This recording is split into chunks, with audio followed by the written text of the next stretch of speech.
The year 1970, Japan, Tokyo was completely destroyed. Smoke was pouring out of burning buildings. People in blue cloaks summoned magic circles in front of them. Holding his hand out in front of him, their leader called on the mages to open fire. A powerful explosion was heard in front of them. When the smoke cleared, they saw a monster in front of them. The man, opening his mouth in fear, said that this could not be because there was not even a scratch on the enemy. A group of tall monsters walked down the street, fires raging behind them. Shaking with fear, the mage said that this was the end. A fireball appeared in the monster's paw. Suddenly, a wave of energy crashed down on him. The people covered their heads with their hands, resisting the blast wave. They looked forward to see what was happening.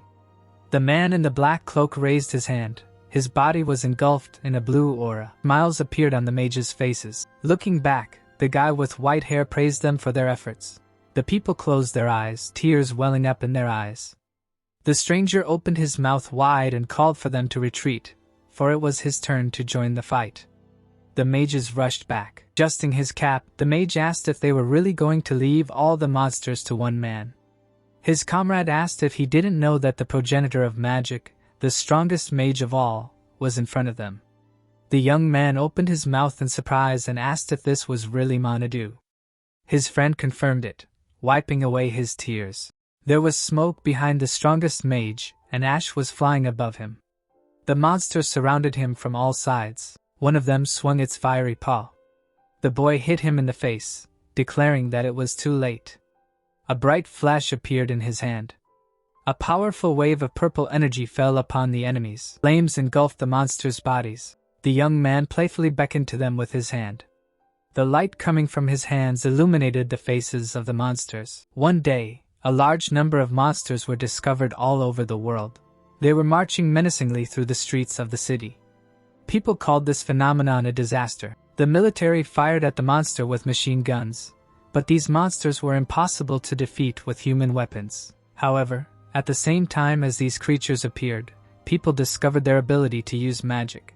It was the only way to fight enemies. Magic circles appeared in front of the young guys. The war between monsters and people lasted 10 years and continues to this day. Magicians used spells to defeat demonic beasts. The progenitor of magic stood in a cloud of smoke and dust. Without him, the first and most powerful magician, saving the world would be impossible. Flames engulfed the bodies of enemies around him. A bright glow attracted the attention of the protagonist. In the sky was the leader of the monsters, a girl with pink hair and wings. Frowning, Minato realized that in front of him was a first-rank devil. Looking at the sky, he felt an oppressive atmosphere and a very strong force. The monster with a stone in its forehead looked up. Wiping his chin, the guy thought that there were too many wounded in his ranks. The devil approached him closely. Jumping to the side, the young man was able to avoid a bright wave of fire. A powerful attack passed him by. Grinning, the progenitor of magic, that the monster of the 14th rank suddenly decided to go ahead. A magic circle appeared in front of the open mouth of the monster. Rays emanated from it, shimmering with different colors. Putting his hand in front of him, the protagonist realized that the enemy was using the synthesis of magic of the 6 elements. A stone wall covered with tree branches appeared in front of him. A powerful wave of energy crashed into it. Gritting his teeth, Minato tried to resist such an incredible force. Under the pressure of energy, the stone wall collapsed. Following this, the guy opened his mouth in amazement. A fiery explosion was heard in the sky above the city. The boy's body fell down. He managed to regroup in midair. Eventually, the progenitor of magic landed on his feet, blood running down his cheek. A devil appeared in front of him, engulfed in dark energy. Squinting, the protagonist realized that he was facing a very powerful monster, and that victory would not come so easily. Numerous bright lightning bolts appeared around the monster. Opening his mouth, Minato said that he had no choice. A cluster of blue energy appeared behind him. 2 streams of incredible power collided with each other. Summoning several magic circles in front of his hand, the boy thought that in magic, strength is determined by rank. Rank is determined by the number of magic circles. They surrounded the owner from all sides. Finding himself under a dome of magic circles, the boy thought that 14 was the highest number of ranks that the creature standing in front of him could use. The boy raised his hand. Frowning menacingly, He thought that he could use 15 ranks. His hand struck the ground with force. A bright flash lit up the city. Rank 15 meant a clear space. Energy overwhelmed the girl who controlled the monster. Lightning appeared in the air. In just a moment, a wasteland formed in the city. The head of the monster with a stone in its forehead disintegrated into multicolored particles. The progenitor of magic fell to the ground. Looking at the sky, he thought that the boss was defeated and the catastrophe was stopped. But his magical powers were completely exhausted. Smiling, the protagonist thought that dying as the strongest magician was a pretty good death, and that his life was good. Minato closed his eyes. His body lay motionless under the bright rays of the sun. The soul left his chest. It rose into the air. Light particles flew around it. At the same time, the spirit went somewhere. It flew over the city. Under it was a multi-story building. The soul descended to the body of a man in a hospital bed. Energy entered him. A fire flared up in the boy's chest. Suddenly, the glow disappeared. The patient's hand trembled. The boy jumped out of bed. Looking at his hands, the young man wondered how he managed to survive if all his magic was used up. Looking around the ward, he tried to understand how this could have happened. Raising his hand, the protagonist asked what was going on here. Pointing to his reflection in the mirror, Minato asked who he was. There was a sign with the patient's name on the hospital bed. The doctor and nurse entered the ward, announcing their appearance. The boy looked around in surprise. The man removed the bandages from his neck. The doctors' mouths opened in shock because they could not believe their eyes. There were no wounds on the patient's body at all.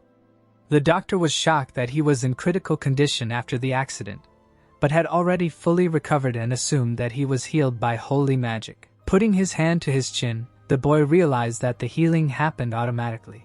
The nurse helped him put on his shirt. The main character said that he had run out of magic power. The man asked in surprise what they were talking about. Hearing that it was due to a battle with monsters during the disaster, the doctors looked at each other with concern. Leaning towards the patient, the doctor asked him to state his name and what year it was. Raising his eyebrows, Minato said his name and said that it was now 19. Sitting down on the chair next to him, the man realized that the consequences of the accident had caused him to lose his memory. Clasping his hands together, the doctor said his real name and that it was now 2022. Hearing this, the guy opened his mouth in surprise. Seeing the serious expression on the man's face, he realized that this was not a lie. There was a TV on the table. The young man was surprised that it was so thin and that the image was so clear. Next to the TV was a calendar with the date. Seeing the tablet in the nurse's hands, the main character tried to understand what kind of small device it was and thought that he had never seen anything like it. Minato looked down in confusion and realized that he had indeed traveled to the future. Raising his hand, the doctor said that humans had put an end to the disaster 50 years ago, and that it had not happened again since then. The boy looked at him and asked what about monsters, and the man replied that there was peace now and that monsters existed, but there were very few of them. The boy widened his eyes and wondered if it was really true that the world had become peaceful. He closed his eyes and thought that this was very good. The progenitor of magic had died during a battle with the devil, at which point the strongest mage had summoned many magic circles around himself. Frowning, the doctor explained that this man had sacrificed himself to save the world during the great global disaster 50 years ago, so the patient could not possibly be him. Reversing his lips, the protagonist imagined his past incarnation and realized that he had been reborn in the boy's body after his death, but he could not explain how exactly this had happened.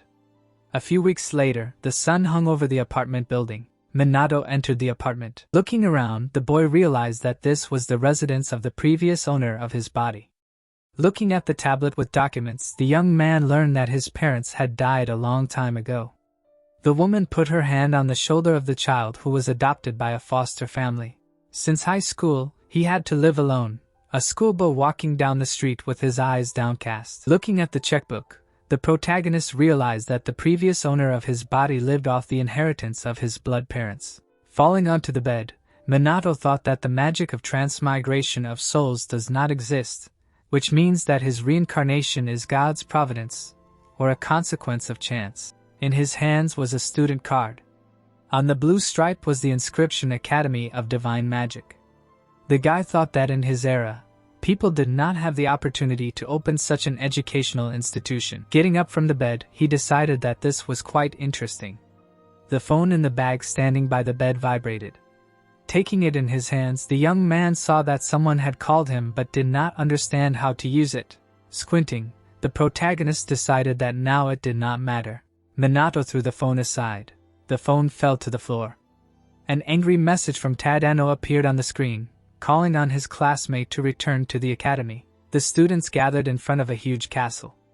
During the courtyard, the boy was surprised that this was the Academy of Divine Magic. Smiling, he was glad that not only children could attend the school. Squinting, the young man thought that this was very good.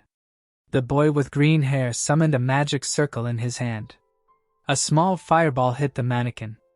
The student tried to understand what kind of magic it was. Frowning, the protagonist wondered what kind of power it was. The blonde put his hand forward. The bodies of the people passing by were covered in a thin aura. Watching his head, Minato thought that disappointment must have its limit. Leaning over, he thought that this could not be, because these people made up less than a tenth of the advanced magicians of his time. He did not believe that these guys, as magicians, would be enough. Lowering his head, the guy walked forward, thinking that this must be one of the negative sides of establishing peace, because this is how degradation occurs. The sign outside the classroom reads second class. Of thinking that this was his seat, the boy pushed his chair back. Sitting down at his desk, the student thought that it was as interesting as if he had managed to travel back in time and asked if he had any comrades. Someone was behind him. Putting his hands in his pockets, Tadano asked how his classmate dared to ignore his message. Looking back, the protagonist asked who he was. The boy's eyes widened in anger. Knocking over the chair with his foot, the bully asked if he had really been forgotten. Pointing his finger at his classmate, the student insulted him. Raising his index finger and remembering the phone, Minato said that he remembered it and assumed that it was his comrade. Extending his hand, the boy asked him to do what all friends do. The boy happily shook his hand. Raising his hand, the bully said that his classmate had mixed something up. Grabbing him by the collar, the student demanded that he give him all the money since he had left a decent inheritance from his parents. Raising his eyebrows, the student realized that the previous owner of this body was being bullied. The classmate swung his fist to punish him for his insolent behavior. A girl with blue hair entered the classroom and greeted everyone. Her entire body was glowing. A smile was shining on her face. A badge was hanging on the collar of her jacket. Her skirt was above the knees. Tadano blushed, looking at her. Frowning, he promised to deal with his classmate later. After that, the bully walked out the door. Information about a global great catastrophe was written on the green board. The teacher invited the students to talk about it. Standing in front of the board, the man said that this was the last catastrophe in the history of mankind. The world was filled with monsters. Everyone was in despair, but the progenitor of magic was different. A pillar of bright energy appeared in front of him. The teacher explained that a great mage fought monsters alone and died right after defeating a high-ranking demon. The girl looked at the board carefully. Since then, no disasters have occurred. The man asked who the person who saved the entire world was. The student raised her hand to answer this question. Smiling, Manhwa said that he was the only survivor and the first mage of the disaster, in whose honor the Divine Magic Academy was founded. Her eyes sparkled. The teacher confirmed that the progenitor of magic was the only survivor of the first disaster and the first person to awaken to magic. Raising his hand in front of the class, the man added that the academy was built for the sake of such mages graduating one after another and asked the students not to forget about the greatest mage in all of history. Trembling, the protagonist mentally asked those present not to embarrass him so much. Covering his eyes with his hands, Manhwa thought that he would not have come here if he knew that he would be subjected to such torture. Squinting, he remembered the doctor's words and thought that magicians had become weaker because peace had reigned in the world. The boy looked at the birds outside the window. Smiling, the young man was glad that everything had turned out this way. Looking back, the teacher said that their lesson for today was over and that tomorrow there would be an assessment of magical power. Placing his hand on the table in front of his classmate, Tadano said that looking at his insignificant powers would be a great pleasure. Raising one eyebrow in confusion, the student thought that the bully was simply very bored and that it was not worth wasting time talking to him. The protagonist headed for the exit. The young man wondered if he was really as talentless as his parents. Looking after his classmate, Tadano and his henchmen left. Looking back, Manadu called him a loser. Menacingly clenching his fist, the bully asked who he was to be so rude to him. After casting the spell, flames shot out of his hand. The students opened their mouths in fear, and the blonde boy asked if his classmate really wanted to use magic in the classroom. Sending a wave of fire forward, the boy wished death on his classmate. The young man stood motionless as the other children scattered. Manhwa rushed to protect her classmate. The fireball approached the student's face. A powerful explosion was heard in the classroom. The students closed their eyes, resisting the blinding light. Frowning, the girl could not believe that her classmate actually used magic because of some verbal conflict. Seeing the fallen chairs and desks in front of her, she declared that the damage was not worth it. Pointing his finger forward, Tadano said that he was not guilty of anything and that he was provoked. Smoke was pouring out of the classroom. The children looked at the rising cloud of smoke. Inside it, the silhouette of a man was visible. The protagonist was safe and sound. Manhwa raised her eyebrows in surprise. Minato scratched his head, amazed at what just happened. The bully's mouth dropped open in disbelief, unable to believe that his magic had not left a single scratch on his opponent. The boy frowned sternly, thinking that a first-tier level magic power could be defended against with a simple barrier, and that he didn't even have to use magic. Tadano raised his hands in fear when his classmate stated that he was being lenient only because he was a child. The boy looked down at him and said that children needed to be punished. The bully narrowed his eyes intently, and his henchmen trembled. There was an incredibly strong aura behind the student. A bright flash lit up the students' faces. Looking at the blue particles, they realized that they couldn't move. The girl looked to the side, trying to understand what kind of magic this was and what was happening here. The protagonist took a step forward. Tadano trembled. Minato raised his hand in front of him. The boy's mouth fell open in fear. Bursting into the classroom, the teacher asked what the noise was and who used magic. The boy looked at him when he was asked for an explanation. He sighed heavily, smiling. The young man said that nothing happened in the classroom, and assumed that someone used magic outside. Hearing that no one used magic in the schoolyard, the student raised his hand and said that perhaps the students outside the institution used magic on their own accord because they wanted to feel like magicians. The teacher asked about the smoke. The protagonist pointed to the window and said that it was blown in from the street. The man thought that his student could not be lying and believed him. Putting his index finger forward, the teacher said that he would go look for the culprit and asked the students to go home. Minato waved his hand at him, deciding that he did not want to disturb anyone, so he needed to act quietly. Manhwa frowned in disbelief. Tadano gritted his teeth, cursing his classmate who headed for the exit. Looking down, the boy thought that the level of the academy students was overwhelmingly low, and wondered if modern magicians were able to defeat the monsters left behind by the disaster. Walking down the corridor, he decided to check the surroundings and look for monsters. Night had fallen. Shibuya was completely destroyed. The youth rose into the air in front of the full moon.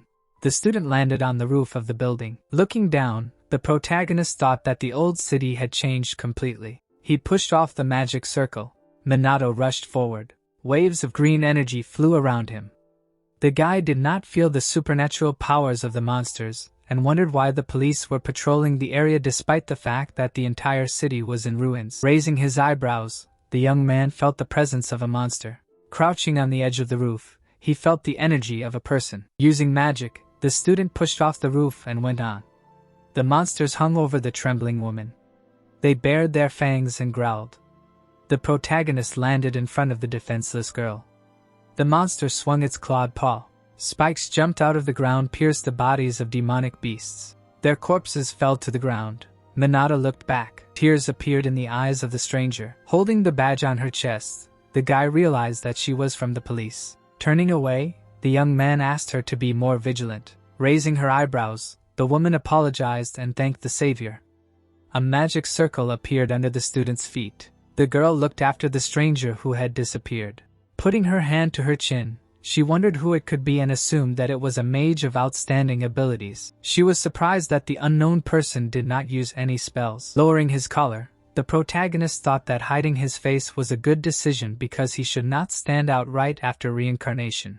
Keeping a calm expression on his face, he realized that the level of the police had decreased to such a degree that even a magical beast of such a low rank could kill them. If even the police could not kill a monster in such a situation, then what would happen to the students? Lowering his gaze, Minato realized that the mages had weakened greatly.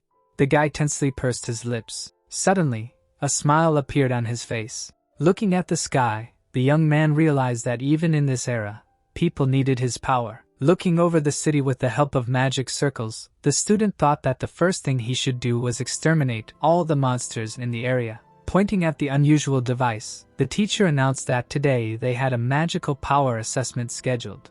Looking at the students, the man explained that they needed to properly measure their magical power and find out what element they possessed. Because if they wanted to practice magic professionally, they should not underestimate the importance of this matter. The protagonist, with his mouth open in amazement, could not believe that they would not be able to assess power without this device. Wiping his forehead, Minato thought that the feeling of magical power was the basis of all magic. Approaching him, Mage asked him to step aside with her to talk. The other students looked around, surprised that she was talking to their classmate. Frowning, the girl introduced herself as the second daughter of a family of aristocratic magicians. The guy, raising his eyebrows in confusion, asked what this meant. Spreading her arms, the student was surprised that her classmate did not know that her family was at the head of the four-element aristocratic magicians. Imagining a curly-haired girl in a dress, the young man thought that there was no such thing in his time, and that he did not know the last name of his classmate. The student narrowed his eyes. Seeing the blue aura around Mage, the protagonist thought that her level of magical power was too meager for the heiress of a family of outstanding magicians. Frowning sternly, the girl wondered why her classmate did not appreciate the one with whom he was lucky enough to talk. Gritting his teeth, Tadano was angry that an outcast was talking to his classmate. Scratching the back of his head, Manhwa asked what business the noble lady from a family of magicians had approached him about. Closing her eyes and placing her hand on her chest, the student tried to maintain her dignity as the daughter of an aristocratic family of magicians. Frowning, she thought that there must be a reason for her comrade being hit by a magical blow but not being harmed at all. Mage crossed her arms and said that she wanted to talk about what happened yesterday. The teacher asked the remaining students to go to the ability evaluation. The boy smiled widely and walked towards the machine.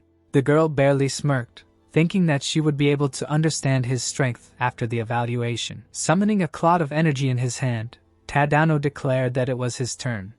He touched the huge crystal. A flame ignited inside it.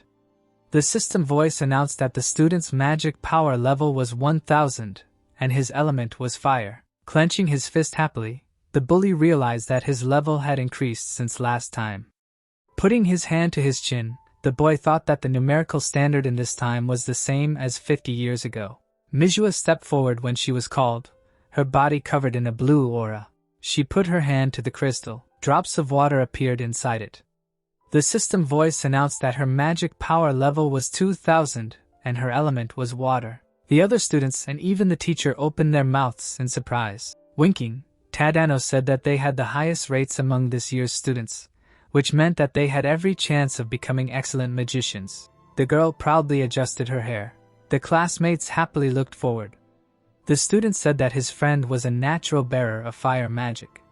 The girl admired her friend. With his mouth open in bewilderment, the protagonist could not believe that the level, which in his time was slightly higher than the beginner's rate, was considered the highest among all the students. Grinning, Mage proudly thought that this was the true power of her lineage. Turning away from her, Manhwa thought that he could no longer look at her smug face. Hearing his name, the guy shuddered. As he walked towards the device, the students looked at each other. Someone said that he always had the worst results. The blonde added that his grades on academic tests were always good, unlike his magical abilities. Tadano smirked, thinking that his classmate was about to embarrass himself in front of Mage. Looking at her friend, the girl wanted to quickly find out the level of his magical power, thinking that it could not be higher than hers. The young man stopped in front of the device. Looking at it tensely, he thought about whether he should once again attract attention to himself, or whether he should cheat. His classmates watched him from the side. The student put his hand to the crystal. Multicolored energy sparkled around him. A bright flash lit up the room. Smiling, the protagonist decided to show all his power, wanting to know if this device could measure the magic of the great saint. The students saw an incredibly powerful accumulation of energy in front of them.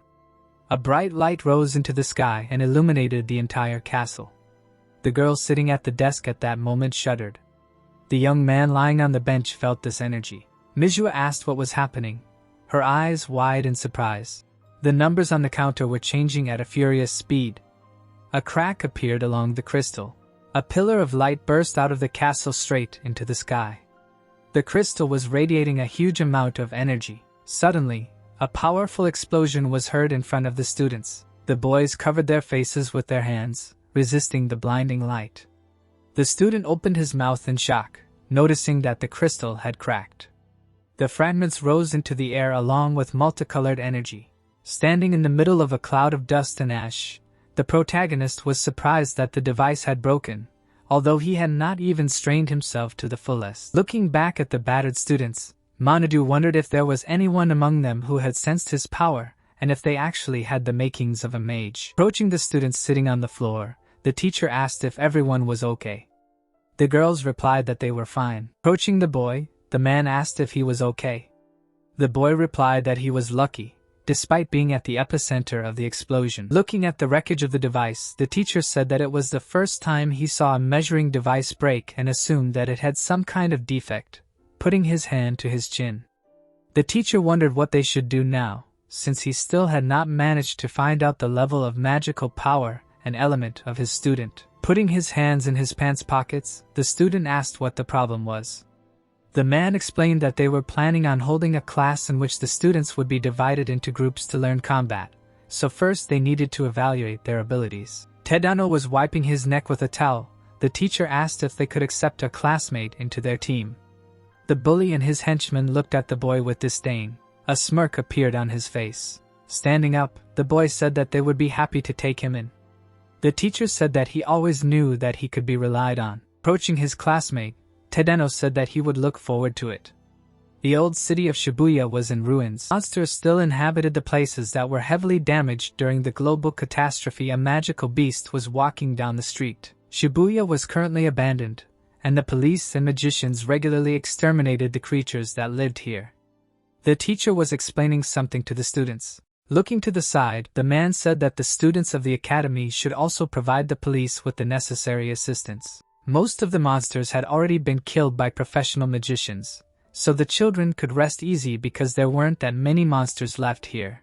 Standing among the other students, the protagonist was surprised that the academy was holding classes with real battles and wondered if the students would be able to defeat at least a group of monsters, even if they worked together. Looking around, Manhwa realized that this was the place where he had been last night.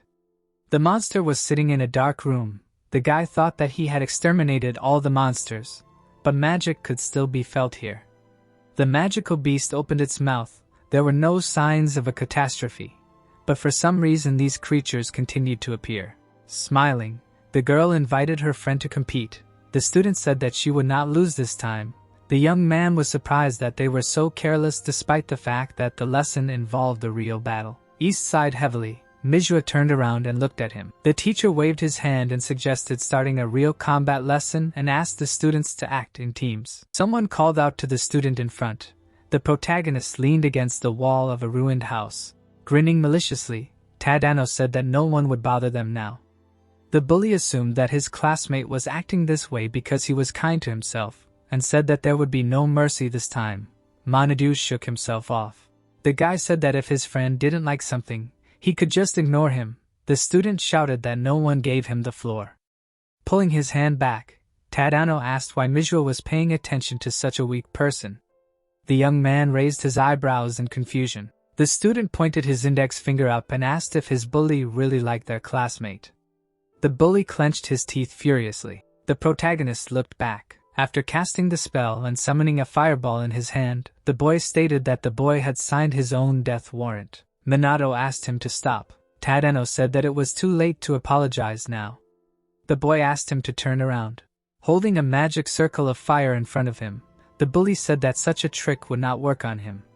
Hearing a strange sound, the boy looked back. Behind him stood a huge monster, shrouded in dark energy. The boys opened their mouths in fear because they could not believe it. Seeing the powerful aura of the monster in front of them, they asked what was happening. The monster spread its sharp claws. The student asked how the Devil's Guard could end up in Shibuya. The henchman asked in horror if their friend could handle him. Pointing at himself, Tadano said that for him it was easy peasy. A wave of fire burst out of his hand. The flames hit the monster in the chest. The bully wiped the sweat from his chin and declared that he was done. His friends were very happy about it. The smoke cleared. It turned out that there was not a scratch left on the monster.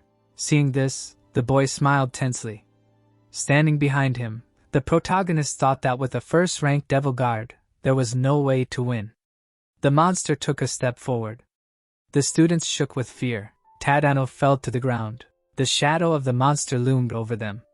The bully thought that they were about to be killed. Tears poured from his eyes. His pants became wet.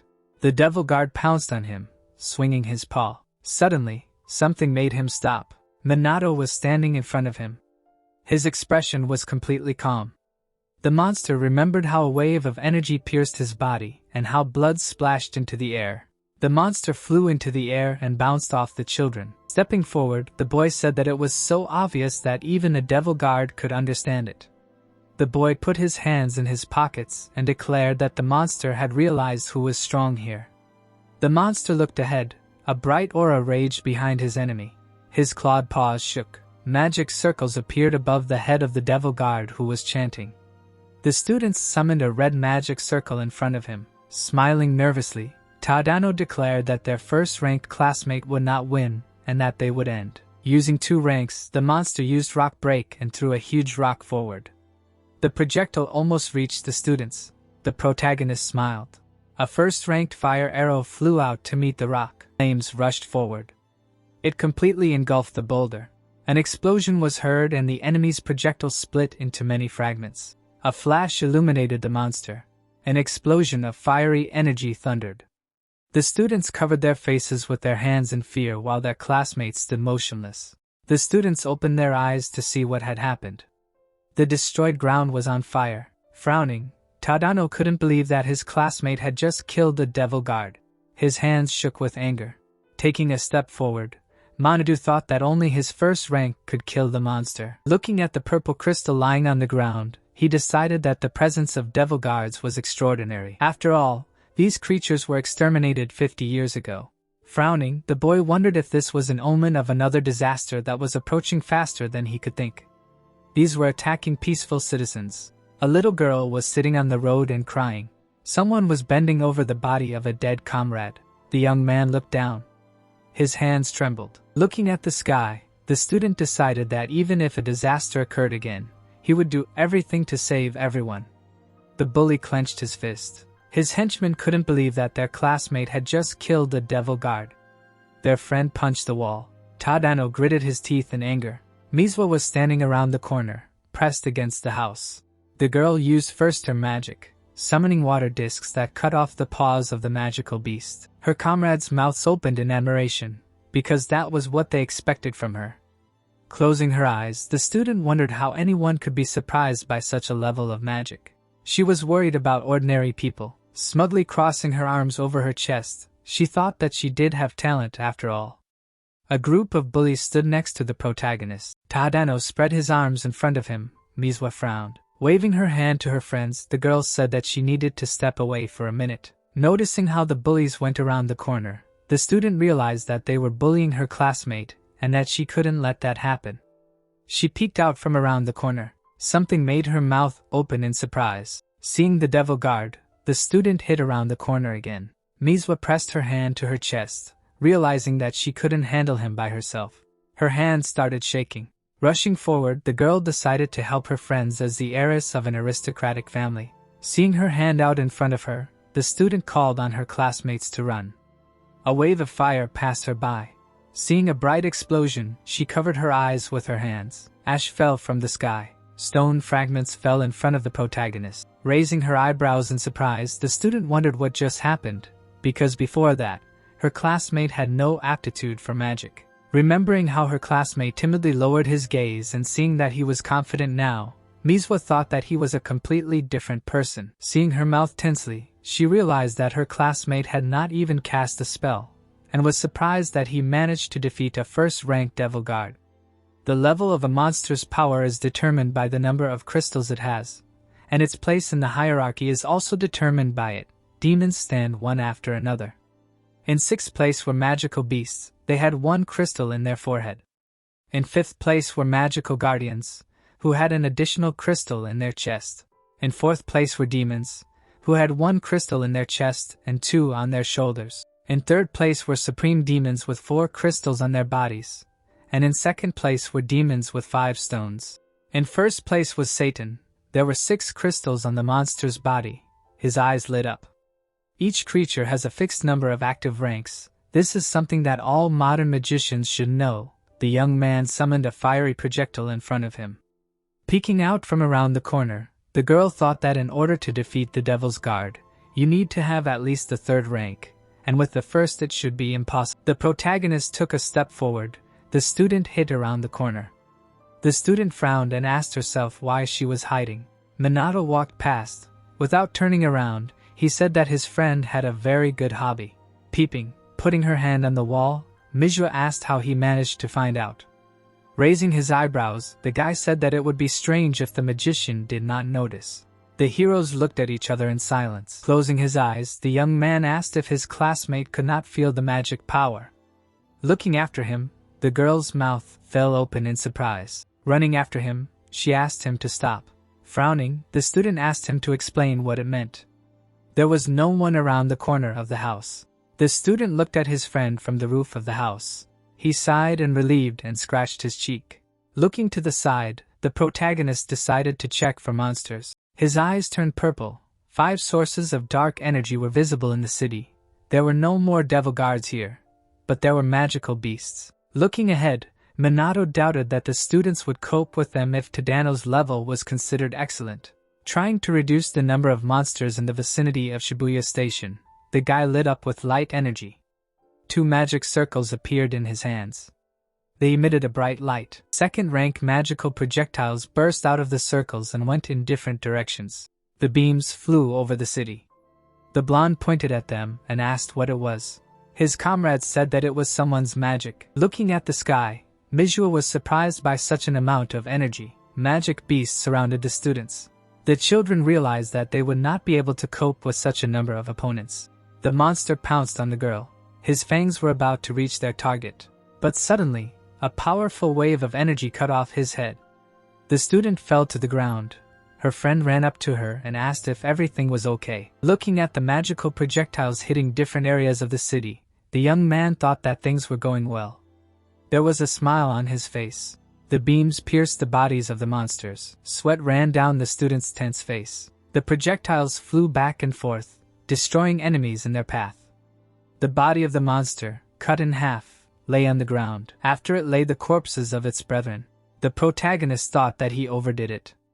A haze appeared over the dead magical beasts. Grabbing his head, Manhwa realized that he had killed almost all the monsters. Lowering his hand, he thought that he should have killed the force. After all, it was meant as a lesson. The guy rose into the sky above the city. Looking to the side, the young man made sure that there was no one here. The student landed in an alley, standing by the corpse of the magical beast. The boy thought that there was no need to hide his power to the extreme, but if it attracted attention, it would cause him inconvenience. The teacher and the students examined the dead monster. Rising to his feet, the man was surprised that there was a whole flock of monsters left here. Looking at the corpse, the teacher thought that the creature was killed in one blow, and that this was the work of a person of proper skill. Looking deeper into the alley, the teacher realized that he had never encountered magic that created such an innumerable number of projectiles without the use of elements. Crossing his arms over his chest, he decided that without this magic, they would be in terrible danger because the students would not be able to cope with so many enemies. With their mouths open in shock, the students asked why there were so many magical beasts here because they could have been killed. Bowing, the man apologized to them. Gritting his teeth, the teacher said that the police should have been the ones to kill the pack and that the academy should have made sure of it. He felt sorry that the children were in danger. The students looked at each other with displeasure. The girl asked with tears in her eyes who saved them. Putting her hand to her chin, the teacher answered that he did not know, and the student said that she wanted to thank him. Thoughtfully looking away, the man thought that it was unlikely that it was someone from the police or official mages and assumed that it was an outlaw mage. Smiling, the teacher decided that in any case, this unknown person could only be thanked for saving them. The protagonist smiled. Standing in the middle of the destroyed city, the students discussed the magic they had just seen. Looking ahead, Minato realized that no one was hurt. Taidano frowned angrily. He and his henchmen were looking at the back of their classmate. The guy thought that, fortunately, they were also not hurt. Manhwa thought with a stern frown that her classmate had killed a first-rank devil guard. Remembering her surprised face, she wondered if that huge amount of magic was also his doing. Imagining how she had looked at the sky in shock some time ago, the student thought that her classmate couldn't possibly have fire elemental magic and non-elemental magic, because no student could have both types of magic. Smiling and fixing her hair, Manhwa decided that it couldn't be and that non-elemental magic must have been used by someone else. Looking after her classmate, the girl wondered who he was to be able to defeat a devil guard. The youth walked forward silently. The blonde boy, with his mouth wide open and surprised, suggested that those laser-like things were also used by their classmate, but his friend said that it couldn't be. Raising his hand, the student protested, reminding him that the class outcast had just finished off a devil guard. Gritting his teeth, Taidano urged him to shut up and promised to finish him off if he didn't. The boys furrowed their brows in fear. The bully raised his hand, saying that there was no way their classmate could be that strong, and suggested that there was definitely something wrong. The blonde boy crossed his arms and agreed, and his friend suggested that the boy was doing something weird. Frowning furiously, the boy said that the outcast was not playing fair and promised to rip off his mask. After school, the student was walking down the street of the city. A crowd of academy students appeared in front of him. Taidano arrived from the other side. The bully looked at his classmate with disdain and asked if he was waiting for them. Keeping a calm expression on his face, the protagonist asked if they shouldn't practice their magic instead. Frowning, the student said that the outcast talked too much for someone who lied a lot. Minato looked at him and asked what that meant. Pointing a finger at him, the boy urged him not to pretend and said that he would never believe that a quiet person could use such magic. The boy's mouth fell open in confusion. He lowered his head and sighed, realizing that there was no point in trying to talk to them. Turning away, Taidano called him over. Crossing his arms over his chest, the bully expressed a desire to praise him for not running away. Using his arms, the boy explained that there was no need to run. Swinging his fist, the student urged him not to pretend that he could do whatever he wanted. Stating that magic was useless in a fight, the student aimed his fist at his classmate. He found himself right in the protagonist's face. The students began to throw punches one after another. Taidano smirked and said that his opponent couldn't do anything without magic. The bully furrowed his brows and said that the outcast didn't even have to try to apologize because he would be finished. His fist hit the protective barrier that was set up in front of Manhwa. Green waves were traveling through the barrier from the blows, and Manhwa thought that his magic would activate automatically so he wouldn't be left with any wounds. Standing calmly in his place, the boy thought that maybe he should pretend to be hit. The students were beating up their classmate, and someone asked what they were doing. Mizu crossed her arms menacingly. Hearing her, Taidano stopped and looked back. The bully smiled nervously and said that they were just having fun. The girl approached them and said that she knew that the boys were bullying her classmate. She asked, sternly knitting her brows, if it wasn't shameful for the students of the Magic Academy to bully him. The boy backed away in fear. Gritting his teeth, he thought that it was because of the outcast that his classmate was outraged at him. Grabbing the main character by the hand, the student suggested that they leave here. Taidano opened his mouth in shock, seeing that they had joined hands. Despair was visible in his eyes. The bully repeated the same phrase about how the quiet one was to blame for everything. His henchmen opened their mouths in amazement. Having shouted this phrase once again, the boy raised his hand and began to chant a spell. Minato raised his eyebrows indifferently. Having summoned a magic circle in their hands, the bullies decided to kill him. Looking back, Manhwa asked what they were going to do. Flames burst out of the magic circles. The girl extended her hand to her comrade, asking him to be careful. A bright explosion of energy was heard in front of him. The student covered her face with her hands and screamed. Taidano smirked and said that after that, there was no way to cheat. The blond man asked if that was a good idea. His brows furrowed in fear since the boy could really die. The bully replied that they had nothing to be afraid of. The young man narrowed his eyes and said that they had simply accidentally used magic outside of school. It had gotten out of control, and the boy had simply been in the wrong place at the wrong time. A voice from the rising cloud of smoke said that their mischief was going beyond all bounds. The student, standing still, explained that he hadn't paid attention to it before because he had considered it childish behavior. He looked at the boys from under his brows and said that only a club could correct stubborn people. The protagonist looked up and said that it was time for discipline, with a shocked Manhwa sitting behind him. Taidano, his mouth hanging open, asked how the boy could still be alive after using so much magic. The girl looked at her friend in confusion. Minato, his brows furrowed, said that his classmate had not only put him in danger, but also the girl. With an angry expression, the bully said that it was all their fault because they shouldn't have looked down on him. He summoned a magic circle in front of him, and shouted that he would attack until his opponent died. The boy raised his index finger. A small magic circle appeared in front of him. The boys grinned, laughed, and asked why it was so small. They shouted that this time the enemy would definitely die and sent waves of fire towards him. The boy, his mouth hanging open, used a magic drain. Long vines sprouted from the magic circle on the tip of his finger.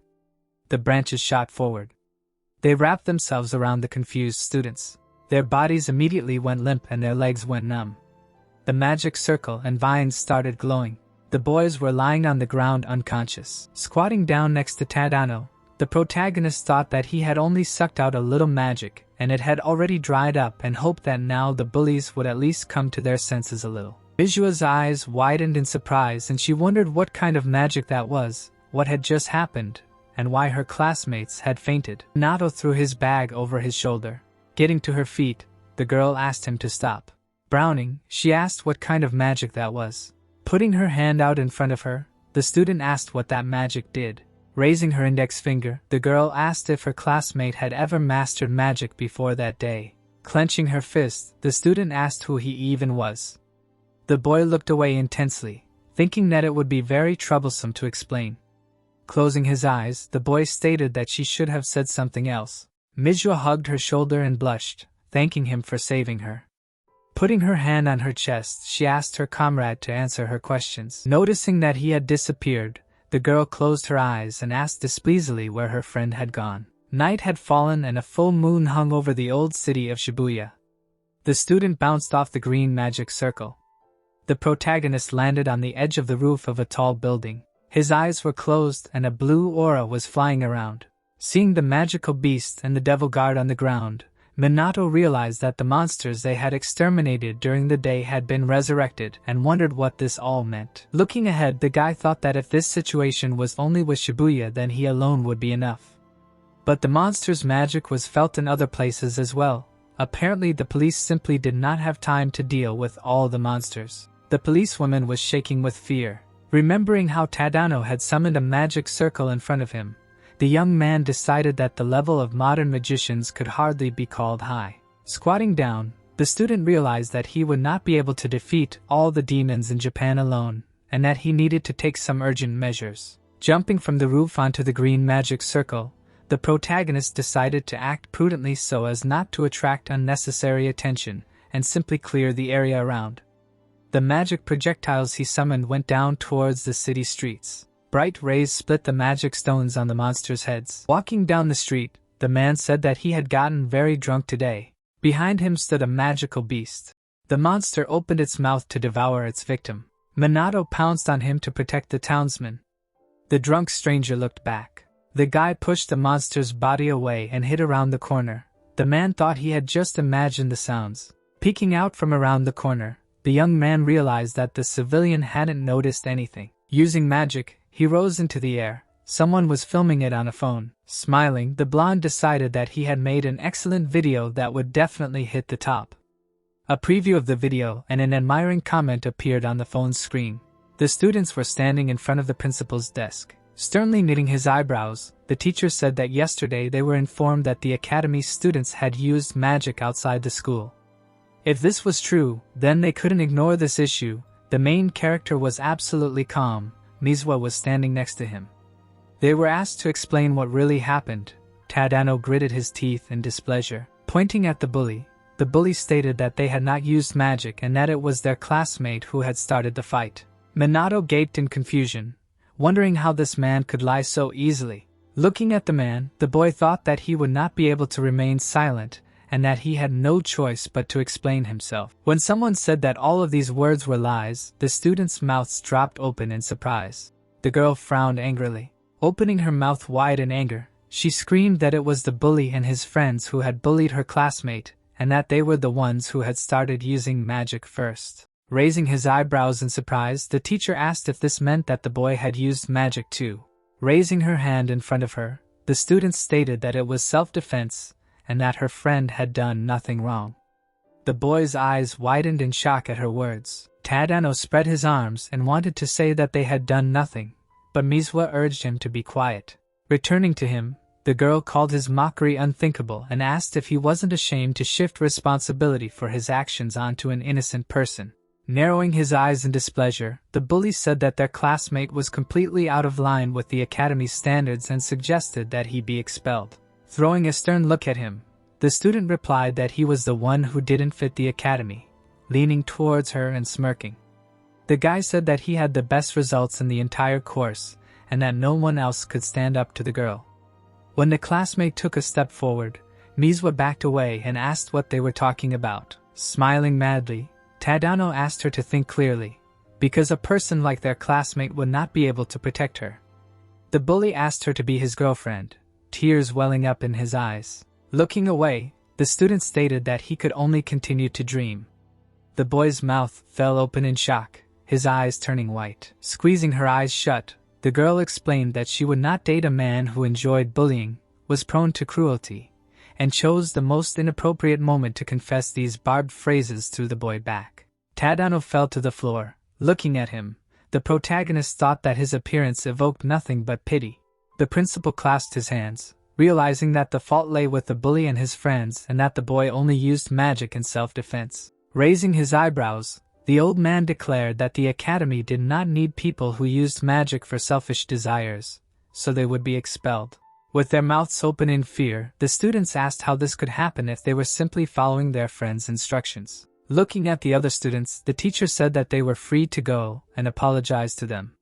There was a sign on the wall that said, "Principal's office." As they walked down the hallway, an angry Manhwa said that she hadn't felt such indignation in a long time and that it was really low on their classmates.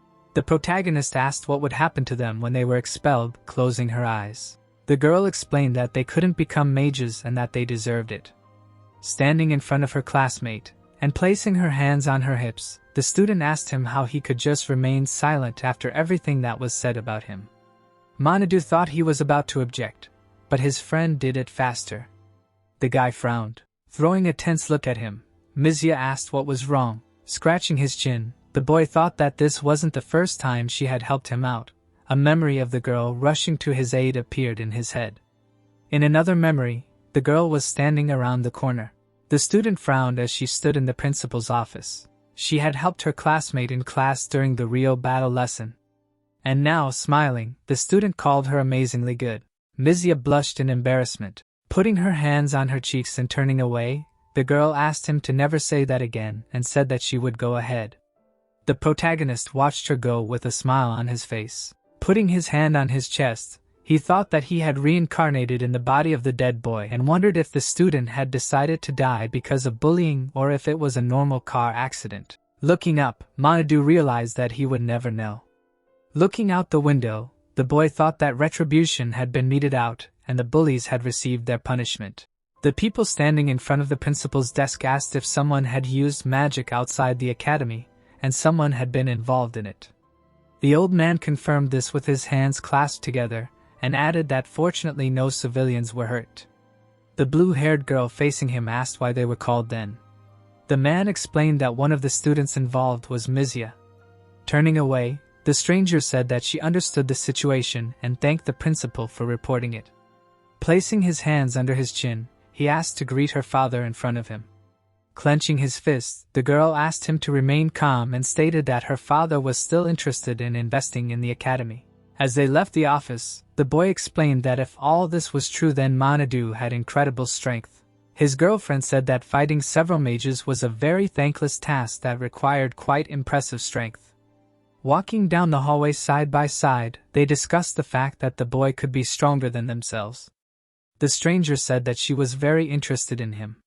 The other students looked at them with admiration. The boy asked what they should do.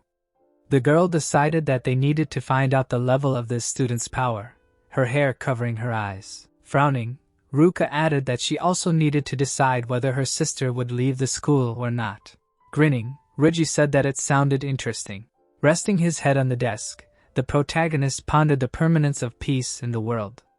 The students were watching a video on the phone, which showed a mage in black. Raising his head, Manhwa imagined a man with a skull on his head and thought that it was someone from the magical aristocracy. Sighing, he thought that he did not care. The phone screen showed a guy in a hood.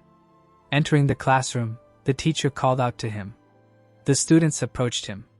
The man said that now there will be a re-evaluation of the magical powers of those who could not pass it earlier. Mizra looked at her friend. Clenching her fist, the girl thought that she would finally know his real strength. The students opened their mouths in shock when they saw something. In front of the girl stood her sister along with her classmate. The student frowned tensely, wondering why Ruka came to such a place. Mizui glanced at Kusanagi and assumed that her sister came to look at him. Soon, Kusanagi himself approached the manometer while the examiner was announcing him. The protagonist was a little nervous last time he broke everything, so now he needs to keep an eye on his strength. Then he put his hand on the crystal. Then he covered himself in mana and began to pour it into the crystal.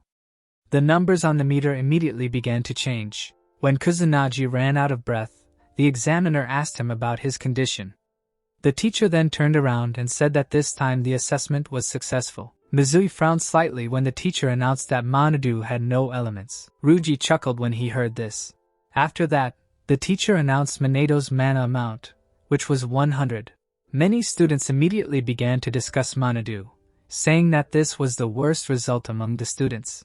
Ryujin sighed. Seeing such results, he could not believe that Manhwa was the one who beat the game. Ruka abruptly turned around and told the guy to go with her.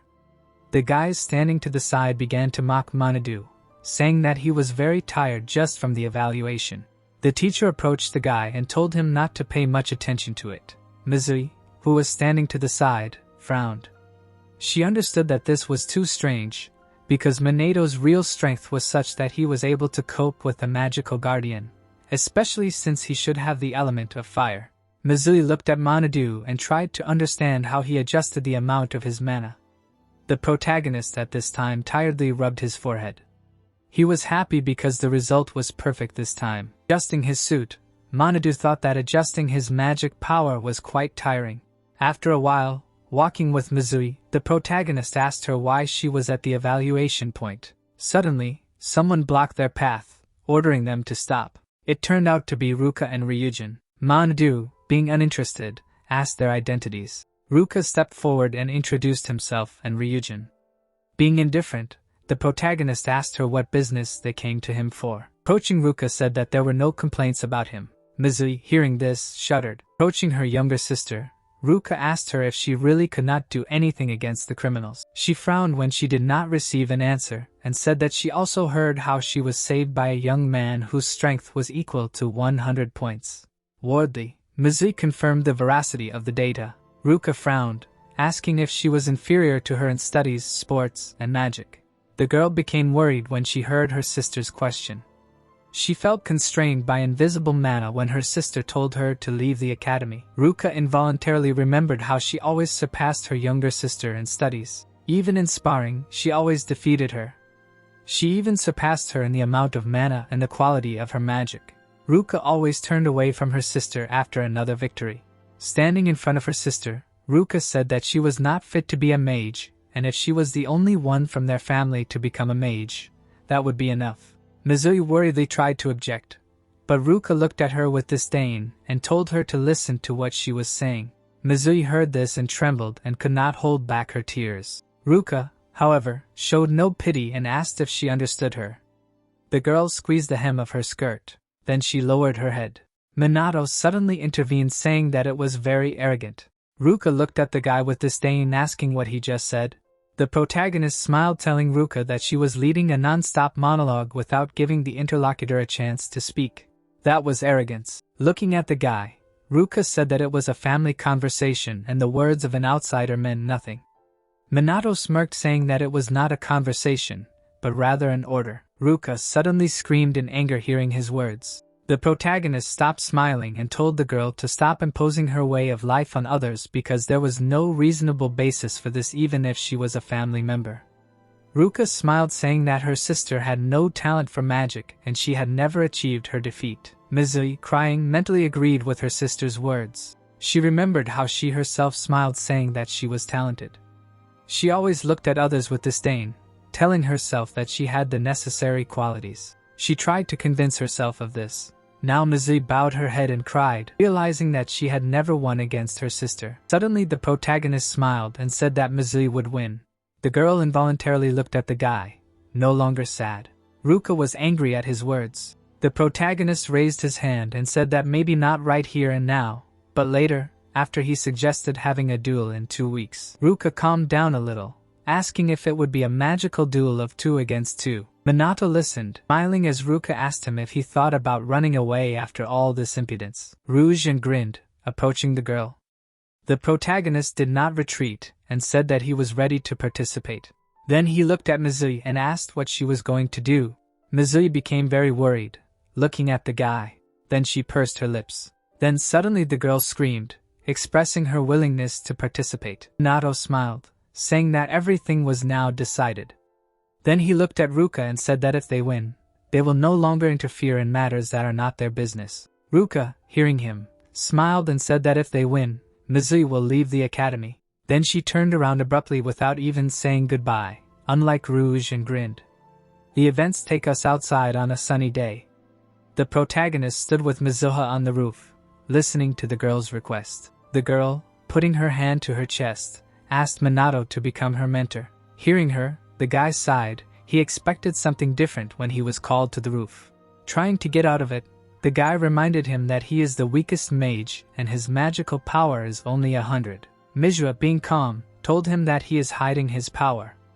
The protagonist was slightly taken aback when he heard her. The girl said, slightly worried, that it was because he knew a way to become stronger that he agreed to a deal with her sister. Minato looked away, thinking that people like her always see everything in black or white, so she provoked him to fight. Mizui suddenly bowed, starting to beg him to become her mentor. Minato signed and agreed. Hearing his consent, Mizui straightened up. The girl happily listened as Minato told her to listen and do what he said. The protagonist smiled. Looking at Mizui, he could not refuse when the girl asked him so ardently. Turning around, Minato told the girl that they would start today, and he was already thinking about a place for training. Mizui, slightly embarrassed, offered to conduct training at her house. The events take us to Mizui's house. Looking around, the protagonist noted that the girl's house was very huge. While warming up, Mizui suddenly thought about bringing a boy home for the first time. Afterwards, she turned away abruptly, trying to convince herself that there was nothing strange about it. Minato stopped looking around and said that it was time for them to start. Mizui, confused, asked Minato why he called her by her name. The protagonist, slightly puzzled, said that her family had the same last name, so he called her by her name. Mizui was slightly saddened to hear it. The protagonist, seeing this, suggested calling her by another name if she was not satisfied, but Mizui immediately objected. Hearing her, the protagonist smiled, deciding to start. Approaching the girl, the protagonist asked her to answer what magical power. Mizui smiled, saying that it is the internal energy of the body necessary for handling magic. After the protagonist asked her about the spell, and she said with a smile on her face that it was a program that automatically converted magical power into magic. Minato asked her if it was possible to increase magical power with the help of intent. Mizui, without stopping smiling, said that it was impossible because the limit of the amount of magical power is determined from birth and at a certain age its growth stops. After Mizui's answer, she smugly asked if her answer was flawless. Minato, expressing indifference, called her answers wrong. Mizui, almost crying, asked how this was possible. Slightly saddened, the protagonist thought he could not believe that modern magicians are so ignorant. After he raised his hand, he told Mizui that magical power exists not only in bodies, but also in nature, and the spell in any case has an auxiliary function, and increasing magical power with the help of intent is quite possible. Mizui started screaming, saying that it couldn't be, because if it were so, the science of magic had reached other heights. Minato closed his eyes and said that maybe she didn't believe him now, but he would explain the things they had talked about anyway. Standing behind the crouching girl, Minato told her to let the magic power flow as she felt it. She needed to say it. Mizui looked at Minato and asked if it was possible to feel it. He answered her by saying that if she couldn't feel it, she wouldn't be able to become stronger. After saying that, the protagonist put his hand on the girl's back. Then he enveloped himself and the girl in mana. A moment later, he suddenly released even more mana. His mana filled the entire area. Mizui suddenly screamed, feeling something. When she looked at the protagonist, he said that it was the perception of magic. Slightly shaking his shoulder, Mizui asked if this was what was under the sensation of magic.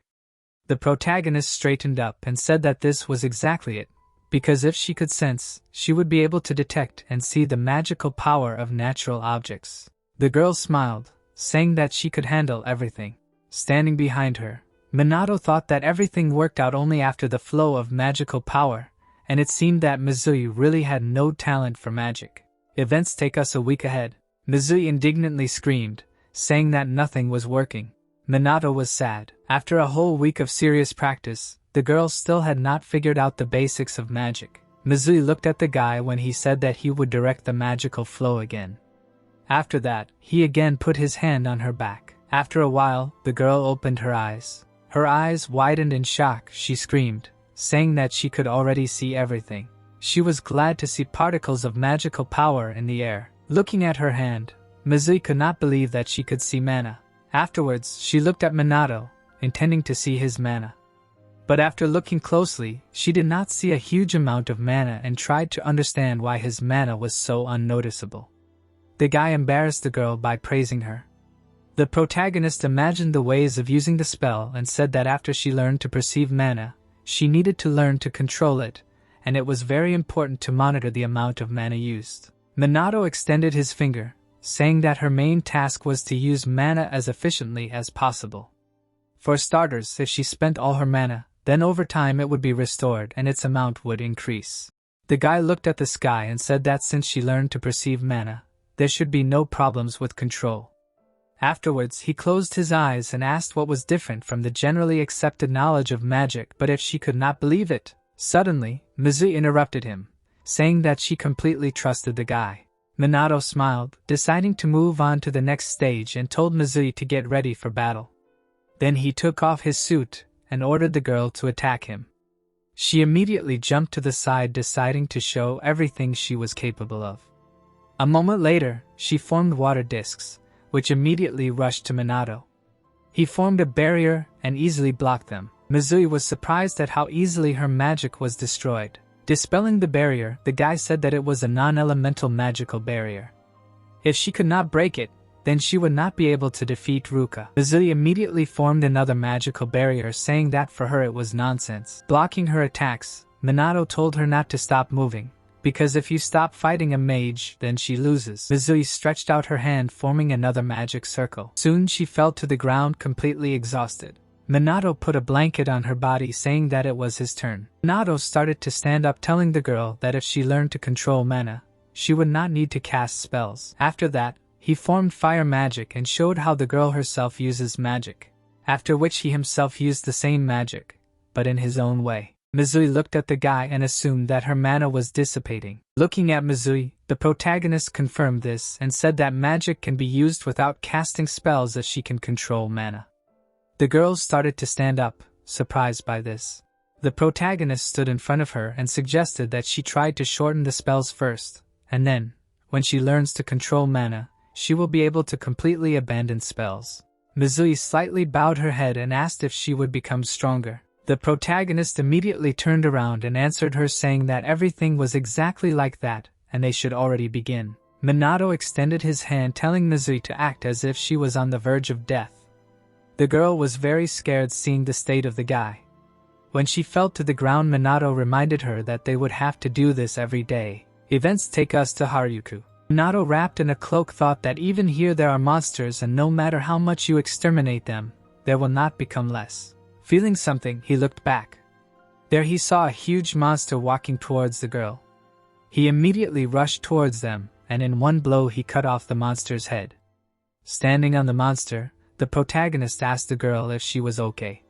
She did not answer, immediately took out her phone and started filming. But she could not film Minato, so he immediately jumped up. He put on the hood indignantly. He did not think that the girl would immediately start filming him without even thanking. Moving through the air, Minato decided to put on a mask next time. Events take us to the morning of the next day. Mizui fell to the ground again. She was trying to catch her breath after an exhausting workout. The protagonist standing in front of her thought that there were only a few days left until the competition, and although there was progress, it was not that impressive. Looking at the girl, the guy understood that she was losing everything. Mizui pursed her lips when the protagonist said that she could give up. She barely got up and said that she was always compared to her sister, and without surpassing her, she had already given up a lot. Mizui screamed sharply, saying that she would never give up magic because of her. Minato, being calm, said that at this rate she would not be able to win. Mizui, screaming, asked Minato to be even tougher. Hearing her, the guy smiled and said that in that case he would not hold back. The girl smiled and stood in a stance. The protagonist began to explain to her the process of the spell, after which Mizui again began to attack Minato, and when the evening came, the protagonist had to carry the tired girl. The events take us to the next day. Minato smiled, praising Mizui for a successful attempt. Mizui fell to the ground, rejoicing in her success. The protagonist smiled, praising the girl. She only smiled upon hearing him. The events take us to the day of the magic competition. The protagonist looked into the distance, and was slightly surprised not to recognize the identity of the person. A crowd of people crowded in front of them. Many reporters asked to tell them a few words about the upcoming duel. The protagonist walked with Mizui and was interested in what was happening. She explained, telling him that her family's battle naturally aroused people's interest. Minato glanced to the side, assuming that all this was because of the eminence of the magic aristocracy. The events take us to the arena. Looking at which, Minato asked if it was all too much. Mizui answered him, saying that magical duels happen rarely, which is why it is a whole event. Hearing her answer, Minato glanced at her. Mizui suddenly jumped up when they were asked to go to the arena. But after that, she trembled very nervously. The protagonist only smiled, telling her to do her best. The girl looked at the guy in amazement after his words. After that, she smiled. Then she confidently went to the arena. Walking to the arena, Mizui mentally called Minato an amazing person. Soon she stood in front of her sister. She, being slightly irritated, was surprised that her younger sister did not run away. Mizui frowned, looking at her opponent. Ruka, being calm, asked if she really thought she could win. After that, she crossed her arms over her chest, waiting for an answer. Mizui began to get angry, and said that she was completely sure of it. Ruka only smiled sarcastically. Mizui slightly tensed up, realizing that her sister was strong. Looking at her, the girl was even scared to think about the difference in magical power.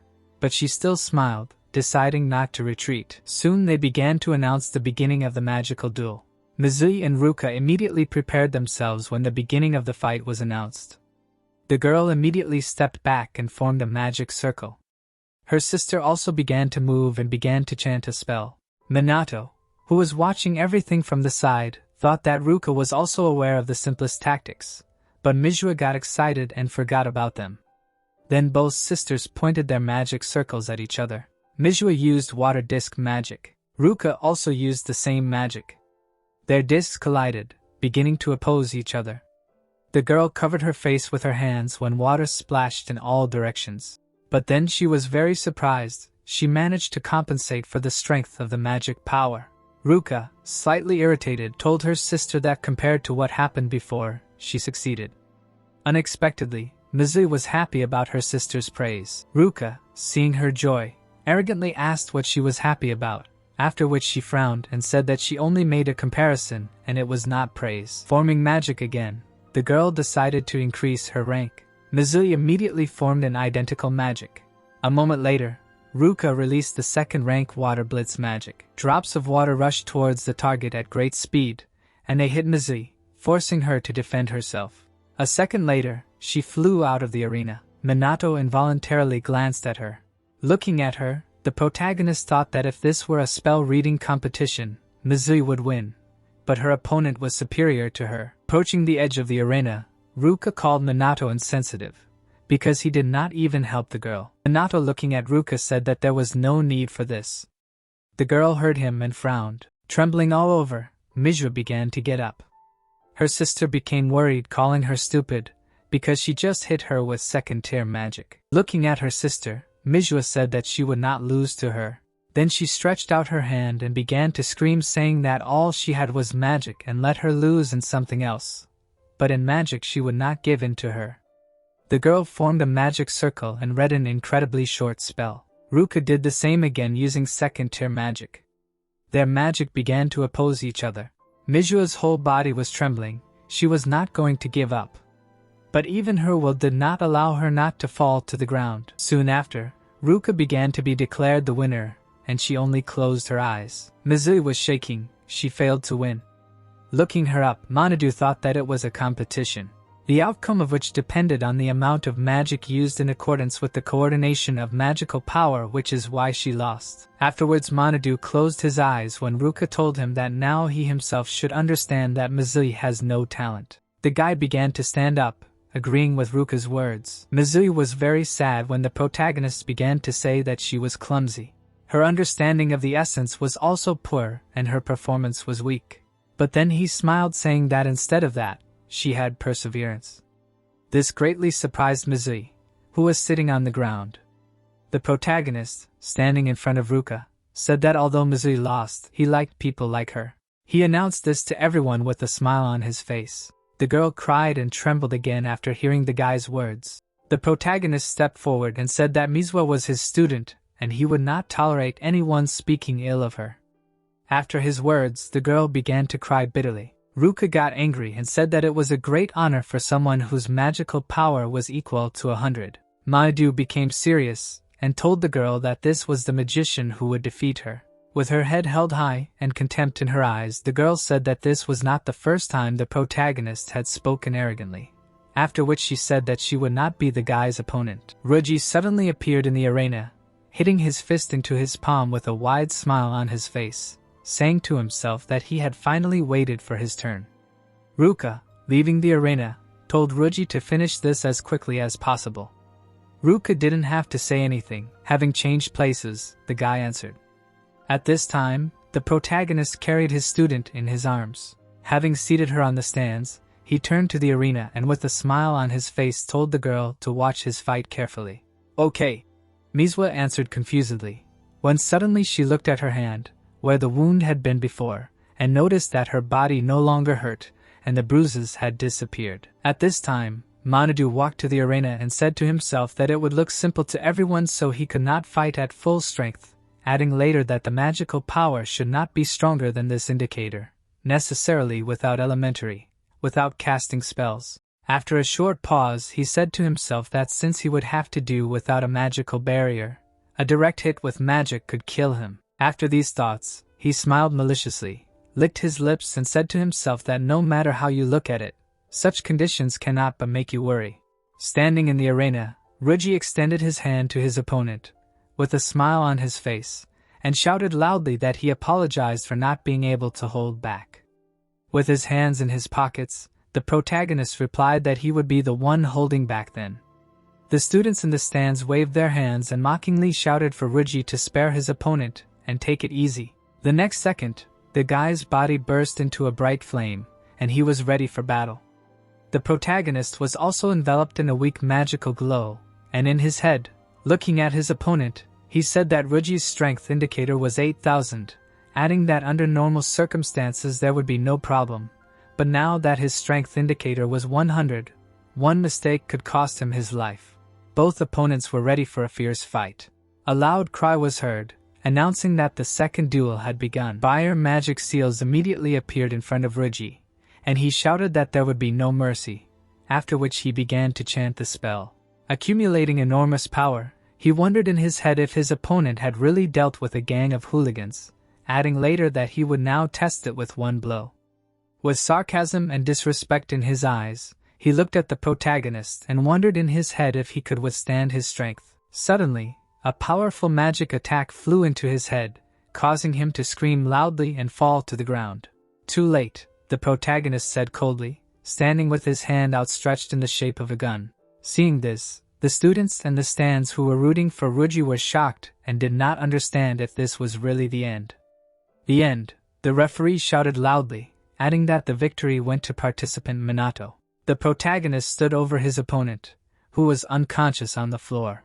Ruka immediately rushed to his friend, sat on his knees, and said in his head that Ruji lost consciousness from one blow, adding that she did not even hear Minato chant any spell.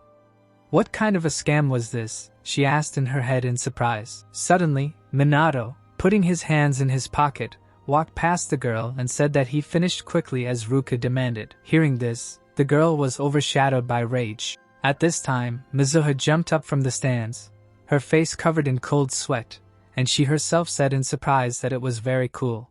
Proudly raising her head, Ruka with disdain in her eyes told the protagonist that he, apparently, is worth something. Are you comparing yourself? Minato asked coldly, stopping. Hearing this, the girl answered with displeasure that the guy always tries to have the last word for himself. Looking intently at Ruka, the protagonist saw that the girl was enveloped in strong magical energy, and said afterwards that Ruka's power was already equal to 10,000, which meant that she was stronger than Ruji. A few minutes later, the guys stood opposite each other, preparing for the decisive battle. The judge shouted loudly, announcing that the second competition lineup had been changed, stating afterwards that great hopes were placed on the protagonist's fighting ability. Minato had a slight smile on his face. The judge continued to say that the participant who won this round would determine the team's victory. Ruka had a very tense expression on her face, and she was biting her lip. The second duel is about to begin, the judge shouted loudly. The protagonist immediately extended his hand and cast a spell, after which a powerful magic projectile burst out of the magic seal. Ruka did not wait either and began casting a spell. With his hand extended, Minato did not stop attacking, saying in his head that now, with his strength indicator equal to 100, the power of his magic is low, so if he does not aim for the head, there will be practically no effect. Ruka covered her head with her hands, defending herself. Suddenly, she saw the moment, sharply extended her hand and powerfully attacked, releasing a powerful water projectile at her opponent. A powerful magical attack hit the protagonist, causing a powerful explosion. Suddenly, what Ruka saw a few seconds later shocked the girl. Hundreds of cold sweat were running down her face, and she herself said that it was impossible. The protagonist, waving his hand, dispelled the attack of his opponent and was safe and sound. Looking down at the floor, the girl shockingly asked in her head how it was possible that Minato did not have a single wound, after which she said that it looked like the guy did not use magic. Then, what did the protagonist do at all? Ruka wondered. The students in the stands were also very surprised and confused. Looking at the arena, they said that they saw that the girl's attack reached the enemy and Minato did not even get wet. At this time, Mizua, sitting in the stands, holding her hand to her heart, shockingly asked herself in her head what skill her teacher used. I'll find out what he did. Ruka screamed in her head, then cast a spell and, stretching out her hand, sent many streams of water towards her opponent. The protagonist, without using any magic, began to deftly dodge each stream. Seeing this, the girl was shocked. She screamed with beads of cold sweat on her face. Is there really no magic in this? And her opponent is just dodging. Looking quietly in her place, Mizua tensely said in her head that magic opposes magic, adding that although there is a difference in strength, the protagonist reduces it a little because if you do not do this, it will obviously be dangerous. Gritting her teeth in rage, Ruka lowered her hands and said in her head that when it comes to the second rank, the speed and mass are different, so it should not be possible for her opponent to dodge, after which she asked if the protagonist even has a sense of fear. She stared intently at her opponent, who stood quietly and looked back at her. In her head, the girl said that the protagonist looked like he was thinking about everything, and this was possible if a person had the ability to sense and track magical power, and for this, perhaps, one must be quite brave. After thinking these thoughts, she suddenly extended her hand and chanted a spell, preparing to attack. When suddenly she decided to use the third-rank technique, Azure Splash. From the magic seal in front of her, a huge and incredibly powerful stream of water burst out. All the spectators were shocked by this. According to the fence, they shouted that Manhwa would be finished if he got a direct hit. A loud and very strong magical explosion was heard and water splashed in all directions. Ruka, sitting on her knees and wiping her face from sweat, shouted that her opponent would definitely not dodge this. When suddenly a powerful magical projectile from the protagonist flew into her head, Ruka did not lose consciousness from this. Raising her head, she saw Manhwa in front of her, who was standing above her with his hand outstretched in the shape of a gun. She immediately noticed that her opponent was unharmed, after which she screamed, asking how this was even possible, asking after how Manhwa was able to get out. Hearing the question, the protagonist emotionally answered that he used a magic drain that absorbs magic and simply passed through the opponent's technique. Hearing this, the girl looked behind Manhwa and saw that her powerful attack, demolishing even the floor, left a whole path in the middle, along which the protagonist passed. She was very surprised and did not know what to say, when suddenly she raised her head and hysterically laughed, passed through, after which she began to laugh again. A few minutes later, she looked at the bright sun in the sky with a warm smile on her face, and said that this was a complete defeat for her. After that, the judge loudly shouted that the victory was for the participant Manhwa, when suddenly the protagonist, turning around, saw his student running towards him. Smiling warmly, he said that they won. Yeah, the girl replied with a warm smile on her face and tears in her eyes. Ruka, rising from her knees, bowed and said that she, as promised, would no longer interfere, adding that the protagonist could now do whatever she wanted. Hearing this, Manhwa was very surprised by such words from her sister. Manhwa did not answer, only exhaled heavily. Then he suddenly turned around, scratched the back of his head and said that Manhwa's bruises were quite light, adding that it seemed Ruka had given in, unlike him. Hearing this, Ruka's cheeks turned red and she herself, spreading her arms, screamed that this was not true. Closing his eyes and slightly turning to his interlocutor, Manhwa said that his student had gained strength in 2 weeks, after which he asked if it was not time to stop being overly caring. After saying that, Manhwa put her hand to her chest and shouted loudly that she would become even stronger, so much so that her sister wouldn't have to worry about her. Slightly lowering her head, Ruka smiled warmly and with slightly red cheeks, replied that she believed. The protagonist, with his hands in his pockets, silently watched as the sisters made up. Then suddenly, he felt something very terrible and incredibly powerful. The sky suddenly turned red. A drop of cold sweat ran down Maneto's face because he felt foreign magic. Everyone stared at the red glow in the sky. The protagonist said in his head that this was a disaster. At this time, while no one was in the classroom, Tedeno, along with his friends, shouted that they needed to quickly clean everyone out. A guy with long blonde hair, holding a textbook in his hands, turned to Tedeno and shouted that the protagonist's backpack only contained books. Hearing this, the boy clenched his teeth and screamed in rage that there must be something. Otherwise, how could Manhwa use such magic? Suddenly the boy with long blonde hair backed away in horror and screamed, asking what was going on. Hearing this, Tedano crawled out from under the desk, looked at his friend and asked if he had really found something. Suddenly horror and fear appeared in his eyes and a drop of cold sweat appeared on his face. The 3 bullets looked out the huge window, through which a blood-red sky could be seen. Disaster, Tedeno screamed with a shaking voice. The boy with short blue hair, backing away, screamed that it couldn't be happening. The protagonist looked at the sky with his mouth open, feeling an ominous magical force. He understood that this was foreign magic. Everyone who was in the arena at that moment looked at the sky, which was painted red. It was a disaster. The students of the academy were in a panic. They were screaming in horror, asking what was happening and if it was a disaster. The main character looked at the sky in horror and asked himself in his head why the disaster had started, and then asked if it was because they were in Shinjuku. After these thoughts, he lowered his head and thoughtfully said to himself that the first disaster had also started here, and then asked if it was a coincidence, or when suddenly huge portals began to appear everywhere from which huge monsters began to crawl out. They were absolutely horrified. All the students immediately began to run away, screaming loudly. The teacher tried to calm everyone down, asking everyone to maintain composure. Suddenly a bright light shone. Its source was the magical power of the main character, thanks to which he protected some of the students from the monsters. The green magic seal appeared in front of his mouth, into which he screamed for everyone to calm down. All the students stopped in horror and stared at Minato, waving his hand. The protagonist calmly informed everyone that only small monsters would appear at the beginning of the disaster, so everything would be fine if they acted soberly. After which he said that everyone needed to evacuate to the gym, adding that moving in groups and isolating themselves was dangerous. After these words, he pointed at the sisters and told them to also seek shelter. Hearing this, Manhwa asked what her teacher would do.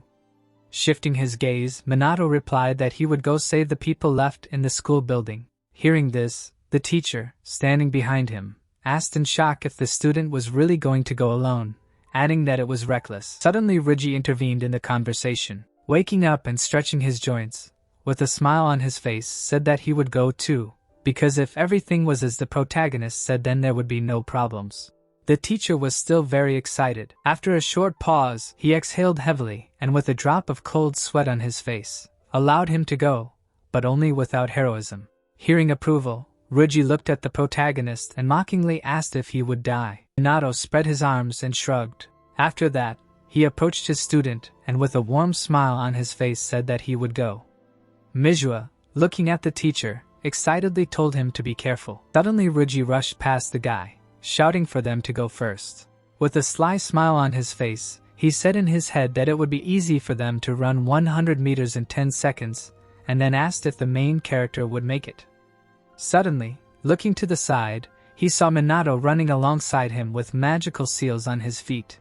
"Let's go first." Minato repeated Ryuji's words, turning to the guy. Seeing this, Ryuji was very surprised, after which, with a drop of sweat on his face, he said that his comrade's speed was impressive.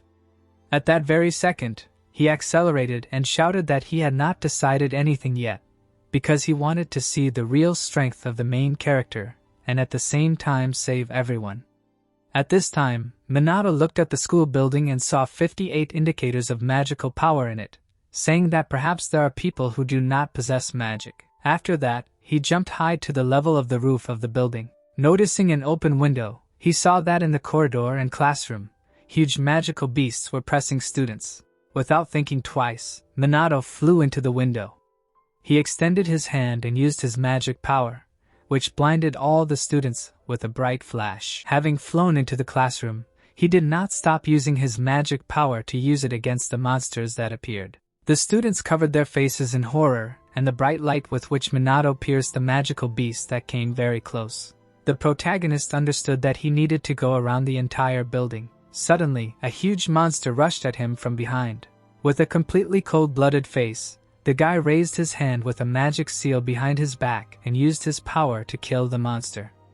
A few minutes later, Ryuji ran up to him, screaming, asking how the situation was. Suddenly, he saw that in the center of the classroom, with his hands on his hips, the protagonist was standing, surrounded by many corpses and blood of recently appeared monsters.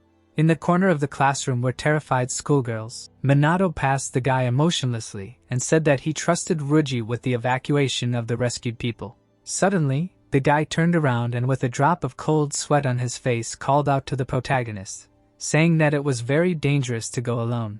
But Minato was no longer in the classroom. Ryuji furiously shouted that the protagonist was too fast. When suddenly, he scratched his head in confusion and said that he seemed to have become a burden, adding that he had nothing to even object to. Looking at the floor in front of him, he saw many corpses of monsters and said to himself that the protagonist killed a crowd of magical creatures in a few seconds, after which he asked himself who this guy even was. At this time, Minato checked one classroom after another at great speed, saying to himself that if outside the walls you can deal with magical projectiles in one go, then indoors they can hit students, after which he asked himself if there was really nothing left to do but kill monsters at a measured pace with low-level magic. When he encountered a magical beast in the hallway, he extended his hand, which had a magical seal on the end, and used powerful magical power against the monster. After that, he ran into the room where the magical beast was going to kill the students and save the girls. It was the same in the next room, where he destroyed the monster with a powerful magical flow. The saved students fell to their knees with tears in their eyes and thanked the protagonist, who wondered in his head what would happen after saving them, because every time he accompanied the guys to the gym would be a waste of time. Then suddenly it dawned on him. At this time, in another place, Ruji was killing a magical beast, shouting at the saved student to calm down and taking the others, evacuate, when suddenly the guy next to him pointed his finger into the air in horror, asking what was going on. Looking up, Ruji saw 3 students above him, who were enveloped in green magical energy. Looking at this, the guy asked himself in surprise if this was the work of the main character, asking what kind of person Minato was. And at this time, the main character looked out the window at his comrade with a wide smile on his face and said to himself that it seemed like things were going well there, adding that he was sure that Ruji could handle it. When suddenly he felt something was wrong, the girl with long pink hair was backing away with horror and fear in her eyes. Huge magical beasts were coming at her from all sides. The girl leaned against the wall and fell to the floor. Tears appeared in her eyes and her voice was shaking. Suddenly she sharply lowered her head and screamed, begging for help. When suddenly everything was blinded by an insanely bright light. Its source was the main character, who destroyed the monsters with his magical power. Jumping to her feet, the girl was very surprised.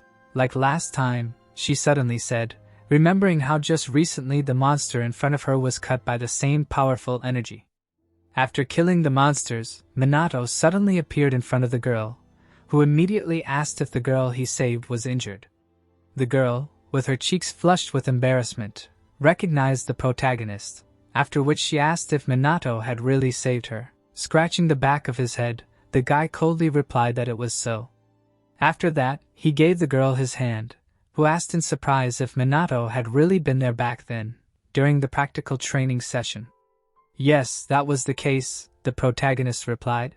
The girl stood up, bowed deeply and with tears in her eyes thanked the savior, because the guy had already saved her life twice. With a warm smile on his face, the protagonist told the girl not to worry about it, because it was nothing special. Hearing this, the girl clutched her heart, and her cheeks became even redder from embarrassment. Finally, Ruji came running up to the floor. Sweat was pouring down his face, and he himself, breathing heavily, asked who to save next.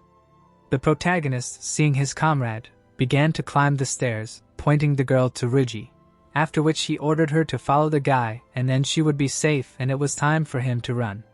Kusanagi, the girl, suddenly called out to the protagonist, holding her heart.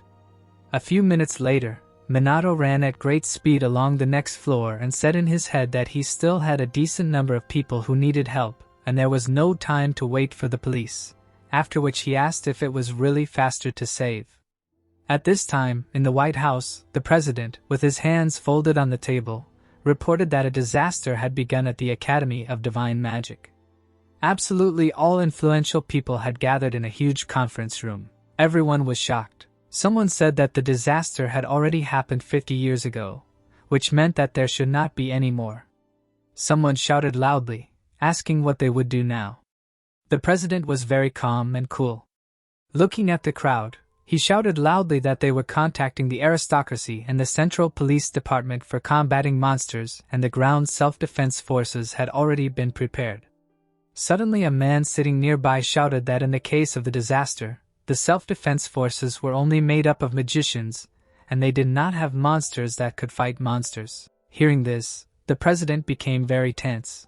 A drop of cold sweat was running down his face, and he himself said in his head that this was the downside of the peaceful situation after the disaster, adding that most of the military spending was spent on defense and international affairs and the only ones who were fit to fight monsters were the police and the magic aristocracy. After thinking these thoughts, He loudly slammed his fist on the table. Looking at his hand, he continued to say to himself that if what happened 50 years ago were to happen again, then Manhwa would no longer be with them. At this time, a boy and a girl in formal suits were driving quickly in a car. The girl, sitting behind the wheel, asked in confusion if the disaster had really begun. Yeah, the guy answered calmly, adding that it was unmistakable. Looking at the road, the girl with a drop of cold sweat on her face screamed that nothing had happened for 50 years. Hearing this, the guy answered emotionlessly that it meant that the peaceful situation was temporary, but no problems. There was a sly smile on the guy's face, with which he said that they were there for this. The guys were from the Central Department of the Police Department for Combating Monsters, and the guy's name was S.H. Chigo, and he was a police inspector. We'll try, the girl answered, looking out the window. The girl's name was Karen. She was a police officer. They were driving towards the academy at high speed, and several police cars were driving behind them. A helicopter was flying in the sky with a female reporter, who was shouting and telling everyone that a disaster had begun at the Divine Magic Academy. Magical beasts were walking all over the academy and devil guardians were flying in the air. The reporter was shouting that the sky had turned red and monsters were appearing one after another. Another female reporter and a cameraman were in the gym. Pointing at the children, she was loudly saying that monsters had suddenly appeared within the walls of the academy, so she and the students evacuated to the gym. At this time, a teacher and several other students were outside, using their magic powers to kill the intruders. The teacher was shouting that they should only attack the magical beasts, adding that they could deal with the monsters if they joined forces. Ordinary citizens were watching the news on their phones, which were broadcasting that the teachers and students were trying their best, but there were so many monsters that it was impossible to leave the academy. One of the guys watching the news asked his friend if it was true that this academy was not far from them. At this time, the second guy, looking out the window in horror, screamed in horror. He saw that magical beasts had appeared on the city streets, which were furiously growling at people. Someone was on the roof, watching everything that was happening below. They saw that the city streets were empty, and the devil's guardians were flying out of the academy in all directions. Someone, sitting in school, watched and laughed at the situation. Old people were sitting at home and, seeing the news on TV, were very scared and excited. At this time, the main character was running at great speed through all the floors of the school, saying in his head that this place was teeming with monsters, adding that, probably, things were already gradually moving towards the second phase. He ran into the classrooms and saved the students who were being attacked by monsters. In his head, he said that the monsters that appeared became stronger as the phases progressed, but at the same time, the number of monsters did not become less. Continuing to use powerful magical energy, killing one monster after another, Manhwa said that if the boss was not killed, the monsters would continue to appear continuously. Running through the corridors in which many monster corpses lay, he continued to say in his head that the boss only appeared in the last phase, so it was simply necessary to hold out until that moment. There was no emotion on his face, and there was coldness in his eyes. In his head, he said that a disaster was a very troublesome matter. After a while, he used magical power on the saved students, enveloping them in green magical power, lifting them into the air and sending rouge, and said that he had now saved 20 people, adding that the students were scattered throughout the building, so even saving was difficult. After that, he rushed to run through the corridors again, asking where he should go next. At this time, Tedeno was in one of the offices, using fire magic power, trying to fight off the monsters. Slowly exhausted, he fell to the floor, gritting his teeth and saying that it was useless because he could no longer fight back. In front of him and his friends stood the devil's guardian, who was enveloped in ominous magical energy. With tears in his eyes, a bully with short blue hair asked why the guard again. Next to him, a guy with long blonde hair was sitting and shouting that he said that they needed to leave. Tedano at this time was punching the floor and shouting that the protagonist would have killed the monster with one blow, after which he asked why he could not do so. As he was weak, the protagonist firmly answered. Hearing a familiar voice, Tedano was very surprised. Looking up, he saw that the devil's guardian in front of them was blown away by an incredibly powerful stream of fire. A few seconds later, the magical attack stopped and nothing remained of the monster except for its legs. The killer of the guardian was Minato, whose face was emotionless. After saving the 3 bullies, he turned around and started to walk away. Tadano was shaking with rage. Gritting his teeth, he screamed in his head that the protagonist saved them again. Looking up, he rushed towards the savior, screaming for him to stop. Catching up with the guy, he, drenched in sweat, shouted in confusion, asking why the protagonist saved them, because Minato should hate them. Turning slightly, Minato coldly replied that he helped because he could, that's all. Hearing this, Tadano shook with rage and lowering his head, heavily restraining himself, asked if that was really the only reason. Then suddenly he could not hold back, waved his hand and shouted for the protagonist to not pretend to be a fool. With hatred in his eyes, he screamed, looking at the savior, that the guy was mediocre and could hardly even use magic. After a short pause, he screamed, asking when Minato managed to become so strong. After a short pause, looking out of the corner of his eye at the bully, the protagonist said that Kusanagi Minato once died in a car accident, and he was reborn in the body of a guy. Hearing this, Taden spread his arms and screamed, asking if death really made his savior stronger, adding that he should be stronger. But why then someone like Minato? Then the protagonist interrupted the bullion, coming closer, and asked if Taden was really strong. With contempt and disrespect in his eyes, he explained that the strong do not oppress the weak, adding that it is the weak who oppress those who are weaker than themselves, because a sense of superiority can make one mistakenly believe that a person is strong. Staring at the bully, he continued to say that Taden really wasn't even thinking about fighting him right now. After saying that, he walked past the bully, leaving the boy alone. The next second, Taden fell to his knees. Depending on all fours, he hysterically said in his head that he knew what he was running away from, adding that he was running away from the fact that his strength hadn't grown much since middle school. After that, he remembered how he and his 2 bully friends bullied students, after which he said that he bullied the weak to vent his anger. Then he was saved by Minato, who used to be weak, and he didn't want to accept this reality. His bully friends came up behind him, very surprised and confused, because they were saved only thanks to the protagonist, whom they used to bully. They stood behind Taden, who couldn't get up from his knees. Tears were pouring out of the boy's eyes non-stop.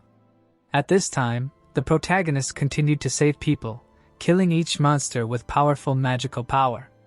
At the same second, a devil's guardian flew from the street into the classroom where Minato was. With a roar, he broke the window and burst into the classroom.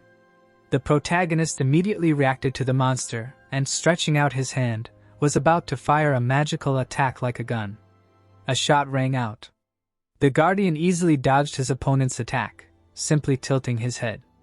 Then the magical seal on the end of the protagonist's hand changed to large and red. The next second, an insanely powerful stream of flame burst out of it. It completely absorbed the monster. A few seconds later, Minato put his hands in his pockets, then looked at the hole in the wall that he created with his attack. After a short pause, looking at the street, he said in his head that there were only guardians, which means at this rate the boss is not far away. After these thoughts, he turned to the 2 students who were sitting on the floor in fear and told them to relax, because everything was okay now. At the same time, Ruji, gritting his teeth in rage, screamed, cursing at the protagonist. Using his magical power, he fought off hordes of monsters and screamed that Minato abandoned everything on him and left. Magical beasts approached the rescued girls from behind, growling furiously. Noticing this, Ruji rushed to help, killing the monsters with a powerful flame. After that, he pointed his finger at himself and with a smile on his face said loudly that he would protect everyone here, after which he asked everyone to calm down and follow him. The 2 students were very happy and there were wide smiles on their faces, and Ruji himself, looking ahead, where there were a lot of monsters, scratched the back of his head in confusion and said in his head that there were too many creatures, so he did not even know how to cope. Suddenly, the main character appeared next to him, asking immediately if he needed help. Ruji was very scared by such a sudden appearance, and said that Minato had scared him a lot, asking him not to do that again. The main character did not answer this and, looking at the monsters, said that everyone would go only after he dealt with all the invaders. Hearing this, Ruji ran up to his comrade and shouted in confusion that he definitely couldn't handle such a large number alone, so it would be better for them to just find another way. At that very second, each monster was struck by a powerful magical attack. As soon as the light went out, all the monsters were dead and only Minato was left standing on the field with his hand outstretched. All the rescued, including Ruji, were shocked by the unfolding picture. Having finished killing the monsters, the protagonist turned to the boys and asked what they were standing there, ordering them to go faster. Coming to his senses, Ruji, with a drop of cold sweat, called out to everyone else, ordering them to run quickly. After that, all the students began to run for cover. While the students were running, magical beasts were trying to attack them from all sides, which Minato instantly killed with his powerful magical power. Ruji saw all this. He said to himself with a wide smile on his face that his comrade was incredibly cool.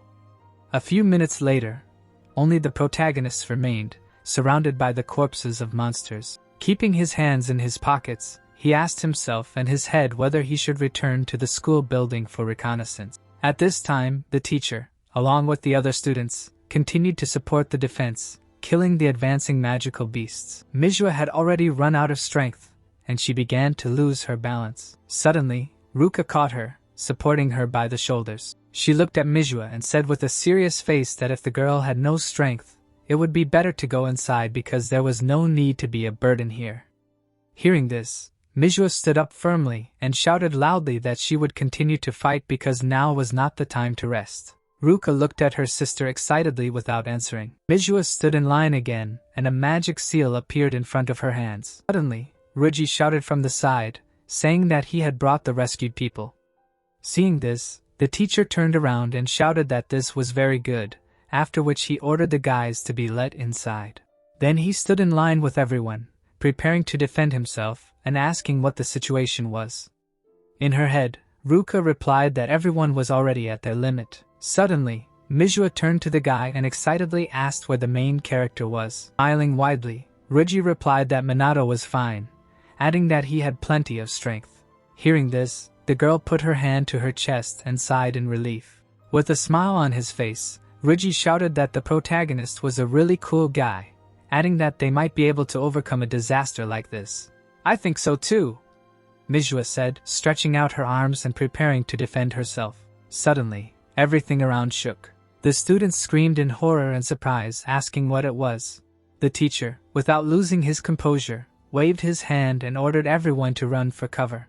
Many hellish legs appeared on the ground, followed by a loud stomping sound. A huge horde of monsters and devil guardians came out of the portal. Seeing this, Ruji shouted with horror in his eyes that they needed to run. All the students instantly turned around and started running from the magical beasts chasing after them. Ruka, her sister, and Ruji also turned around and started running. Suddenly, Manhwa decided to turn around, sensing something was wrong. Blood spurted. At the very last moment, the magical beast that almost managed to bite Manhwa was killed. Its killers were the Central Police Department that had arrived. Inspector Chigo, with his hand outstretched, ordered that it was time to begin exterminating the monsters. All the policemen sat down and began to attack the advancing monsters with a powerful stream of fire. Seeing this, the students were very glad that they had managed to hold out and were saved. Chigo, turning to the survivors, shouted that now that they were here, everyone was safe, after which he asked everyone to evacuate according to the instructions. Suddenly, Manhwa approached him and shouted that they would also fight. Hearing this, the guy turned to the girl and said that ordinary citizens needed to evacuate too. But before he could finish, Manhwa interrupted the inspector and shouted that they were not ordinary citizens, and the magicians finished for her sister, putting her hand on her hip. Hearing this, Chigo lowered his hand in confusion and said that he hoped for assistance, after which he ordered the students to attack from the rear. "Good," the guys shouted back. Continuing to support the defense, the inspector said in his head that, frankly speaking, they did not have enough hands so the task would be easier, after which he added that this was a very pitiful fact for the police. At this time, Karen was treating the wounded, with a warm smile on her face saying that everything was fine now. The main character himself looked out of the school windows at the police cars, saying that he was very glad that the police had arrived, adding that now he trusted the situation to the police. His face was still cold and emotionless, with which he said in his head that it really was such that the police arrived before the self-defense troops, and the disaster was an incident of state level, and there was no reason for the state not to prepare measures for this case. After a short pause, he became embarrassed and said that he was afraid that this might be possible in this country where the world was being driven to insanity. After saying this, he used his magic power to speed up and rush through the school corridors, saying that no matter what, he had to do what he had to do, so he had to save the remaining students. At this time, the reporter in the helicopter, seeing what was happening, reported that the police had arrived, but the number of monsters was only increasing. When suddenly, she looked closely at the camera and shouted loudly that the citizens were waiting for the arrival of the magic nobility. The children who had just laughed at what was happening were now sitting at the table and watching the news with wide smiles on their faces, loudly rooting for the magic nobility. Old people were watching the news on TV and said that they were paying taxes, which meant the magic nobility would settle everything. The reporter shouted right into the camera for the magic nobility to come quickly. At this time in the Fuko state, Jean, sitting in a chair and looking out the window, ordered to be left alone. "Are you sure?" asked the servant, standing nearby. To this, Jean coldly replied that the police could handle a small-scale disaster, so there was no need for the help of the magic aristocracy. After that, he stood up and began to leave. Noticing this, the butler asked where the master was going. "To sleep," Jean answered firmly, going to the bedroom door. Slamming the door, he left. The butler bowed and wished for a good night's sleep. At this time, Chigo, straining himself greatly but not giving up his position, said in his head that the situation was getting worse and worse. Turning to his colleague, he shouted, asking if they could clear the area around the entrance of monsters. "Impossible. There are too many of them." The policeman shouted, answering. Turning back, Chigo looked down in disappointment, and said in his head that the speed of monsters' appearance was higher than expected, so there was no way to evacuate the citizens. Gritting his teeth, he said to himself discontentedly that the self-defense forces were limited to logistical support, and were not yet ready for action, so the only hope was the magic aristocracy, but there was absolutely no contact with them. When suddenly he raised his head and shouted loudly, expressing dissatisfaction that now there was no help to be received from the magic aristocracy. All the students of the academy continued to defend themselves, killing the monsters approaching them. Chigo, who was approached from all sides by monsters, said to himself that he knew the information, but a real catastrophe was still a disaster, after which he asked if people were really resisting this at that time. But what would happen when the boss appeared? Hordes of monsters growled menacingly and were ready to tear apart everyone in their path, when suddenly a powerful purple beam of ominous magical energy struck the ground from the sky. The next second, a huge powerful monster appeared. Upon seeing it, everyone immediately felt an ominous magical energy which scared them. Hordes sweat began to pour from Shagu, and there was horror and fear in his eyes. Seriously, he screamed in his head. "Is this really a demon boss?" Ruka was also very scared. Looking at the huge monster, she said that this was a monster that was rare to meet in their time, adding later that only the magic aristocracy could defeat such a thing. Mizuhi, unlike her sister, was shaking with fear and said to herself that they needed magic of the 5th rank and above, but no one here could use such ranks. The demon boss began to move towards the guys, casting a spell. At this time, magical seals appeared around him, from which huge fireballs burst out. Suddenly Mizuhi noticed that several fireballs were already several meters away from her, which made her very confused, but her sister jumped in front of her at the very last moment. At that very second, she used a powerful magical water attack. A powerful stream of water absorbed the fireballs. Seeing that it did not help, she jumped on her sister, covering the girl with her body.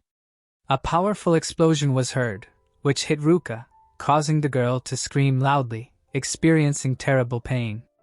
As soon as Ruka let go of her sister, Mizuhi saw that her sister's back was burning.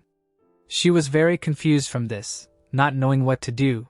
Shaking, Ruka raised herself with her last strength and told Mizuhi to run. Lost, Mizuhi fell to her knees and looked at the monsters approaching her. All the other students turned around in horror and began to run away. The girl took her wounded sister in her arms and begged for help. "Someone, help," she screamed even louder. The wounded police officers did not give up, trying to defend themselves. "I begged you," Mizuhi continued to scream. The wounded Ruji continued to stand his ground, not going to give up. Suddenly, raising his hand to the sky, the demon boss used a fifth technique, the burning column. Seeing this, everyone realized that they were going to die today. Mizuhi, with tears in her eyes, hugged her sister and screamed, calling for the protagonist. With each passing second, the fiery column only became stronger. Seeing her head up, Mizuhi continued to scream, calling for her teacher. A terrifying magical power enveloped the pillar of flame. In its center stood the demon boss. He laughed madly, seeing the suffering of ordinary people. "My God!" A familiar voice was suddenly heard. Hearing this, the demon boss was very surprised, opening his mouth. His fire column was suddenly enveloped in stronger magic. "Sorry I'm late," the protagonist suddenly said, appearing in front of his student. Keeping his hands in his pockets, he looked at the boss with contempt in his eyes and said that he would make him wait a little. Tears began to flow even more strongly from the girl's eyes, and she lowered her head to her wounded sister. Minato sat down next to her, examined Ruka and said that everything was fine because the girl simply lost consciousness. There were beads of cold sweat on Ruka's face, and blood was flowing from her mouth. With tears in her eyes, Mizuhi looked at her sister. Many students were caught in the explosions of the demon boss's fireballs. Realizing that there were many losses, the protagonist gritted his teeth from the surging rage. Suddenly he stood up abruptly, looking towards the monster. "Kusanagi," Mizuhi asked in surprise, seeing the guy's actions. The protagonist turned to the student and firmly said that he would win. Hearing this, the girl said with hope in her eyes and voice. Suddenly an incredibly bright light appeared above each wounded person. Seeing a very bright sphere above her sister, Mizuhi was very surprised, not understanding what it was. The sphere slowly lowered onto the hand, after which the girl's wounds began to heal. Seeing this, Mizuhi looked at her hands and saw that her wounds had also healed. All the students who were exposed to the explosion were healed and rose from the ground in shock. Karen, peeking out from cover, seeing the bright light from the healing technique, was very surprised and asked herself in her head if this was really the third-tier magic sacred heal, adding that even she did not own it. But then who did? Looking around, she suddenly saw Sh Chigo, who was sitting on the ground, was exhausted. Running up to him, the girl asked if the guy was okay. The inspector smiled and replied that his magical power had already been exhausted, but by some miracle. But before she could finish, Karen screamed in horror, asking what was happening. Rising from the ground and holding his face, Sh Chigo replied that he himself did not understand. However, removing his hand from his face, he looked at his partner, and with the last of his strength finished saying that it was necessary to protect the citizens. Hearing this, the girl took the inspector by the hand and excitedly screamed that this was reckless, asking later if the guy really wanted to die. Then Sh Chigo screamed loudly that they must fight, otherwise they would all be killed. Suddenly, Karen began to shake and tears appeared in her eyes, lowered to the ground. Holding her hand to her chest, she said in a trembling voice that all this was already useless. The police were destroyed, she screamed sadly. Behind them lay the lifeless bodies of the police. Hearing this, Sh Chigo gritted his teeth, beads of cold sweat appeared on his face, and fear appeared in his eyes. His partner continued to say that neither the self-defense forces nor the magic nobles would come, so they were at a dead end. The demon boss had brought a huge army of demons forward to kill everyone who was still alive. The reporter, seeing what was happening, with fear in her eyes and a shaking voice said that all the police had been defeated, adding that this was the end for them. The three boys who were laughing and happy while watching the live broadcasts were no longer laughing. Cold sweat was on their faces, and they listened to the reporter say in fear that the magic nobles were no use, after which she screamed that they would all die here. The pensioners, hearing this news, were also very scared. The reporter said that they had no one left who could fight, so no one could defeat these demons. The only one left was Minato. He was suddenly noticed by the surviving police officers. Karen screamed in horror that the student was moving towards the monsters. Sh Chigo, with beads of cold sweat on his face, screamed at the protagonist, ordering him to get away from there. But Minato did not listen to the police officers shouting at him. He walked steadily towards his opponent. With contempt in his eyes, he said that the boss demon had acted too much. There was a mad smile on the monster's face, and a terribly sinister magical energy emanated from him. "I will kill," he said suddenly, slowly opening his mouth. Suddenly he began to scream very quickly and loudly, and repeat the same thing over and over. "I will kill." Hearing this vile and terrible voice, the students were seized with horror and fear, which made the children unable to move. The surviving police officers were also overcome with horror, forcing the boys to lower their eyes. Suddenly, a powerful explosion was heard, striking the monster. It was released by the protagonist, who with an outstretched hand told it to shut up. As soon as the smoke cleared, the huge boss monster raised its head and screamed furiously, causing its magical power to increase several times. Magic seals appeared in front of all the magical beasts. At that very second, streams of dark magical energy burst out of them. Seeing this, a slight smile suddenly appeared on the face of the protagonist, with which he said in his head that he took this seriously during the global catastrophe. But now he needed to be calmer so as not to instill fear in others. The next second, a huge wall of dark magical energy was approaching Minato, holding his wounded shoulder. Shigo said killed. Having absorbed the protagonist, the terrible energy rushed at ordinary students, as suddenly the dark energy was absorbed by a powerful barrier that enveloped each person who was attacked. They were created by the main character, who, spreading his arms in different directions, used a lot of his strength to protect people. From each of his hands came incredibly powerful streams of his magical energy. They hit the boss demon with great speed, who immediately screamed in pain. Shigo, seeing this, was terribly shocked. With his mouth open, he watched the fight and asked himself in his head what was happening at all and who this student was. At the same time, the reporter showed in stone how the main character fought with monsters, shouting after that the face is not visible, offering to come closer.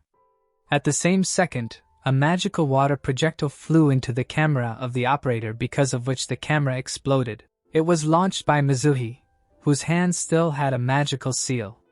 In her head, she said that her teacher must have simply hidden his power, after which she said that now she calmed down and could fight. Minato did not stop at this time, continuing to non-stop attack the huge enemy with streams of bright magical energy.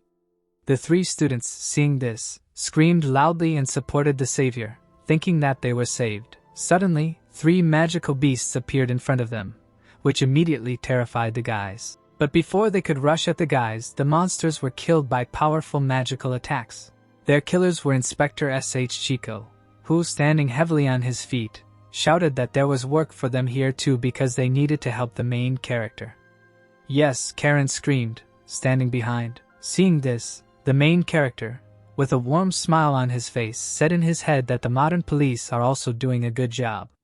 After that, he again focused on the non-stop attacks of the demon boss. Powerful magical explosions were heard one after another, when suddenly the boss, raising his head, screamed furiously, and his ominous energy increased several times.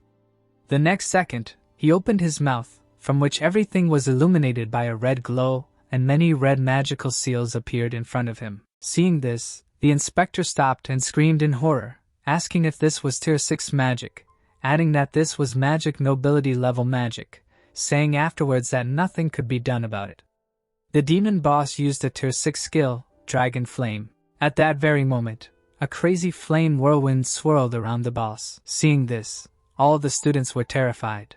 The reporter and the cameraman grabbed each other in fear and started screaming. Karen covered the little student with her body, and Chigo, spreading his arms, did not know what to do with this. He tried to cover everyone he could with his body, but the power of the Tier 6 skill was so terrifying and powerful that it would not save anyone.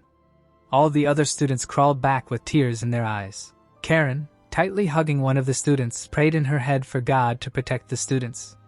As she believed, Chigo stared at what was happening and said in his head that no matter how strong that student was, they were doomed. The only one who believed in the protagonist was Mitsuha. Holding his hands on his chest, he looked at his teacher without a drop of fear in his eyes and said in his head that Manhwa would definitely be able to handle the demon boss. "I believe him," she said to herself, looking intently at the protagonist, who lowered his hands, adding that the teacher needed to defeat the monster, no matter what. At this time, Manhwa, raising his head, coldly looked at the boss and said in his head that the mass was gigantic, but slow, adding that the demon had acted very unwisely since he decided to use the 6th rank. After these thoughts, he stretched out his hand in front of him and said to himself that meanwhile, with the 2nd rank, he definitely would not defeat the monster, adding that he did not want to draw attention to himself. After these thoughts, he was enveloped in powerful magical energy, and 4 huge magical seals appeared in front of him, collecting incredible power. The next second, he used the magic synthesis, the 4th tier technique, Snake Storm, after which water burst out from the magic seals, which in an instant took the form of a huge snake with burning eyes. Seeing this, the inspector was shocked, asking himself in his head, "Is this really magic synthesis?" At the same time, the fire caused by the demon took the form of a huge fire snake with burning eyes. The water snake hissed loudly at its opponent. After that, they collided heads, causing a powerful explosion. The next second, a fierce battle between the 2 elements began. The water snake attacked, grabbing its opponent by the neck.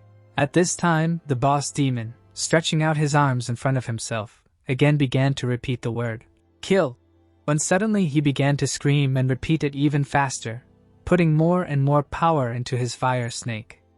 The fire creature received all the demon's powers and rushed at the protagonist. Seeing this, Manhwa exhaled heavily. At that very moment, his water snake grabbed the fire snake's neck, destroying it with one blow. After that, the huge water snake flew at the demon with its mouth wide open. It swallowed the monster in one go. After that, everything was gone. Smiling weakly, the protagonist said that no self-control was put into the demon. Purple smoke from killing the demon was rising into the sky. Putting his hand in his pocket, Manhwa said to himself that he thought it would take longer, but the boss demon was weaker than he expected. Suddenly the sky turned its usual color again, and the sun began to shine high in the sky. Raising his head, the protagonist smiled and said in his head that it seemed that after defeating the boss, the catastrophe had passed, so now he could calm down. Thanks for watching. Don't forget to subscribe and hit the like button for more epic manhwa recaps. The students, realizing that everything was over, sat on the ground, shocked, asking if the protagonist could really defeat a terribly strong demon. Suddenly, all the students jumped to their feet, ran out of hiding and started to rejoice loudly and laugh. The reporter and the cameraman were also very happy that they survived. Karen, continuing to hug the student, with tears in her eyes and a warm smile, said that now everything was fine because the disaster had passed. Behind Manhwa stood Shogo, who, holding his sore shoulder, shockingly said in his head that he could not even believe that an ordinary student could defeat a demon, adding later that he was not even sure that the magic aristocracy could cope. Suddenly he fell to the ground because his legs could no longer support him.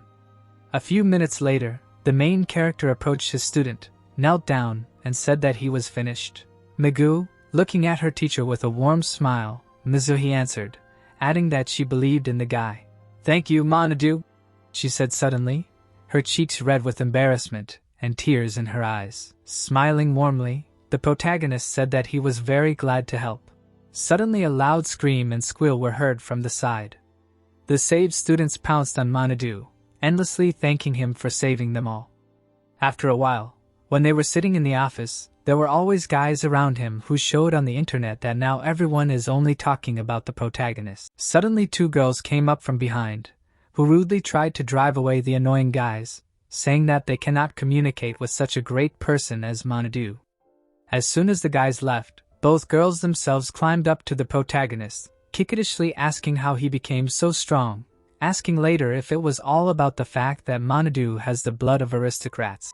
The protagonist himself sat with a dissatisfied face all this time. Suddenly a guy with glasses from the last desk shouted loudly that the main character seemed to be a big shot, because it was impossible for a student to have such power. The rescued kids immediately rushed to the guy in the corner of the classroom and began to complain that the main character saved them by defeating a huge demon, adding that the guy himself was pathetic, that's why he was pestering Manhwa. Meanwhile, the main character quietly got ready to run away from the classroom. Having escaped, he confusedly straightened his tie. Suddenly Mizuha appeared nearby, who with a wide smile on her face mockingly said that someone seemed to have a problem. Even more confused, the main character asked the student not to mock her. With a sly smile on her face, the girl replied that now Manhwa was a hero who protected everyone and now nothing could be done about it. Manhwa, looking at the student out of the corner of his eye, wanted to say something, but did not have time, because the girl asked if they had decided to transfer the main character to S class too. Spreading her arms, she said with a smile on her face that it was all thanks to the distinction in the duel and for participating in the disaster. And you are not happy? Manhwa suddenly asked. Mizua suddenly became very confused. Her cheeks turned red, and she, turning away, said that she was very happy, adding that there was one person there. Manhwa, without answering anything to this, turned to the student and asked how Ruka was doing. With the teacher, the girl answered that her sister was completely fine, adding that they even began to communicate more than before. That's how good, said the main character, having heard such good information.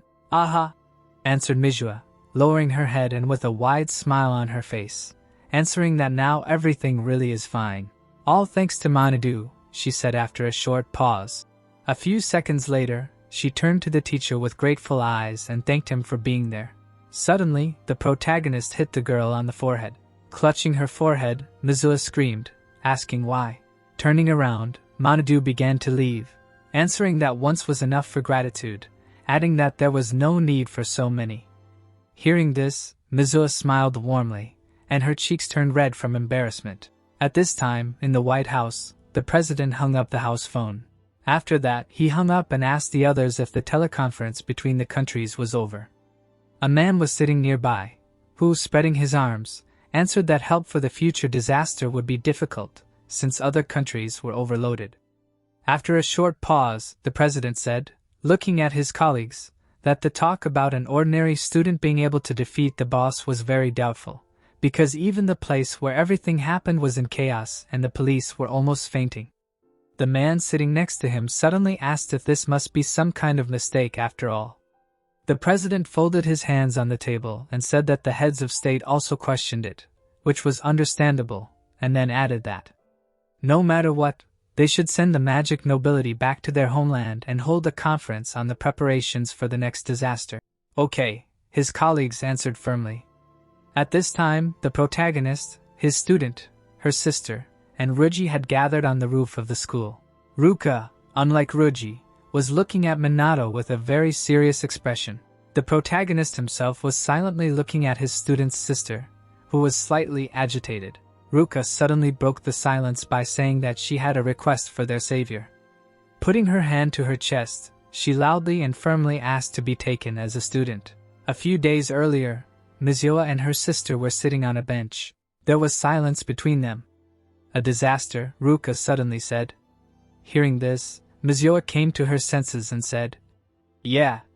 Turning to her sister, Ruka said that the main character had apparently stopped the disaster.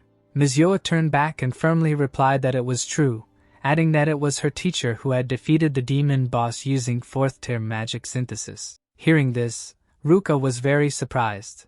A drop of cold sweat appeared on her face, and she screamed, asking again, 4th-tier synthesis, adding that not even all high-ranking magicians could master such magic. During her sister's reaction, Mizua was slightly confused, after which she said that it was true. Ruka had already calmed down, and with a warm smile on her face, she softly said that she believed it, because it was impossible for her sister to lie. After a short pause, Mizua turned to her sister and asked why she thought she wouldn't lie. Because you have always been decent, Ruka answered easily, looking forward, adding that her sister had always been honest, incapable of lying, kind, serious, and diligent. Lowering her head, she said with some sadness in her voice that she, therefore, thought that her sister should not be a mage without talent, but it seemed that her approach was too cruel. Sister Mizua said in confusion upon hearing this, when suddenly, she jumped to her feet, turned to her sister, and shouted loudly that she would become even stronger, so strong that Ruka could be at peace. After that, she put her hand to her chest, loudly and firmly asking her sister to calm down. Seeing this, Ruka silently looked at her sister, confused. Suddenly, she turned away, after which, closing her eyes and smiling warmly, she said that her sister was already truly an adult. Seeing this, a warm smile appeared on Mizuo's face as well. At this time, Ruka's face became more serious. In her head, she said that the protagonist's real strength was definitely not at the level of a schoolboy, adding that Manhwa was probably even stronger than his father. After a short pause, she looked up at her sister and asked if she could ask for one thing. Now, she was currently standing on the roof in front of the protagonist. In her head, she was saying that if she took into account the current situation, at best she was an advanced mage and needed the protagonist's help to become even stronger. After thinking these thoughts, she looked up at Manhwa and apologized for insulting and looking down on him. After that, she closed her eyes, lowered her head, bashfully saying that she understood perfectly well that this request was selfish. But, no matter how embarrassed she was asking. "Take me in," she began to say, bowing. But before she could finish, Manhwa interrupted the girl, saying, "Okay." Hearing this, Ruka was very surprised and confused. Raising her head, she asked again with a drop of sweat on her face. The protagonist came closer and with a warm smile on his face repeated that he would take the girl as his student. "Why?" Ruka suddenly asked with a shaking voice. The protagonist, already turning away, answered that the girl was strange because she asked for it herself. "Yes, but," Ruka said, adding that she had been cruel to Manhwa in many ways, putting his hands in his pockets. The guy turned away and coldly answered that the girl apologized, so he decided to forgive Ruka, adding that she asked and he decided to accept the request. That's all. Hearing this, Ruka was very surprised and did not know what to say. Ruji suddenly jumped up from behind. Heat, pointing his finger at himself with a wide smile on his face, said that he came for the same request. The protagonist, without turning around, answered that it made no difference, 1 or 2. "Cool," Ruka shouted contentedly. At this time, Ruka's sister came up to her and with a smile on her face said that her teacher was such a person. The two of them looked at Ruji putting his arm around their teacher's shoulder and said to themselves that Manhwa was an amazing person. Some time passed. A conference room. The protagonist, Mage, and the teacher were sitting inside. Police officers were sitting opposite them. Sh Chigo showed his ID and introduced himself. Karen did the same. After that, they both bowed and thanked for saving him from the bottom of their hearts, saying that if the protagonist had not been here, they and all the citizens would have been killed. Without the police interrogation, they expressed their gratitude many more times. The protagonist, with a slight smile on his face, stopped the Polish people, saying that it was enough, and then asked what business the law enforcement officers had come for this time. Then Sh Chigo raised his head and said that they had finished the investigation into the recent disaster, but there were still a few interesting points left. Hearing this, the protagonist was surprised and asked again what interesting points. After a short pause, Sh Shogo put his hand to his chin and, taking out a small notebook, asked if it was true that Minato's magical abilities had awakened after the car accident, adding that there was no doubt about this matter since they had evidence from the people around the boy.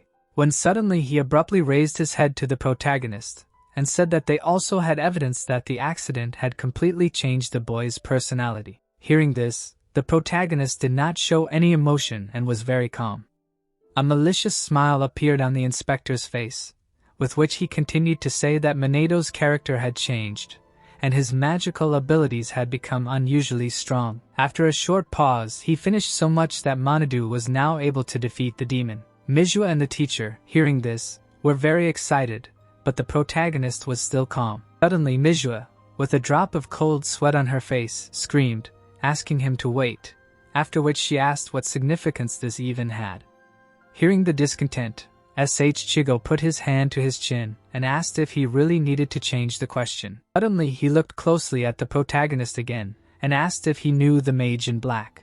Hearing this, Mizua became even more confused and Manhwa calmly asked again the mage in black. After that, Sh Chigo took out his phone and showed a picture of a guy who hides in the night, killing monsters and helping people in trouble, after which he said that the videos are spread all over the internet. After that, silence hung in the hall and the protagonist understood what was going on. Mizua stood up for her teacher again, looking askant at the police officers and asking discontentedly how this was connected with. But before she could finish, Sh Chigo interrupted the girl and said that Manhwa was similar. There was a sly smile on his face, with which he added, physique and body. After that, he leaned his head on his hand and said that, judging by everything, the mage in black was quite a master, since few mages were capable of such a thing at such a young age, and the date of his activity was very close to the date of the protagonist's discharge from the hospital. The teacher looked at the inspector with disbelief, who continued to say that using magic on the streets without permission or qualifications was illegal, adding that as a student at the academy, Manhwa had a certain amount of freedom of action at the discretion of the academy. Karen, on the other hand, sat silently by his side, not saying anything and listening to her partner, who continued to say incessantly that in the event of such wide publicity, the police had no choice but to act, so it would not be enough to just expel him from the school. After a short pause, he added that if the protagonist confessed, they would do everything possible to mitigate the punishment. Hearing this, Mage looked very worriedly at her teacher, who was calm. After a short pause, the inspector folded his hand and asked if Manhwa was a mage in black. No, he wasn't, the protagonist answered emotionlessly. Hearing this, a sarcastic smile appeared on Sachiko's face. Then he suddenly raised his head and answered with a wide smile on his face, "Well, okay then." After that, he and his colleague got up from the sofa, went to the door and apologized for disturbing him, adding that they would be leaving for today. Moving along the corridor, the inspector with a tense face said in his head that there was not the slightest hesitation on Maneto's face, adding later that if the protagonist was indeed a mage in black, then the guy's courage was unmatched. After a short pause, he added that it was very hard to believe that the protagonist was just a high school student, adding that there was something behind Maneto's back after all. Taryn, walking behind, with a drop of cold sweat on her face, said to herself that she was completely sure that Manhwa was the mage in black, adding that the voice and atmosphere nearby were very similar. After a short pause, she asked herself if the guy's nighttime activities were really meant to help those in need. After that, she looked at her partner and said in her head that she would not be able to tell the boss about the protagonist's true identity, adding that she could be dismissed from her position as a police officer. But she was absolutely sure that since Manhwa saved her, he was a good person. Sachiko walked forward with a very calm face, saying to himself that he would definitely find out the protagonist's true face. In turn, Karen, looking at the inspector, firmly said in her head that she must hide Maneto's true face. Some time passed. In the classroom, the teacher introduced two new students, Manhwa and Mizui, saying that these two would now be studying in the second year of Class S as soon as the protagonist sat down at his desk.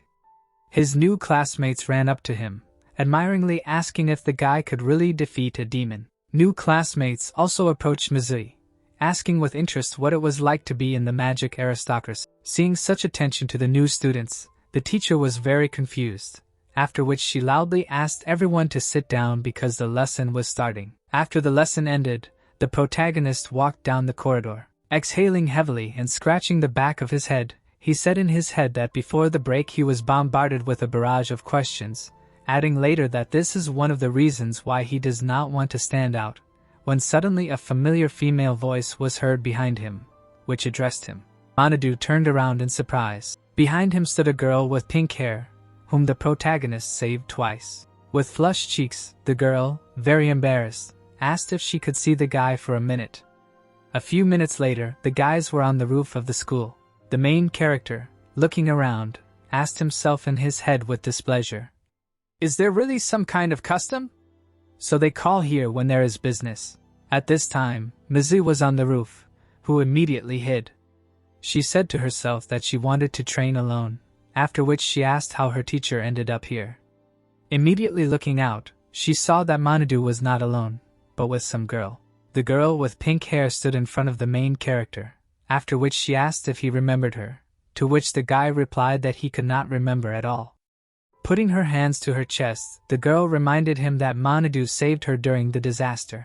"I remembered," the main character suddenly said, holding his hands in his pockets. With her cheeks red from embarrassment, the girl looked down and said that she was also saved by a mage in the real battle lesson when she was attacked by magical beasts, after which she asked if it was true that Manhwa was that mage. The guy looked away, thinking about how the student was attacked by a magical beast. Receiving no answer, the girl came closer and excitedly thanked her savior for saving her twice. "Don't pay attention," Manhwa answered coldly, saying that he only saved her because he could. Hearing this, a warm smile appeared on the student's face and her cheeks became even redder. A few seconds later, she admiringly said that the main character is really cool. At this time, Mizui tried her best to listen to what the guys were saying. Then suddenly, the pink-haired girl, having gathered her strength, loudly shouted that she really liked Manhwa and then asked to go out with him. Hearing this, Mizui was shocked. Her mouth opens involuntarily and a drop of cold sweat appeared on her face. The protagonist silently looked at the student. The girl with hope in her eyes and a wide smile on her face said that she did not have any merits, but she would do her best.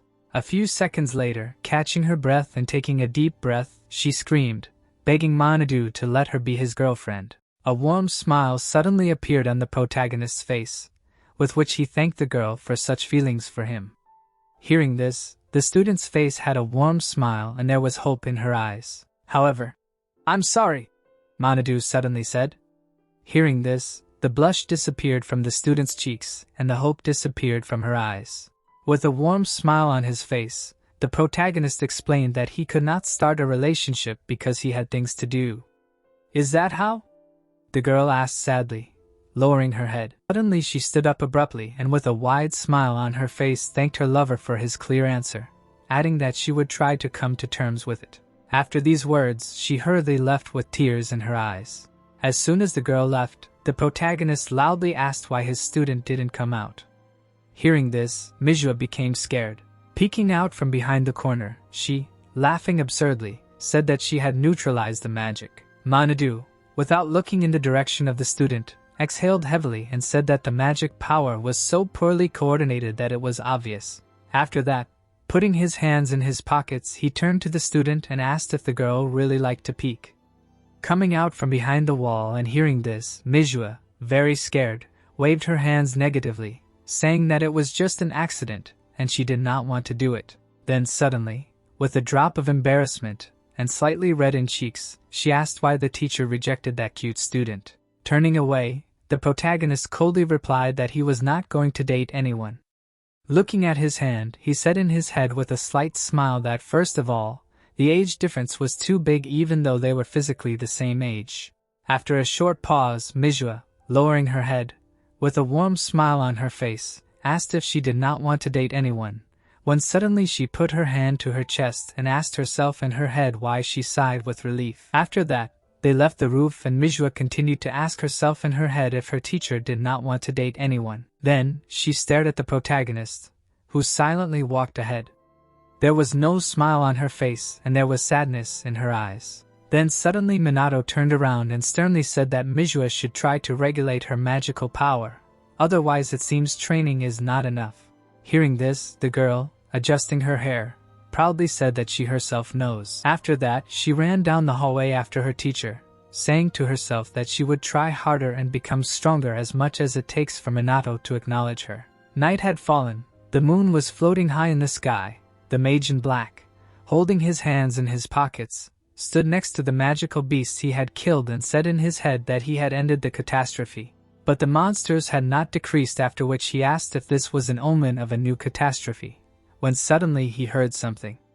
Looking into the alley, he saw a gangster-like man with a magical seal on his hand running after the girl, shouting that no one could be here at such an hour. At that very second, the mage in black appeared between the guys, who immediately said that he could. He immediately grabbed the criminal by the hand, while he still did not understand anything. The next second, he dealt a powerful blow to the guy's stomach. After that, a magical seal appeared in his hand. Using magical power, he threw the criminal away.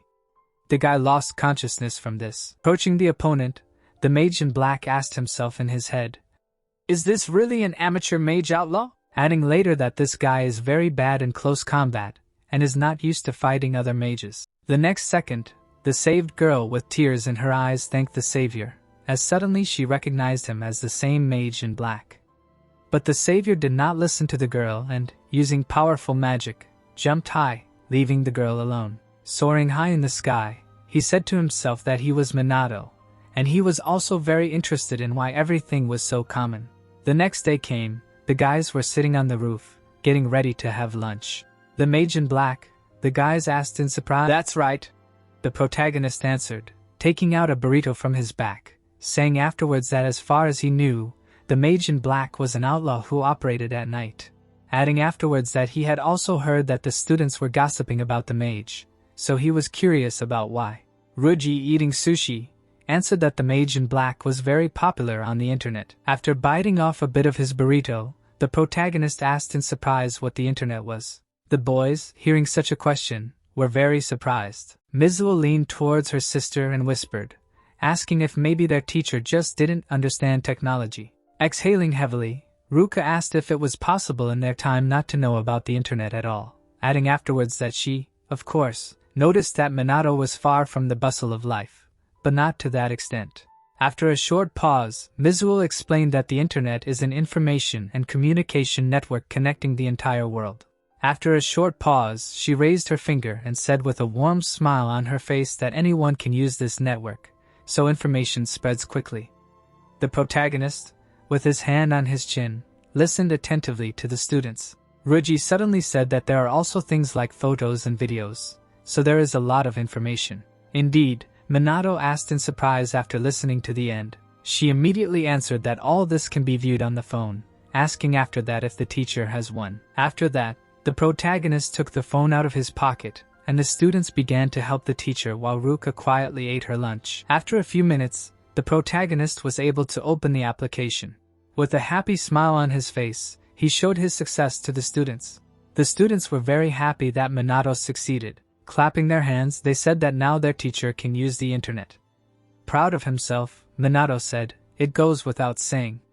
Ruka, having finished eating, exhaled heavily and, turning to the teacher, reminded him that he had promised to take them for training, after which she asked when they would start. Without letting go of the phone, Minato with a wide smile on his face asked how about starting after school, adding that since the guys taught him how to use the phone, he would teach them everything they wanted. Hearing this, a large drop of cold sweat ran down Mizuo's cheek, and she herself said in her head that she had a very bad feeling. Some time passed, classes ended, and the sun slowly went down. The main character stood on the training ground, and in front of him lay and knelt 3 of his students. Looking at the guys, he loudly and emotionlessly said that this was only the beginning, after which he ordered the guys to do everything as if they were on the verge of death. Hearing this, the students rose from the ground and loudly shouted that they would show fortitude, adding that they should not be underestimated. Seeing this, Minato smiled widely and said that this was a very good mood. After these words, his students rushed to attack the teacher, the area around the Tokyo TV tower. The tower's leg was broken. 2 people watched this through binoculars, shocked, saying that this couldn't be happening, adding that there was no sign of trouble. A man with short dark hair was shaking in fear, and cold sweat was pouring down his face from what he saw. Looking ahead, he saw a darkness of monsters approaching them, led by the demon bosses. In front of the protagonist, 3 people were sitting on the ground. Minato looked at them and asked if they had reached their limit yet. The girl with blue hair stretched her hand forward and screamed that it was not true. A bright yellow flash appeared in front of the protagonist's face. Ruka and Ruji opened their mouths in shock. Mizuo jumped above the protagonist, holding a shield in her hand. Minato quickly turned around. The girl's sweat dropped in surprise when the protagonist dodged her attack. Suddenly a golden beam of light hit Mizuo in the forehead, and she screamed in pain. Minato placed his hands on her waist and announced a break. The 3 of them fell to their knees in exhaustion. The blue-haired girl drank water while her face was dripping with sweat. They sat on a bench, Ruka wiping her face with a towel. Ruji pulled his shirt back and asked if Minato was too strong.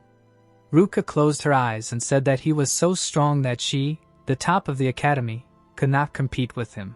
Mizuo smiled and said that the protagonist's level was indeed not like that of a student. The girl looked away. Minato frowned when Mizuo said that he always had that face as if he was bored with everything. There was someone's hand lying on the floor in a pool of blood. The protagonist closed his eyes and said that he almost died in a traffic accident. And when he woke up, he took possession of the power, and the reason is unknown, so there is no need to find out. Ruka put her hand to her chin, suggesting that a near-death experience is the cause of reincarnation, and in that case, it is not surprising. Minato put his hand on his forehead with a smile, and Mizuo thought that Ruka and Ruji were too simple-minded, because the protagonist obviously said this to get rid of questions. The girl touched her chin and thought that there was still a reason why Minato could not tell the truth, and if he was still hiding it, then it was better to stop trying to find out.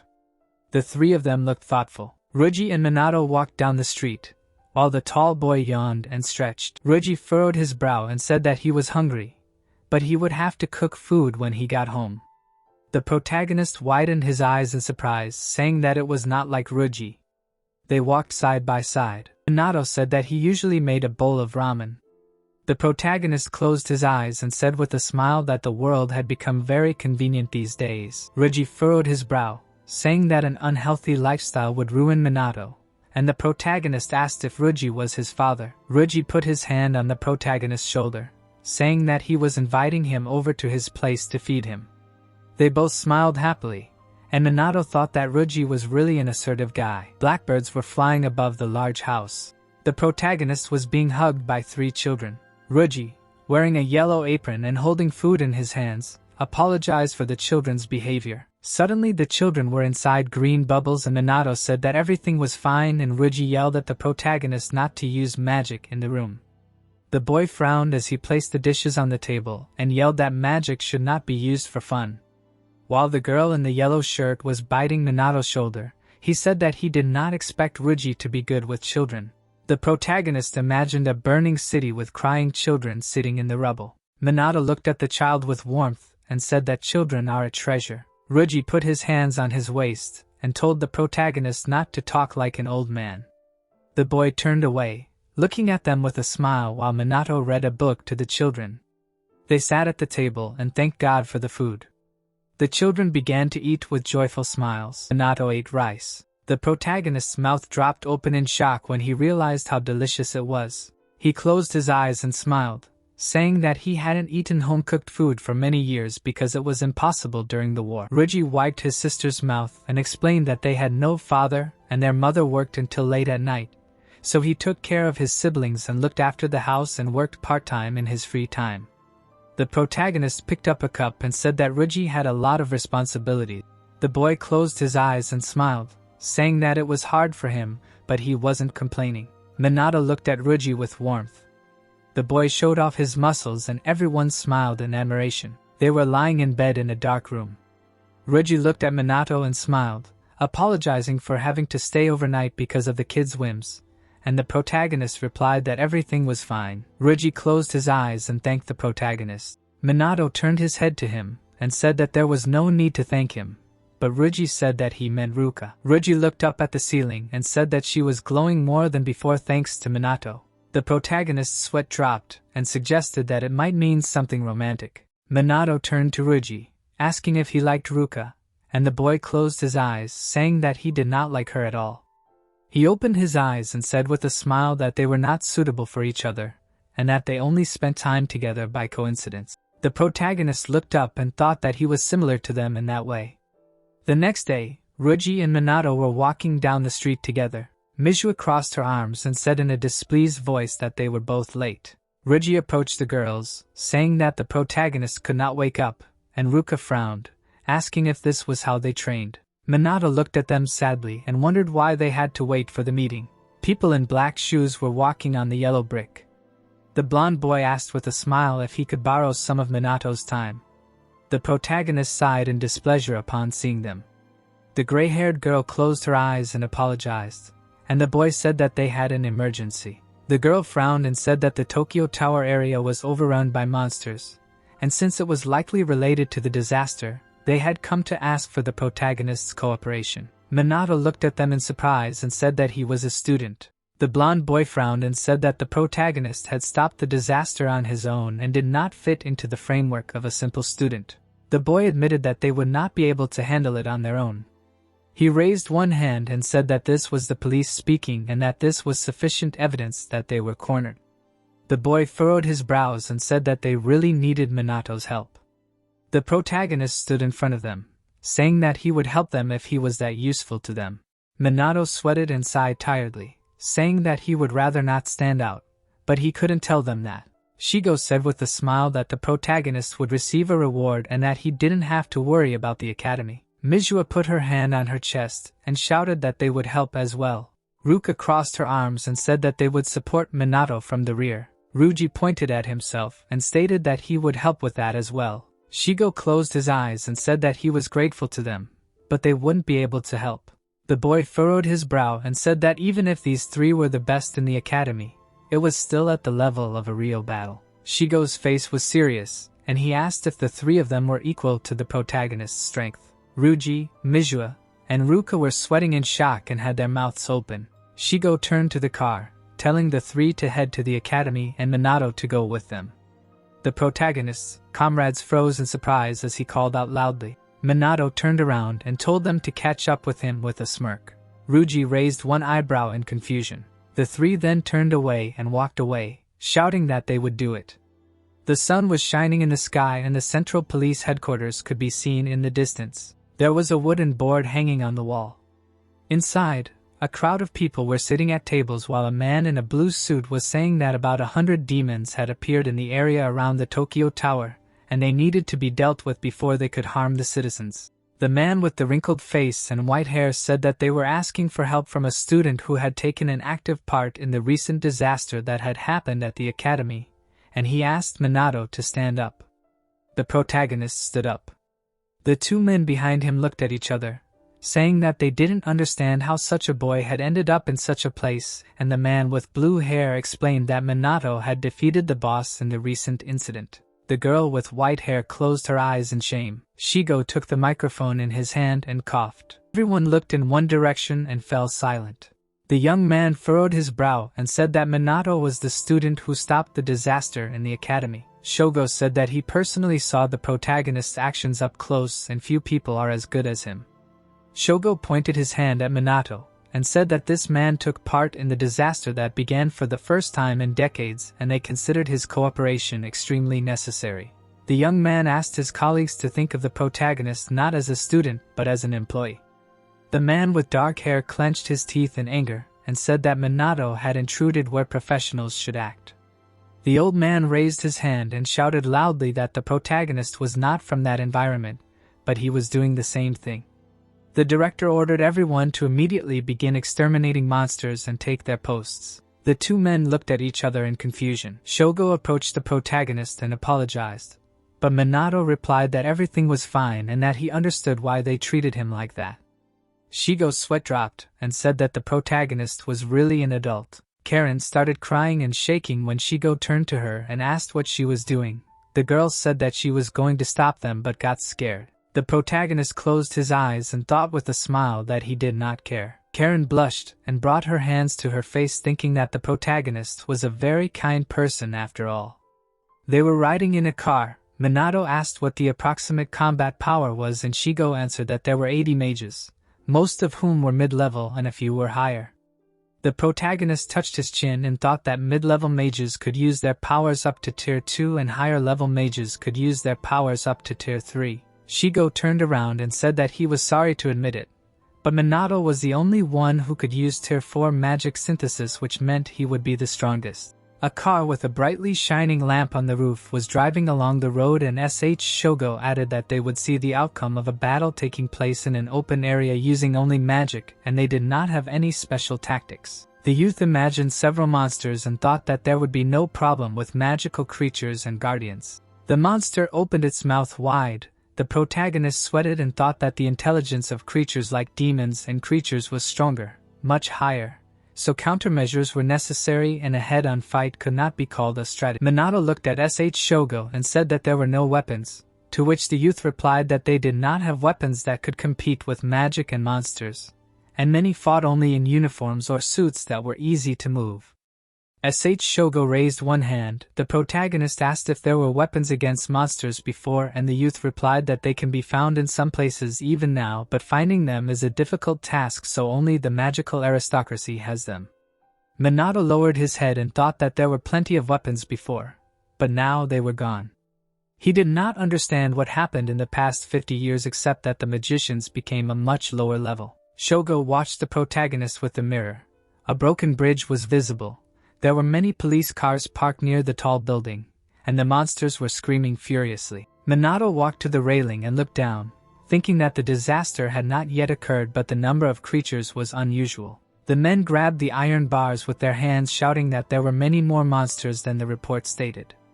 The blue-haired man frowned and shouted that there were demons here too, so they should ask for help from the civil or magic aristocracy. Shogo sweated and looked down, saying that requests had been sent, but they were unlikely to receive responses because the number of monsters and outlaw magicians was increasing throughout the country and everyone was currently overwhelmed with work. The men in black suits with angry expressions were shouting loudly that it was suicide if they fought by themselves. Shogo looked at the protagonist and asked if he could handle it. Minato turned around and said he could. The men with brown hair and his comrade ran up to the protagonist, shouting at him to shut up and stop acting tough. Minato put his hand on the railing and said that something had changed, causing the two men to show surprise on their faces. The monsters were stretching their paws upward. The bridge was broken. Suddenly the sky above it turned red. Seeing this, everyone looked up in shock. A loud message was heard from the radio from the Central Police Department to all the stations. The monsters jumped towards the people and a voice from the radio shouted that a disaster was starting to gather momentum throughout the country. The people screamed, trying to fight off the monsters. The protagonist furrowed his brows as the voice on the radio shouted that the first priority was to save the citizens. Fear appeared on the workers' faces as the voice shouted that priority was also given to the disaster response in the major cities and there were no reinforcements for other places. The man with brown hair furrowed his brows and shouted loudly that the disaster had begun, and his colleague asked how it even happened. Minato looked up and thought that the disaster was a spontaneous occurrence. But now it looked like it was caused by monsters. Shogo furrowed his brow as his colleagues approached him and shouted that they could not do without backup. Shogo looked at the protagonist, who said that work had begun. Bright lights hung in the air and the monsters were moving towards the city. The workers crowded around, shouting loudly that the citizens might get hurt and that they needed to subdue the monsters. Minato looked at them and concluded that the police were also in decline, and the man with brown hair furiously arched his eyebrows, shouting loudly that they had no chance of winning against so many enemies. The protagonist jumped over the fence. He smiled and said that they could handle it. Wild monsters crowded below. The protagonist fell to his knees, pressing his hand into the ground. Minato was surrounded by monsters. They opened their mouths wide and screamed loudly. The policeman ran to the fence and shouted for the protagonist to quickly run away from there because he was about to be torn apart. Suddenly, a bright green light appeared around Minato. Beams of light flew past the dumbfounded policeman. Shogo smiled in admiration. Bloody remains of monsters lay on the ground. Other monsters roared furiously. They created orange seals and attacked Minato. The protagonist created a protective barrier around himself. He raised his hand and thought that he could protect himself without this magical barrier. But he had an audience, so it was better not to forget about the barrier for now. Minato waved his hand and a green beam of light blew away the crowd of monsters. Shigo smiled and thought that the protagonist must use many elements behind his magic because he is incredibly strong, and there are no others like him. Shigo raised his hand and shouted that they needed to go to help, and Karen shouted that she would go too. The three men froze in fear, looking down. The policeman clenched his hand into a fist, shouting that professionals should not run away, and all three rushed into battle. The men fought the monsters. Minato turned around and thought that they were not as bad as he expected. The paw of a monster stepped on the ground, whose body emitted purple flames. A demon came out of a huge portal. The monster slowly walked on the ground, and the policemen shouted that they would not be able to defeat this enemy due to their low ranks. Suddenly a huge dragon's mouth appeared next to the demon. The protagonist covered his face with his hands. He looked at the many seals in front of him, and said that he would deal with all the demons and entrust the rest of the enemies to his comrades. The men sweated in horror. Standing in the middle of the scorched earth, the policeman came to the conclusion that Minato was a very cool magician. Shigo created an orange seal, shouting for everyone to continue killing enemies until their boss appears and to leave the demons and stronger creatures to the protagonist. Minato was surrounded by green light, thinking that 60 years ago a disaster struck the entire world and it was the first, and since then disasters have occurred many times, sending the world into ruin. The protagonist imagined the blonde youth and thought that this time he was here. As Minato created the green seal, he decided that he would not allow humanity to be destroyed. Karen turned around and turned pale in fear when she saw the monster. The monster extended its hand towards the girl. Minato appeared in front of Karen, creating a bright red flash. Sparks flew in the air around the protagonist. Karen's mouth fell open in shock, remembering the man in the black robe. The protagonist offered the girl his hand, asking if she was okay, and Karen thanked him. Minato frowned and thought that this was the same situation as before and that Karen might recognize him. The girl placed her hand on her chest, not understanding why the protagonist needed the activities of a mage in black and why he was so strong. Karen opened her mouth and wondered if she would feel disgusted if she asked him that question. Karen closed her eyes and cried, thinking that she was talking about a student, so she couldn't think of anything weird. Suddenly someone quickly ran past the girl and she screamed in surprise. A strange ray of light attacked the monsters. Minato said with a smile that it was dangerous here, and Karen, whose face turned red, apologized to him. The protagonist looked at the girl seriously and told her not to leave him, and he mentally came to the conclusion that she could not use magic. Karen blushed from embarrassment. Minato turned away and the girl doubted that he was really a student. Karen opened her mouth in surprise, thinking that the protagonist was acting as if he was older than her. A crowd of policemen fought with the monsters. The brown-haired man grabbed his tie and said that he couldn't stop shaking. The demon threw his head back and screamed loudly. Shigo frowned and asked why there was a being stronger than the demon here. The policemen opened their mouths in fear, saying that now they weren't even sure that they could win even with the magic aristocrats. Minato glared at the enemy, putting his hands in his pockets. The men frowned and screamed deafeningly for the protagonist to stay away from that dangerous monster. Minato turned around and said that he would defeat him. The blue-haired policeman fell to the ground, his mouth open in shock. The brown-haired man looked at his hand and realized that it had stopped shaking. Karen closed her eyes and silently prayed that Minato would be able to defeat the demon. Shigo smiled and thought that he was sure that the protagonist's strength was equal to the magic aristocrats. Minato stood in front of the monster. Shigo smirked and thought that now the protagonist would show his true power. Minato frowned. Shigo raised his hand and shouted that they must give it their all until the monster boss was defeated. The black-skinned monster had a purple crystal in its chest. Minato glared at the enemy. The demon and the protagonist silently looked at each other while a violent battle was going on behind them.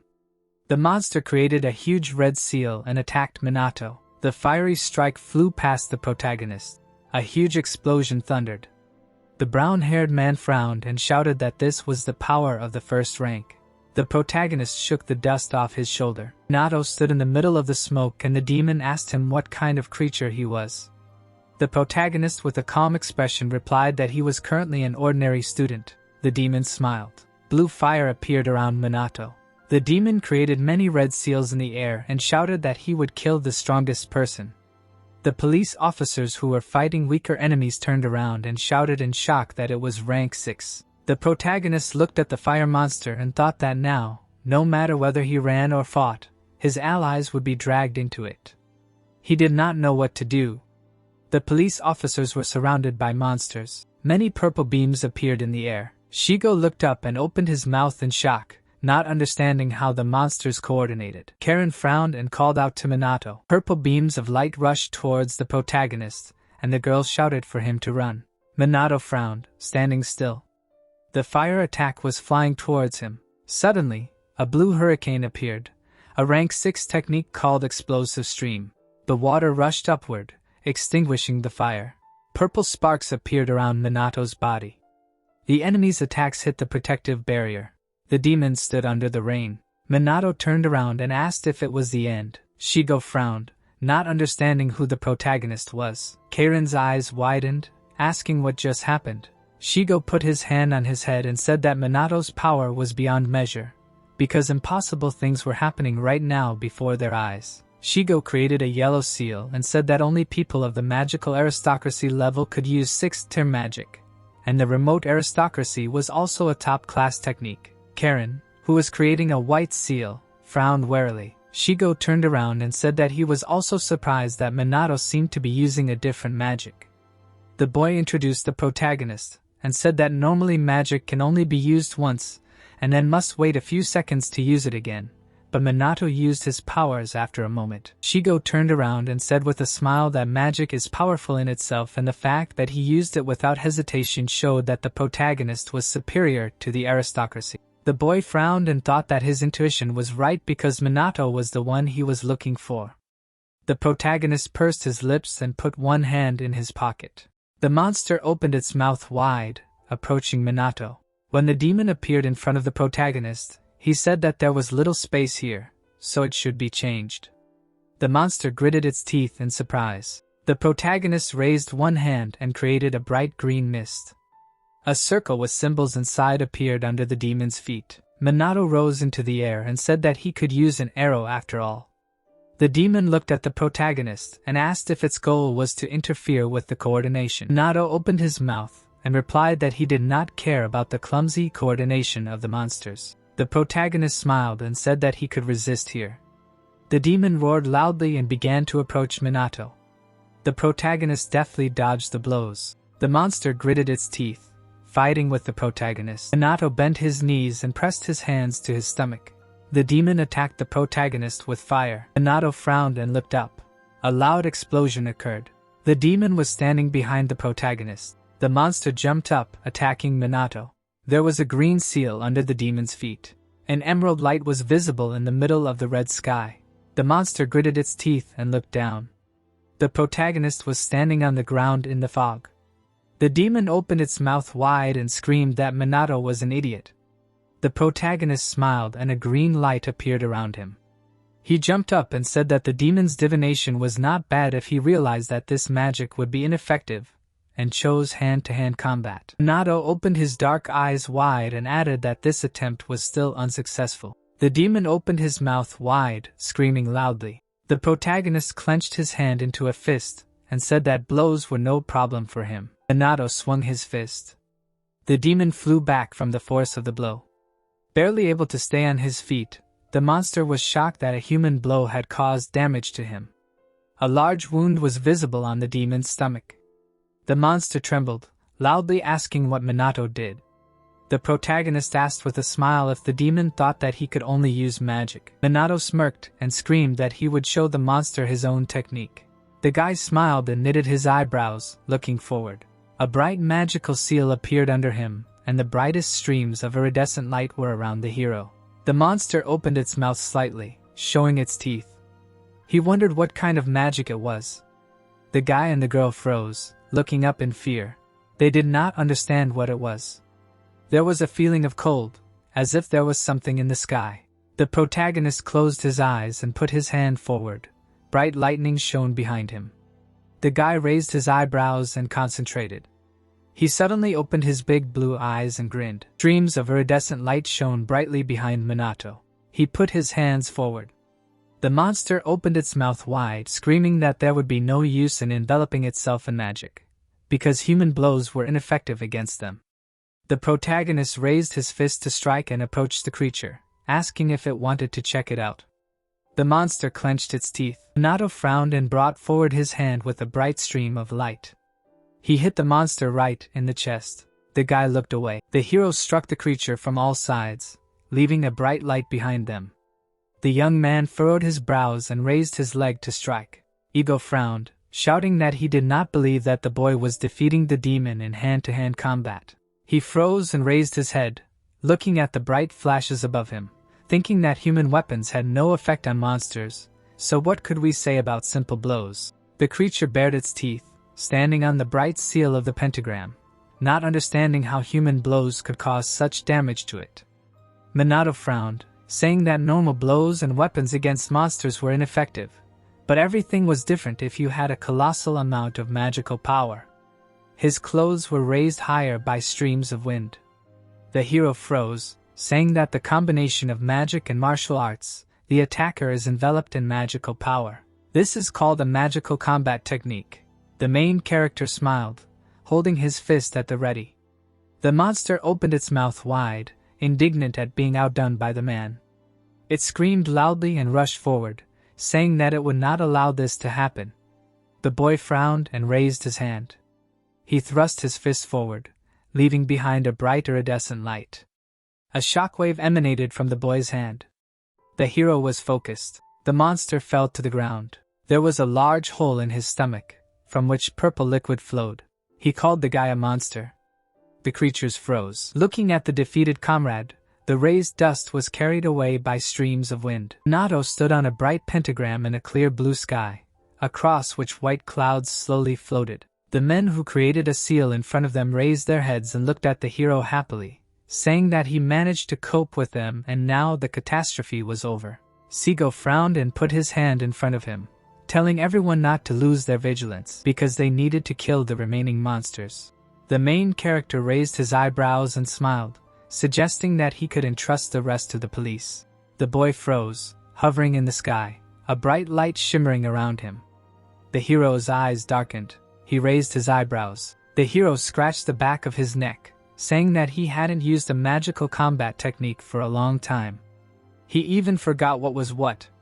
The boy descended to the ground, the wind streams lifting his clothes. Minato opened his eyes wide, raising his head and looking forward. In front of him stood a group of people in business suits. Seigo frowned and opened his mouth wide, saying that they were very grateful to him for his work in pacifying the boss of the disaster, grateful for his assistance. He, like the heroes standing behind him, brought his right hand to his temple, saying that they salute the respected Minato. On this day, outbreaks of disaster swept across the world, which were reportedly stopped thanks to the active work of the police and the magical aristocracy. The big screen in the city center was broadcasting the news. A girl with red hair reported that the disasters in Japan had been suppressed. Amidst the worries about the disaster, the blame for the government and the police, the hope for the magicians and its loss, commentators on the internet were dissatisfied with the inaction of the magicians, because the disaster could happen again. As people's worries continued to gain momentum, someone said that the magician in black could handle it. The girl in the school uniform smiled, holding the phone in her hand. The two boys looked at each other happily, saying that they had a magician in black. Commentators on the internet happily wrote that the magician in black would save them. They did not care who he was, the main thing was that he could help. The magician in black, Minato smiled awkwardly and raised his eyebrows. The heroes surrounded the boy, they smiled, saying that he stopped the progression of the disaster again. The girl clasped her hands in front of her, saying that he was very cool, asking what kind of magic he used. The boy asked if it was true that the boss was a demon. The main hero frowned and opened his mouth, thinking that they got him. He closed his eyes and sighed heavily. Mizui did not take her eyes off him, sitting in the next row. The teacher raised her eyebrows, saying that today's class hour will be dedicated to the recent disaster. Although they are still students, they are magicians, and perhaps someday there will be a need and they will be called to battle, so they must be prepared for it. The heroes sat at their desks, attentively listening to her words. The woman smiled, saying that among them there is already a student with experience. The teacher then turned their heads to Minato, sitting in the center of the class. Karen frowned and abruptly opened the office door. 2 police officers were standing behind her. They apologized for intruding. The teacher frowned and came closer, asking what was going on. The grandfather showed her ID, saying that they had permission from the academy director. Karen sadly raised her eyebrows, telling Minato that they wanted to ask him for help again. The guy smiled, thinking that they were no longer creating any appearance, wondering what would happen to the police's face. The hero grimaced in displeasure, looking at the intent looks of his classmates. The guy exhaled heavily, closing his eyes. Minato came closer, asking to explain the situation. Karen smiled, asking him not to worry, because he was guaranteed a pass and a reward. The girl frowned, saying that in addition to the disaster, monsters were appearing all over the world, magicians breaking the rules, and entire criminal organizations were also reviving, so the situation was that they were completely short of manpower, so they came to him again.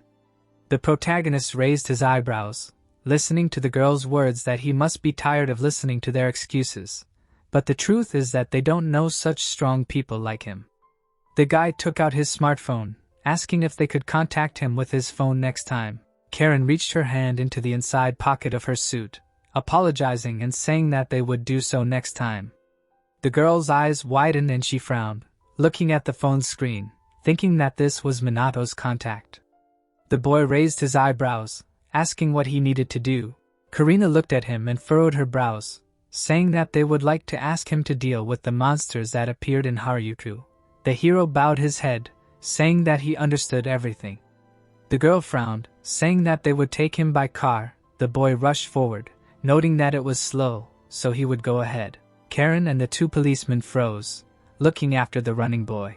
The man adjusted his hat and raised his eyebrows, saying that it was fast. The city of Harajuku was almost completely destroyed.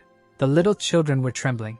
The child furrowed his brows and hugged a toy. The boy frowned, saying that his brother would protect him and that he had nothing to fear. He furrowed his brows and looked up, hugging the younger one to himself. A magical beast appeared in front of the two little children, its mouth wide open. The boy pulled his younger brother with him, telling him to run. The child tripped and fell, taking the toy out of his hands. The monster's eyes widened and it opened its mouth, preparing to eat the little children. A bright stream of light passed right across the face of the magical beast. The protagonist raised his eyebrows and put his palm forward. The children's eyes widened in surprise, looking at the young man. Minato knelt down and smiled, saying that the boy had held up well. He handed him a doll of a hero and a black cloak, asking if it was his. The boy smiled happily and took the toy in his hands. The young man smiled back. The protagonist moved forward and pointed his finger at the police officers who had approached, saying that they would protect them now and that it was time for him to run. The older brother stood up and bowed after the departing young man, thanking him for saving him. A bright green trail was in front of him. The little child opened his shining eyes wide, clutching the toy tightly in his hands. Minato frowned. He appeared in front of a crowd of frightened people, thinking that fighting on the city streets is more difficult than in the academy. This is not the collapsed Shibuya. There are obstacles and many people rushing around in panic, so magic shells do not work. The guy put his hand in front of him. A bright magic seal appeared, releasing a stream of light forward. The protagonist frowned, thinking that the magical power of monsters and people is distinguishable. But people who do not have it cannot detect it. If he wants to save everyone, then he needs to look around. The man frowned. Next to him was the palm of another person who called the magic seal. He ordered them to give priority to calming the monsters, because the rescue of citizens can be entrusted to firefighters and the self-defense troops. The man turned his head in surprise. He raised his hand, seeing Minato on the roof of the dilapidated building. The young man raised his eyebrows, remembering this man whom he met on that day of the disaster. The boy went down. The man came closer, assuming that he was there to help them, which made the job much easier. The boy looked at him, asking what the situation was. The man frowned. There was a bright magic seal in front of him. He was talking about the fact that the urgent help to the citizens was not even half done. The real situation was that they did not have time to reach the east side. The giant monsters were quickly changing their location. The protagonist put his palm with a bright magic seal to the side, saying that he would take care of it. The boy walked forward. The man brought his hand to his mouth, shouting after him that a message had arrived that outlaw magicians were operating there, asking the boy to be careful. The man frowned, looking after him. The people in suits looked up in surprise, looking at the man, who wondered if there was any point in worrying about this boy. The youth raised his eyebrows, asking who this hero was, how he could destroy the monster in an instant. The man stood still and looked forward, guessing that the boy had appeared here to help in such difficult times. From several magic seals, a vortex of energy was released, enveloping the body of the magical beast. The hero used the 6th rank, explosive flow, Manhwa frown, thinking that for the monsters to exist without a catastrophe even 50 years ago, which means they are increasing their numbers and with it their strength. The guy stood with his hand outstretched forward. The stone fragments were enclosed in bright spheres. He extended his hand forward. In front of him, among the rebels, sat a woman with a little girl. The guy thought that the area exceeded the ability to take measures only by him. If a solution was not found, then the situation would get out of control. The protagonist waved his hand to the woman with a child, whom he handed over to 2 firefighters. The guy raised his hands up, placing people in bright spheres for protection. Karen ran closer, and 2 police officers followed her. Families were reunited. The heroes could not hold back tears of joy. The protagonist waved his hand to the rescued boy. The man actively warmed Minado's hand, thanking him and saying that thanks to his actions, the losses were minimized. The boy raised his eyebrows and smiled, saying that all of this happened thanks to the police and firefighters, and he just helped. The man furrowed his eyebrows, saying that the boy was really cool. The men in suits bowed to him, apologizing for how they treated him that day of the disaster, all because of their ridiculous pride, and so they took an important position. Manhwa raised his eyebrows and held out his palm, saying that he knew that students like him could seem arrogant, so it was okay. The man smiled and held out his hand, saying that the boy was older than he looked. Karen lowered her head and closed her eyes. She clenched her hand into a fist, thanking the boy for helping her. She didn't even know how to justify the fact that they relied on a student so much. The hero looked at her, saying that helping was his decision. Manhwa raised his head, saying that he was worried about the number of monsters and their strength. Karen frowned and put her hand to her chin, saying that countermeasures against them and the disaster were necessary. As far as she knew, Mr. Shogo was working on it. Two little boys came closer and apologized for bothering him. The child smiled and raised his head, thanking the boy for saving him. The protagonist smiled, saying that the main thing is that they are safe. The boy's younger brother smiled widely and opened his shining eyes, asking if Mr. Great Saint was really the one. The youth opened his eyes and was surprised and scratched his face. The boy hugged his younger brother, asking for forgiveness for him because he just really likes this character. The protagonist turned his attention to the doll in the boy's hand. A smirk appeared on the boy's face. Manhwa frowned and smiled widely, saying that he was the great saint. The little boy raised his eyebrows high and squeezed the toy in his hands, saying that he knew it. The hero remembered his past self sitting on a chair. He crossed his legs and rested his head on his hand, asking if they really wanted to make a doll of him. The man in the dark robe and glasses smiled and pointed to the list, saying that it wasn't just about dolls, but also bromides and keychains. The protagonist closed his eyes and rubbed his chin, saying that he was sure that no one needed such things. The hero in the robe came closer and put out his hands, saying that the guy was a great saint who was a support for everyone, especially children. The guy said that he didn't think so. The man in the robe frowned and threw his head back, saying that maybe even in 100 years, people would still need saving, so he really asked Manhwa for permission. The young man picked up the youngest child and walked forward, thinking that everything was as the man said, but people could not be saved by dolls alone.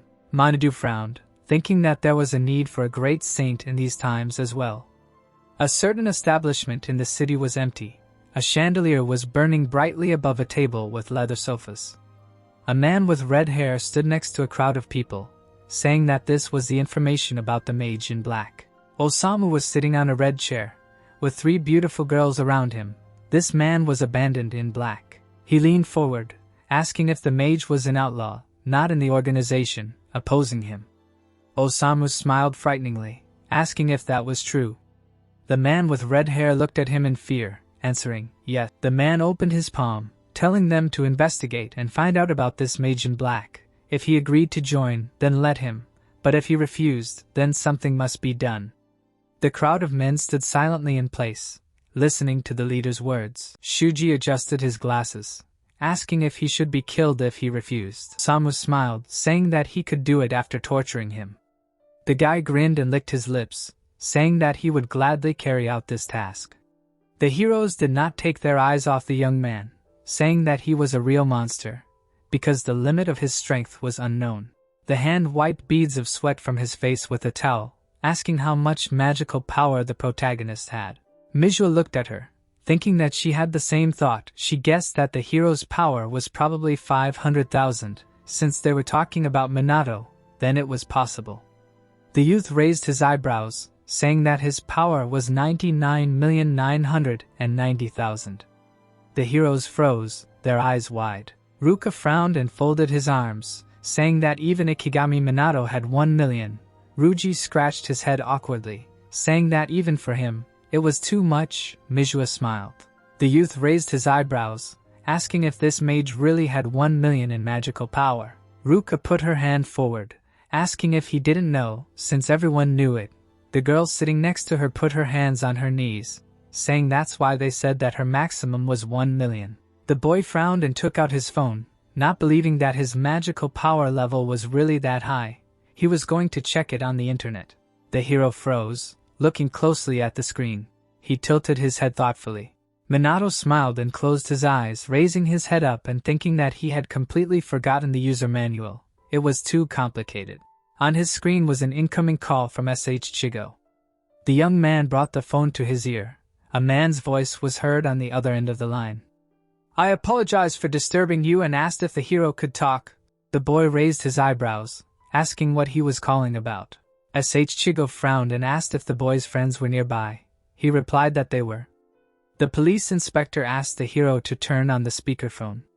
The boy awkwardly looked at the phone, asking what the speakerphone was. Mizua frowned and showed him what to press. The young man put the phone between the girls. SH Chigo said that after the recent disasters and the increase in the number of monsters, it was decided to create a specialized unit to combat them, a special magic squad. 3 gray silhouettes stood next to each other. The police inspector would like to entrust the command of the squad to Minato. The guy froze, putting his hands in his pockets. The hero's eyes widened in surprise and their mouths opened slightly. Mizua raised her eyebrows. A blush appeared on her face. She thought that making a guy the commander of a special magic team was wonderful. Every magician would like to get such a position. Even Minato would not refuse such a thing.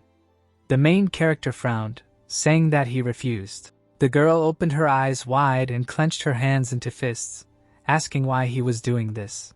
SH Chigo asked if the young man wanted to listen to an explanation. The hero agreed. He looked at the angry girl in confusion, not understanding the reason for her anger.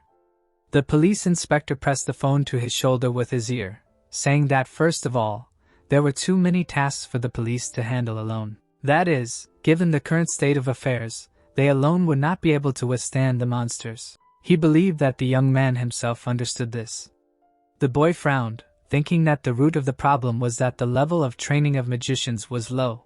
The young man put his hands in his pockets, asking how things were going in the magic aristocracy. SH Chigo answered that its main components were Mizua, Kai-Chai and Samurai, who had not yet returned from a meeting held abroad. The only ones left were Fuka. The protagonist looked at Mizua, saying that he had not seen her parents. The girl smiled, saying that it was because they had been traveling for a long time. The police inspector said that there were about a dozen police officers who were members of the organization, and from the academy they were Mizua, Ruka, Ruji. They were nominated by SH Chigo himself. The man frowned and pressed the phone to his ear, saying that he would take care of all the things that might cause problems, such as clerical work and negotiations. It would be good if the boy put his efforts into training the magicians and commanding. He would also receive a reward and credits for the academy subjects, and even help with getting a job. Chigo jumped up from his seat, begging the boy to agree, since he was their last hope.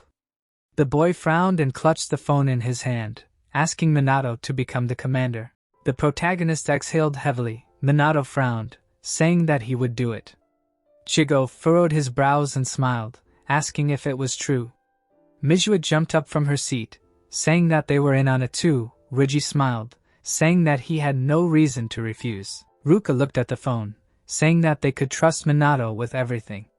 The protagonist sighed heavily, thinking that there was cause for concern, but he was fit to raise magicians. The news anchor reported that the entire Fuka family, who belonged to the magic aristocracy, was being criticized. In addition to the fact that the entire family abandoned their duties during the disaster at the academy, they were delaying taking measures regarding the subjugation of monsters. The man clasped his hands, saying that these ignorant people think that the magic aristocracy is all-powerful. There was a knock on the door. He allowed them to enter. The man was holding documents in his hands, saying that business papers from the Central Police Department had just been delivered. He opened the document and saw a notice of the creation of a special magic squad in front of him, asking what kind of pathetic parody this was. The man's face was hidden in the shadow. He rested his head on his hand, saying that this could silence the people. He ordered his foolish son to be called. The butler bowed, preparing to carry out the order. There was a bright blue sky above the tall building, the sun illuminating everything. Minato frowned, looking ahead. His special magic squad was ready. The heroes were standing next to each other. There was a sign on the board, a joint briefing. All those present were standing at the tables. The young man frowned, seeing 10 people in front of him. Shigo closed his eyes and grabbed his hair, asking for forgiveness. There were candidates, but their applications were not sent. He was sure that he could achieve results. There would be more applications. Minato raised his eyebrows, thinking that there must have been disagreements because a student was appointed as the commander. Shigo approached the young man and handed him an object, a temporary magician's badge, into his palm. The boy's palm was a square badge with red corners and a cross in the center. Shigo turned to the heroes standing in front of him, saying that the cooperation was external, but that they were employees of a government agency. They could show the badge when necessary, but it was only issued for the duration of their stay in the squad. The heroes did not officially have the qualifications of magicians. The man smiled and patted the boy on the shoulder, saying that this was all that concerned the students. The rest he would hand over to Commander Minato. The protagonist smiled, thinking about the long-standing feeling of power over people. He took a step forward. The boy closed his eyes and put his hand in his pocket, calling out the whole name and saying that this time it was decided to appoint him as the commander of a special magic squad. The guy looked forward and smiled, saying that first of all he wanted to promise that he would make them stronger than even the heads of the families of the magic aristocracy. The heroes opened their eyes and were surprised and cried out. Taran and the men standing nearby repeated his words in surprise. The boy raised his eyebrows, saying that they probably couldn't believe it, so he would prove it. The protagonist looked at Chico, asking if he had a magical power meter. The man raised his eyebrows, saying that there was one. The heroes stopped in front of the magical power meter. The guy looked at Rigi and Ruka, who were standing to the side, saying that they would go first. The heroes immediately agreed. A bright stream of blue energy enveloped the meter. The guy standing next to him put his palm forward, releasing streams of bright orange energy forward. Minato smiled, saying that Ruka's previous indicator was 10,000 and Rujin's was 8,000. But now the girl's magical power is 30,000 and the guy's is 28. These data were displayed on the meters. Ruka's eyes widened in surprise, not believing it. Ruji grinned and gritted his teeth, asking if this was true. Karen, Chico, and the men standing nearby widened their eyes in surprise and opened their mouths slightly. Not believing what they were seeing, they asked if these weren't the indicators of a top-class mage. Minato raised his eyebrows, saying that it was too early to be surprised. He told Mizua that it was her turn. The girl frowned and pressed her hand to her chest. Mizua walked up to the measuring device, worriedly knitting her eyebrows. She was afraid that there would be a big difference in her and her sister's indicators. Putting her hand on her chest, the girl thought that she had put in a lot of effort, but she was still an ordinary person. Despite her fear, the student decided that she would not run away anymore, no matter what the result was, and put her hand to the crystal. A cluster of blue energy appeared around her. The student promised to never betray herself again. The police officers opened their mouths and were surprised. Opening one eye, Mizua wanted to know the result. The number on the board showed that her indicator was 26,000. Chico raised his eyebrows and was surprised and said that according to the records, her magical power was 2,000 not long ago, and stated that it was impossible for the indicator to have increased so much. Patting his friend on the shoulder, the protagonist explained that power can be increased and that it requires inclinations. Smiling, he added that the intention to not give up and diligence play a key role. Minato stroked his classmate's head and praised her. Mizua burst into tears because she was called a good girl. Ruka crossed her arms over her chest and looked at her sister. The girl fixed her hair. Approaching the seniors, the guy praised them too. Closing her eyes, the student said that an excellent result for her family is quite natural, so she does not need to be praised for it. Stroking her head, the young man still praised her for the wonderful result. Ruji's mouth dropped open in displeasure, thinking that his comrade lacked common sense and knew no fear. Seeing this, Mizua put her hands to her cheeks in fear and thought that her sister would lose her temper. Ruka stated that she was not a child. The protagonist removed his hand from her head. Frowning, the upperclassman felt a shiver run through his entire body, sighing. The girl was glad that her sister was not angry. Minato reached out to pat his older comrade on the head, but he resisted. The girl thought that this was the first time she had been patted on the head, and that even her father had never done this. Entering the room, the man in green robes said that he had been looking for them for 10 minutes, and that they were supposed to meet him. As Seichigo raised his hands in front of the guest and said that he was told that he would not be here today. The stranger explained that he had changed his mind and came.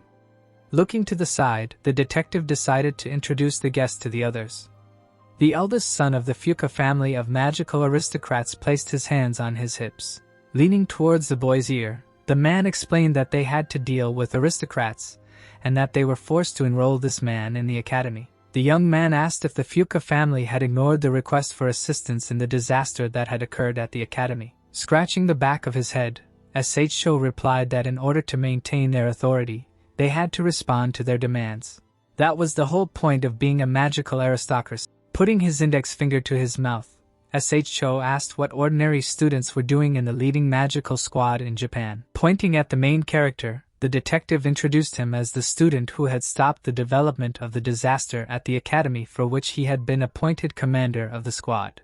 Looking at him appraisingly from all sides, the guest asked if an ordinary person, and not a magical aristocrat, had been able to stop the disaster.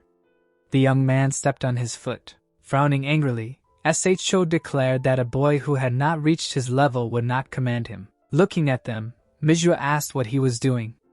Ruka called for him to move away from their comrade. Ruji shouted that he would send the guests far and for a long time. Throwing an arrogant glance at them, the aristocrat declared that mortals were so easily succumb to emotions. Seeing the sisters standing next to each other, he was surprised that there were other aristocrats here besides him. A malicious grin appeared on his face. The boy raised his index finger and demanded to be appointed as the squad leader. The man said that they already had a leader. Looking around, Shay proposed to hold a competition in which the person from the squad who defeats the boss of the next disaster will receive the right to become the commander. The detective was amazed at such willfulness. Heading for the exit, the aristocrat declared that this was exactly so. Turning to the protagonist, S.H. Shogo apologized to him. The student replied that in this situation, there was no point in talking, so they just needed to defeat the boss. Frowning angrily, the students declared that they would not stand on ceremony, and would not lose so that this imposter would not become the commander. Looking at them, Manhwa wondered where they got their determination from. The Central Police Department. The sun was shining over the sports field, putting his hand to his chin. The boy began to think about his plan of action and remembered that the police force had a magic power level of 10,000. Putting his hand in front of him, the young man explained that next they would talk about the importance of magic power. The students watched him closely. Magic power is the energy used to control magic, but it has other purposes as well. Reggie stepped forward when asked to do so. The student asked him to attack with all his strength and not hesitate. Swinging his fist, the upperclassman asked his comrade not to complain later. The fist appeared in front of the protagonist's face. A magical barrier protected him from the blow. The boy continued to strike. Manhwa said that his friends would be able to easily use a huge amount of magical power, and if its amount was excellent, it would be possible to use it without even realizing it.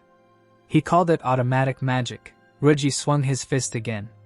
Realizing that his attacks had absolutely no effect, the upperclassman put his hands on his knees. The boy explained that they needed to remember that increasing the level of magical power was the most important task for every magician. The young man put his hand on the policeman's back.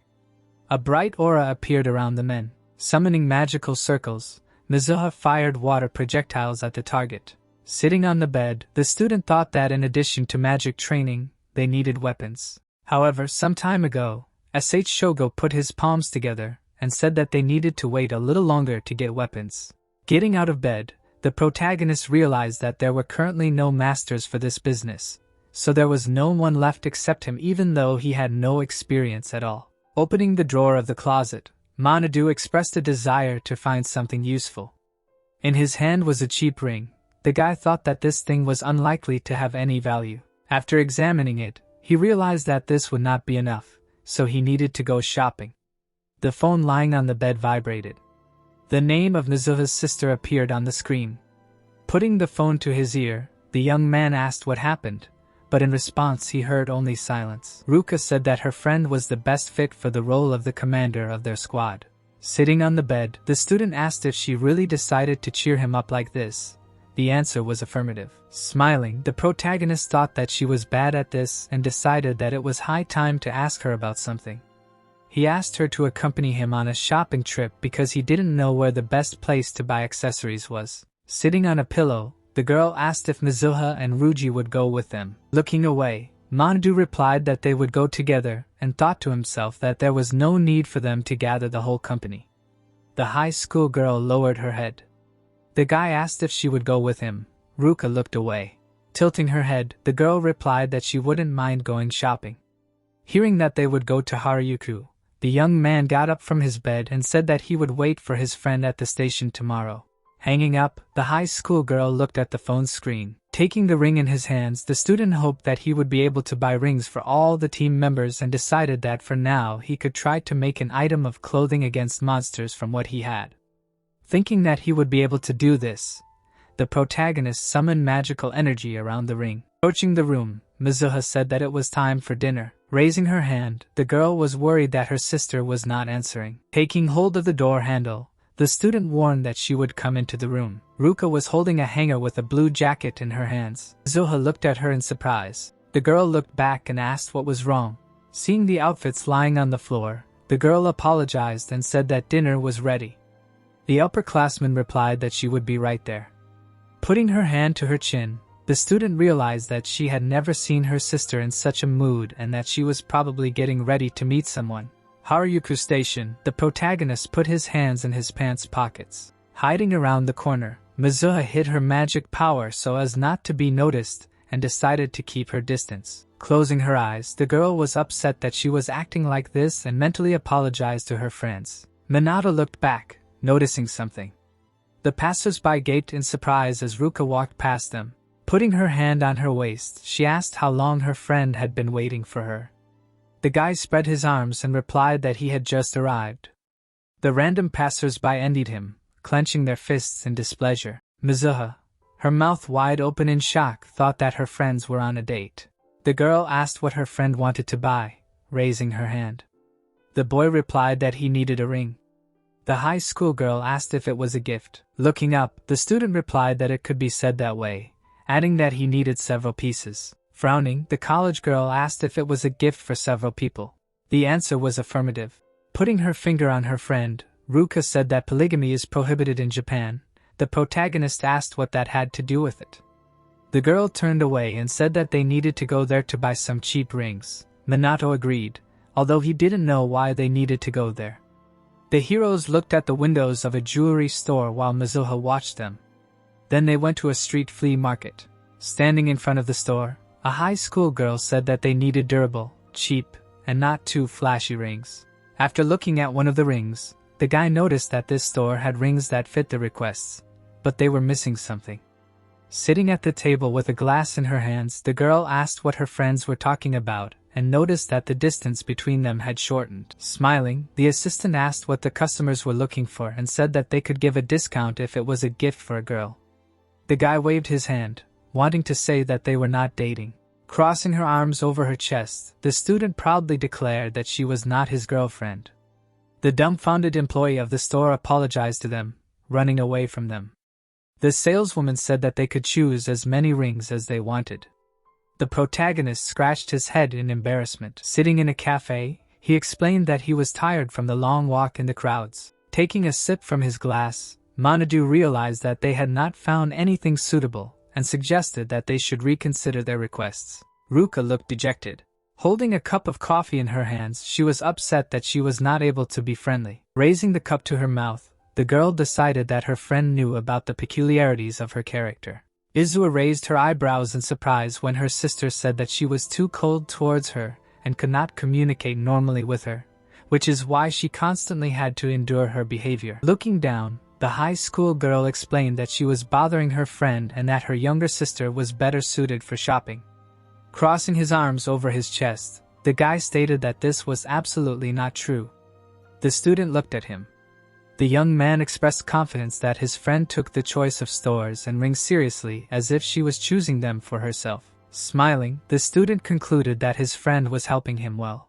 Ruka narrowed her eyes. She shyly twirled a lock of hair in her hands. Standing behind the wall of the cafe, Manhwa thought that this was the first time she saw her sister like this. Taking off her glasses, the girl asked herself what she was doing. Deciding that it was time for her to leave, the student walked away from the cafe. Holding a bag in his hands, the protagonist was glad that they finally found good rings. Holding a booklet in his hands, the high school girl noted that they'd bought 5 pieces. Minato said that this was enough for everyone. A smile shone on his face. Hugging her shoulder, the student noted that her friend also took the choice seriously and that those for whom these rings were intended would be happy. Raising his eyebrows, the guy agreed with her and said that these were equipment for the army. Raising her hand to her chin, Ruka realized why they went to the store. Putting his hand out in front of her, the boy thanked his friend for helping her. The girl replied that it was nothing special. Putting his hand in his pocket, the student decided to thank her. The high school girl said that there was no need for that. The protagonist handed her a ring he found at home. Extending his hand, he asked his friend to give him her hand. The student did as he asked, and Minato put the ring on her finger. Smiling and winking, the guy asked her to take care of this special, very first ring. Turning away shyly, Ruka thanked him and said goodbye to him. Watching her go, the boy thought that he wanted to explain that this ring works against monsters, but apparently he would have to do it next time. The girl walked towards the station. Suddenly she stopped. The high school student looked at the ring on her finger. Flushing, the student pressed her hand to her heart. Raising his hand in front of his comrades, the student announced that he would give each of them an equipment attribute. Looking at the ring in surprise, Karen felt a magical reaction and realized that it worked against monsters. Putting the artifact in Manhwa's hand, the protagonist said that magic was embedded in it, and that it could be used by charging the ring with one's magical power. Looking at the accessory, Shogo asked where the boy got them. Minato replied that he made them himself. Putting the ring over in his hands, the detective thought that there were very few craftsmen who could make equipment against magical creatures known as a monster shield, so it was hard for him to believe that his comrade could do it. Smiling, the man said that the student never ceased to amaze them. Looking at her sister, Manhwa realized that she had not been given anything. Seeing the ring on her finger, the girl realized that it was not there before and that it probably appeared after the date. Clutching her head, the student assumed that something important had happened after she left. Using his index finger, the guy explained that their main disadvantage was their slow movement because even by car they might not make it to the destination in time. Remembering how they used magic and how the signal lights on the car lit up, Shogo thought that they really were late every time. Rising into the air with the help of a magic circle, the young man explained that with this equipment, one can use air magic which will increase mobility. Hanging in the air, he added that this is the lowest level magic which is not intended for combat, and asked his friends to try using it. Rouge's mouth opened in shock. Manhwa raised her eyebrows in surprise. The police officers awkwardly tried to climb onto the magic circle. The student asked them to imagine that they were jumping and use flight and acceleration to move in the air. Looking at his friend hovering in the air, the protagonist asked if she could use magic. Crossing her arms over her chest, the girl said that this is the result of continuous training in controlling magical power, so such a task is not difficult for her. Suddenly, the student pursed her lips in displeasure. Inaudibly looking at her questioningly, embarrassingly turning away, Manhwa realized that a feeling of shame had awakened in her because of yesterday's surveillance. Putting her hands in her pockets, the boy asked if she knew about the great saint. The girl turned around and, answering positively, said that he was her role model. The young man asked how strong this man actually was, looking up thoughtfully. The student answered that his magical power was equal to 1,000,000 and that he had a large number of types of magic at his disposal, and added that the progenitor of magic died after a battle with a demon that occurred during a world catastrophe. The student asked what happened to the magicians after his death. Smiling confidently, Manhwa said that among the few survivors were the progenitors of the magic aristocracy, who made significant efforts to revive the magicians, and that her family also took part in this. Waving her hand, she added that now there are not many books with data on magic from those times, so they began to study magic from scratch. Books fell off the shelves, the protagonist thought, putting his hand to his chin, that the mortality rate of mages was indeed high, But in any case, there should have been books about magic that could be preserved for future generations. Karen and Ruji were learning to control air magic. Frowning, Manhwa realized that modern magical education was poor and had many misconceptions, and the level of mages was extremely low. It seemed to him that someone could be to blame for this. Tilting her head, Manhwa asked if everything was okay. Her friend was distracted from his thoughts and answered that everything was fine. Critically knitting her eyebrows, the girl asked him to tell her if something was wrong. Looking back, the guy replied that her desire to develop was enough for him. Walking in the opposite direction from her, the young man decided that he should not tell her about the mage in black even though his friend was not the type to spread rumors. A satisfied smile appeared on his face. After imagining his past self, the student looked away and thought that his classmate would faint if she knew that he was the great sage. As she watched him go, Manhwa hoped that her classmate did not think that she was unreliable and decided to become stronger to change his mind. Clenching her fists, she promised to try harder. A week later, the sun was shining on the training ground. Frowning, the protagonist ordered everyone to take a position and open fire. Karen used her 2 holy magic and sent several projectiles forward. Shigo used her 3 thunder magic. Purple lightning flew out from the magic circles. Ruji raised his hand and used her 4 earth magic. A rain of stones fell on the ground. The sisters used her 4 water magic. Streams of water gushed out from the magic circles. Smiling, Manhwa thought that the team's ranks had increased and that even the policewoman had mastered offensive magic although she had not been able to fight back before. Standing behind the sisters, the boy realized that they had excellent compatibility. Manhwa summoned blue magic circles in front of her. 2 craters formed in front of the girls.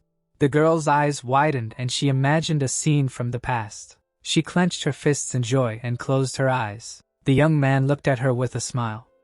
Raising his hand, he said that everyone had done well and warned that an increase in the number of ranks does not mean anything about the strength of magic.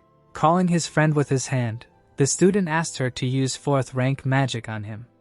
A huge ball of water appeared above Ruka's head. The protagonist looked at it. A 1st rank wooden spear burst out of his magic circle.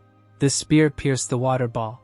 Shogo, his mouth open in surprise, realized that the attacks of different ranks had mutually destroyed each other. Summoning a cloud of magic in his hand, Manhwa explained that the number of ranks could increase the upper limit of the available magic power, but their height did not guarantee an improvement in magic, so in a confrontation, the 1st rank with the maximum amount of invested magic power could win over the 4th, imagining the cycle of various elements. The boy frowned and said that attributes also played an important role, so water was vulnerable to wood. Ruji decisively kneaded his knuckles. The young man suggested that they not put all their efforts into increasing the number of ranks, but study and improve magic power to become stronger. Shogo and Karen listened to him with an attentive look. Summoning a stream of energy in his hands, the student asked them not to forget that they have comrades, and stated that with joint efforts they will become even stronger. Smiling happily, the team agreed with the commander. Raising his hand in front of himself, Shogo suggested that mere mortals must have a hard time. Looking at him, the detective asked why he came if he wasn't training or exterminating monsters anyway. The aristocrat replied that he was bored and sad because there was no disaster yet. Pointing his finger at the man, the boy added that exterminating monsters was the police's business. The academy's students frowned in displeasure, and dark energy appeared behind them. Spreading his arms, the young man asked when the disaster would come. Manhwa looked up and noticed that the sky had turned red. Smiling happily, Xiaoyu declared that the disaster had finally come. Pointing at himself, he said that the team that killed the boss first would receive the right to command. Energy rolled up his sleeves, clenching his fist, and the girls shouted that they would not lose in this competition. Using wind magic, the aristocrat said that he would go first, and the students said that it was unfair. Taking the earphone in his hands, the protagonist asked the squad to put on the equipment and begin to act. Summoning magic circles under their feet, the team headed towards the disaster. The commander warned that they should not relax, because this was the first practice of the squad since its foundation. The car was driving along the road. Seeing the magician in front of him, the driver asked what was going on. Smirking, Xiaoyu shouted that his competitor was already late. Looking after them, Ruji said that they were very fast. Manhwa wondered how this man moved so fast with such a build. Keeping a calm expression on his face, Manhwa thought that their competitors had excellent wind magic, and that it would be difficult for his friends to catch up with them. Looking back, the boy decided that overtaking his team was pointless, because they did not have to go forward if there was no risk to the civilians. Flying backwards, the nobleman asked what kind of magical squad was this that could not even keep up with them. Arrogantly pouting, he called the competitors little children. Gritting her teeth, Manhwa thought that she could not hear his words, but a sage show was definitely mocking them. Landing on her feet, the nobleman declared that they had arrived. Raising his fist, the boy decided to exterminate the monsters. Magic circles appeared in front of him and his bodyguards. A wave of energy cut off the head of the magical beast. The city residents ran away from the monsters in fear. The woman begged the magician for help. The boy pointed his finger forward and expressed his desire to kill more monsters. A wave of energy fell on the monster next to the civilians. They opened their mouths in amazement. A bright flash flashed in the air. The protagonists protected the townspeople with a magical barrier. Manhwa asked them what they were doing, his eyes sparkling. The Fuqua family members frowned tensely. Shea trembled and found himself unable to move. Flying up to the civilians, Manhwa asked if they were okay. Walking around, the girl asked why their competitors were dragging the townspeople into this. Raising his hand, the nobleman realized that he could move again, and wondered what that boy had done to him. Closing his eyes, he said that the academy students were getting in his way. Frowning, the student asked what that meant. Flying away, Shea said that he would defeat the boss himself, and that the rest of them should protect the common people. Manhwa watched them go with anger, and the boy thought that he could easily neutralize them, but that would be dodging the competition. Smiling, the young man decided that the right moment had come. The student raised his hand in front of the team and said that he would protect the citizens while his squad focused on subduing the monsters. Frowning, Chigo asked if his comrade could handle it alone, as protecting all the citizens was an impossible task. Pointing at himself, the protagonist reminded them that he was the commander of a special magic squad. Scratching his head, the detective decided that it was indeed a stupid question. Manhwa said that they could not always count on their friends' support, so they had to defeat all the monsters themselves. The team resolutely raised their fists and agreed with her. Minato extended his hand forward and directed them forward for victory. The guys jumped onto their magic circles. Using their magic, they dealt with the approaching monsters. A cloud of water energy appeared in front of the girl. An azure splash of the third rank pierced the devil's guard through and through. Putting her hand forward, the student thought that she had defeated the monster, although she could not even dream of such a thing just recently. Smiling, Manhwa realized that she was getting stronger. Closing her eyes and imagining all the sources of magical power in the city, the guy thought that there were too many of them and that there were also more than enough citizens who did not have time to escape. Opening his eyes, the young man asked himself if saving everyone was really an easy task. He pushed off the ground. A green magic circle appeared under his feet. The man directed magic at the devil's guard. His colleague also summoned a magic circle in front of him, bringing evil Shea wish death to his enemies. Moving around, Ruka asked her friends not to forget about caution. Holding the magic circle in front of them, Rudy suggested forming a battle line. Manhwa suggested using group attacks. Hearing a strange sound, the girl turned her head and asked what kind of magical power it was. In front of her was a demon covered in dark energy. Swinging his fist, the nobleman declared that the boss was his prey and expressed his desire to demonstrate the highest, best, and strongest rank 4. His bodyguards furrowed their brows sternly and said that it was impossible to defeat a demon with a rank 4. The boy smirked and said that he was confident in himself, and asked how many people they knew who had fought demons could be so overconfident. Summoning rank 4 wind magic in his hands, the youth declared that he was a magic nobleman and therefore would win this battle. The demon gritted his teeth in dissatisfaction. A bright flash of rank 4 flames appeared above him. The fire immediately dispersed the enemy's wind energy. Shea, with his mouth wide open, asked how the enemy could defeat his best rank 4 magic. Following the approach of the fireball, the nobleman called on his allies to retreat and ran away. The fire energy hung over the civilians, and they screamed upon seeing it. The protagonist immediately rushed forward and covered them with his body. Earth magic and water magic appeared above him at the same time. The energy of this spell collided with the fireball. Ruji and the sisters raised their hands. Minato looked back and smiled and thought that it was not bad. Mizuo approached the nobleman who had fallen to the floor. The boy wiped his forehead and said that they almost got hit. The girl asked why he dragged civilians into the battle, her hair covering her eyes. Rising to his feet, the young man said that it was not his fault that the people did not run away in time, and that it was better for them to die than to get in the way. The student swung her hand. A sound of impact was heard. Due to the strong slap, Shu's body flew to the side. Clenching her fist, Mizuo called him to stop bragging about his aristocratic origins, not having even a reason to be proud. The boy trembled as he clutched his cheek and asked how dare someone hit a magical aristocrat. Jumping onto the green magic circle, the girl said that they needed to deal with the demon. Shea ordered her not to ignore him. Escorting the woman to the rescue vehicle, the protagonist thought that his team was arguing with a competitor right in front of the enemy, but decided to ignore it because they quickly pulled themselves together. Waving his hand at the military, Minato thought that there were still many people to save, so his friends should watch the demon's every move. The monster was enveloped in dark energy. Hiding in a ruined building, the bodyguard explained that they would not be able to defeat this enemy, so they needed to wait here. Gritting his teeth, the aristocrat thought that it would really be hard for them to deal with the monster because it was too strong. Smiling widely, the boy suggested waiting for the competitors to weaken the enemy so that they could finish it off themselves. The bodyguards happily agreed with him. Scratching their noses, Shea said that they needed to hide well. The heroes stood in front of the demon. Mizuo spread her arms out to the side, thinking that they simply had to defeat this monster. Summoning a hail of stones, Ruji declared that the one who makes the first move to victory begins. The sisters and the police sent their magical energy towards the enemy. A powerful explosion was heard in front of them.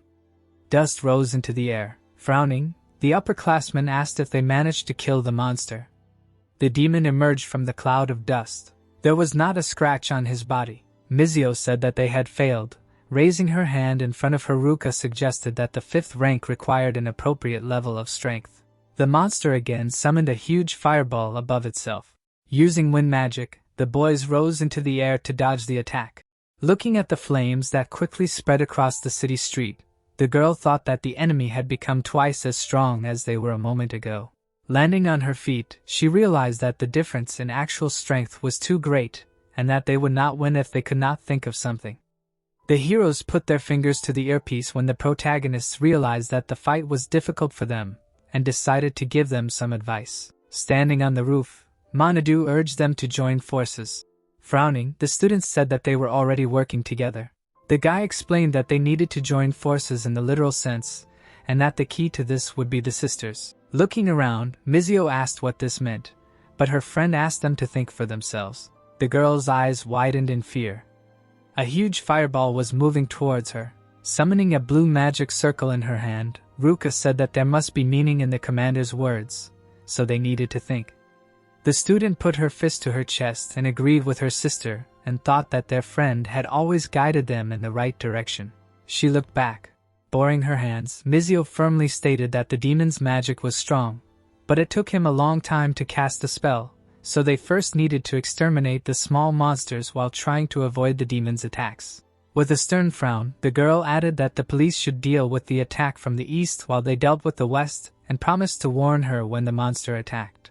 Raising their eyebrows, S.H. Shigo and Karen said that they understood. The monster raised his hand and began to cast another spell. Summoning a magic circle in front of him, the student began the countdown to the demon's back. As the fireball headed their way, Mizuo called for everyone to dodge. The heroes ran to the side using wind magic. Placing the injured civilian's hand on his shoulder, the protagonist thought that his friend was indeed very suitable for controlling people, although someone else could do it. Leaning over and placing her hands on her knees, the girl realized that the ranks in magic they had would not be enough, and wondered what they needed to do to win. Adjusting her earphone, she tried to remember what the commander had said. Remembering how he had summoned a cloud of energy, the student looked up and thought that she had misunderstood him that time. Straightening up, Mizuo thought that this ridiculous method was unlikely to work, but common sense had long since ceased to matter. Deciding that she had no choice but to take the risk, the girl approached her comrades and asked them to lend her their power. Peeking out from behind the stone slab, Shea asked what they were planning to do. The squad stood behind the sisters. Shigo asked if they were sure they could do it. The student frowned and said they had no other choice. Ruka said she trusted her sister. Ryuji clenched his fist and said they should try this. Karen suggested they come up with something else if this plan didn't work. Looking up, the demon summoned a rank 5 flaming pillar. A huge fireball hung over the heroes. A powerful wave of fire crashed down to the ground. Covering his face with his hands, Shigo asked if his opponents understood that they could die. The bodyguard asked him to look at something. The nobleman raised his eyebrows in confusion. The heroes ran away from the flames. The sisters sat on Ryuji Shigo's backs. Losing her eyes, Karen used rank 3 sacred healing.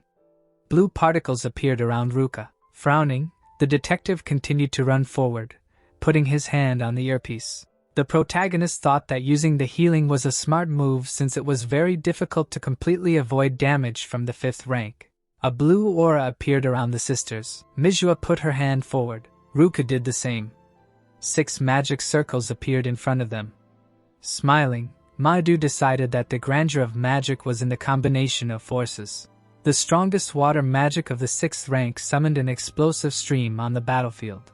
The water fell on the demon's body, causing it to scream. Putting his hand on his forehead, Ryuji said that it was cool. The detective could not believe that his comrades used the 6th rank. Blood was coming out of the monster's mouth, but it was still alive. Noticing this, Shea smirked and said that they had a chance to deal a fatal blow. A vine wrapped around his arm. When the branch wrapped around his entire body, the nobleman realized that all his strength was gone. As the eyes turned white, the protagonist was standing nearby. A vine was growing from a magic circle near his hand. Purple particles were emanating from the monster's body. Ryuji realized that the enemy had stopped moving, as Shogo assumed that he was on the verge of death. The sky cleared up, the red haze disappeared. Smiling, the detective said that they had defeated the boss. The high school student realized that the disaster had stopped. Karen said that it was all thanks to the sisters. The girls fell to the ground. The guy asked if they were okay. Ruka closed her eyes, explaining that her strength had run out. Manhwa put her hand on her chest, realizing that she could no longer move. Holding hands, the girls were happy that they had managed to defeat the demon. The heroes were in the office, smiling. The protagonist announced that the disaster had been successfully stopped, and that the whole team had shown themselves very well. Their first outing had shown considerable results. The policemen were smiling. All the team members felt their growth. The sisters also smiled. Clenching his fist, Mage stated that they had all become even stronger. Manhwa pointed at herself in surprise when she was praised for her brilliant jump. Looking at her satisfied face, the boy said that his friend had given the right instructions that allowed the team to see the capabilities of their magic and asked if she had known about it from the beginning. The girl playfully knitted her eyebrows and stated that she did not know. The boy, with his mouth open in amazement, asked how, then, she had managed to do it. Smiling, the student replied that his meaningful hints had left her with only the ability to guess what to do. Looking up, the student decided that his friend was more valuable than he had thought. Raising his index finger, the protagonist stated that defeating the enemy at the last moment was simply excellent. Hearing that they had succeeded due to their excellent compatibility, the sisters exchanged glances. Looking at his watch, Manhwa realized that it was time. He pressed the power button on the remote. The police appeared on the TV screen and the general explained that the reason for creating a special magic squad was to strengthen measures against the increase in the number of monsters and disasters. Frowning, the journalist asked if the student who stopped the disaster at the academy was really the squad leader. Shigo stood up and expressed his desire to answer this question. Looking into the camera, the detective confirmed that the student was the commander. The journalist escaped in surprise, not understanding how a minor could be appointed commander. Squinting, the man explained that this child possessed power greater than that possessed by the magic aristocracy. Raising his hand, he added that during the disaster at the academy, the aristocrats did not provide the required assistance, which put both the police and the townspeople in a difficult position. Raising his hand to the side, Shigo declared that thanks to the appearance of this student, they were saved. The detective slammed his fist on the table and expressed his confidence that the boy was the savior of their century, and that no one else could be trusted with the duties of a commander. The protagonist smiled sheepishly and thought that his comrade had gone beyond the bounds of decency, and that this could cause them trouble. The reporter pointed at the policeman and said that this was a debatable statement, while his colleague said that it was simply unthinkable to neglect the magical aristocracy by creating a squad of magicians, as it would deprive them of the ability to perform their duties. The people present at the press conference looked at each other and discussed the situation, realizing that the magical aristocrats, especially the Fuka family, had not provided any assistance during disasters, and many of the heads of such families were abroad and did not take any measures to prevent disasters. The general wiped his sweat with a napkin and said that the police took the magical aristocrats very seriously and that the creation of the squad was not intended to belittle them. Someone burst into the conference room, pointing to himself. SHC stated that the current squad leader did not have outstanding abilities and that the leader should come from an aristocratic family. Spreading his arms, the guy said that he was not even invited to the press conference and asked if there should be limits to rudeness. The bodyguards supported him. Approaching them, SHC asked why they came if they lost the competition. The bodyguards made a face, plugging their ears with their fingers. The young man stated that they had no agreement. Grinning widely, SHC explained that mere mortals would be better off listening to the words of a magical aristocrat. The woman raised her hand and expressed a desire to ask a question. The guy asked her to speak. Frowning, the journalist asked if it was true that the aristocrats not only did not save the citizens during the disaster, but also put them in danger, which is why the civilians ended up in the epicenter of the battle. The boy jumped back and said that this couldn't be happening. The reporter, holding his phone, said that they had videos and photos of what had happened. People jumped up from their seats. Someone asked if a magical aristocrat was capable of something like this. His colleagues said that they were supposed to protect the citizens of the city, but they ended up in even greater danger. Pointing his finger at them, SHO ordered the mere mortals to shut up because they'd better not be a hindrance to the magical aristocracy. Putting his hands on the table, SHO said that the aristocracy has lost all morality now and Japan needs a hero who can actually protect them. Imagining the main character using magic, the detective narrowed his eyes and concluded that they need a person like him who will fight selflessly. Pointing his finger at the boy, the man added that they do not need magical aristocrats who are not even capable of protecting the population. The reporters threw him a displeased look.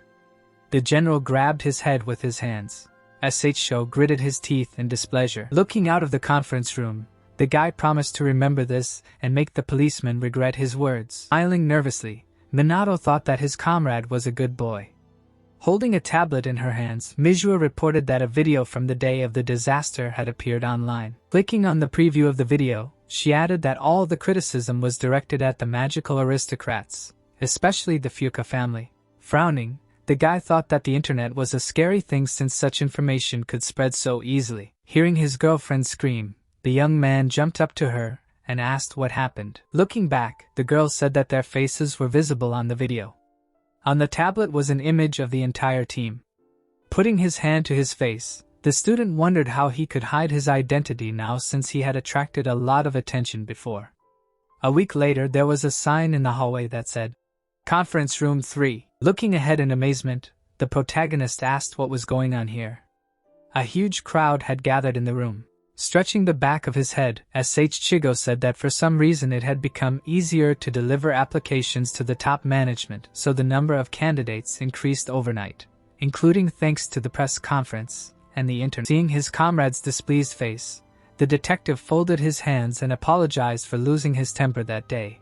Minato crossed his arms over his chest and thought that he really wanted to teach mages, but he didn't want to receive so much unwanted attention. Manhwa came up behind him and told him that he should accept the fact that he wouldn't be able to go unnoticed in this world. The boy grabbed his head in displeasure, and the girl expressed her condolences about the fact that there would be even more attention now. A boy was tied up in a dark room. The stranger approached him and asked who the mage in black was. Putting a knife to Tadano's throat, the man asked him to tell him everything. Shuj ran the knife across the hostage's shoulder. The boy's mouth dropped open in fear and he said that he only knew that the mage in black was a young man who was good at magic. The man stabbed him in the thigh. Smiling madly, he said that there was something else. With tears in his eyes, the boy replied that the police had searched the magic academy to find him, so there were rumors that the magician in black was a student. The boy said that he knew nothing more. Twirling the knife, the leader decided that he could not find anything useful. Tadano asked if he would be released now. Closing his eyes and laughing, Shuj replied that he would only release him from life. The man slit the boy's throat. Looking at his hand, the bandit realized that his suit was stained with blood. Wiping the blood with a white napkin, he said that it was simply disgusting. Putting his hand to his chin, the leader thought about the identity of the magician in black. Smiling widely, Shuj said that the screams of the young man must be beautiful. Adjusting his glasses, the man asked his enemy to wait for him. Shinjuku, earthen spikes grew in front of the protagonist. Next to him lay a defeated magical beast. Suddenly, Manadu looked back. In an alley nearby, people were filming everything around them. Seeing the corpse of a monster in front of them, one of them assumed that it was the work of a mage in black. Showing it to the camera, the second guy was upset that they did not have time to film their battle. Looking at them from the air, the young man thought that the unrest about the mage in black had not died down yet. People were walking along the streets of the city, and the guy realized that they were looking for him, because this area is usually very quiet. The police approached the passers-by. Now the number of rounds increased, and the adoption of measures related to monsters and disasters became more prompt. Looking off his mask, the student thought that now the mage in black was no longer needed. Looking down, he noticed something, swinging his leg. The stranger ordered the man to return him 10 million yen if he did not want to be taken for organs. Covering his face with his hand, the debtor said that he only took 200,000. Summoning fire energy in front of him, the stranger said that it was called interest, and his friend decided to teach the debtor a lesson. Anadu appeared in the air above them. Putting up a protective barrier in front of him, the guy saved the man from the fire. The stranger took advantage of the moment and ran away. Grinning, the robber asked if this boy really felt like a hero and decided to stop them. The young man asked if they really needed a painful experience. A moment later, the beaten bandits were sitting on their knees and apologizing for what they had done. Putting his hand to his chin, the student wondered if the police didn't deal with illegal magicians. The criminals looked at each other. The man assumed that in front of them was the same magician in black that the guys from the secret organization were looking for. His friend realized that now the organization would know that they were operating on their territory. Leaning towards them, the protagonist asked what secret organization they were talking about. Bowing to him many times, the robbers explained that they knew nothing about the Black Rebellion and asked the black-robed mage to forget everything that had happened here. Frowning, Manadu said that he would forget everything if he was told the whole truth, and the man smiled and agreed. Raising his index finger, he explained that the Black Rebellion was a secret organization of mages who did not appear in public and who carried out criminal activities. Crossing his arms over his chest, his friend added that the Yakuza, gangsters, and mafia were members of this organization and even had connections in the media and political circles. Clasping their hands, the bandits said that their branch was located in Kabukicho and asked him to recommend their organization. The beaten men lay on top of each other, rising into the air with the help of wind magic. The boy thought that he had heard from Karen that outlaw mages had been more active lately. Frowning, he decided to think about it. Rising above the city, the young man thought that it would be better if the student dealt with disasters and monsters while the mage in black dealt with cleaning out the underworld. Looking ahead, the protagonist decided to destroy the Kabukicho branch of the Black Rebellion. Want the next chapter? Smash the like button. Thanks for watching. Don't forget to subscribe and hit the like button for more epic manhwa recaps. The streets of the district were lit by neon signs and drunk people were walking around everywhere. Girls in seductive dresses were standing outside the building. With his arms outstretched, the barker shouted that 1 hour only costs 8,000 yen. His colleague announced that the first set of the cabaret could be purchased for half price. Blending into the crowd, Manadu thought that the liveliness of the modern entertainment district was simply amazing. Walking along the street, he felt magical power everywhere, but he could not figure out which of all these people was a member of the secret organization. Looking into the alley, the boy decided that he should grab someone who was obviously doing something criminal. After looking into the paper bag, the man said that it was of the highest quality. His friend could not believe how cool it was. Seeing the stranger, the guys menacingly asked him what he wanted. Within seconds, the beaten men were lying on the ground. The young man thought that they knew nothing. Putting the phone to his ear, the student decided to report them to the police and move on. Passers-by looked at the beaten people lying on the ground with fear. There were pistols next to them. The main character looked at the phone screen. He asked if the secret organization was really meeting in the Western Bar. The man spread his arms and said that this was all he knew. After beating him up and running down the street, Manhwa hoped that this information would be true. There was a bright sign above the door with the inscription, Western. A girl with purple hair opened the door. She walked past the tables. The stranger sat down at the bar. Wiping a glass, the bartender asked what she wanted. The girl put some bills on the table and said she needed information. Putting the money in his breast pocket, the man asked what information she needed.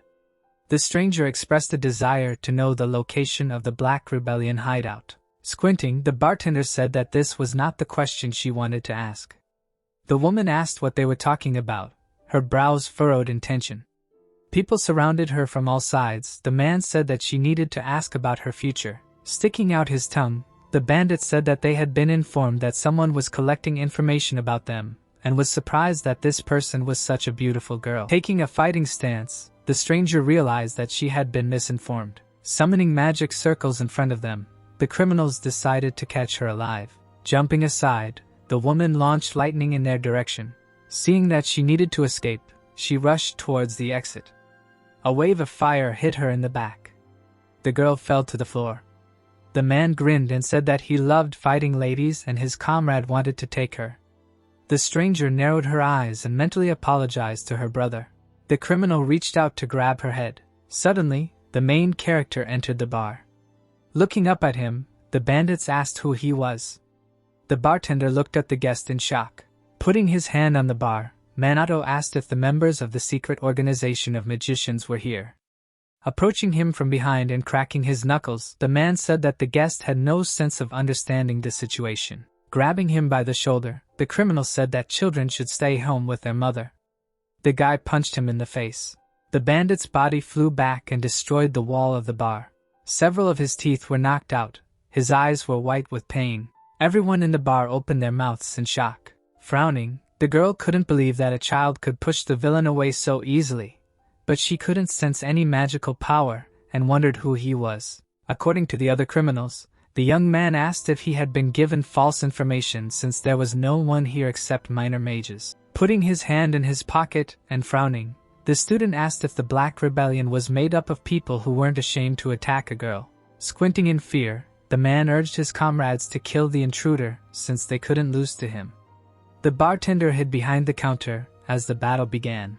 Looking at the boy's movements, the stranger thought that in a closed space, it was not strength that mattered, but numbers since the boy would not be able to use high ranks. Realizing that he had no chance of winning, the girl opened her mouth wide and urged him to run away from here.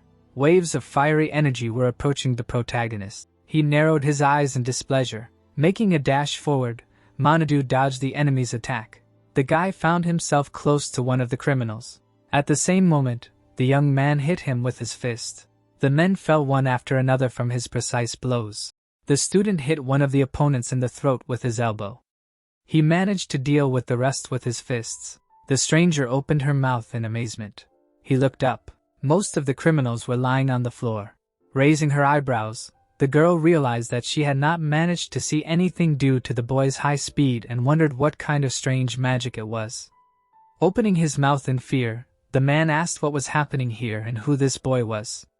Clenching his fist, the protagonist declared that he was a magician in black who would destroy the Black Rebellion. A huge lump appeared on the criminal's head. Manhwa approached the stranger. Looking at the people lying on the floor, the girl could not believe that the magician managed to defeat them all in an instant. The guy leaned towards her.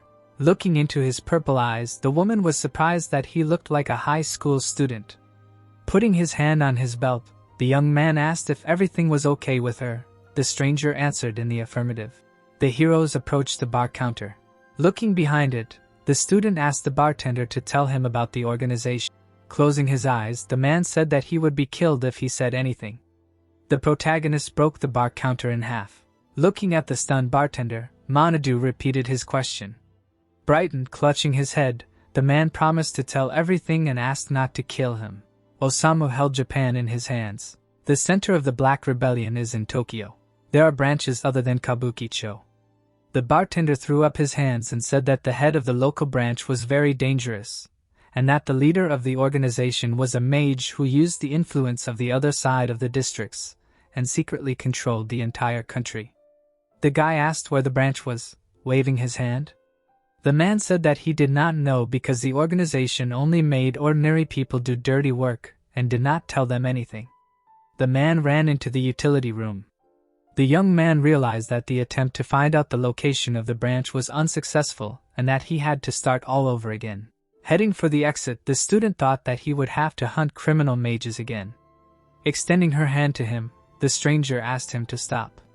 Putting her hand on her shoulder, the girl thanked the savior because without his intervention, something terrible would have happened. Looking back, the main character said that it happened by accident and that all responsibility lies with her, because she was aware of all the risks and still got involved in this. Crossing her arms over her chest, the woman said that this was very abrupt. Manhwa reminded her that he was an adult. The stranger put her hand out in front of her and asked what her savior was going to do when he found the Black Rebellion branch. The boy put his hands in his pockets and said he was going to destroy him. The girl frowned in surprise and realized that this boy was very serious. Looking at the stranger, she thought that they would not be able to deal with the members of the secret organization alone. Smiling, the woman suggested that they join forces. The young man looked away and asked why they would do that. Putting her hand on her chest, the stranger introduced herself as a detective who had information and connections, but did not have the power that her savior had. Squinting slyly, the girl realized that the mage in black was standing in front of her, and that if they worked together, she would be able to achieve her goal.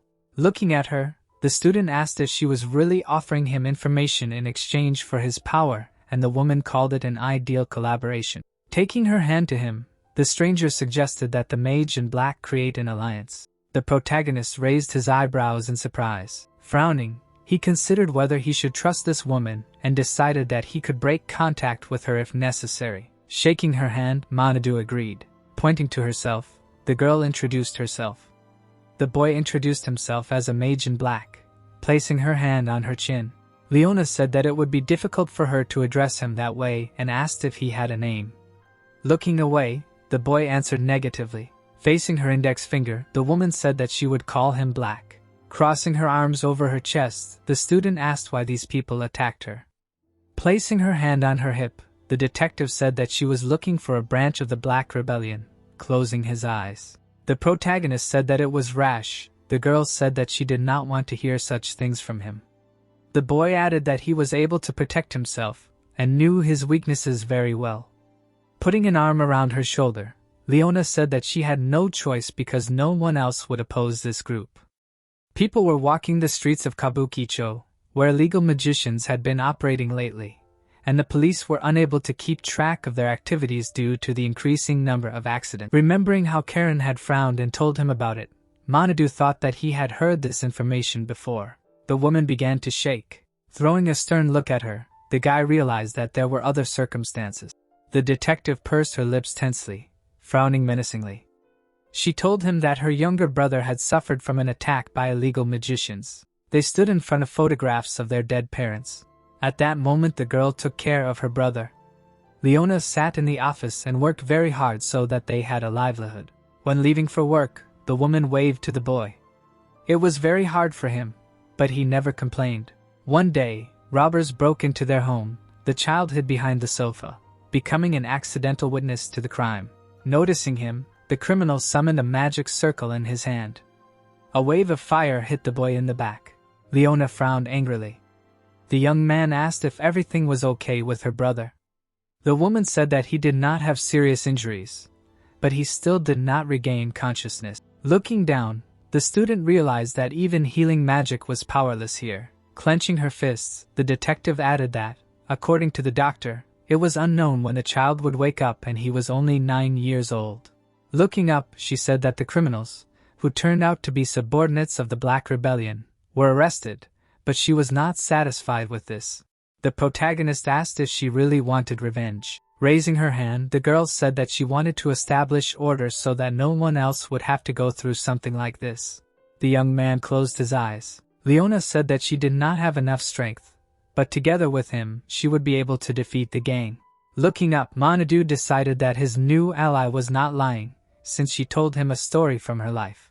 He narrowed his eyes and thought that he did not hate such desperate people. The guy said that he would take her on the team if she was really useful. The woman asked him not to underestimate the detective's information network and said that she had already identified the location where the Black Rebellion branch could be located. Putting her hand to her chin, the girl explained that there were too many options because she had to search carefully. Because the opponents were the Yakuza and the Mafia, the young man asked her to tell him about all the possible locations of the secret organization. Looking at him, Leona asked what he was going to do next. Frowning, the student explained that he planned to break in there.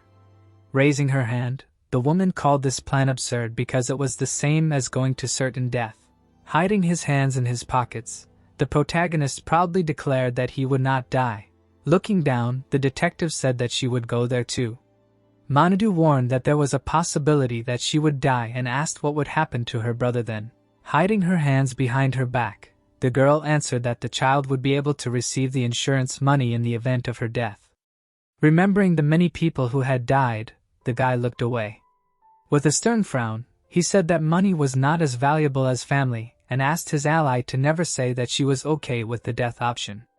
Wasting her eyes, Leona said that such a strong person would never understand the feelings of the weak. Tears welled up in her eyes and the woman screamed that even decent people were being oppressed by groups made up of marginalized people who could not even strike back. Trembling with anger, she asked what they were supposed to do in such a situation.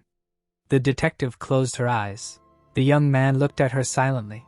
The girl lowered her head and began to cry. Turning to the exit, the student said that his ally was wasting her time, although she could have already told him the location of the Black Rebellion branch. According back, he suggested that she go and punish the criminals. Leona wiped her tears and agreed. Leaving the building, the woman decided that if they went on foot, it would take too much time. The protagonist replied that they did not have to go on foot. Minato approached her. The guy hugged his ally and asked her to hold on tightly. The detective blushed. There were bandits in the office. The man polishing his katana asked what happened. The man standing by the window asked what was that. The heroes broke into the building, breaking the window. The bald criminal saw that his comrade's nose was bleeding. Looking around, the young man asked if the Black Rebellion department was located here. Leaning over, the girl thought she almost died. Pointing a gun at the intruder, the bandit asked who they were. His friend with the katana asked if they didn't understand where they were. The student's eyes widened in surprise, thinking that the Yakuza hadn't changed much in 50 years. The man with the cigar approached him and asked who he was. The protagonist introduced himself as a magician in black and the criminals surrounded him. The leader opened his mouth in anger and asked if the kid had gone crazy and ordered his men to kill him. The heroes leaned their backs to each other. Minato asked his girlfriend not to leave him. The man swung his katana. A blast of enemy energy flashed between the opponents. Seeing that the blade was cut in half, the criminal asked what just happened. His colleagues opened fire with their pistols. The protective field around the heroes prevented the bullets from touching them. Opening his mouth in fear, the bandit asked what kind of monster it was that neither a sword nor a pistol could kill. The leader of the gang approached the guys. Keeping a calm expression on his face, the guy asked how their group was connected to the Black Rebellion. The man opened his mouth in amazement. His body shook. Clenching his fist, he asked if the boy really despised the Yakuza and said that the enemy could not even dream of leaving here alive. The criminal and his accomplices pulled out a gun and opened fire. The bullets hit the protective barrier. The young man was upset that these people did not hear his questions at all. Leona explained that they were Yakuza and asked why the bullets did not hit them. Scratching his head, the student realized that there were no magicians here and that these people had nothing to do with the Black Rebellion, so they needed to leave as soon as possible. Wishing him death, the bandits rushed to attack. The protagonist kicked them with his foot. The men's bodies turned over the table and hit the wall. The heroes looked at the criminals lying on the floor. Surprised, raising her eyebrows, the woman asked if this was the end. Approaching the window, Minato suggested that they go further. Looking after him, the detective realized that this was the real power of the magician in black and hoped that with its help they would be able to destroy the Black Rebellion. The guy took her in his arms. Smiling, she asked if they were really going to fly again. The girl screamed that she didn't want to, and the boy jumped out of the window with her. The heroes found themselves in another office. The people knelt in front of them and bowed. Crossing his arms over his chest, the student asked if the Yakuza were really that stupid that they were constantly attacking them. Placing her hands on her knees, Leona explained that talking to them was pointless because no one was going to listen to them. Frowning in displeasure, the woman asked her friend to stop using the window as an entrance because she no longer had the strength to withstand these constant raids. Crossing his arms over his chest and turning away, the protagonist said that he thought it would be easier to deal with the Yakuza this way, and the detective asked what evaluation criteria he adhered to. Minato frowned sternly and decided to use a frontal attack next time. There was a sign on the building that said, "Bread of Circuses." Opening the door, the man asked the boy who he was. The boy innocently raised his eyebrows and said he wanted to know something about the Black Rebellion. Saying that he didn't know anything, the stranger slammed the door. The young man closed his eyes. His ally covered her face with her hand in displeasure. The student kicked the door down. The people in the room opened their mouths in shock. Clenching his fists, the bouncer asked if the kid really wanted to attack them. The man with the knife asked what group they were from. Keeping his hands in his pockets, the protagonist repeated his question about the secret organization. Pounced on him, the criminal swung his fist. Frowning, Minato asked to listen to him. He threw his opponent back with a blow to the chest. The bandit's head broke through the wall. Putting his hand to his forehead, the guy asked which of them was the leader. The man with the mustache sternly knitted his eyebrows, introduced himself, and asked what business they had come for. Putting his hand on his belt, the young man asked if his group was connected with the Black Rebellion. The criminal brandished his knife and urged him not to ask provocative questions. Opening his mouth in anger, Vishiro ordered his subordinate to stop. The bandit froze in place, moving his hand to the side. The leader of the gang asked him not to fight, because they would not be able to win anyway. Putting his hands in his pants pockets, the man said that they had no relations with the Black Rebellion because their organization's slogan was humanity and justice. Looking at him, the student asked where the secret organization's branch was in that case and promised to leave if they told him everything. The criminal put a cup of tea on the table. Gathered around the table, the gang members could not understand what was going on. Clasping his hands, Ashiro introduced himself, and the heroes also said their names. Putting the map on the table, the man pointed to the place where the Black Rebellion branch was located. Closing his eyes, he added that this was all he knew. Looking at the phone in his girlfriend's hands, the protagonist thought that this place was among her options, so they would have reached it anyway with a very thorough search. Leona looked at the smartphone screen. Manhwa thought that she was more capable than expected.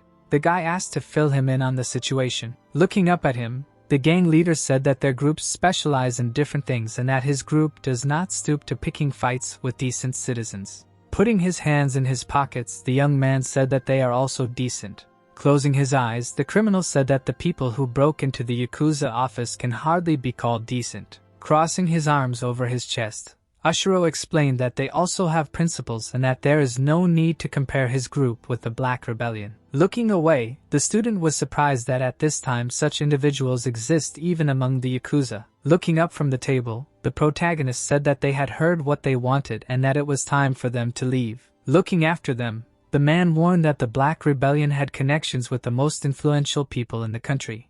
Manhwa replied that he did not expect it to be easy. Putting his arm around the woman's shoulder, the guy said that he had faced enough opponents of that level. He jumped onto the windowsill, taking the detective in his arms. Despite her indignation, the young man jumped down. Looking out the window, the criminal thought that in their time it was rare to meet such brave guys and assumed that this boy would really be able to defeat the Black Rebellion. The student flew over the night streets of the city. The events take us to a warehouse to a meeting of two groups. The man with red hair smiled looking at the interlocutor. Soon the guy behind him checked everything and said that there were no problems with the goods. People immediately began to exchange suitcases, which were filled with money. Soon one of the men checked the money and pointed it at the leader. After that, the leaders of the group shook hands, making a deal.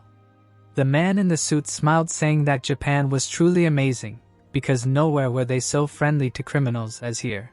His interlocutor grinned and said that all this was because this country is full of people who naively believe in the idea of peace throughout the world. After his words, both interlocutors laughed loudly.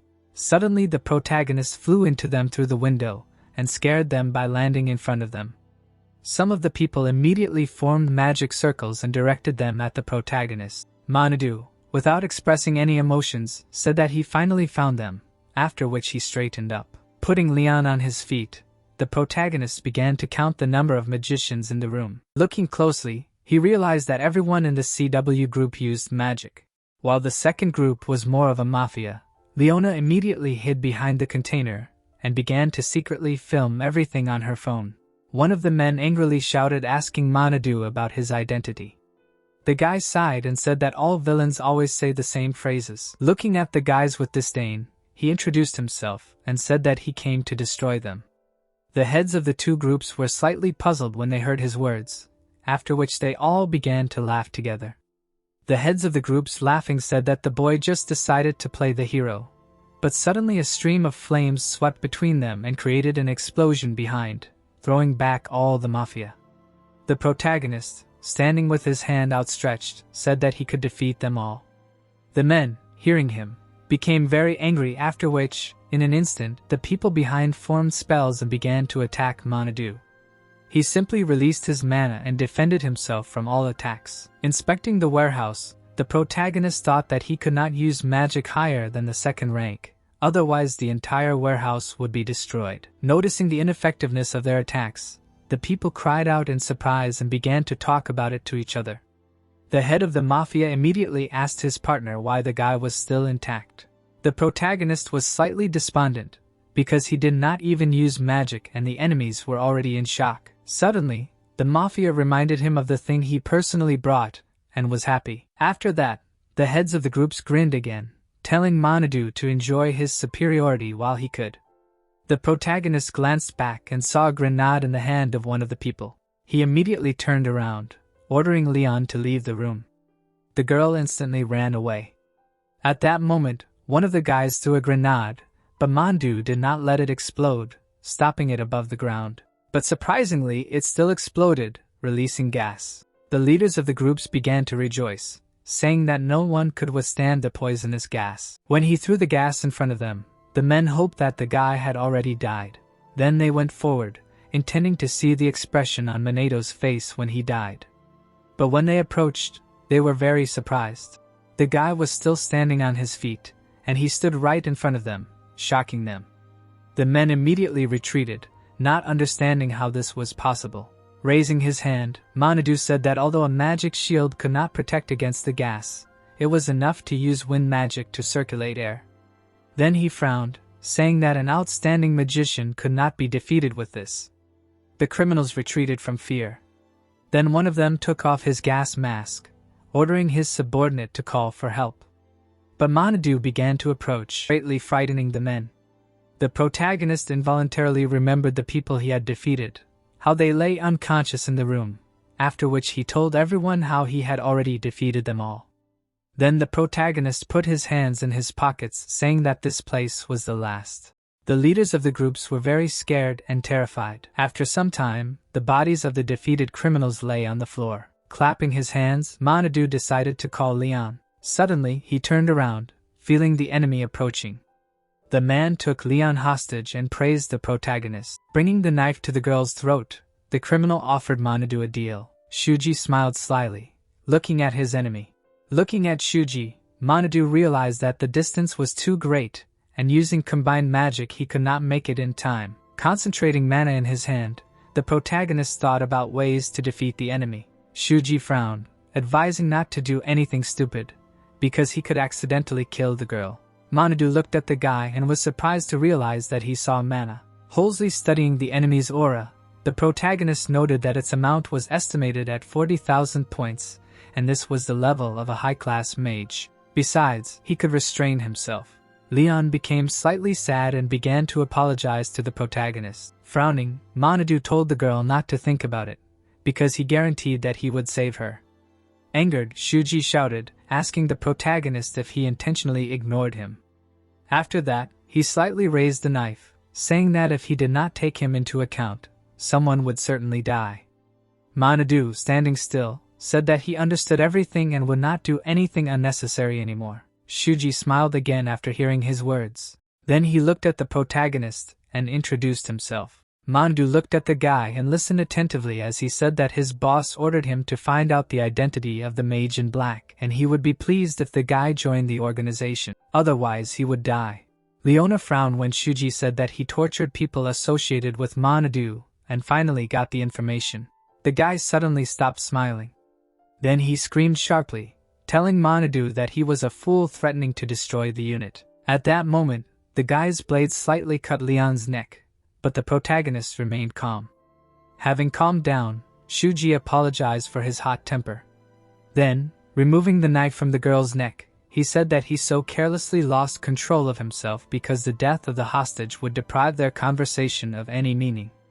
Then he looked at the drops of blood on the knife and said that the blood was wonderful. Watching the blood flow down the knife, the guy got crazy pleasure. Then he looked at the protagonist and said that the terms of the deal were simple. Smiling madly, Shuji said that he would start torturing him, after which he would certainly die. Then, waving the knife, the guy told Manhwa that he could of course escape, but then Leona would definitely die. Afterwards, he pointed his knife at the boy and asked him what he was going to do. Being calm, Manhwa chose torture. His words greatly surprised Shuji. He smiled madly and told Manhwa that he was strong-willed since he chose torture. Manhwa was indifferent. No attack harmed him, so torture was pointless. But Shuji, not knowing this, grinned and said to keep his magic power under control and also not to activate his magical barrier. Leona looked at Manhwa in surprise and assumed that it was thanks to the magical barrier that he hid from any attacks. The protagonist, releasing his mana, thought that the fact that the enemy even knew about the magical barrier was his mistake. Manhwa began to slowly dispel his barrier. Then he looked at Shuji and asked him if he was satisfied. He did not answer and immediately attacked using magic. After smiling madly, the boy shouted, ordering Manhwa not to move. Attacking all parts of the protagonist's body, Shuji said that he would not kill him right away and would first harass him with first-tier magic. Leona became alarmed and began to ask Shuji to stop attacking. Soon Manhwa fell to the floor. Leona immediately screamed, worried about his condition. She involuntarily froze. It was all because of her, despite the fact that she had long ago decided to destroy the people at the cost of her life. She could not sacrifice others. At this time, Shuji again raised his hand and said that he was sorry, but it was time to end it all. At this moment, Leona formed a magic circle on her palm. She could not allow Manhwa to be killed. With great strain, the girl decided. But her captor threw her away, saying that because of her, he could not enjoy himself. Then he looked at the girl and said that if it were not for her, Manhwa would not have lost. After Shuji abruptly rushed at the girl, intending to kill, but he could not notice the protagonist approaching them. He hit him in the face and threw him back, because of which Shuji flew back. Standing in front of the guy, Manhwa said that he was too unsightly. Leona stood up and asked the protagonist about his condition. Manhwa answered her by saying that right before the enemy's magic hit him, he put up very small magic shields so that the enemy would not see anything. Thanks to this, he had to simulate pain. Leona smiled upon hearing him and praised the protagonist. He suddenly approached the girl and began to heal, saying that she could now be calm. Then Leona was sitting on the floor and rejoicing at the successful operation in salvation. But suddenly Shuji stood up and shouted loudly saying that nothing was over yet. Manhwa looked at him and was surprised. He stood up even though he used magic synthesis. Trembling violently with anger, the guy told the protagonist that torture had now become an indulgence for him. Releasing his mana, he decided to burn the guy alive. Manhwa closely watched Shuji and realized that he had previously hidden his powers. Forming several magic circles, Shuji angrily told Manhwa that he would burn and not even ashes would remain of him. Soon, 4th tier fire and lightning synthesis magic formed right in front of the guy and the girl. Leona was very scared, realizing that it was 4th tier magic. After a couple of seconds, the flames filled the entire space. The girl screamed in fear seeing this. Manhwa only raised his hand and formed a magical barrier around them. Leona looked around and couldn't believe that they were able to protect themselves with first-tier magic from fourth-tier magic. After that, she glanced at Manhwa. Looking at his back, she felt protected. She looked closely at the protagonist's face, trying to understand what kind of person he was. Shuji began to laugh wildly, saying that he understood everything. After that, he pointed his hand at Manhwa and said that he was strong, and he had already assumed that his attacks would be ineffective, but he had another goal. Leona began to look around, trying to understand why Shuji's flow of magic did not weaken. Manhwa, without stopping looking at the enemy, told the girl that it was continuous magic. After that, he frowned, saying that it was usually impossible to use several types of magic at the same time. Besides, its effect disappears after a while, but it can be maintained if you reactivate it at the moment of interruption. After that, she said that flying with wind magic works the same way, because if you don't do this, you won't be able to fly. Leona got angry and screamed, saying that now was not the best time to lecture. Then she looked at the barrier, not understanding why it did not disappear. Then she looked at Manhwa when he said that he also used continuous magic. At this time, Shuji was confused by the fact that his enemy also used continuous magic. Leona pointed at him and suggested that he surrender. The guy's body began to tremble with anger. Then he looked at the girl, feeling hatred. Leona stepped back, feeling strong fear. Smiling again, Shuji reminded him that he had another goal. Suddenly, the girl fell to the floor, feeling a strong heat. Shuji grinned, saying that by creating such a space, he made it so that oxygen did not reach them and the temperature rose. Leona began to sweat heavily, feeling very tired. Then she looked outside and realized that the fire would not let them escape. Shuji looked at the magician in black and told him to choose, but the protagonist just yawned tiredly. His behavior greatly angered his opponent. Manhwa looked at the guy again and said that he understood everything perfectly, even better than he did. Pointing at Manhwa, Shuji reminded him that even if he did something to himself, he could not save the girl. Suddenly, Leona stopped choking and felt cold. Seeing this, Shuji screamed in anger. Forming a magic circle under his feet, Manhwa said that he forgot something, that magical power is also in the atmosphere. Trembling violently, Shuji asked what he was talking about. The protagonist looked at the barrier and said that it is a mixture of the magician's magical power and natural power, and magical power is present in the atmosphere and combines atmospheric properties. At that moment, a whirlwind passed over the barrier. Arcs of magical energy were constantly moving above the barrier. Soon it entered the barrier. Magnetic power began to leak out of all the cracks in the warehouse. Manhwa released his aura and said that power itself is in the atmosphere, which means it can also act as a shield. Shuji grabbed his head and started screaming, saying that this is complete nonsense. Manhwa stood in front of the guy and called him a fanatic. Forming 6 magic circles, the protagonist told the enemy that he would experience everything that his victims experienced. Suddenly, Shuji began to cry. The protagonist only closed his eyes, activating the dark zone. Shuji found himself in pitch darkness. He grabbed his throat. He could not see anything. His voice disappeared. Even his feelings disappeared. He began to run through the darkness, begging to save him. But in fact, he was lying on the ground, unconscious. Manhwa turned away and said that Shuji would atone for his sins in the darkness. Leona looked back and said that someone had already reported her. When the protagonist abruptly picked her up, the girl became embarrassed, after which she screamed and grabbed Manhwa, afraid of heights. Watching the cars arrive from above, Manhwa said that now they need to clean up other areas. Manhwa became serious and asked the protagonist to become his comrade. Raising her hand, the girl said that she had connections and wanted to help him. The protagonist looked at the sky and felt that he had been weak in requests lately. Then he looked at the girl and said that he was glad to continue working with her. Leona smiled and said that she was also glad, after which, pointing to herself, the protagonist told her to entrust public relations in the meeting of comrades. Soon the news announced the arrested magicians, and also mentioned the magician in black. On huge banners on the news, they said that an investigation was currently underway. The reporter suddenly screamed, announcing the receipt of an urgent message, a statement from an organization to combat outlaw magicians, headed by a magician in black. The protagonist standing in the square declared himself the messenger of the shadow, an organization for the eradication of mages outside the apron, in particular the organization of the Black Rebellion. After that, He raised his hand and said that any lawlessness is unacceptable for mages and this rule is true for everyone. Many people watched his statement on TV. Osamu slapped the TV. He was very angry because of the Mage in black. The man behind him asked Osamu to calm down. The man sat down on the sofa and looked at the man behind him and said that as long as the organization has him, everything is fine. Fuka grinned at his words. Fuka looked at the TV, where one of the people said that he should be skeptical about the magical aristocrats. The man looked at the interlocutor and said that the aristocrats should protect them, but their behavior, which they can see on the video and press conference, goes beyond all bounds.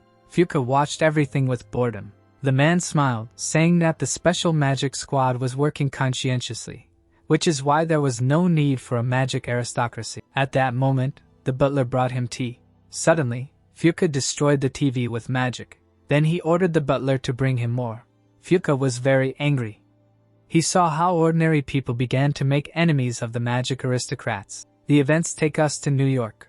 People on the side of the road were arguing with each other, and the magic beasts filled the streets and attacked everyone.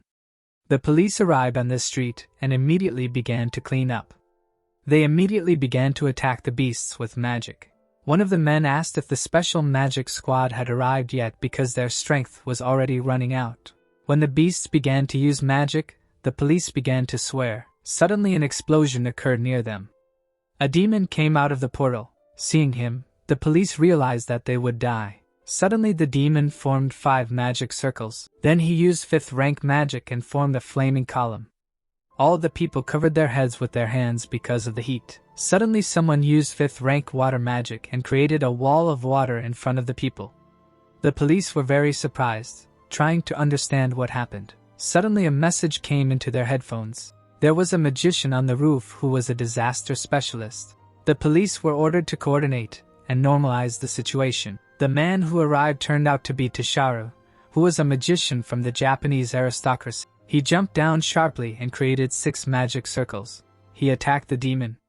The demon also created 6 magic circles to confront Tasharu. Flame and water rushed at each other and soon collided with each other.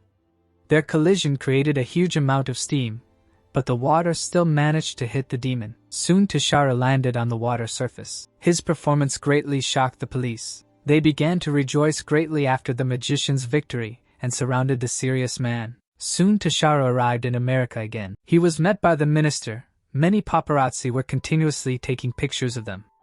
The minister smiled, expressing his gratitude. The people behind the minister began to discuss Tasharu's personality, saying that he used to be very important, although he was still a magic aristocrat, but his level was very low. After that, they looked at the Japanese with smirks on their faces. Soon Tasharu was escorted and said goodbye. Walking in front of his servants, Tasharu thought that he could no longer allow the magic aristocracy in Japan to be disgraced. He involuntarily frowned, remembering his daughters who were in the special squad. At this time, Ryujin closed his eyes and said that Minato was too strong. Mizuvu, Ruka, and Ryujin sat together and said that Minato was probably the strongest in Japan, and he didn't even put in much effort.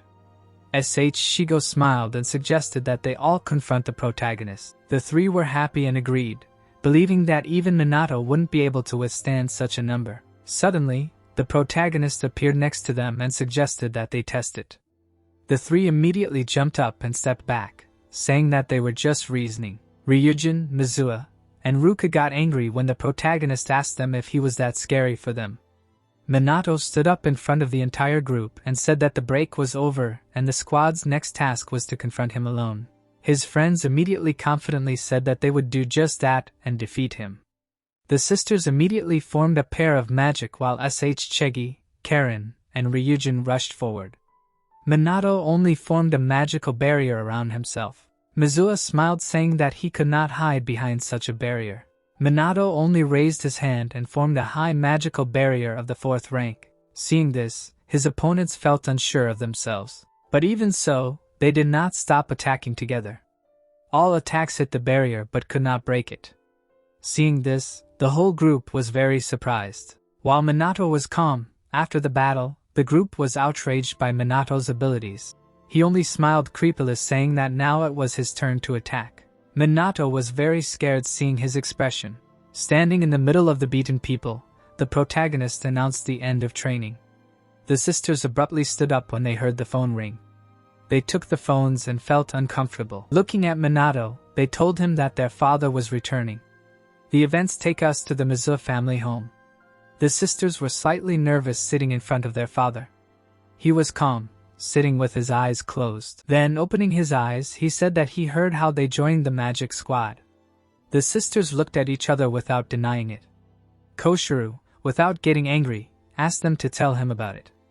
Ruka and Manhwa smiled after hearing their father's words. Manhwa raised her hand and began to talk about the benefits of the magic squad for society. They stopped the disaster several times. Ruka also intervened, saying that they were also getting stronger because if you compare them to their previous level, their magical power had increased more than twice and the number of ranks they could use had also increased. After that, both sisters began to praise and extol Kusanagi. Their father raised his teacup and said that Minato most likely has very outstanding abilities.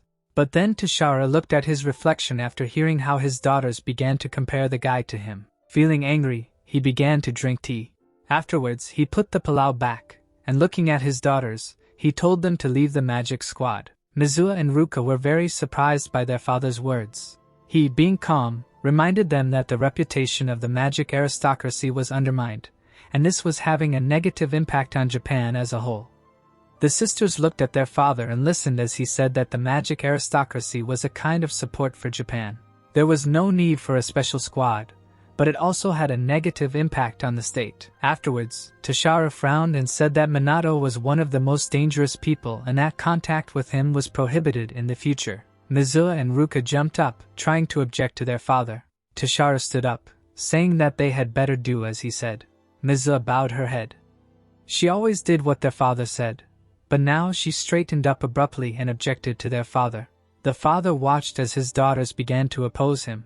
Manhwa plucked up his courage and said that the magic squad was doing what a magic aristocracy should do.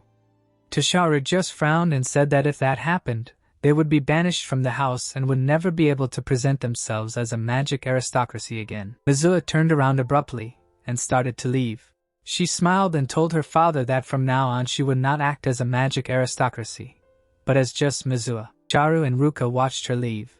Her father couldn't help but feel sad, saying that he never thought she would act like that.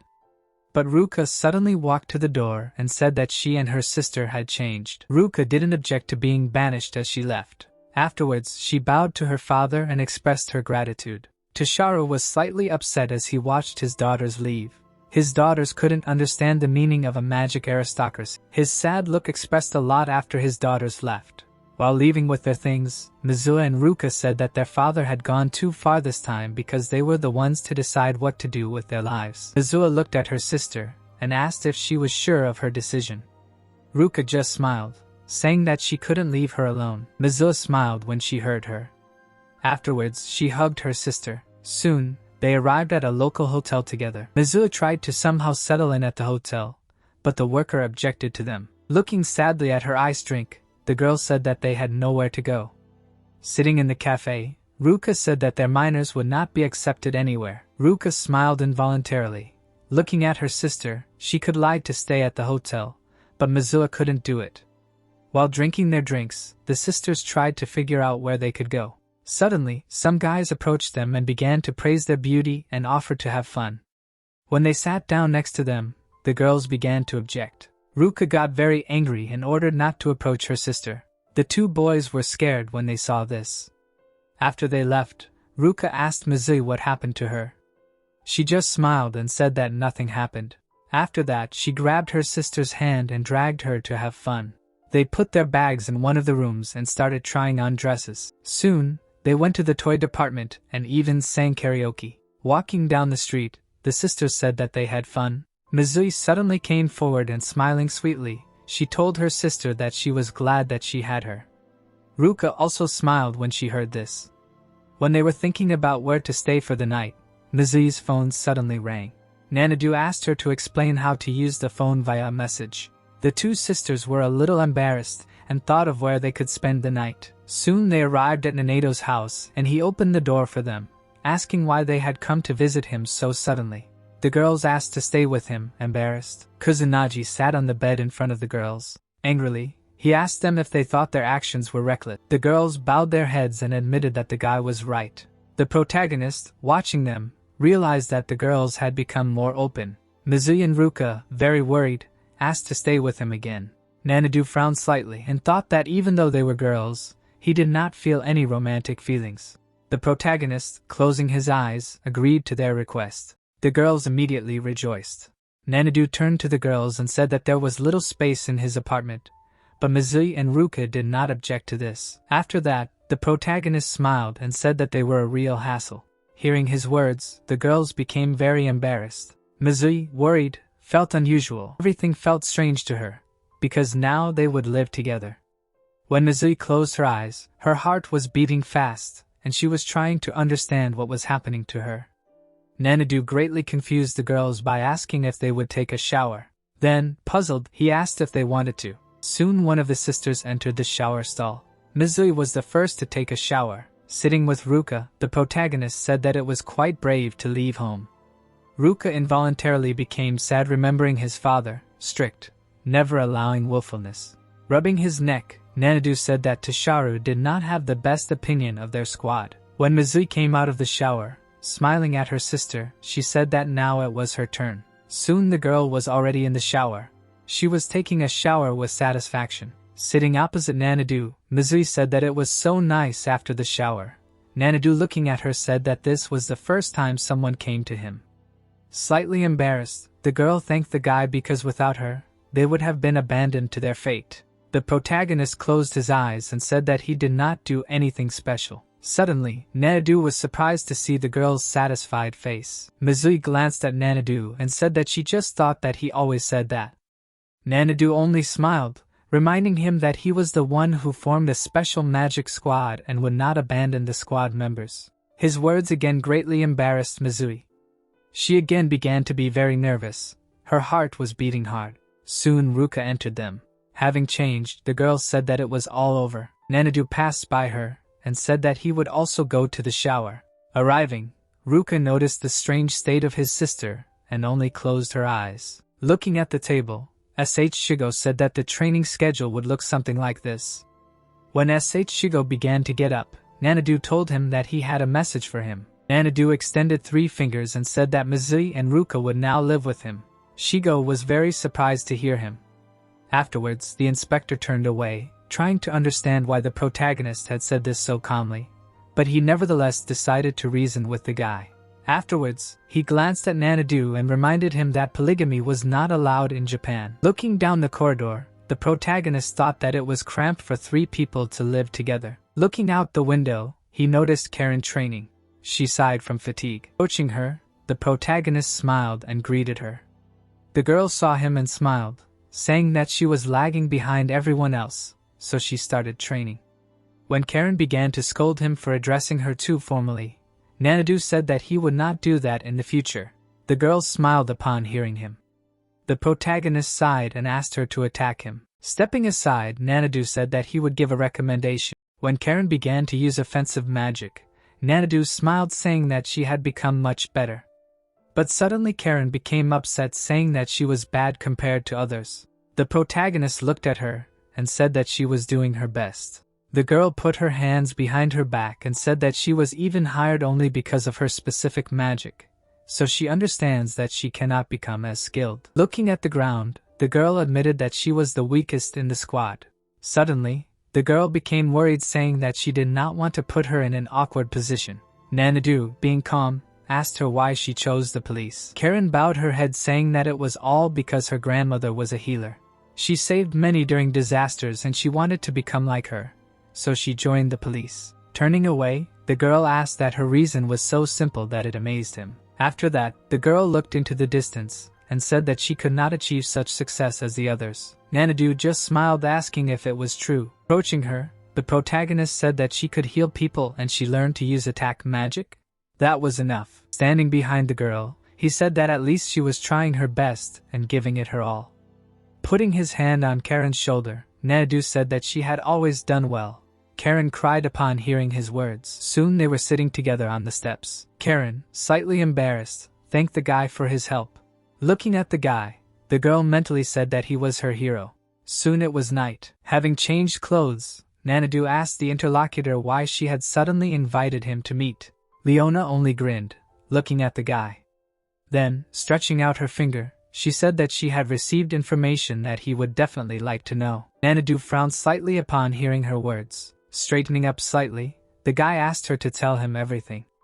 The girl pointed at him and asked him to put on a suit first. But soon Leona began to talk about how, using connections in the media, she studied information about illegal magicians and secret magic organizations, and so she found rumors about the magic aristocracy. Many aristocrats were accused of bribery, conspiracy, theft and much more, especially the Fuka family, who could be in collusion with the CW. The protagonist raised an eyebrow and asked who was in charge of the organization. Leona answered him by saying that it was Osamu, a former member of the magic aristocracy. Due to his irresponsible attitude, he was expelled from the community.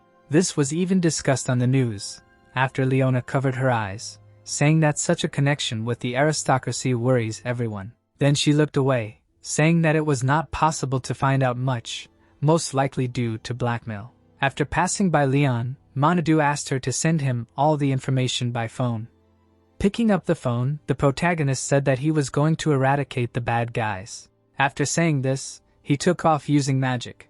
Moving through the air, the protagonist thought that if the opponents were villains, he would not spare anyone. Soon Manadu was already at home, where Ruka was meditating, and Mizwa was doing her homework. Looking at the girls, Manadu decided to study the entire history of the past 50 years. After that, he began to diligently poke the phone. Soon he found information about himself. He was listed as a great sage. Reading the text, the protagonist thought that almost all of his biography coincided, and there were many lies about the achievements of the ancestors of the magical aristocracy. Looking at the girls, Manadu mentally said that there is little information about the aristocracy in general. It is not even known how the magicians achieved such a high level.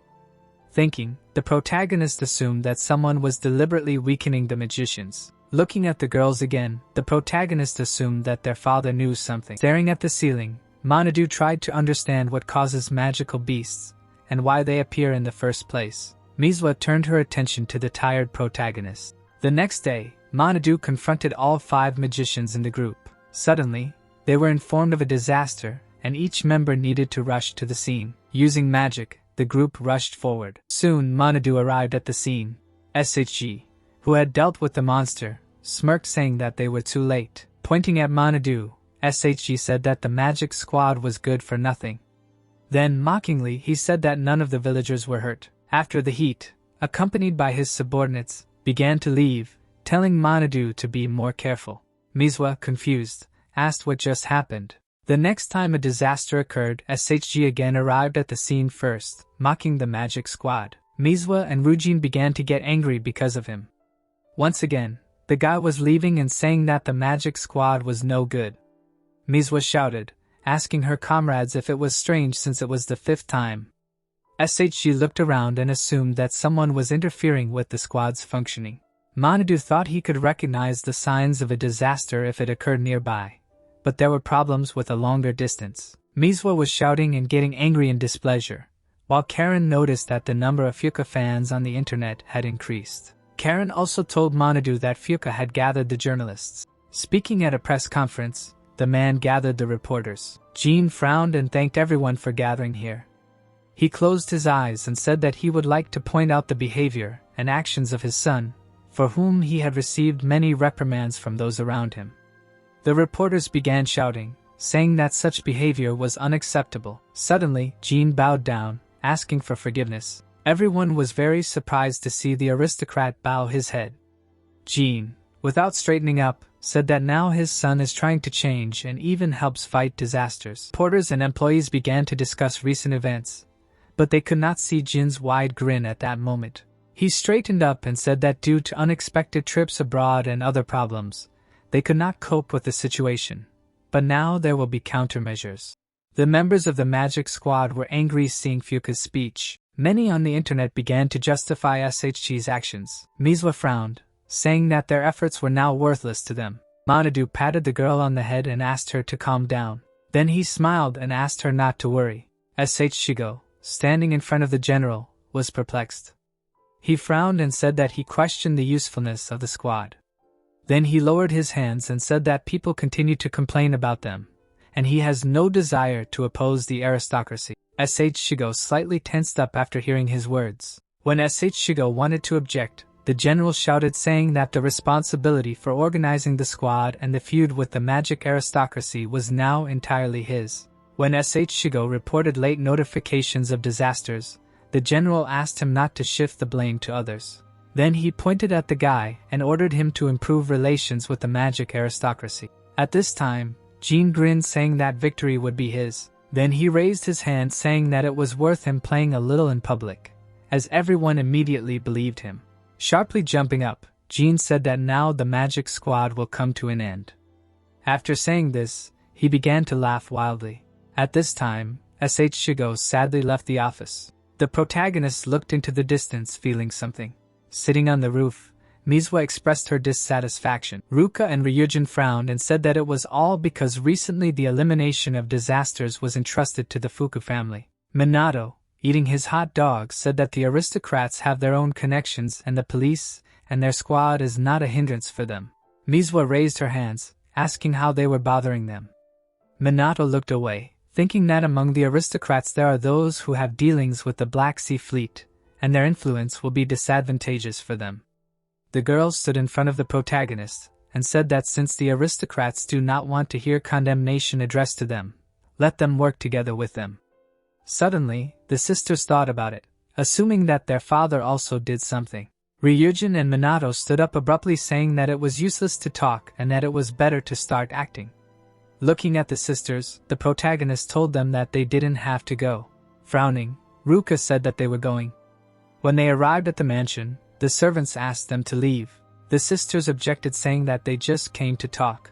The maid said that those who were banished could no longer cross the threshold of this house. Hearing this, the sisters suddenly fell silent. Minato bowed and introduced himself, saying that he came here to talk to the head of the Manhwa family. The maids asked him to make an appointment in advance. Minato, continuing to smile, thought about how he could have just walked straight through. Suddenly, Tashara came out and asked what they were doing here. The man frowned, looking at the protagonist. The maids told Tashara that these people wanted to talk to him. Hearing the maid's words, the man frowned even more. Minato, however, was calm, looking at the head of the family. Suddenly, Tashara turned around and ordered a group of people in. Soon, they all followed Tashara together. When Minato told the sisters that they had an older brother, they told him that it was their father. Hearing their conversation, the head of the family looked back. A couple of minutes later, they were sitting at the table. Tashara frowned, looking at his interlocutors. The sisters felt awkward. Looking at the guy, Tashara said that he finally saw the deceiver who took his daughters away from him. The guy smiled and said that he did not think he was to blame because his daughters themselves have the right to decide what to do. Hearing his words, Tashara became very angry. However, Minato was calm. After that, he raised his hand and asked if the pressure on the special magic squad was his initiative. The man stopped frowning, said that he did not give any instructions and in general rarely communicates with other aristocrats. Afterwards, he closed his eyes and said that he had a certain attitude towards determined people. Afterwards, opening his eyes, he told Minato that he had heard about him. A student whose strength could compare to that of the aristocrats, and also a hero who had stopped many disasters. Minato smiled and asked if he wanted to confirm this. Suddenly, Tashara released his aura. The protagonist did the same. Afterwards, he smiled. Their magical power made the group members tense up. The clash of the two auras created a resonance, but soon they began to disperse their auras. Tashara closed his eyes and said that it was impressive because not many magicians could withstand him. Minato continued to smile and said that the amount of mana was not that impressive. Tashara smiled and said that it was a loud statement. The protagonist looked at the man mentally, saying that his control of magic and the amount of magic power could not be compared to other magicians. Looking at Tashara, the protagonist understood that the man had something else, and talent had nothing to do with it. Spreading his arms again, the protagonist asked why magicians were so weak now. Minato became serious and said that he knew what happened 50 years ago. Frowning, Tashara answered him, saying that everything was done for moderation and standardization. Toshiro, looking at the guy, said that at the moment he could only say that the existence of a magic aristocracy was necessary. Minato frowned and asked if Fuka was needed. The head of the Manhwa family did not answer. Standing up, the protagonist thanked the man and wanted to leave, but his comrades stopped him, saying that because of their magic power, they could not move. Toshiro watched as the protagonist helped his comrades go. Looking at the man, Minato said that if the Manhwa family was involved in everything, he would hesitate, but it turned out that it was not so.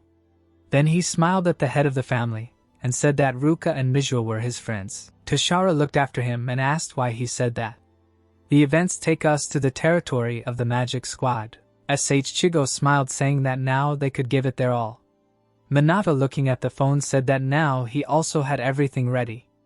After, the protagonist smiled and decided that it was time for revenge. At this time, Jean laughed, saying that the Magic Squad was finished and Suni and the Black Wolf would control Japan.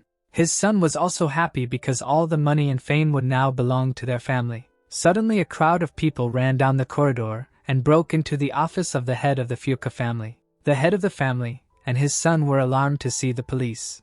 At this time, the reporter on the helicopter was saying that this was the first time a criminal case was opened against a magical aristocrat. The police captain presented a document with evidence of various crimes to the head of the Fuka family. Jean jumped up and ordered him to shut up because they could not treat a magical aristocrat like that. Suddenly, they all became angry when they saw one person. Members of the magical squad came to them presenting evidence. SHG, seeing the main character, spread his arms in fear and screamed, asking what Monadu from the special magical squad was doing here. Jean, drenched in cold sweat, screamed in fear that there was no way that there was any evidence against him. Then the main character turned on a photo on his phone, which clearly showed how the head of the Fuka family took a bribe. Switching photos, the protagonist said that they knew about the conspiracies with the outlaw magicians as well as about blackmail and threats. Hearing this, Jean pointed his index finger at the accuser and furiously shouted that it was all a lie, because in their time, anything could be processed. Monadu, with his phone outstretched, came close to the culprit and asked if Jean would really claim to be innocent even after this, when suddenly he turned on the video on his phone during the first disaster after 50 years. Jean was looking out the window when the butler came into his office, saying that he needed help in connection with the occurrence of the disaster, adding that they asked to convey that right now Mr. Jean is very much needed to provide assistance. Hearing this, the head of the family waved his hand carelessly and ordered to ignore. "Are you sure?" The butler's question was heard from the phone's speakers. Seeing all this, Jean was shocked. Standing next to him, SHG was also very shocked, not knowing what to do in such a situation. Suddenly Jean turned sharply to his eldest son and shouted in rage, asking where this video came from since only trusted people are allowed to enter his office. "It's me," the butler suddenly said to the side, bowing. Hearing this, Jean was even more surprised. The next second, he pounced on the man, grabbing him by the chest and shouting, asking if the butler would dare to do such a thing. The old man silently closed his eyes, not answering. In his head, he remembered how he met the mage in black at night, firmly saying that he could not betray his master. "I see that you are very loyal to him," the protagonist replied. After that, he, resting his hands on his hips, asked if the butler's words were sincere, asking later if the old man really liked serving a family that was rotten to the core. Seeing this question, the butler looked away in thought, not knowing what to answer. Seeing that there was an influence, the protagonist spread his arms and asked whether the old man would wait for such an end for the Fuku family or accept the pain and save the magic aristocracy. "Choose," he said firmly after a few. After that, the butler left the memories. With his head down, he said that his master was behaving inappropriately for the magic aristocracy, when suddenly, raising his head, he shouted loudly that Jean should be expelled from it. Hearing this, the head of the family became furious. He clenched his teeth so hard that veins appeared all over his face. The next second, he raised his hand high, in front of which several magical seals immediately appeared and shouted for everyone here to die. When suddenly, what he saw out of the corner of his eye scared him greatly. At the very last moment, he managed to jump back, after which an incredibly powerful stream of magical energy rushed past him, demolishing his table. Its creator was the protagonist, who, with his hand outstretched and pointed at the head of the family, menacingly said that there was nowhere else to run. Jean was shaking with rage. With his head down, he tried to restrain himself, asking how the protagonist dared to ruin the efforts he had made, which took years of perseverance, adding that his wealth and status along with everything else had gone into the void. Then Otto looked at Jean and said emotionlessly that only the head of the family was to blame for this. When suddenly the man threw his arms out and laughed madly, shouting that he did not remember ever being so angry. Waving his arms in different directions, he shouted that for such a case he even had a base abroad, adding that no one would be able to reach him there for sure. His sons, seeing their father in such a state, backed away. But before that, the man suddenly said quietly, "I will kill everyone here." He shouted in rage a few seconds later, stretching out his hand towards the arriving police, after which he began to read the spells. His sons understood what they had to do and repeated after their father, starting to attack the police. Powerful magic projectiles crashed into the huge barrier that had been created. Using his hand, the protagonist told the police to leave, as this was his squad's business.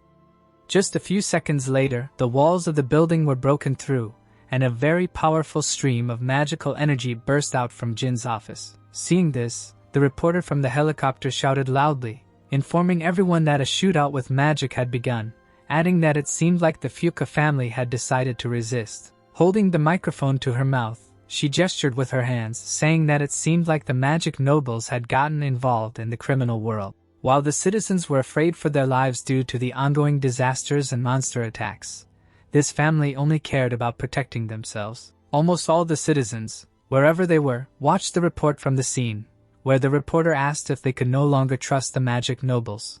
But who would protect them then? People in cafes and eateries watched on TV as the girls said that it was not so, because they had members of the special magic squad, the reporter said loudly.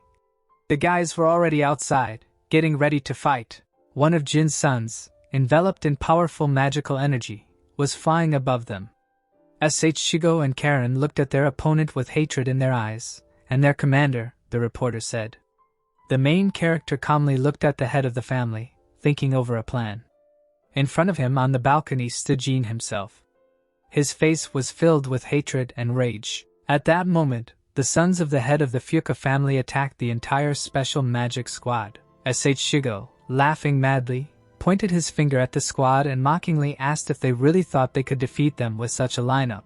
The guys from the special squad were also rolled over by the powerful magical energy, and Mizura replied with a smile on her face that unlike their opponents, the lazy magical aristocrats, they do not waste time in vain, because all the members of the squad are working to eliminate disasters and monsters. Hearing this, Shchi was overcome with rage. Clenching his hands into fists, he rose higher into the air and shouted in rage that he was already tired of the special magic squad, adding that he would not let them interfere anymore, which meant it was time to finish them all off. Mizura did not wait, and getting ready to attack, shouted that the Fuka family was a disgrace to the magical aristocracy, adding that they would never forgive them. At this time, Jin, spreading his arms, mockingly asked if the protagonist really thought he could defeat the aristocracy. With his hands in his pockets, Manadu coldly asked why he had to lose. Suddenly, Jin asked how about it, then suddenly raised his hand up and sent a powerful second-tier magic attack at the helicopter above them. But his attack could not reach the helicopter because at the last moment, a magical barrier appeared, protecting the flying vessel. The protagonist was the owner of this technique. With his hand raised to the sky, he asked if it was time for them to finish already. With a crazy smile on his face, Jin replied that he would do anything for the money.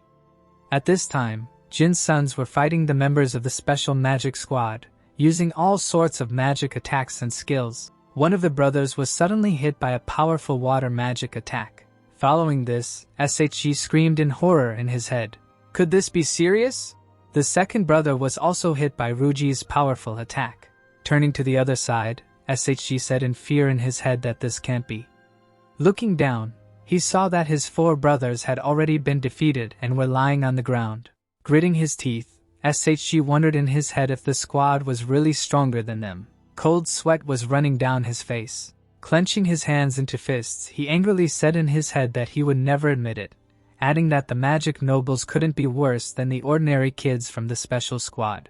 After thinking these thoughts, he spread his arms out to the sides and shouted at the remaining brothers to think of a way to kill their rivals.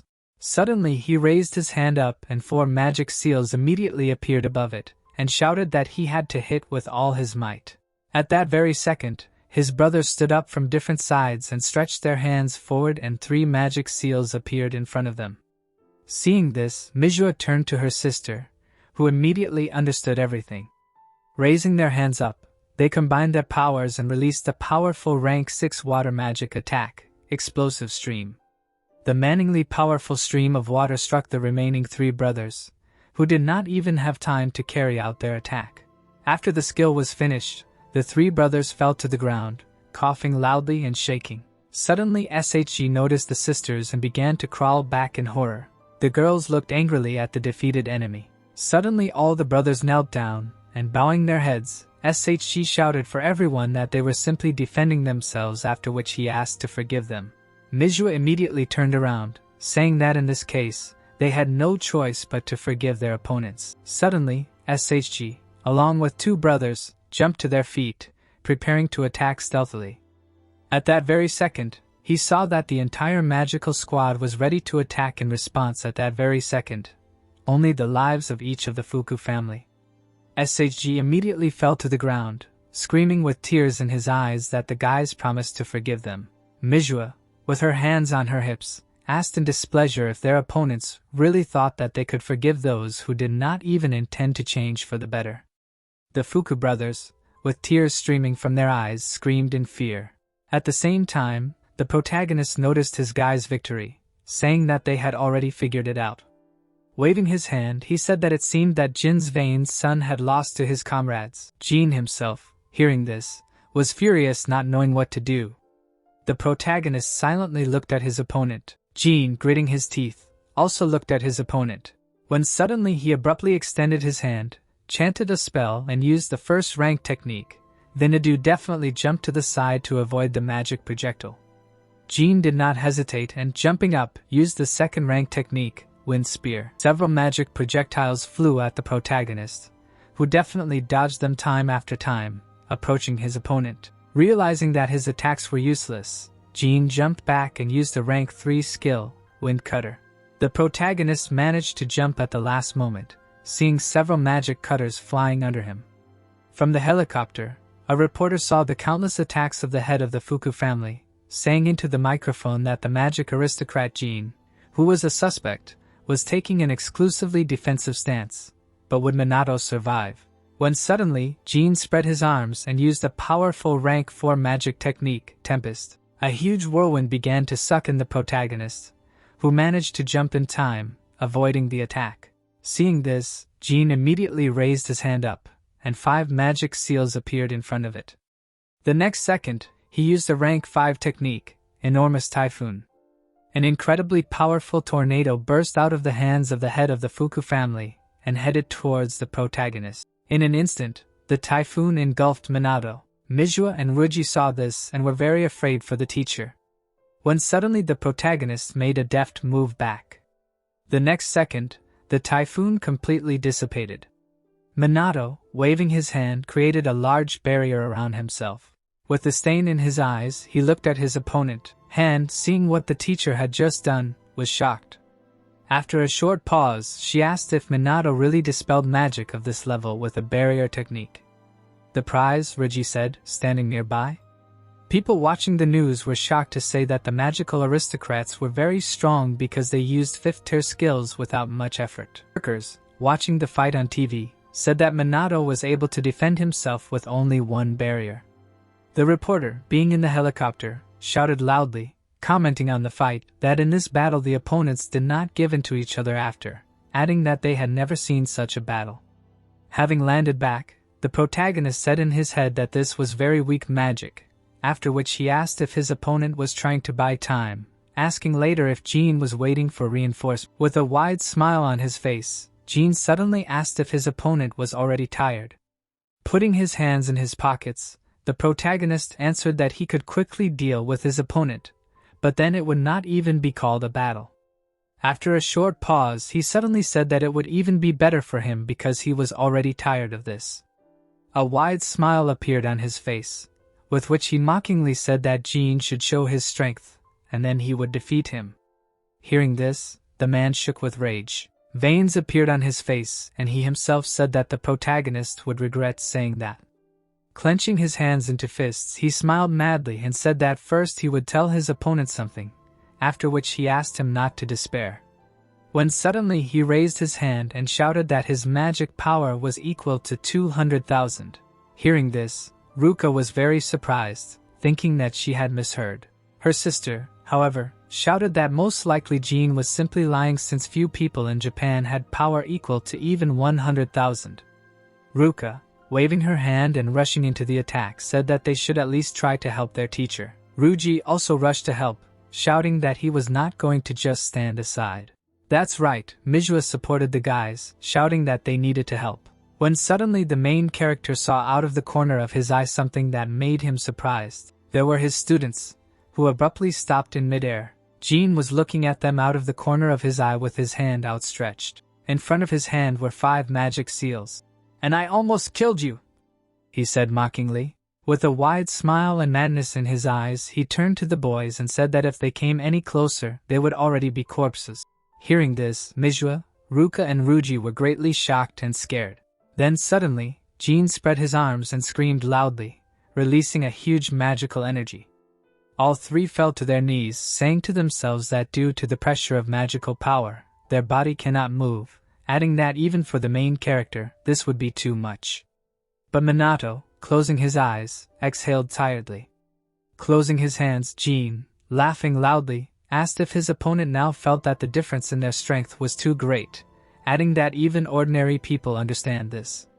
After a short pause, he furiously screamed that he would demonstrate the full overwhelming power of his power. "Be sure not to spare," he screamed, extending his hands, around which magical seals began to appear towards his opponent. A destructive magical energy, similar to a black hole, began to gather in the sky. While creating it, the head of the Fuka family shouted that this was his new magic. Hearing this, a wide smile appeared on the protagonist's face, and he said in his head that he was seeing this for the first time. A terrifying magical power began to destroy everything in its path. This was the magic of the 6th tier. With a crazy smile on his face, Jean continued to shout, That is, spheric magic, the most powerful destructive force of its kind. After a short pause, he shouted that such magic would crush a person in an instant. Jumping back, the protagonist with a satisfied smile on his face said that they would still check it. Hearing this, the man was overcome with rage. Clenching his hands into fists and gritting his teeth, bands appeared all over his face. "Crush!" he shouted in rage, putting all his strength into the special 6th rank skill. Atmospheric Magic Air Press. The terrifying power destroyed everything in its path, advancing on the protagonist. Minato, however, without a drop of fear in his eyes, emotionlessly looked at the new technique.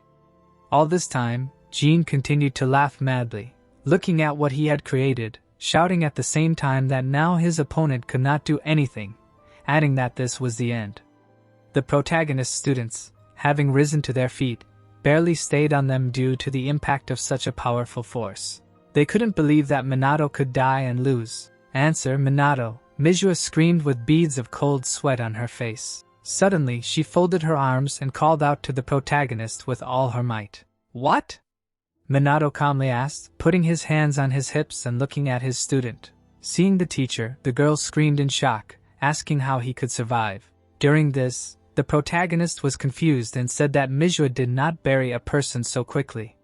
When suddenly Jean, drenched in streams of cold sweat, pointed his finger at his opponent and screamed in horror, asking why he was not even injured, because the guy should have been crushed. Then the protagonist, raising his finger, explained that if the external and internal pressures are balanced, this will not happen, adding that the same principle works with deep-sea fish. Even so, Jean shouted in rage, throwing his arms out, asking afterwards how his opponent could use atmospheric magic since he was the one who created it. After thinking for a moment, the protagonist put his hand on his hip and calmly replied that he simply looked and remembered. The shock pierced the head of the Fuku family, making the man unable to say anything else. A smile appeared on Minato's face, with which he said that it would be bad if Jin used it, adding that it was very good that his opponent immediately explained to him the danger of this power, after which he said that in the end, it was just one of the uses of wind magic. Then suddenly he sharply extended his hand towards the opponent, snapped his finger, and said that he could also use something like this. The next second, Jin grabbed his head, screaming in pain, asking afterwards what his opponent had just done. Lowering his hand, Minato replied with a smile that it was just acoustic pressure, so to speak sound magic, adding later that it was also one of the uses of wind magic. Hearing this, Mizua immediately remembered how during the first disaster 50 years later, her teacher used a similar technique to tell everyone what to do.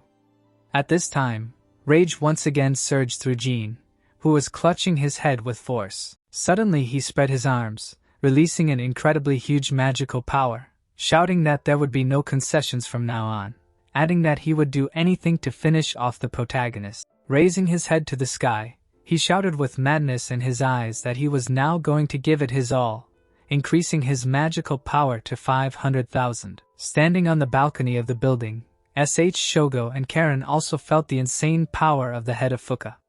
Trying to resist, the inspector shouted that Jin was just bluffing. Jin's power grew stronger and stronger with each passing second, and he laughed madly and shouted that there was no hope left. After that, he continued to shout loudly, releasing all his magical power. His eyes turned white, and his power grew stronger and stronger with each passing second. In a few seconds, a terrifying power enveloped his entire estate. As soon as Jin finished, he clenched and unclenched his hand, looking at the protagonist. Everyone in the area felt an unstoppable power. Mizua, unable to move, asked if this was the power of a magical aristocrat. Her sister stood next to her, saying that she could not believe that the head of the family had such a high level. Ruji, standing in front of everyone, drenched in cold sweat, said that they definitely could not stand up to such a monster. Shigo, looking at the enemy, said that he completely underestimated the power of magical aristocrat. Karen stood behind him, resisting with all her might, saying that they definitely couldn't win. Seeing the reactions of his opponents, raised his hand and, laughing maliciously, said that it was time to show him all his power, adding that the guys, of course, could beg him for mercy. But it was too late for that. And the main character at that time yawned sweetly and loudly, which even caused tears to appear in his eyes. Seeing this, Jin spread his arms out to the sides and sarcastically asked if his opponent couldn't even pretend to be serious, and if the main character still didn't realize the amount of his magical power, adding that it seemed that Minato was just lucky since his atmospheric magic didn't work. After these words, he stood up and raised his hands, in which ominous magical energy began to gather back, saying that the jokes ended there because now he would kill the main character with this power. An incredibly powerful magical force continued to accumulate in his hands. The protagonist was silently waiting at this time with a very dissatisfied face, resting his hands on his hips. Jin, gritting his teeth in rage, gave all his strength to this attack, when suddenly he sharply raised his hands up and read a magic spell of the 6th rank. The next second, the 7th magic seal appeared in front of him. Seeing this, Chigo asked in shock if this was really the 7th rank. Karen, standing next to him, screamed in horror that the protagonist would not cope with this. Mizua, with her hands folded, looked at her teacher without a drop of fear in her eyes and said in her head that Minato would definitely come up with something, because even in the most desperate situation she would believe in the protagonist. At this time, Jin laughed and, getting ready to attack, told the protagonist that Minato had missed his chance, because the guy still had a chance to escape while he was accumulating magical power, but now it was too late. Minato, meanwhile, scratched his ear and asked if his opponent had finally prepared. Hearing this, the head of the Fuka family was overcome with rage. With veins all over his face, he screamed that there would be no dust left on his opponent, because now the protagonist would taste the highest rank magic. A bright green flash of terrifying magical power flashed in the sky. It was a special 7th rank skill, atmospheric magic, plasma rupture. The people in the helicopter began to be sucked in. This was seen by Chigo, who, covering his face with his hands from the bright flash, asked what they should do. "I don't know," Karen screamed back, trying not to lose her balance. Ruka, waving her hand, shouted at the teacher to get out of there as quickly as possible. Ruji stood behind him, supporting his friend, shouting that their teacher would definitely not be able to handle such a monster. Only Mizuhi did not shout anything. He silently looked at the protagonist. Waving his arms, Jin stared at his opponent, mockingly asking if he still did not want to run away, adding that the guy's friends could also suffer. With beads of sweat all over his face, he asked what the protagonist would choose, run away or die. The terrifying power grew stronger with each passing second, approaching Manhwa, who fearlessly stood in place. "Nothing," he suddenly said with a smile on his face, stretching out his hand. A special rank 6 amethyst core suddenly appeared in it. Seeing this, Jin laughed, asking what the hell was this and did the protagonist really think he could defeat him with this. The destructive power was slowly approaching Manhwa, who was standing with the cannonball in his hand. Suddenly, with one wave of his hand, the protagonist threw the cannonball. It flew right into the epicenter of the terrifying cannonball. The next second, it was slowly absorbed. A few seconds passed, after which the special 7th rank technique was dispelled. Seeing this, shock and horror appeared in Jin's eyes. The entire special magic team was shocked by what happened. The head of the Fuka family began to shake in fear. Pointing his finger at the enemy, he shouted in a trembling voice, asking why his magic evaporated. The protagonist looked at his enemy and calmly replied that the wind element is vulnerable to earth, and if you use slow action magic, they will neutralize each other. After that, he smiled widely, waved his hand and asked if the magic aristocrat didn't even know about this. Hearing this, Jin grabbed his head and shouted that it couldn't be that he would lose to some kid. After a short pause, the protagonist presented the core and said that, undoubtedly, the magic of the amethyst core does not have striking power, and if it is directed directly at the enemy, it will not cause significant damage. After that, he added that although the core was small, it contained highly concentrated magic power and could absorb the magic of the opposite attribute. Raising his finger, he continued to say that despite the difference in ranks, the core was destroying him. After the opponent finished speaking, Jin asked in confusion why he would use such worthless magic. Hearing this, Manhwa looked at the opponent and said that this was his original magic that he created for fun. Hearing this, the head of the Fuka family fell to his knees and said sadly that it would have taken him several decades to develop his own. Then, he suddenly felt the ominous magic power of the protagonist who approached him. Leaning down, Manhwa said menacingly that the damage was over, which meant that it was now time for punishment. "Wait," he suddenly shouted with a trembling voice.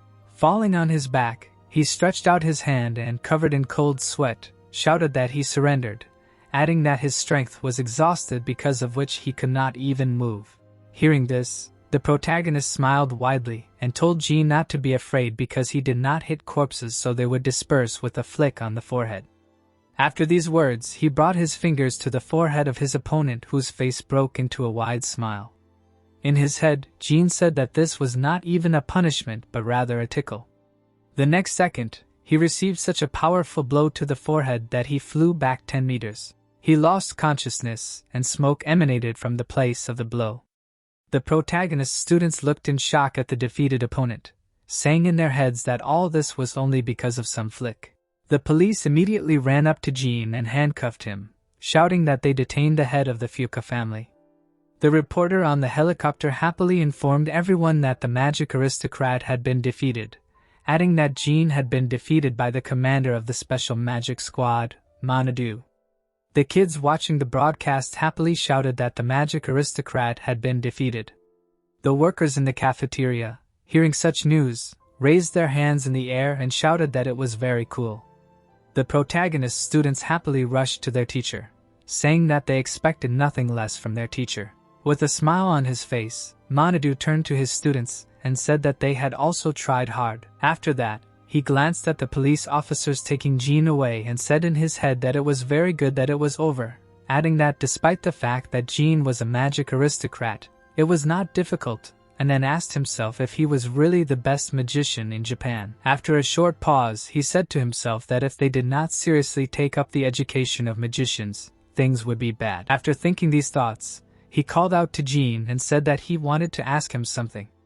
He extended his hand and asked what they did after Akigami Minado's death. After a short pause, he asked if the magic books from 50 years ago had been destroyed by the magic aristocracy. Even if that was the case, so what? Jean asked rudely. Turning away, he gritted his teeth and added that the ignorant people were not given to comprehend the lofty thoughts of the magic aristocrats. Putting his hand on his hip, Manadu asked what this meant. Think about it yourself, the head of the Fuku family answered quietly and slowly, lowering his head. After that, he was taken away. Some time passed. The protagonist was being photographed from all sides. He was sitting on the report. Next to him, studies H. Chigo, who with a smile on his face, pointed at Manadu and said that they had gathered here to interview the commander of the special magic squad, adding that now it was time for the protagonist to give the floor a greeting. After that, a lot of articles appeared on the internet with the headline that Manadu gave an interview. Time passed again. Hawaii, the beach was lively. Many people walked along the beach and swam in the sea. The main character was lying under a sun lounger, and with a very sad face asked himself in his head what he had forgotten in such a place, when suddenly he saw women's legs next to him. Looking up, he saw Mizwa leaning over him, who, with red cheeks from embarrassment, asked why the teacher was so gloomy. Some time ago, the guys were standing at the police headquarters and asking what trip to Hawaii. As you know, studies H. Chigo began to speak. Putting his hand to his face, he finished saying that recently the special magic squad is very popular, adding that they can no longer cope with such attention. After these words, Mizwa showed a video on her phone called Manadu is so cute. After seeing the video, the protagonist asked himself in shock in his head if someone had really filmed it at the academy. The special magic squad was in first place in the trends. Everyone was looking through the information on their phones, after which they said that videos with them on other social networks were popular. The news also only talked about them, and the same thing was on TV. After that, SH Chigo said that the whole of Japan was watching the squad's activity, raising his hand up. He said that this is why he decided to send the entire squad on vacation, so it would be best to go to Hawaii until the situation improves. A few seconds later, he smiled slightly and, pointing to the protagonist, said that thanks to Manadu, the squad is gaining strength, adding later that they are also supported by the Mizwa family itself, so there will be no problems in the absence of the guys and they can handle the monsters themselves. After these words, he approached the protagonist, put his hand on his shoulder and said that, considering the fact that the guys work without days off, this is a great opportunity to catch their breath. Leaving the memories, Manadu was lying under the lounge chair and with a very sad face, asking himself in his head what he had forgotten in such a place, when suddenly he saw a woman's legs next to him. Looking up, he saw Mizwa leaning over him, who, with cheeks red from embarrassment, asked why the teacher was so gloomy. Standing up, he said that he was just thinking about his own. By the way, Mizwa suddenly said, with cheeks slightly red from embarrassment, she asked the protagonist how she looked. Putting her hand to her chin, Manadu said that she was very pretty. Pretty, the girl screamed in shock, hearing the teacher's words. Her whole face turned red from strong embarrassment. Nodding, the protagonist, without removing his hand, said that the swimsuit went well with the color of Mizwa's hair, and this style definitely suits the girl. Adding to that, in general, she was very cute. With beads of cold sweat on her face, Mizwa looked away and sheepishly thanked the teacher. Suddenly, Ruka's sister appeared in a dazzlingly beautiful black swimsuit. Adjusting her hair, she said that she had already searched for the guys. Wow, the protagonist suddenly said, seeing the girl. What is it? Next, turning to the teacher, asking after that. Did he really want to tell her something? I just thought that you were very beautiful, Manadu answered calmly, without taking his eyes off the student. Hearing this, Ruka, folding his arms over his chest, was very surprised. Spreading his arm, the protagonist said that the girl was a model, adding that the swimsuit also looked incredible, especially in contrast to the girl's fair skin, adding that he would not even be afraid to say that Ruka was the most beautiful girl on this beach. The girl's cheeks turned red from embarrassment, and she herself abruptly turned away, not wanting to show her embarrassment. All this time, Ruji was standing next to the protagonist, who was shocked by the teacher's behavior. In his head, he was saying that the main character was amazing, because Manadu wasn't even embarrassed by the girls' outfits, and the guy was still complimenting them from the bottom of his heart. Suddenly, Karen appeared with an inflatable life preserver. With a wide smile on her face, she apologized to everyone for being late. Seeing the girl, Ruji was completely shocked. He looked at Karen's exposed breasts in her swimsuit and said in his head that before, all of this was hidden by the uniform. But who would have thought that such a crushing power was hidden there? After a short pause, the girl asked how the guys liked her swimsuit. The main character began to look at Karen appraisingly. Seeing this, Ruji screamed in shock to himself, asking if Manadu was really going to compliment the girl on the sides of her breasts now. Taking his hand aside, the main character said that this style suited Karen. Hearing this, Ruji sighed in relief, then wiped the sweat from his forehead. Hearing such words from the protagonist, Karen looked away in confusion and with her cheeks reddened from embarrassment asked in a trembling voice if this was true. Taking his other hand to the side, Manadu confirmed this, saying afterwards that it was especially beautiful in contrast to the girl's usual style of clothing, so such revealing outfits would clearly not leave Karen unnoticed. After a short pause, he said that, in general, the girl could be called a beautiful and pretty woman. Hearing everything, the girl tried to cover her cheeks reddened from embarrassment with her hands and asked him to stop calling her that. Ruji, looking at the teacher, suddenly said that Manadu was really amazing.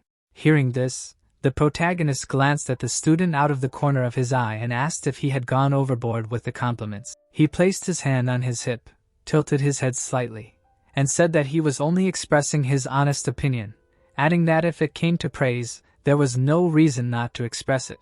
After saying this, he spread his arms and said that he had noticed the beauty of all three of them, so he complimented each of them and then asked with displeasure what was wrong with that. Ruji scratched his head in confusion and replied that he was not saying that it was bad, just that. Pointing to all the girls whose cheeks were still red from embarrassment, he said that the girls were now embarrassed. By the way, Ruji, the protagonist, said after a short pause. He put his hands on his hips and looked at the student with a big smile on his face and said that he was in great physical shape, adding that any swimsuit would suit a person with such a physique, so the guy should be proud of his beautiful body. Hearing this, Ruji's cheeks turned red with embarrassment. Suddenly Ruji's shot was heard throughout the beach filled with people that he didn't need to be complimented. After that, the guys started having fun and relaxing.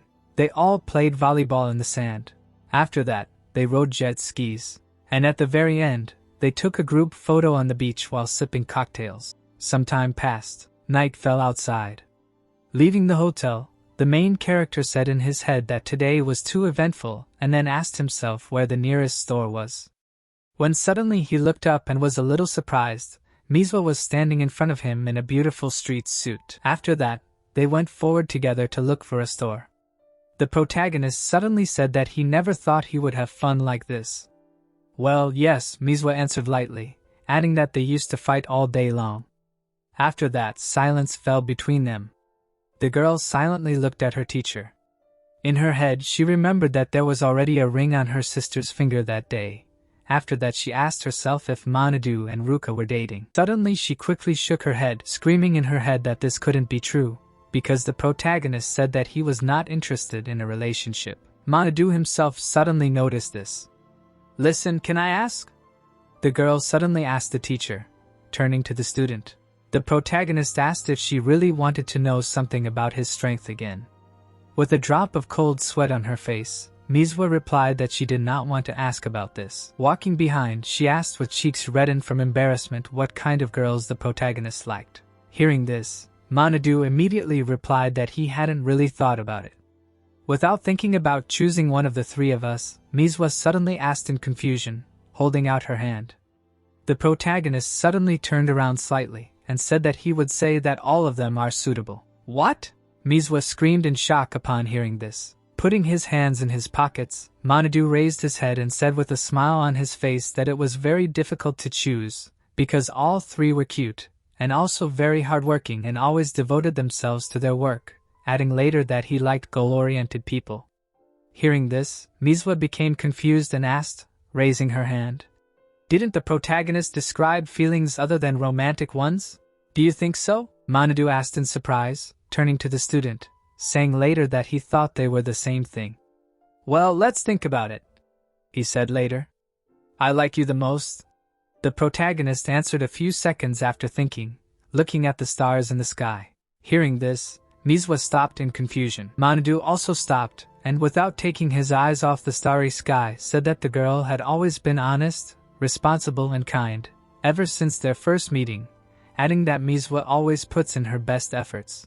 After these words, he looked at his student and with a warm smile on his face said that he liked Manhwa. Hearing this, shock and embarrassment struck the girl. Suddenly, she squatted down. Seeing this, the protagonist rushed to the girl in fear, asking if he had said something wrong. He stood next to the student, not knowing what to do. In her head, Manhwa said that she understood perfectly well that Manhwa did not see her as a girl, but even so. She looked at the floor and with a red face from embarrassment said to herself that she was very glad about this, because after all, Manhwa liked her too. At this time, Chigo was at the police headquarters, saying that the situation was getting more and more out of control. He folded his arms across his chest and looked at the laptop monitor in front of him, saying in his head that criticism of the special magic squad was pouring in from all sides, and people were trying to point out their mistakes in future actions, with the main character being especially popular. After a short pause, he added that at the same time, the popularity of the Shadow Bearer was increasing. There was a vote on the monitor, in which people were choosing who was stronger, the main character or the mage in black. Looking at the vote, Chigo said in his head that it seemed like a confrontation between the two sides was forming, and the fire of enmity was only getting stronger, he said after a short pause. And what to do about it, he asked in his head. Some time passed. It was daytime outside. An airport. A plane arrived.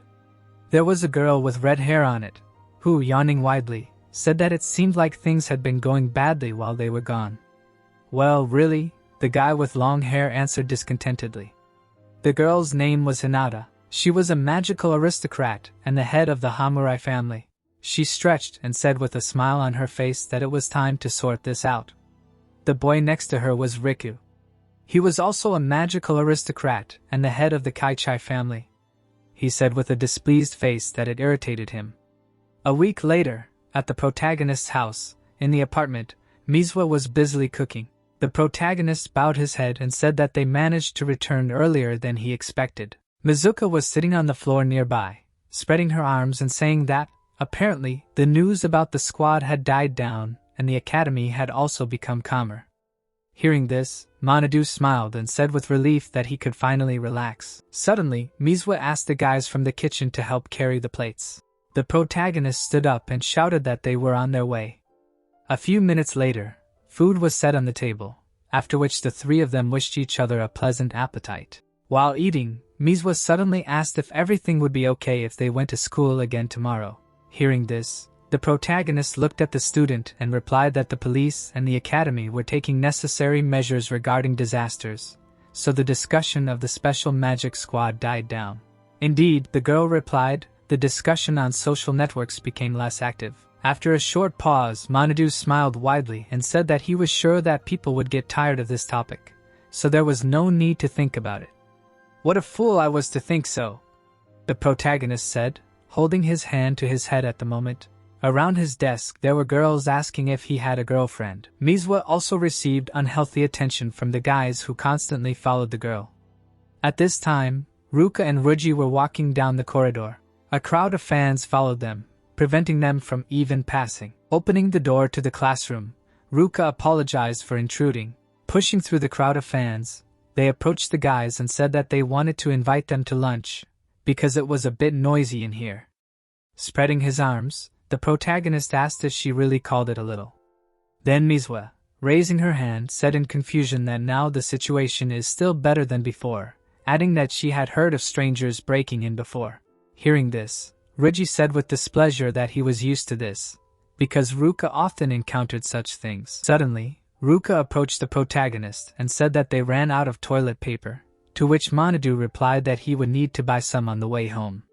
Hearing this, not only Manhwa was shocked, but everyone else as well. Suddenly, Manhwa turned to Manhwa and with a smile on his face said that he would also need to get some bath salts, because her girlfriend wanted it so much. The girls behind them started whispering among themselves, asking if the three of them were really living together. Hearing this, Manhwa rushed towards the boys and, pushing them onto the roof, said that they would discuss it on the roof. When the boys were on the roof, Ruji shouted in shock, asking again if Manhwa and her sister had really left their home and were now living with the protagonist. After that, he looked at Manhwa in surprise, who was actively eating, and said in his head that this did not necessarily mean that all three of them were dating. But of course, the situation was outrageous, but it was still Kusanagi, so it was probably okay. After these thoughts, he looked at the girls and with a confident smile on his face said that he could do something, so he would help as much as he could. Hearing this, the girls were very happy, because they needed help. And you, Kusanagi, suddenly turned to the main character Ruji with a wide smile on his face and then asked why they shouldn't stop addressing the teacher like that. After a short pause, he asked if the guy would mind if they switched to Manhwa. Yeah, the main character answered with a warm smile on his face, adding that the guys should call him as they liked. Then Manhwa, with a smile on his face, said Manhwa. Only there were no positive emotions on Ruji's face. On the contrary, she was a little tense. A drop of cold sweat was running down her face and there was sadness in her eyes. Manhwa's cheeks were slightly red at that moment, and she herself embarrassingly said in her head that this was all serious because they lived together. When suddenly she shook her head negatively and said to herself that there was nothing to be particularly ashamed of. After that, she looked at the main character with red cheeks from embarrassment. Manhwa was talking about something with Ruji laughing and joking. Suddenly she asked herself in her head if this made the protagonist's heartbeat even a little faster. Some time passed. It was night outside and the boys went to bed. The protagonist slept on the floor and his sister slept in the bed. When suddenly Manhwa's eyes suddenly opened and she said in her head that she couldn't sleep at all. Using her head to the sleeping boys, she asked herself in her head how these two could sleep so peacefully. Was she really the only one worried about this? After that, she turned to the wall and, with her cheeks red from embarrassment, told herself that she needed to end this and go to sleep. After that, she fell asleep. A few minutes later, she heard Ruka's nervous breathing. When she suddenly opened her eyes, saying to herself that she couldn't sleep at all. Realizing that her sister and the protagonist were sleeping, she asked herself in her head if she was the only one worried about this. With sadness in her eyes, she looked at the ceiling and said in her head that she hadn't gotten used to it yet, adding later that the fact that they were sleeping together in the same room with the protagonist made her nervous. Sitting up, she asked herself why so much. Her cheeks were red from embarrassment as she looked at Minato. The protagonist was sleeping peacefully with his hands under his head.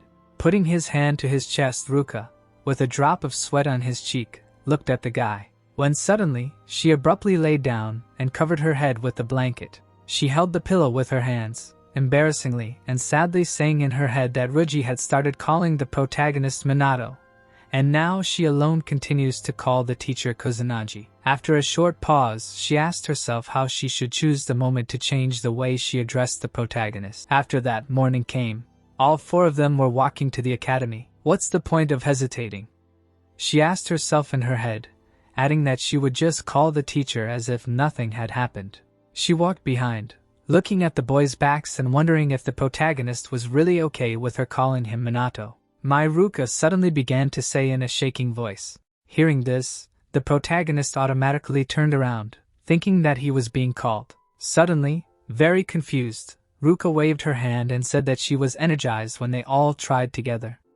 The protagonist was confused and a drop of cold sweat appeared on his face, after which he asked why Ruka suddenly decided to say that. After that, the girl grabbed her head, screaming in her head why she just couldn't say it. That same day, during lunch, she tried to call the protagonist, but after saying the first letter of the teacher's name, she could not continue, asking after that, maybe they should do some training. In the evening at home, she tried to address the main character again, but after saying the first letter of the guy's name, she suddenly pointed to the window and said awkwardly that she thought it was even more beautiful to watch the sunset at the port. That same night, when everyone had gone to bed, Ruka tried to address the main character again, but after saying the first letter of the guy's name, she shyly screamed that she would like to go fishing someday. Shock and confusion struck Manhwa. After that, everyone went to bed. Covering her face with her hand, Ruka wondered in her head why she was always dodging and giving in halfway through a word.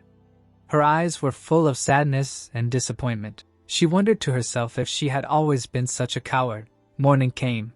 She was walking behind everyone again.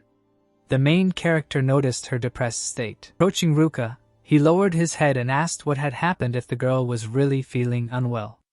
A little confused, Ruka looked at the main character and said that everything was fine. Kusanagi, she suddenly said, lowering her eyes to the ground. Don't call me that anymore, the protagonist said softly. Hearing this, the girl looked at her teacher in surprise. With a warm smile on his face, the protagonist said that they were not in a relationship to observe formalities, so he could just be called Manadu. Hearing this, Ruka's face turned red from embarrassment. Feeling this, she abruptly turned away and said that if the protagonist said so, then she did not mind such a change. Manadu, adjusting his hair, said with a warm smile on his face and slightly red cheeks, turning to the protagonist. Some time passed.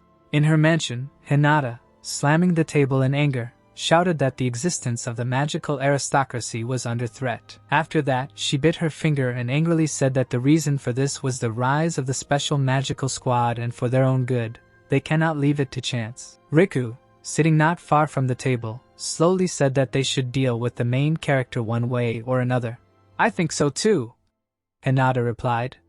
He folded her arms and looked at the third magical noble in the room and asked him what his thoughts were on the matter. The third was Tasharu.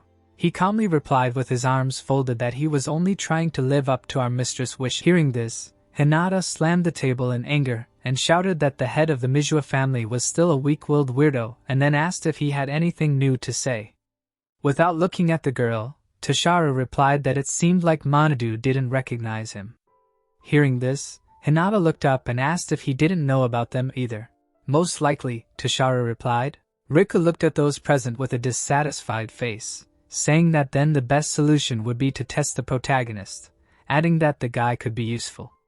Jumping up from her seat and punching the air, Hinata with a wide smile on her face shouted that if Manadu turned out to be trash, then they would throw him to hell. Tasharu, hearing this, closed his eyes and said nothing. Some time passed. Police headquarters. The protagonist, along with S.H. Shogo, stood in front of a huge board on which a map of Japan was depicted. Manadu, pointing to the highlighted areas, said that the next large-scale disaster would occur in Osaka. He pointed his finger at the red zone on the map and said that the development of disasters was the same as 50 years ago, with the exception of some small ones. The protagonist team listened attentively to what the teacher was saying. Suddenly Manhwa said that all the media were talking about it, and her sister, lowering her head and putting her hand to her chin, thoughtfully said that the disasters may be happening in the same way, but the interval between them has significantly decreased. Ruji, sitting next to him, said that in the past, disasters happened at most once a year. Taryn was standing nearby, with a drop of sweat on her face, excitedly saying that it was unknown when the next one would happen, and the police could only take precautions. Hearing this, the protagonist put his hand to his chin and said that taking measures was necessary, but there were no special units like theirs in the regions. Suddenly, S.H. Shogo, standing next to him, laughed madly, saying that he knew Manadu would say this. This scared the protagonist so much that he even took a step back. Throwing his arms out, the inspector suddenly shouted that in fact, another special magic squad had been formed in Osaka. Hearing this, the members of the first special magic squad were greatly shocked. With a sarcastic smile on his face, S.H. Shogo raised his finger and said that those guys were cooperating with the self-defense forces and the police to strengthen disaster prevention measures, and there was also a request for training for the squad members. After that, he suddenly turned to the protagonist, put his hand on his shoulder, and with a wide smile asked if Manadu would go there for this mission. Turning away from the inspector, the protagonist said in confusion that S.H. Shogo was asking so kindly. After a short pause, he turned around and said that he had no reason to refuse. Hearing this, S.H. Shogo happily said that Manadu would help them out a lot. A few seconds later, he suddenly scratched his cheek with a drop of cold sweat and said that there was still a person waiting for the protagonist, adding that this person lived during the disaster that happened 50 years ago and is also one of the few masters of anti-monster equipment. Mr. Tajikami Shizuka said the name of the master S.H. Shogo. Hearing this, Manhwa did not react at all. After a short pause, the inspector spread his arms out to the sides and said that, apparently, this man was interested in the protagonist and wanted to talk in person, but if Manhwa did not see the need, he could not meet with the master. Putting his hand in his pocket, the protagonist calmly replied that he would meet with Tajikami. After that, the protagonist touched his collar, looked up and asked himself in his head, Tajikami, then. This was seen by Shogo, who was staring intently at the squad leader. Some time passed. The protagonist stood at the airport with a suitcase. Opposite him stood his students, who were seeing him off. With a smile on his face, Manhwa said that it was time for him to go. The guys with wide smiles said goodbye to the teacher, telling him to take care of himself there and train the squad leader. Suddenly, the protagonist put his hand in his pocket, saying that he almost forgot about it. After that, he gave each of them a bracelet. While the boys were examining the decoration, Manhwa loudly told them to wear the bracelets until he returned. With his hands on his hips, he leaned towards the students with a stern look and repeated that they were not to take off what was given to him under any circumstances. Okay, the boys answered confusedly. After that, Manhwa walked away from the students and with a drop of cold sweat on his cheek, excitedly asked if everything would be okay with the boys while he was gone. Mizuho, with her hands on her hips, laughed and said that they had become much stronger. Her sister, folding her arms across her chest, told the teacher to calm down and go to Osaka. Smiling, the protagonist waved his hand and said that then he would rely on his students. A few minutes later, he sat down in a seat on the plane. Exhaling heavily, he said relaxedly that he was finally able to sit down. In his head, he remembered how he had gone through a whole test to get on the flight. The same process was before the flight to Hawaii, Manhwa said, adding that the check is still much stricter when a person is a mage. After that, he settled comfortably in the chair and said in his head that it did not matter anymore because now he was interested in what kind of seat this was. With a wide smile on his face, he remembered Chigo and asked himself if this was really the same first class, adding that the inspector had arranged such luxury for him, when suddenly two more people entered the plane.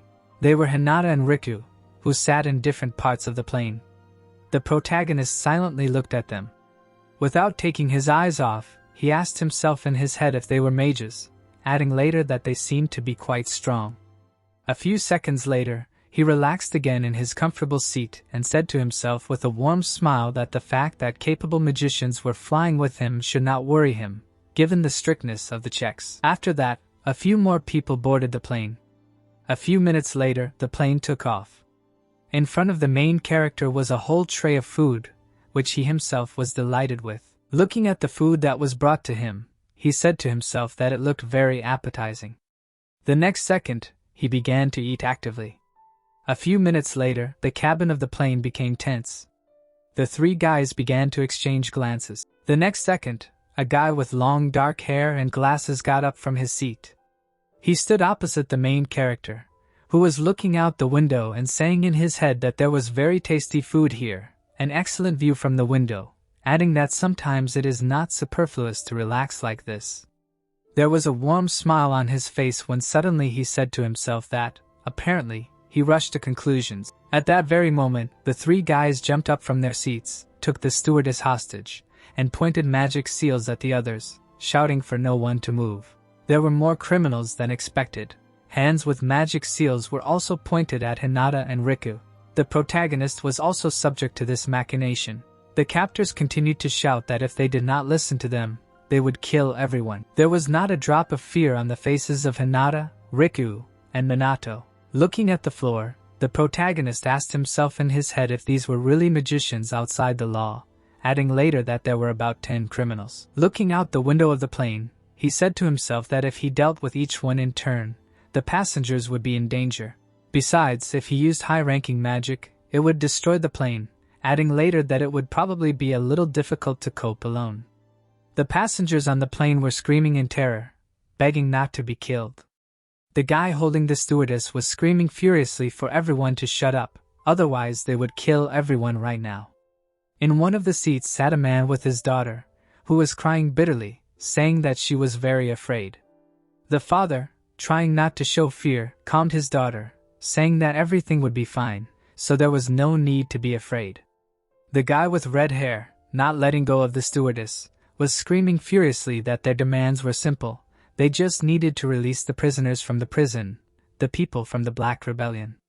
All the people raised their hands in fear, listening to the bandit as he shouted that they would not allow an appropriate treatment of the mages, especially from commoners who were nobody, adding later that no one had the right to deprive the mages of their freedom, who were superior to the rest. Looking around, he continued to shout loudly, informing everyone that they were only giving 5 minutes, ordering them to contact the ground without moving from their place and free their comrades, otherwise they would kill the hostages at will. Alone. "Listen, Captain," he continued to shout. The captain of the plane heard it all. A drop of cold sweat was running down his cheek, and he himself, gritting his teeth, did not know what to do. The protagonist looked out of the corner of his eye at the bandit who was ready to kill him, and said in his head that it seemed like time was running out, and then asked himself what to do. At this time, Hinata, with her legs crossed, sat discontentedly in her seat. Riku, with her head bowed, silently looked at the floor, not saying anything, when suddenly, in an instant, their terrifying magical energy filled the entire plane. Minato immediately felt it. The two magical aristocrats suddenly turned their gaze to the side. The protagonist stood up from his seat, which caused all the bandits to immediately aim at Minato, shouting that if he moved, he would immediately die. Hinata did not waste time and immediately jumped up from her seat. Riku also realized that this was a chance, after which he grabbed his weapon. With a quick and powerful blow, Hinata knocked out the turquoise-haired bandit. Riku, jumping up from his place, swung his weapon. The next second, he dealt a powerful blow to another bandit. After that, he quickly ran to the rest of the criminals. The main character at this time turned away, neutralizing the rest of the bandits. After that, all three looked at each other, saying nothing. Suddenly Hinata sharply looked in the other direction. All three at the same second rushed to help the rest of the passengers. The guy in gold glasses saw out of the corner of his eye that they were running towards him and screamed, asking what kind of nonsense this was. At that very second, a fist appeared in front of his frightened face. The very next moment, the main character dealt a powerful blow to the bandit. Riku, having exposed his katana, easily destroyed the criminals. Fire was opened on Hinata, but the girl deftly dodged each magic projectile. Die! The short red-haired guy screamed in rage, trying to hit the magical aristocrat, when suddenly Hinata delivered a very strong kick to the guy's head. Enough! The long red-haired guy suddenly screamed, holding the stewardess hostage. A few seconds later, he said in confusion that the three guys allowed themselves too much. After that, his eyes filled with rage and anger, after which he loudly screamed that if they continued, then all the passengers would be killed. After these words, he pointed his hand at the stewardess in his hand. Too late, the protagonist said with hatred in his eyes, delivering a quick punch to the bandit's face. With a wide smile on her face, Hinata beat the bandits, screaming that they were just weaklings. Riku also did not stand behind and delivered powerful and fast blows with his katana. A few seconds later, all the bandits were defeated. Are we really saved?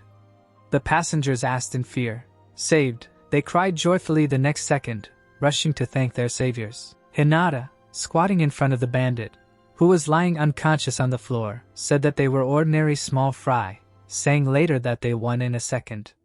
When suddenly the protagonist suddenly felt something was wrong. He abruptly jumped up, saying that it was not all over yet. The next second, he burst into the pilot's cabin. Inside, he saw a guy in glasses standing behind the pilot. He held a gun to the pilot's head, shouting for the intruders to stop, adding that if they took another step he would. Fury appeared in Hinata's eyes. Without listening to the end, she screamed for the bandit to just die, then hit the guy in the face. The bandit, having received a powerful blow to the face, fired. The protagonist managed to create a barrier, but the bullet began to ricochet throughout the cabin, after which it hit one of the devices. A drop of cold sweat rained down Minato's face, and he said that it was bad. At that very moment, everything started shaking, and the pilot, drenched in cold sweat, tried to fix everything. The guys lost their balance, falling to the floor. All the passengers were again enveloped in horror and fear. Trying to level the plane, the pilot screamed that control was lost, The radio was also broken, adding that at this rate they would crash. Hearing this, Hinata jumped up to him, screaming in shock, asking what all this meant. At this time, the main character calmly got to his feet and began to think, while Hinata clung to the pilot, screaming for him to at least do something. Suddenly, the glass on the side cracked and broke. Cold air filled the cabin of the plane. The second pilot shivered from the cold, screaming that at this rate they would freeze to death before they crashed. A fire appeared from Hinata's hand, which the girl wanted to use to keep the cabin warm. At the same time, she looked at her two comrades and asked what they would do. While the protagonist looked out the window, thinking of a plan, Riku said indifferently that the only thing left was to die together.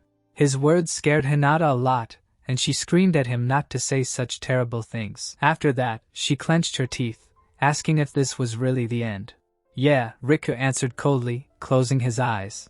The pilot screamed that they definitely wouldn't be saved, because it was impossible.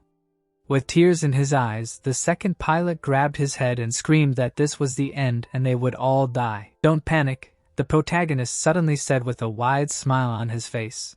The second pilot turned to Minato and screamed that they would all die, asking afterward how not to panic in such a situation. Hitting his chest with his hand, the protagonist loudly and firmly said that he could save everyone. This is impossible. The second pilot screamed in horror, looking at Minato, adding that such a problem is beyond the power of a human to solve. After these words, he assumed the fetal position, began to cry bitterly and scream that this is the end and they will all die. Seeing this, the protagonist turned away in confusion and said that it was simply terrible. After that, he approached the broken glass. Seeing this, the first pilot screamed, asking what he was doing.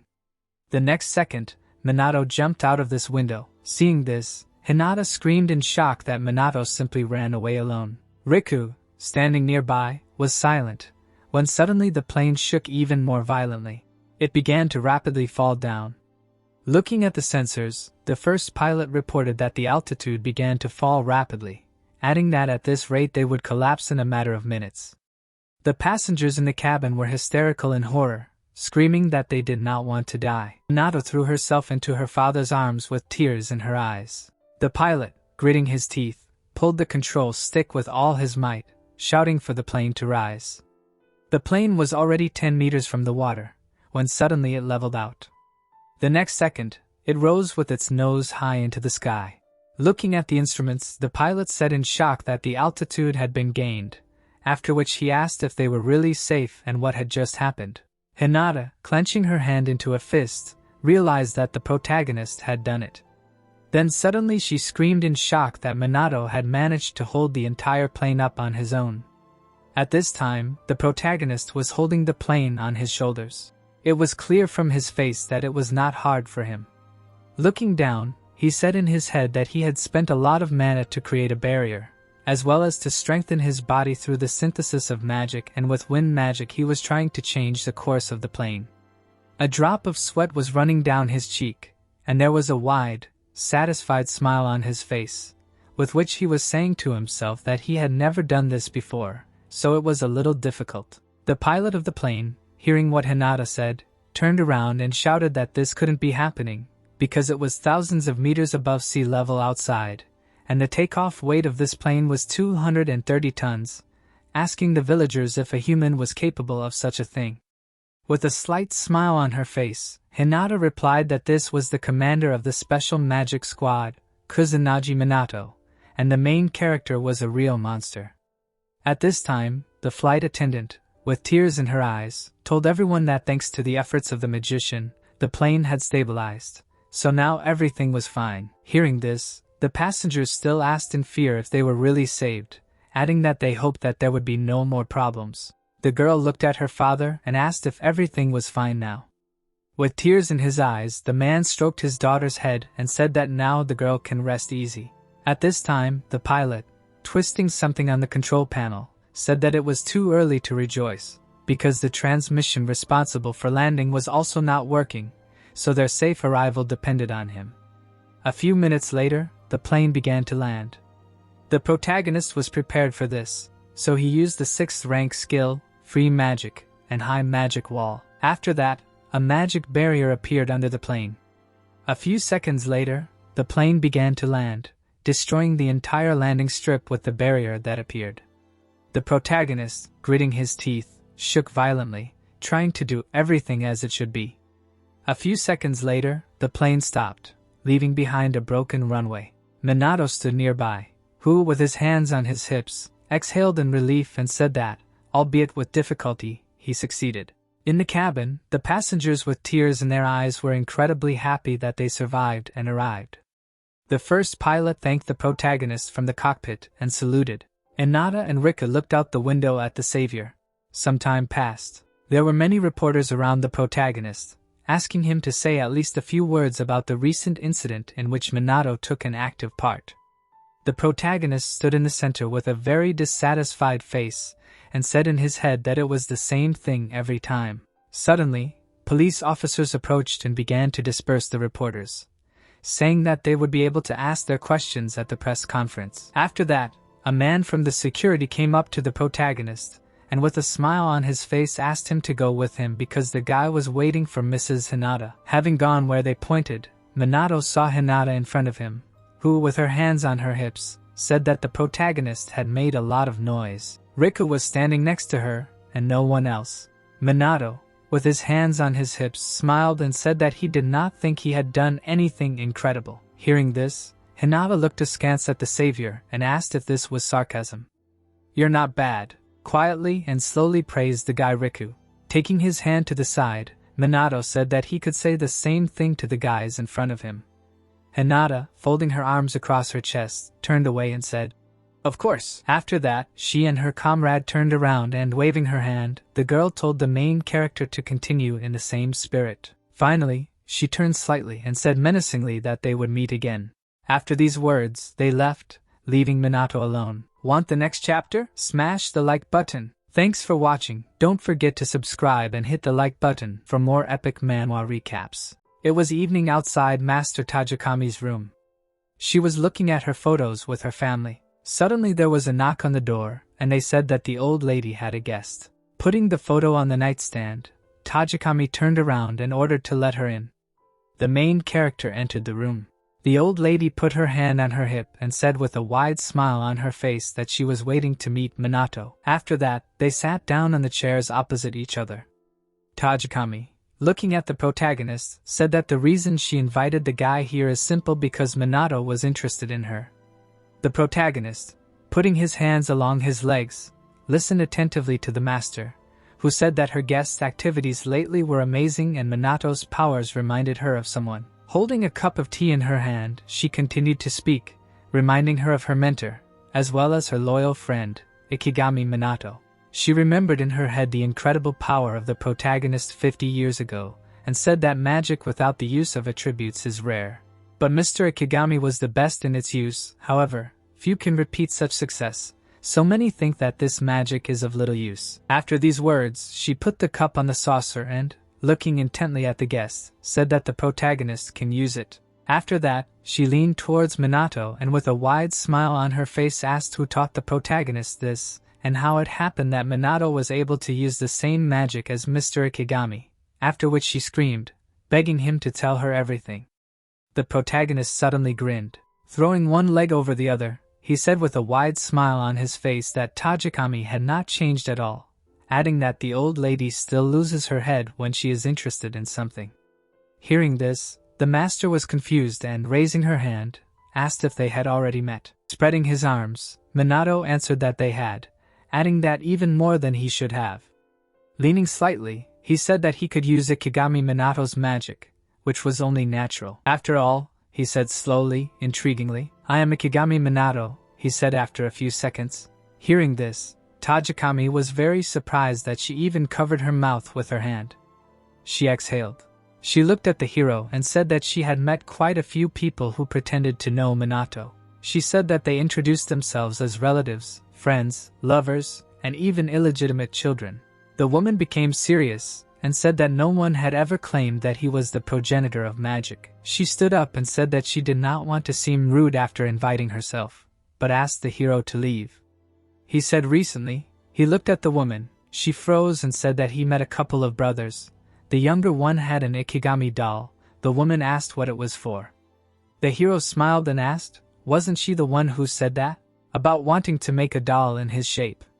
The hero remembered how the guy with the piece of paper pestered him. The woman turned to the hero tensely and asked how he knew this. She said that only Mr. Ikigami and she knew this. The hero smiled and said that the woman was right. It turned out that dolls with his images brought children to life. He said that Minato helps people even now. The woman gasped and asked if this was true. Minato waved his hand and asked if she still couldn't believe it. He said that he would continue his story. The woman sat back down. She looked at the hero excitedly. He smiled calmly and spoke. After a while, the woman began to laugh. Minato turned away. The woman said that he really was the progenitor of magic. She fearfully began to ask who would believe that he was reborn. She said that the hero never ceased to amaze her. She guiltily lowered her eyes and said that after his death, it was very hard for her. The hero silently looked at her. The woman wiped her tears and said that she was glad that she could meet the hero once again. She said thank you. Minato smiled and said okay. The woman silently wiped her tears. Minato leaned forward, turned to Tajikami, and said that she should know what happened in these 50 years. He raised his hand and said that the magicians had weakened and did not inherit the teachings of magic at all. Even the information about it in many aspects does not match. And there is also a magic aristocracy. He asked what happened. His face became angry. He asked her to tell him. Tajikami looked away with displeasure, and the hero apologized to her. The woman looked at her phone. She stood up, and the hero asked what happened to her. She said that nothing important. Tajikami went to the exit and said that it was already getting dark. She offered to talk about everything tomorrow, and said that the hero was a special guest so he could spend the night here. Minato lay down on the bed. A man with a sword entered the room. He swung to kill the hero. He cut the bed with a yellow swing. The killer looked at the bed in surprise. Minato stood in front of him, yawned and asked if he was really attacking a sleeping man. He said it was mean. He looked at the gloomy man and said that he had met him during the day. He struck again. The hero dodged. He dashed back and thought about how fast the man was. He kicked the hero with his foot and he flew out the window. The killer jumped out to the hero's yard. He summoned 2 magic circles and used earth magic, rock slide. The hero put the yellow disc forward, used a magic barrier. Rock fragments began to fly off the barrier. The man hit the barrier with his sword. He cut the barrier with his sword. Minato immediately jumped back. He smiled and admired the fact that the man was able to break through his barrier with the first blow. The man silently covered himself in a red aura and pointed a katana at the hero. Minato got into a fighting stance, covered himself in rainbow fire, and said that it was useless to find out about his motives, so he suggested having some fun. The man dashed forward. The hero jumped to attack. A red-haired girl appeared in the yard and asked him to stop. She smiled proudly. Minato looked at her cheerfully and asked if she was here too.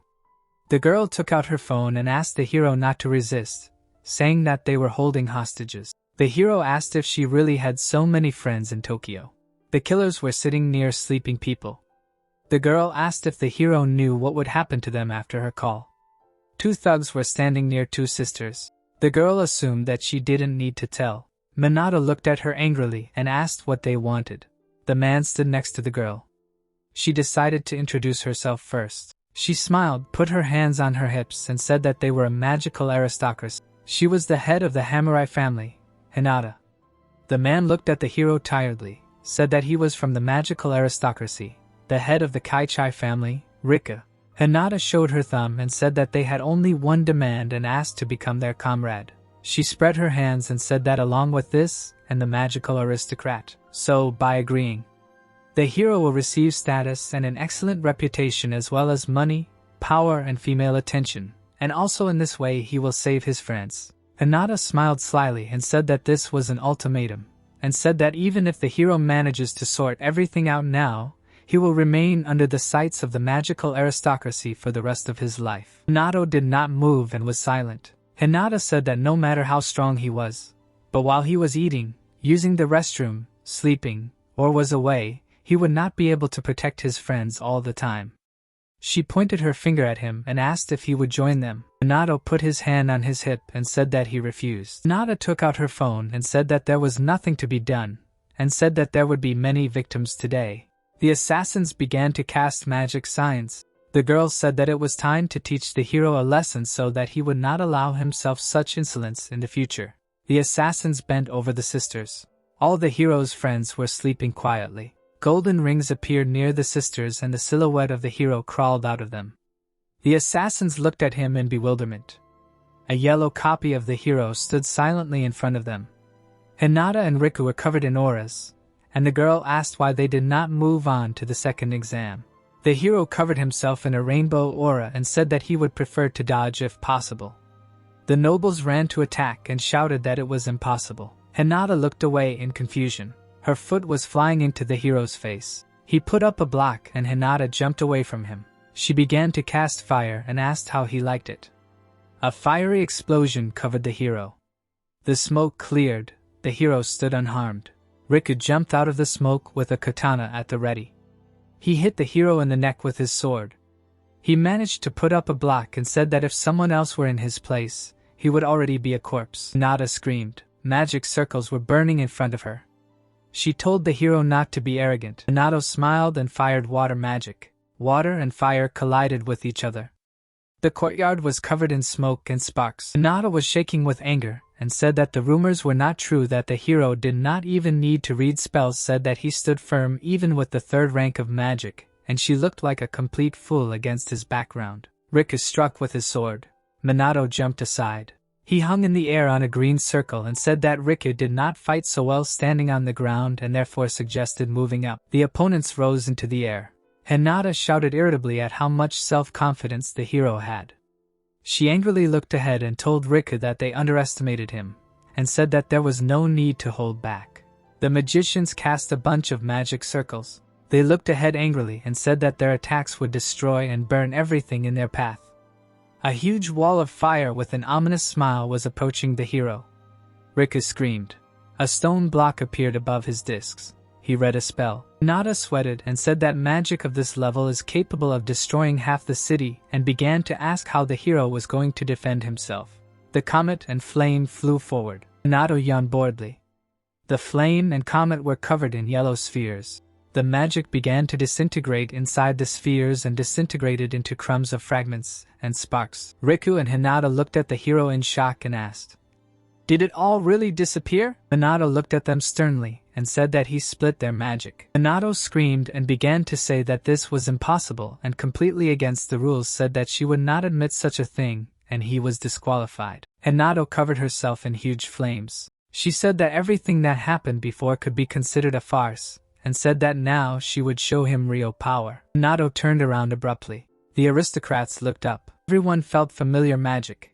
The sky turned red. Hinata said that this was a disaster. He frowned and began to think that too much had happened in such a short period of time. He would never have believed that it was just a coincidence. All the magicians looked warily in one direction. The red sky illuminated the night city. Takigami pulled back the curtain, closed her eyes, and pulled it back. Hinata looked at the hero. He turned around. She told him not to be stupid, flew to him and said that she didn't care about this disaster. She would deal with him right now. Riku put his hand on the girl's shoulder. He looked at her seriously and asked her not to forget about her mission. Minato clenched her teeth. Minato turned to them, apologized and said that he had no time for them now. He first needed to deal with the disaster. The hero flew forward and began to think. He was sure that there was a lower city. It was destroyed and abandoned after the great disaster in Osaka 50 years ago, like in Shibuya.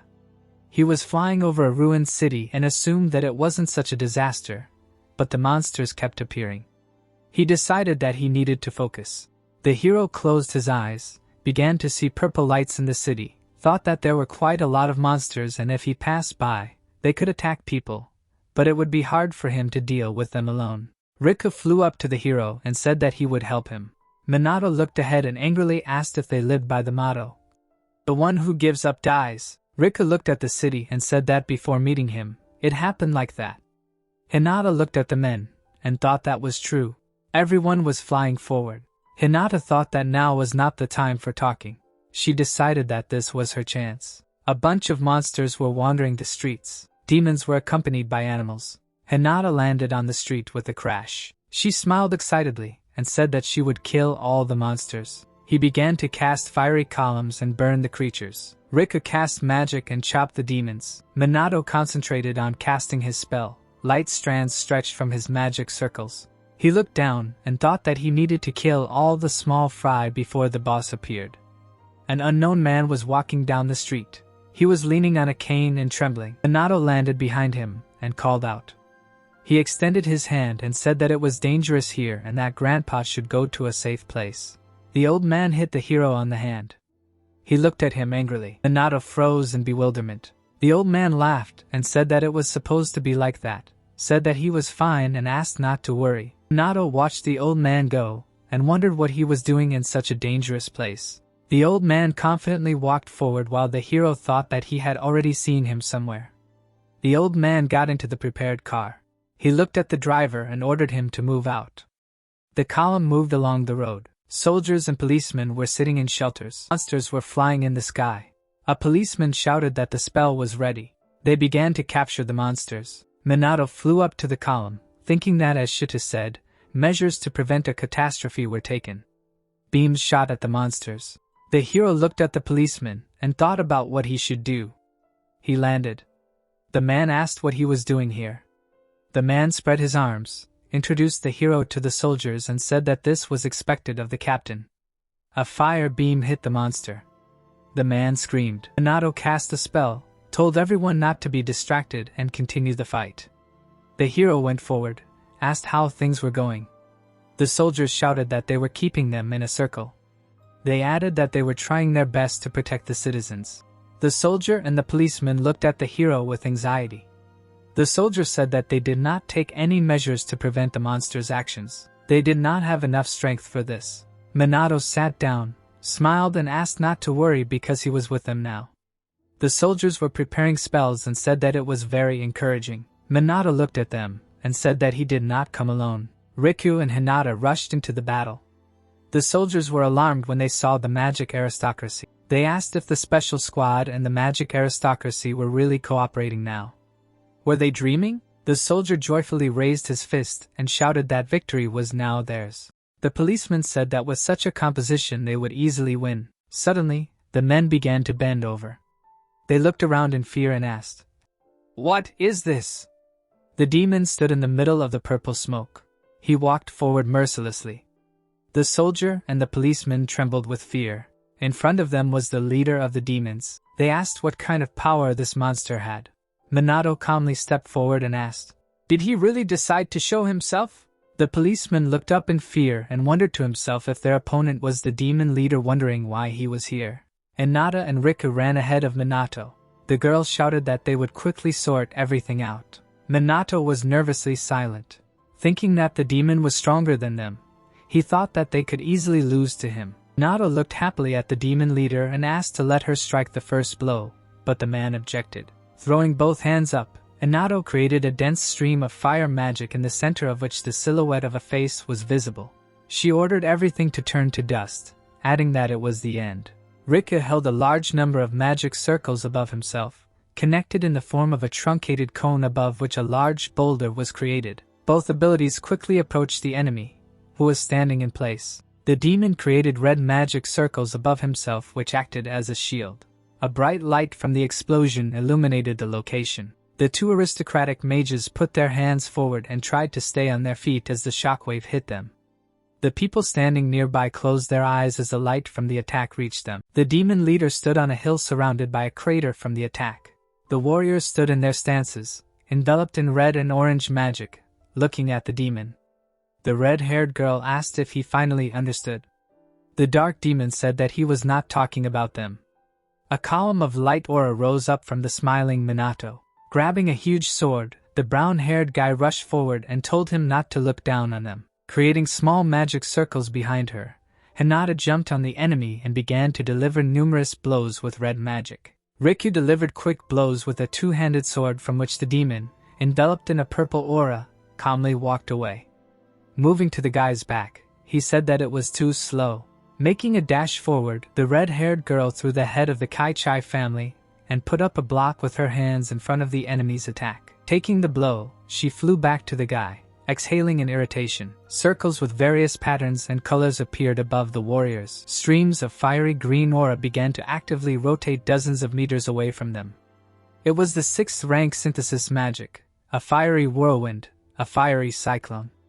Having come under attack, the boy and the girl flew away with cries of pain. Keeping his hands in his pockets, the protagonist looked at the soldiers lying on the ground. Trembling from pain all over, they slowly got up from the ground. Hinata began to fall and Riku could barely stand on his feet. Approaching them and putting his hands on their shoulders, the protagonist told them to leave the rest to him.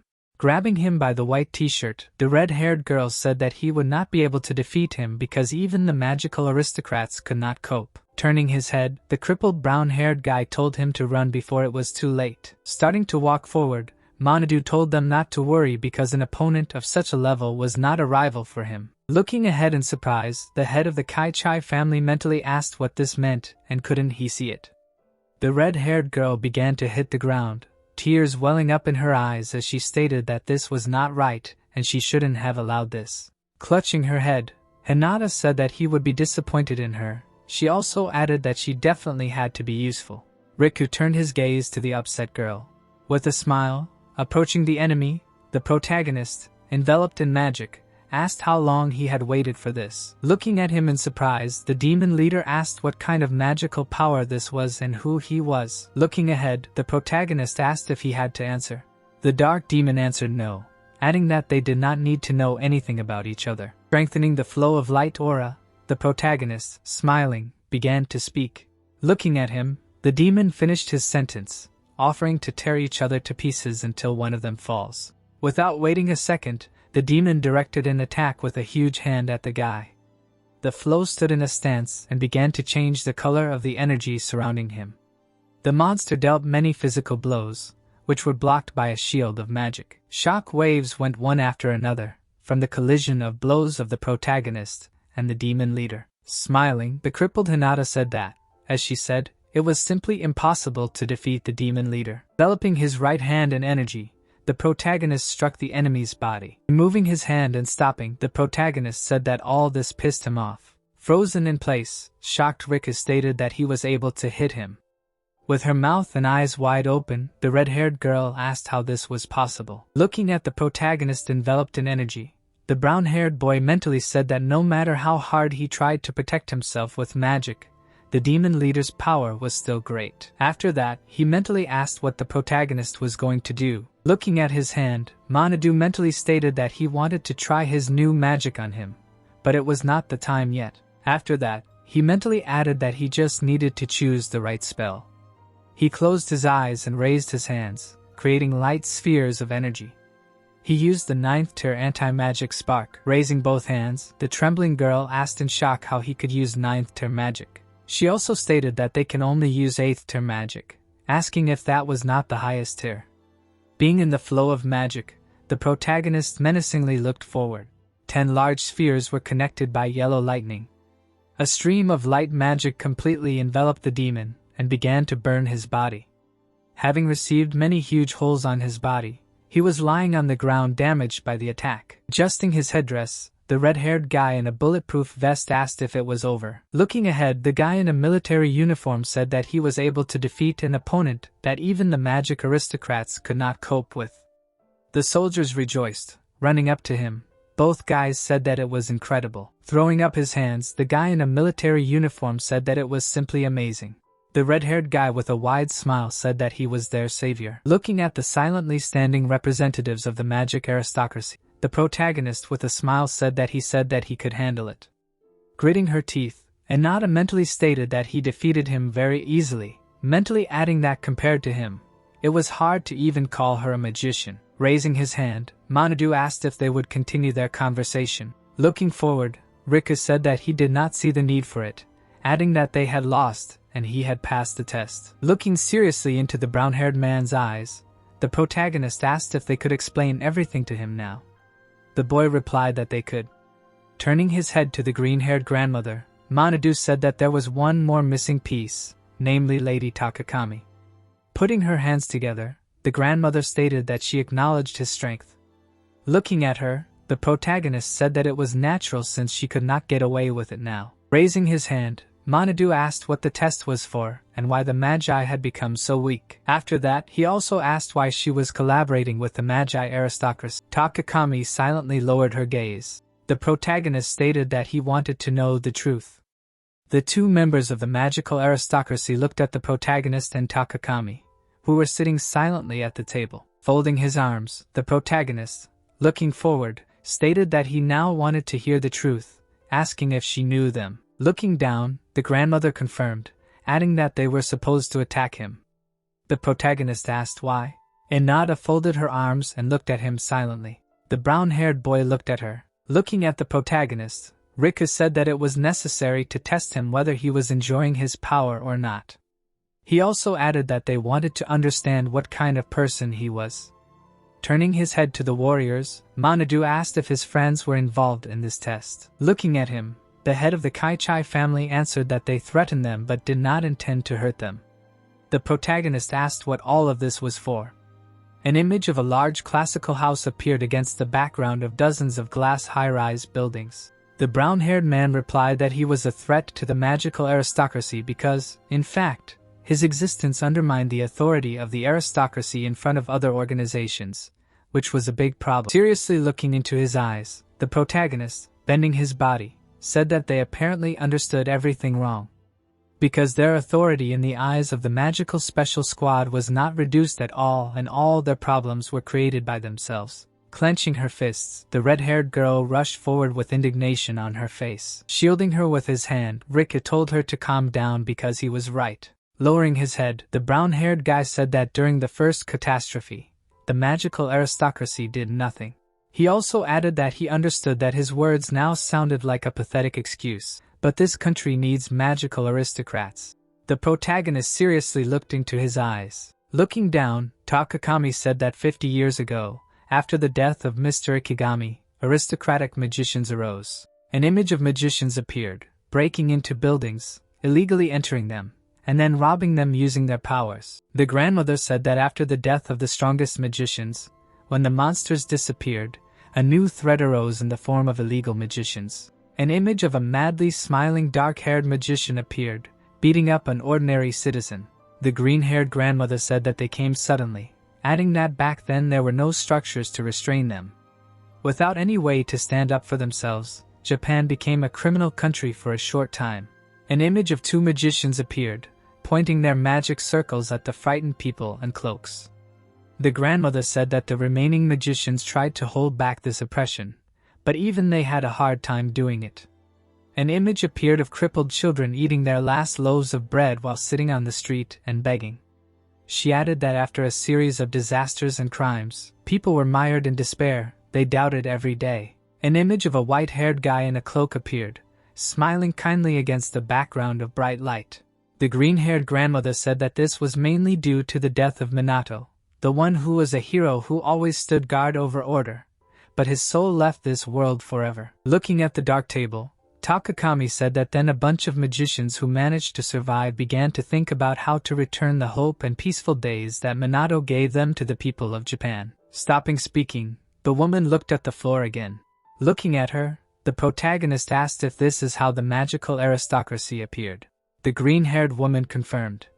The creation of the magical aristocracy was supposed to help restore people's faith in tomorrow. Several warriors of different genders stood in various poses.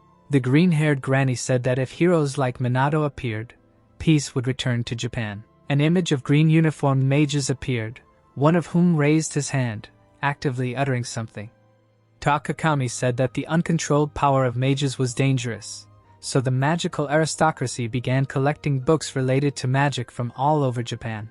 They entered into a registry everyone who was somehow connected with magic, and those who resisted were simply killed. An image of bloody corpses of mages appeared. The green-haired woman said that they completely monopolized the knowledge and technology related to magic. Looking forward, she also added that a ban on mentioning magic was introduced throughout Japan. In the past, peace slowly began to reign in Japan, but this led to the decline of mages. Putting his hand to his chin, Minato said that it was logical that strict restrictions on magic led to degradation. An image of a city completely engulfed in flames appeared. The protagonist mentally stated that he clearly remembered the aftermath of the horror 50 years ago, the hell in which many people and magicians died. Folding his hands in a gesture, the protagonist mentally said that after that, some even began to destroy the country themselves. He mentally added that this is what his death led to. Bending his body and looking into the grandmother's eyes, the protagonist asked who wished for his removal from office. Takakami answered that she did not recall such people among the Magic Special Forces. She turned her gaze to Hinata and Rika. Turning her head back to Minato, the green-haired grandmother asked if he remembered a person like Hifumi. Looking forward, the protagonist answered that he did, adding that he was his subordinate. An image of a magician in a green uniform appeared, falling and grabbing the protagonist's cloak. The protagonist said that this guy always clung to him, had a very gambling nature and was quite impudent, but at the same time a talented magician. Looking him seriously in the eyes, the green-haired granny said that he was the chairman of one of the 3 largest shadow companies in Japan. She added that he was the richest businessman who also supported the magical aristocrats. Making a gesture with his hands, the protagonist stated that this was a man from the business world who was connected with politics. He also added that he did not think that he would rise so high. Trying to laugh, the granny, covering her mouth with her hand, said that he was still the same. He was not interested in power or money. The only thing that worried him was people and magic. The guy put his hands behind his back and silently looked away. The green-haired granny turned her head again to the 2 magical aristocrats. Lowering her head, she said that the current generation of mages, even the young geniuses, do not reach even 1/10 of the power of Lord Minato. They are only his pale shadow. Raising her hand, the indignant red-haired said that it was thanks to their ancestors that peace reigned in Japan again. She added that her grandmother cannot belittle their power. Turning his head, the protagonist asked what they intended to do if the disaster of 50 years ago happens again. He asked if they would surrender to the demon leader like today, and Nada jerked up in shock, having received a strong psychological blow. Raising his hand, Rika said that they did not expect such a scenario, and thought that the police would handle everything. He also added that in the worst case, all the magical aristocracy would unite in order to protect the peace and tranquility of the people. Looking at them, the protagonist said that he had already seen their skills. The 2 warriors lowered their heads, their spirits shattered. Looking at Takakami, Minato asked if she knew about it. The green-haired granny replied that she did, but she hadn't been sitting idle all the time. Smiling, she raised her hand and said that although she didn't have the title of an aristocrat, her powers weren't that great. She added that she was just an anti-mage, scratching his chin. The protagonist mentally said that this was the truth from 50 years ago, the magical aristocracy, and the decline of abilities. An image of frightened people, reporters, and mages from the past appeared. The protagonist mentally said that the reduction of disasters and the poor magical training were the true reasons. He also mentally asked if that was all it was. Looking seriously into her eyes, Minato asked if this was all that had happened in the past 50 years, asking if there were really no secrets left. Raising her hand and smiling with her whole face, the green-haired granny answered that she had not, adding that she had been completely honest. The representatives of the magical aristocracy looked at them silently. Lowering his head and closing his eyes, the protagonist stated that everything was clear. Standing up and placing his hands on his waist, he stated that he thought that this was the end of this conversation, but at the same time, he had a proposal for them. Looking at the guy, the red-haired girl asked what kind of proposal he was talking about. Raising his hand, he suggested teaming up with a smile. Gritting her teeth, Hinata asked irritably why. Raising his hand forward, the protagonist stated that he wanted equal cooperation, so he was not going to obey them. He added that disasters will not go away, therefore, it would be better to work together to eliminate them. Turning her head and gesturing with her hand, the red-haired girl asked why the powerful Captain Minato would need their help. Smiling at her, the protagonist said that he was not all-powerful and that it was more beneficial to be friends with them than to squabble in vain.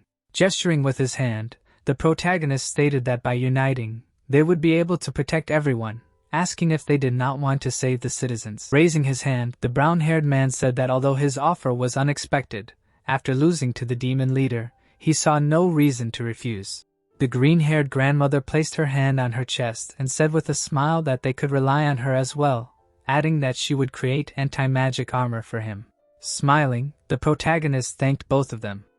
The three of them looked at Hinata, who folded her hands indignantly and turned away. Throwing up her hands and closing her eyes, the girl shouted that they should have it their way, adding that she agreed. Picking her finger at him, the red-haired girl told him not to take all the glory for himself, adding that if he complained, she would kill him. Throwing up his hand, Manhwa agreed with a smile, telling her not to take people hostage anymore. Turning away, Hinata said that she would not. Manhwa and Riku shook hands. And so, the magical aristocracy and the special magical squad, for the first time in 50 years, joined forces to fight evil. Looking ahead, Manhwa said that it felt like he forgot something important, asking, maybe it seemed. Looking at the knocked-out guys in suits sitting on the floor, the brown-haired man asked who they were. Looking at them, Mage guessed that they were robbers. Slamming his fist into his palm, the hand threateningly declared that they had come across the wrong person. An image of a 4-story-long stone building appeared. It was the Osaka Prefectural Police Academy. A dozen students with a storm of emotions on their faces greeted the protagonist. The protagonist looked at them silently, a little embarrassed. The man opened his mouth wide, ordering everyone to stand at attention, because they were not talking to their peers. The heroes frowned and lined up, standing shoulder to shoulder.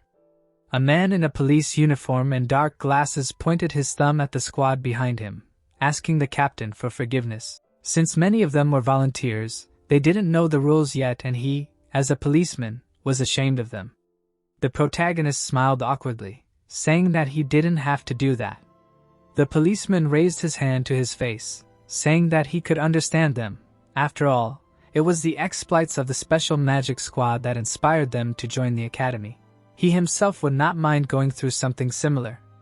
The protagonist raised his eyebrows, thinking that the man was flattering him. A crowd of people gathered on the street of the academy. A voice was heard from the crowd, saying that Captain Manhwa was here. The guy frowned and put his hand forward, using a first-tier spell and ordering them to shoot. The heroes put their hands forward. Bright magic seals appeared in front of them. Bright streams of energy came out of them, breaking the targets. The girls on the side smiled, looking at the protagonist. Manhwa awkwardly scratched his head and closed his eyes, thinking that he was attracting too much attention, although this could play into his hands. The heroes smirked and put the back of his hand in front of himself, thinking that the more magicians came here, the more strong fighters he could train. The heroes moved forward tiredly, their mouths wide open and breathing heavily. Manhwa frowned and brought his hand to his mouth, saying that the higher their physical strength, the more magic they can release, so they should try to feel it while running. He told them to imagine that their lives depended on it. The girl with green hair ran ahead, saying that this was not how she imagined training. The guy running behind her frowned, saying that this was complete madness. He really could fall off. The main character smiled and closed his eyes, saying that if anything happened, he would use holy magic and they would instantly regain their strength. He put his hand forward and raised his index finger, telling them to stop complaining and move. Because the enemy would not give them any slack during the fight, they needed to put all their strength and soul into this training. The heroes clenched their teeth tiredly, trying to keep up with each other. A week passed. A group of people stood shoulder to shoulder, raising their right hand to their temple, bright streams of energy emanating from their bodies. Manhwa put his hand out to the side, standing in front of them, and saying that they worked hard, their abilities have become much better. The group of people thanked him in one voice. The protagonist smiled, saying that even outside the field, they should not stop training, because they are the protectors of Osaka. Tears of joy appeared on the faces of the heroes. The guy threw his head back and covered his eyes with his hand. The guy turned around, his cloak rose higher in the streams of wind. He said that he was passing the protection of this city to them. A group of people with tears in their eyes shouted his name. After that, the police department became more powerful officers. Their strength is not inferior to the employees from Tokyo. The heroes put their hands in front of themselves, calling on bright magical seals. The protagonist tiredly raised his eyebrows, saying that he should go home. Probably there will be another press conference there. The news anchor sat next to the microphone, saying that today it was announced that the Special Magic Squad had collaborated with the aristocratic families of Hamurai and Kaichai. The commentators spoke up, unable to believe it. The photos showed Riku and Minato shaking hands. The commentator remarked that Japan was no longer afraid of any demon. The man held a phone in his hand, saying that there were rumors that some important people would now sponsor the special squad. The girl raised her eyebrows in surprise, looking at the phone screen and asking if they were not part of the police department. The man with headphones around his neck said that it was unofficial, so it made sense. The boys in school uniforms stood on the stairs. One of them asked if there would be support for the capital's magicians, to which the hero standing nearby remarked that it was all thanks to the special squad. There were people sitting at the table. A man with gray hair said that the Manhwa clan had not commented on the situation, asking why they had not come to the press conference.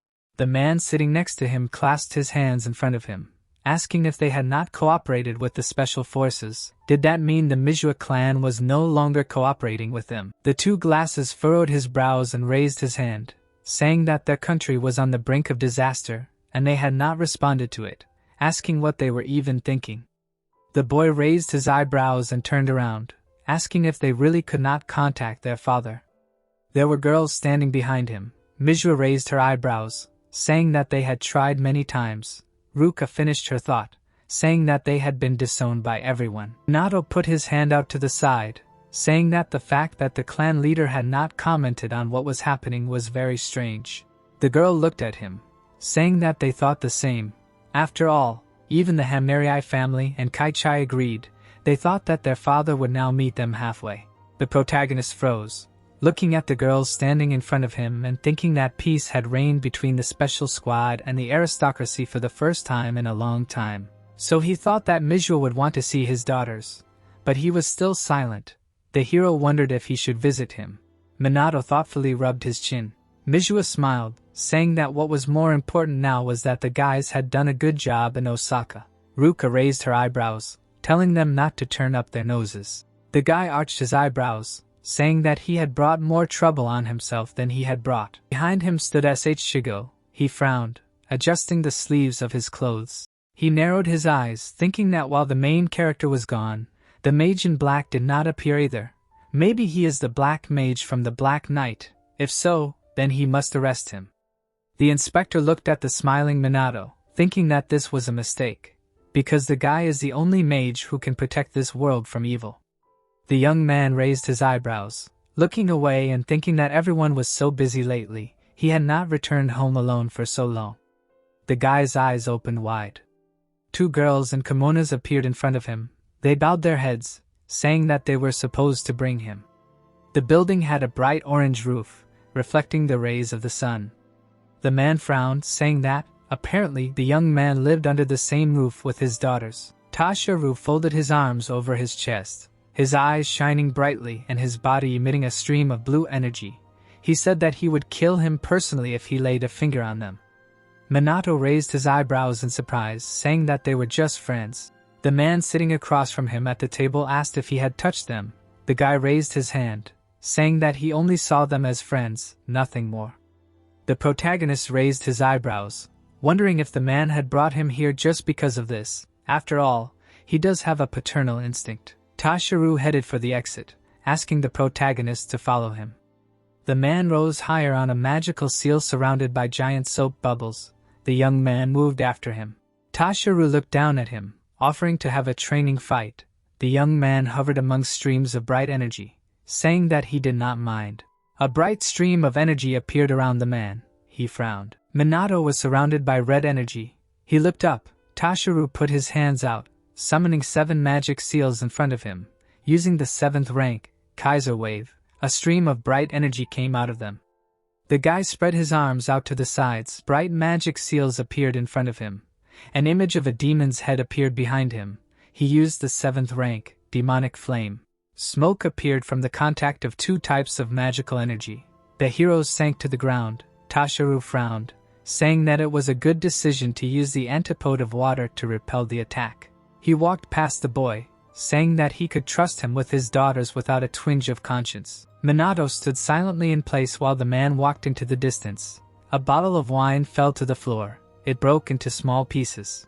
The man clenched his hands into fists in displeasure, asking how to understand this, because the guy is a worthless thing. The girls closed their eyes in fear, hiding behind the table. Osamu frowned, saying that the black-robed mage was still alive. He was fed up with it. He wouldn't let him get away with it anymore. He pointed his finger forward, saying that he hoped that the hero could live up to his expectations. Tashiru frowned, telling him not to worry, because they would destroy the Black Rebellion once and for all. Osamu frowned and opened his mouth wide, saying that let the slaughter between the Dark Lords and the Black Rebellion begin. He clenched his hand into a fist, saying that if he saw any dark mages, he would immediately strip with them. The girl with her hair tied in a ponytail smiled, saying that Minato was cool at that press conference. The girl sitting next to her raised her eyebrows, noticing that everyone was only talking about their squad. The protagonist frowned tiredly, thinking that now he was getting more attention than before. As Osamu was surrounded by his classmates, she smiled awkwardly. 3 girls were standing by the window. One of them gritted her teeth in displeasure as she looked at Manhwa. The girls smiled and headed towards the exit, saying that she needed to go to the restroom. Manhwa raised her eyebrows, saying that she thought that nothing would bother her anymore, but it was really tiring. A group of 3 girls appeared in front of her. One of them folded her arms across her chest, saying that they had something to talk about. They found themselves outside. The 3 students forced the girl to press her back against the wall. The 2 of them put her leg next to her, leaning against the wall. The girl with 2 red tails frowned, saying that she was annoying everyone. They didn't understand why she was accepted into the squad at all, because she only put on airs because of her family. The green-haired student frowned, saying that she got this spot in the squad by sleeping with her friends. Her friends said that it was quite possible. Manhwa frowned and pressed her hand to her chest, saying that she got this spot because she trained every day. She was accepted because of her abilities and perseverance. The red-haired girl raised her eyebrows and smirked, asking if this meant that she didn't like Manadu. The green-haired student raised her hand, saying that they would definitely start dating soon. Their friend raised her index finger, saying that the magical aristocracy couldn't lie to them. Manhwa frowned, trying to put her words together. The protagonist appeared behind the students, putting his hands in his pockets, asking what they were doing. The boy frowned. The girls smiled awkwardly, saying that they just wanted to know how Manhwa got a place in the squad. After all, she was a magical aristocrat, a privileged class. The red-tailed student widened her eyes, saying that she understood. In fact, it was the boy who secured her a place in the squad, and if everyone found out about it, his reputation would be ruined. Manhwa frowned and looked at the floor guiltily. The protagonist came closer. The girls began to smile mockingly and say that it was unfair, because they would also like to join the special squad if only they had a person like the boy. The boy opened his mouth, saying that everything was clear to him. Minato smiled and folded his arms across his chest, saying that since they wanted it so much, they could undergo special training from the special squad. He held his hand out to the side, saying that if they could handle it, they would be accepted into the squad. The girls smiled happily. The red-haired girl clenched her hands into fists, asking if it was true. The green-haired girl smiled, saying that she would definitely come. Their friend raised her hand and closed her eyes, thanking him for that. Manhwa awkwardly furrowed her brows, looking at them. Minato frowned. There were 3 girls standing next to him. He informed them that they would be training with them today.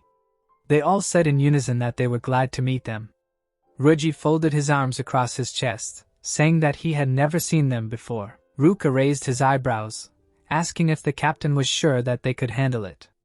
Manhwa pressed her hands to her chest, wondering if the boy really wanted to take them into the squad. She frowned and raised her head, thinking that now was not the time for such thoughts. She needed to try harder. She came here to train and not to think about such nonsense. The girls smiled happily, saying that they would become popular if they were accepted. It was great that they had a friend like Minato. Ruka frowned, asking who these girls were. The boy looked at them with displeasure. The boy raised his eyebrows and smiled, telling them not to worry. They were only here for a short time. The red-haired girl smiled widely, thinking that she needed to get closer to the protagonist during training. She was breathing heavily, her mouth wide open, saying that she was dying. Minato raised his eyebrows, saying that their lives depended on it, and the monsters would not wait. It told them to imagine that a horde of hungry demons was running after them. Ruka, Manhwa, and Ruji ran ahead of everyone. The group of girls were at the very end. The red-haired student frowned, saying that she could not do it anymore. The protagonists began doing push-ups, telling them to exercise properly and push their bodies to the limit. The heroes gritted their teeth, sinking lower. The group of girls lay exhausted on the grass. The young man put his hand forward and summoned a seal, from which bright energy was directed straight to the target. He told them not to forget about their magic. The red-haired girl frowned and gritted her teeth, thinking that this was not training, but some kind of torture. They needed to leave here immediately. No person in their right mind could withstand this. She opened her eyes wide. Minato smiled, asking where they were going. Because this was only the beginning of training, the girl raised her eyebrows in fear and screamed. She fell on the grass, saying that such training is hard labor. The green-haired girl standing next to him frowned, asking who could endure such a thing. Their friend was sitting on her knees, asking if he invited them on purpose to mock them. The boy turned his head, asking them to look there. He drew their attention to Ruka, Manhwa, and Ruji, who had put bright magic seals in front of themselves. The guy said that they also hated these hard training sessions, but they came back time and again and got better at them, becoming powerful magicians. Moments of their joint training emerged in his memory. The boy said that their work was very dangerous. They had to deal with monsters to protect citizens. It was very tiring. The girl sat on the grass, looking down at the floor. Ruka raised her eyebrows and smiled. The hero said that the girl always gives it her all before she considered herself a worthless person, but did not stop training. Minato frowned and looked at the girls, asking if they thought she had time to have fun. He looked down at the red-haired girl, asking if they thought she got here through connections or seduction. The protagonist frowned, saying that Ruka was his dear friend and he would not let them talk bad about her. The girls looked at him in fear, raising their eyebrows. They ran, asking him not to kill them. The boy raised his eyebrows, saying that they were spineless, and he would have accepted them if they tried. Ruji approached the boy, asking what was going on. Minato scratched his neck, saying that they were just losers, asking him not to let it go to his head.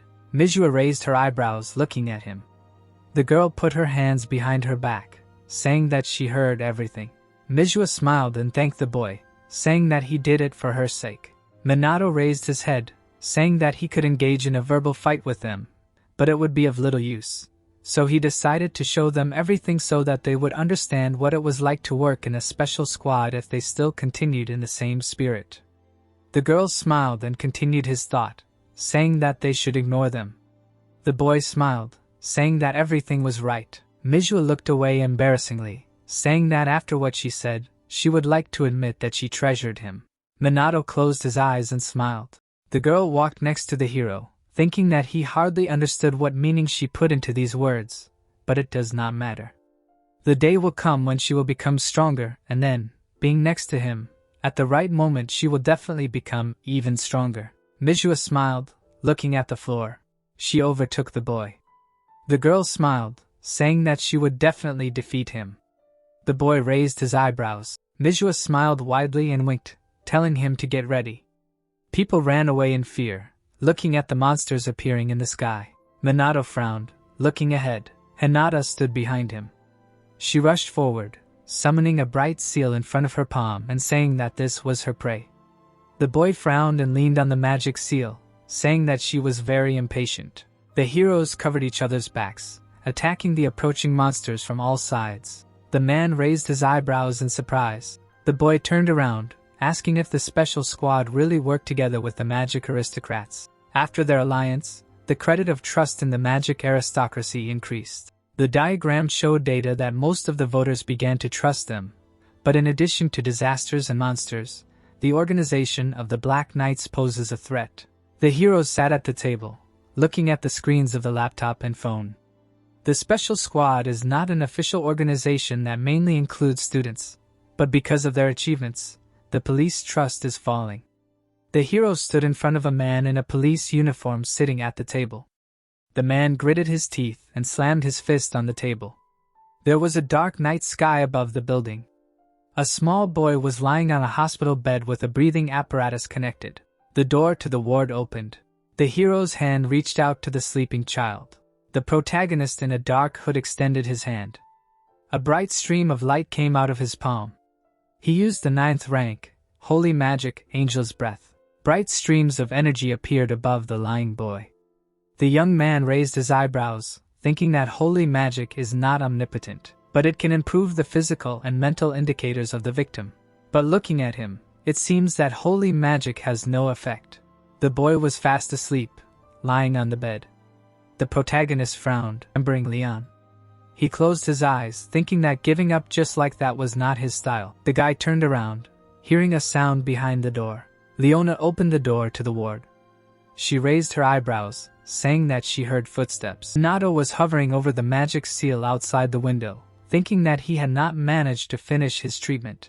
Leona sat down next to her brother's bed, asking how he was doing. She knew that he would hardly answer her, but at least she could see that he was feeling better. The girl smiled and raised her index finger up, saying that she had not finished her story about the mage in black. The protagonist stood outside the window, listening to her words about how this man was simply incredible. You could always rely on him. Leona raised her eyebrows and smiled, saying that she had never met such a person. He was not like the others, not so selfless. She frowned and folded her arms across her chest, saying that even he sometimes overdoes it. Says that she is a weakling who needs to train hard, always torments her. Even the demons in hell are not so strict. The girl remembered how the black-robed mage forced her to train harder. She clenched her teeth tiredly. Leona smiled, saying that it was even funny. She opened her mouth and laughed. The girl grabbed the bed sheet. A shudder ran through her body. Leona pressed her other hand to her chest, saying that she would not give up and would definitely take revenge on those who did this to her brother. She frowned, tears appeared in her eyes. The girl said that she would stop the Black Rebellion, no matter what it cost her. They would not go unpunished. Leona leaned over her brother's bed. She gently touched his face. The girl sadly knitted her eyebrows, asking Kai for forgiveness. There was no one outside the window. Leona was sitting on a chair near her brother's bed. The protagonist frowned, moving forward with the help of a magic seal. A lamp was burning brightly above the closed entrance. Minato arched his eyebrows, asking who it was. Leona pointed at the dark-cloaked heroes behind her, saying that they were new shadow followers. The guy frowned, asking where she found them. The girl spread her hands, saying that it didn't matter. The main thing was that there were more of them now. Leona took out her phone, saying that she uploaded a video of him to the internet, spreading the information and checking how soon people could contact them. The young man raised his eyebrows, remembering that situation and understanding what it was.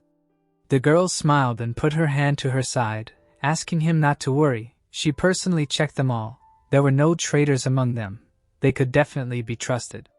The guy smiled happily, saying that it was the mage in black himself. The girl folded her hands in a lock in front of her, saying that meeting him was an honor for them. Leona raised her eyebrows and smiled, saying that everything would be fine. The Nato put his hands on his hips, saying that today they would start training. He would not give any slack, even if they were newbies. The guy clenched his fist, saying that they understood this. The girl next to him smiled, saying that they themselves were eager to start. The young man smiled and closed his eyes, saying that they were funny guys. The protagonist frowned in displeasure, asking what was wrong with them. Because this was only a warm-up, he told them to try their best. People in dark robes lay helplessly around him. The guy hovered above them on a magic seal, thinking that although they were inexperienced, they had plenty of tenacity.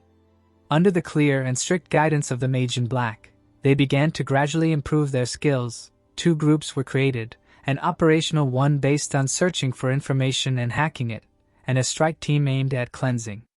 The hero in a black robe sat in front of several monitors. The girl and the guy in black stood with their backs to each other. The defeated villains lay under their feet. Gradually, the shadow mages enlisted the support of other underground organizations, spreading their influence throughout the country. The protagonist shook hands with the man in the white shirt. The men looked at the phone screen with interest. One of them asked if the CHV shelter had really been destroyed. The man rubbed his chin, asking if a conflict was brewing between the underground organizations because they say that the Shadow Sagas are noble robbers with their own principles. Shigo gritted his teeth in displeasure. He frowned and clasped his hands together, thinking that they were ordinary criminals and nothing more. Such people should be put in prison.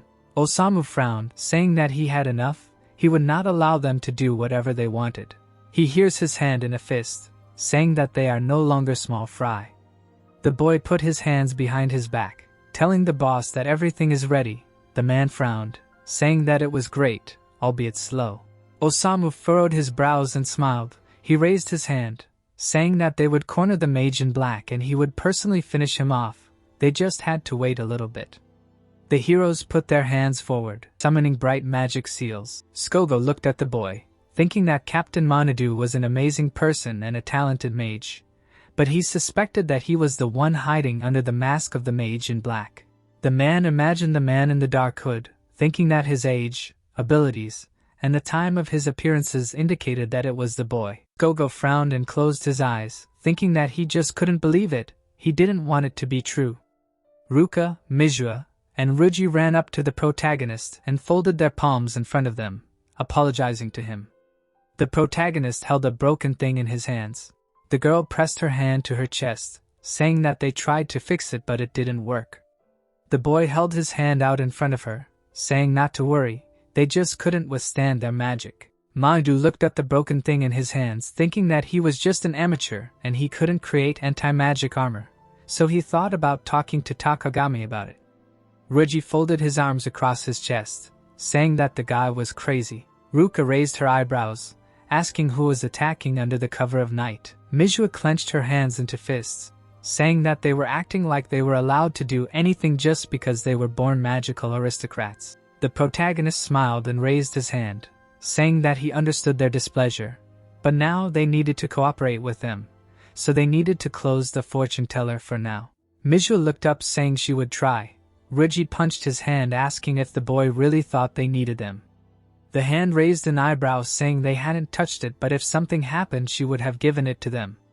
Manhwa put her finger to her mouth, remembering herself around the men and saying that there was something wrong with those nobles. She didn't know what kind of magic they used, but she didn't remember much of what happened. Manhwa raised an eyebrow saying it was a drain type of magic that could absorb magical power and also cloud the memory of the victim.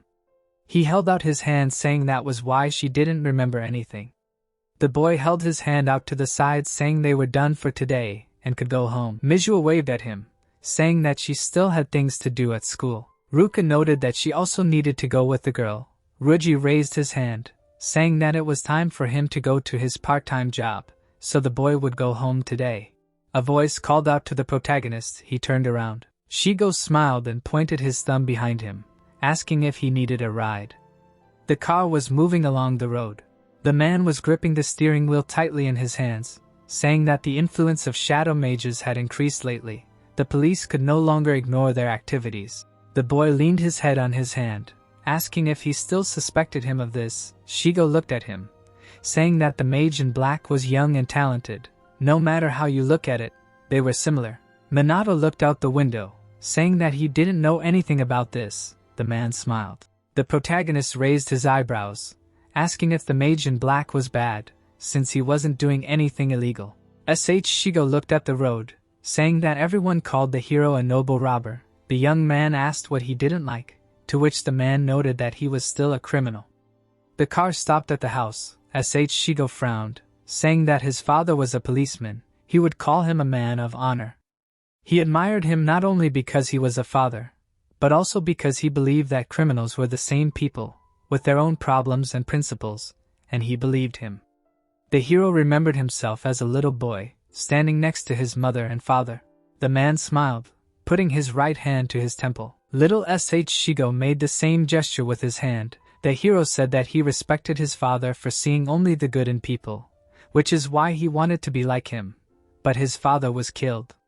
The man's body lay on the ground in a pool of blood. During the mission, he tried to convince the bandit to release the hostages, but the latter used a spell on his unarmed father.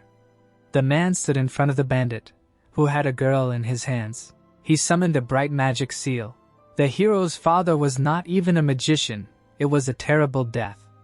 There were traces of blood on the man's body and clothes. Shigo frowned, saying that his father went out unarmed because he trusted this man, and he went and killed him. He gripped the steering wheel tightly, saying that the bandit was caught and arrested for killing an officer, but when asked why he killed an unarmed officer, he replied that he was simply scared. The man grabbed his head with his hands, saying that he did not do anything wrong, the officer himself was to blame. Shigo frowned and shouted loudly, asking what kind of nonsense this was. He leaned towards the steering wheel, saying that the criminal was afraid of his unarmed father. In fact, he just made himself look married. Shigo frowned and lowered his head, saying that his father died because of such stupidity, and he will never forgive these scum. All criminals are the same. The man turned to the guy, saying that it does not matter whether they are good or bad, what they are doing is a crime, considering his father so, but he survived. Shigo leaned his head on the steering wheel, asking his father what he was thinking then. Minato frowned, thinking that there was another detail behind this story since the man could not let it go. Shigo raised his eyebrows and apologized, saying that he got carried away. He hopes for his help tomorrow. The boy watched the car leave. The car sped along the road. Shigo frowned. Manhwa frowned, saying that the boys were late. Ruka folded her arms across her chest, saying that this was rare for them. The sun was shining brightly in the sky. The news was being broadcast on the big screen. The boy hurried forward, asking himself why the teachers were always talking about nothing. Two boys were standing at the entrance to the building. Static appeared on the screen. Osamu appeared. He clenched his hand into a fist, saying that this broadcast was now under the control of the Black Army. People looked up in fear, not understanding what was happening. The girl opened her eyes in fear and brought her hand to her mouth, saying that this was a former magical aristocrat. Osamu frowned, saying that this was a message for the special squad and, of course, for the magician in black. He had a gift for the boy. The man frowned and opened his eyes wide, saying that he had planted bombs all over Japan. The heroes froze in front of the big screen with the broadcast. Osamu told them not to even think about contacting the police. If they dared to go against him, he would start detonating bombs, and if they thought it was a bluff, he would demonstrate his power right now. The man snapped his fingers. Bright explosions were heard in the buildings, knocking out windows. People began to scream and run away in panic. Minato put his hand forward and summoned a magic seal, using the fourth tier, an anti-magic barrier. He placed people in a dome, protecting them from falling debris. They looked up and smiled, thanking him for saving them. Karen frowned, saying that the connection was not working. Shogo gritted his teeth and clenched his hands into fists, saying that he would not be able to contact either the police or the guys from the special forces. Manhwa frowned and squeezed the phone in her hand, saying that the connection was not working. Everyone wondered where the captain was and what was going on. On the big screen was a smiling Osamu telling the mage in black to come to the appointed place, but only alone. If he tried to disobey, then Japan would blow up. The man told him to hurry. The protagonist froze in place and smiled. Behind him were destroyed buildings. Smoke rose in the wind. The protagonist flew over the night city, using wind magic. A voice came from the earphone in his ear. The man reminded them that the meeting place would be a port warehouse, which they had previously used as a shelter, and asked if his comrade would really go there alone. Manadu confirmed this and asked his friend not to worry. The man standing on the roof asked the mage in black to be careful. This person turned out to be Leona. Putting her finger to the earphone, she asked her friend to come back alive. Smiling, the guy said that he was not going to die. He landed in front of the building. The gates of the warehouse were open. The lights under the ceiling lit up. Inside was a group of criminals. They surrounded the young man who entered. Clenching his fist, Osamu said that they had been waiting for the black-robed mage for a long time. Smiling maliciously, the man said that he had been waiting for the moment when he would be able to deal with his enemy for a long time.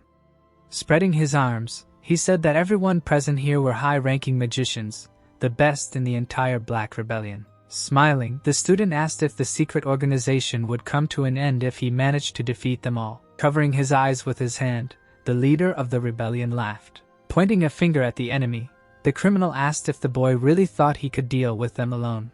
Looking back, the leader ordered his subordinate to shut up. Grabbing him by the collar, Osamu explained that everyone who underestimated the black-robed mage died, and that now everything would be different because he had carefully prepared himself to finish off his sworn enemy with his own hands. Taking a step forward, the protagonist asked where he got so much self-confidence from. The man held his hand out in front of him and asked who gave him permission to move, threatening to detonate several bombs if the enemy did not stay still. Minato stopped and remained silent. Wishing him death, the criminal sent many waves of energy towards him. They all hit the protective barrier and did not reach their target. Gritting his teeth, the leader of the Black Rebellion thought that using a magic barrier was very despicable. In front of the bandits' hands hung third-tier magic circles. Frowning, the boy said that it was useless and that they would not be able to kill him with such weak magic. Punching one of his subordinates, Osamu called them useless and asked what they were good for. After looking at him, the youth called him a terrible person. Gritting, the man said that this was not the end. Clenching his fist, he called the enemy, who had a huge reserve of mana and high-tier magic, strong, and said that going against him was akin to suicide. Taking the gun in his hands, the leader of the Black Rebellion decided to check if the enemy could cope with it. The student said that the weapon was useless against him too. The bullet flew past him. A cut appeared on his cheek. Smoke came out of the barrel of the gun. The criminal laughed at his opponent's face. Using fire, the bandit explained that this anti-magic gun is capable of melting magical matter and killing any magician despite the barriers. The protagonist jumped to the sides to dodge the bullets. All the shots were tangential.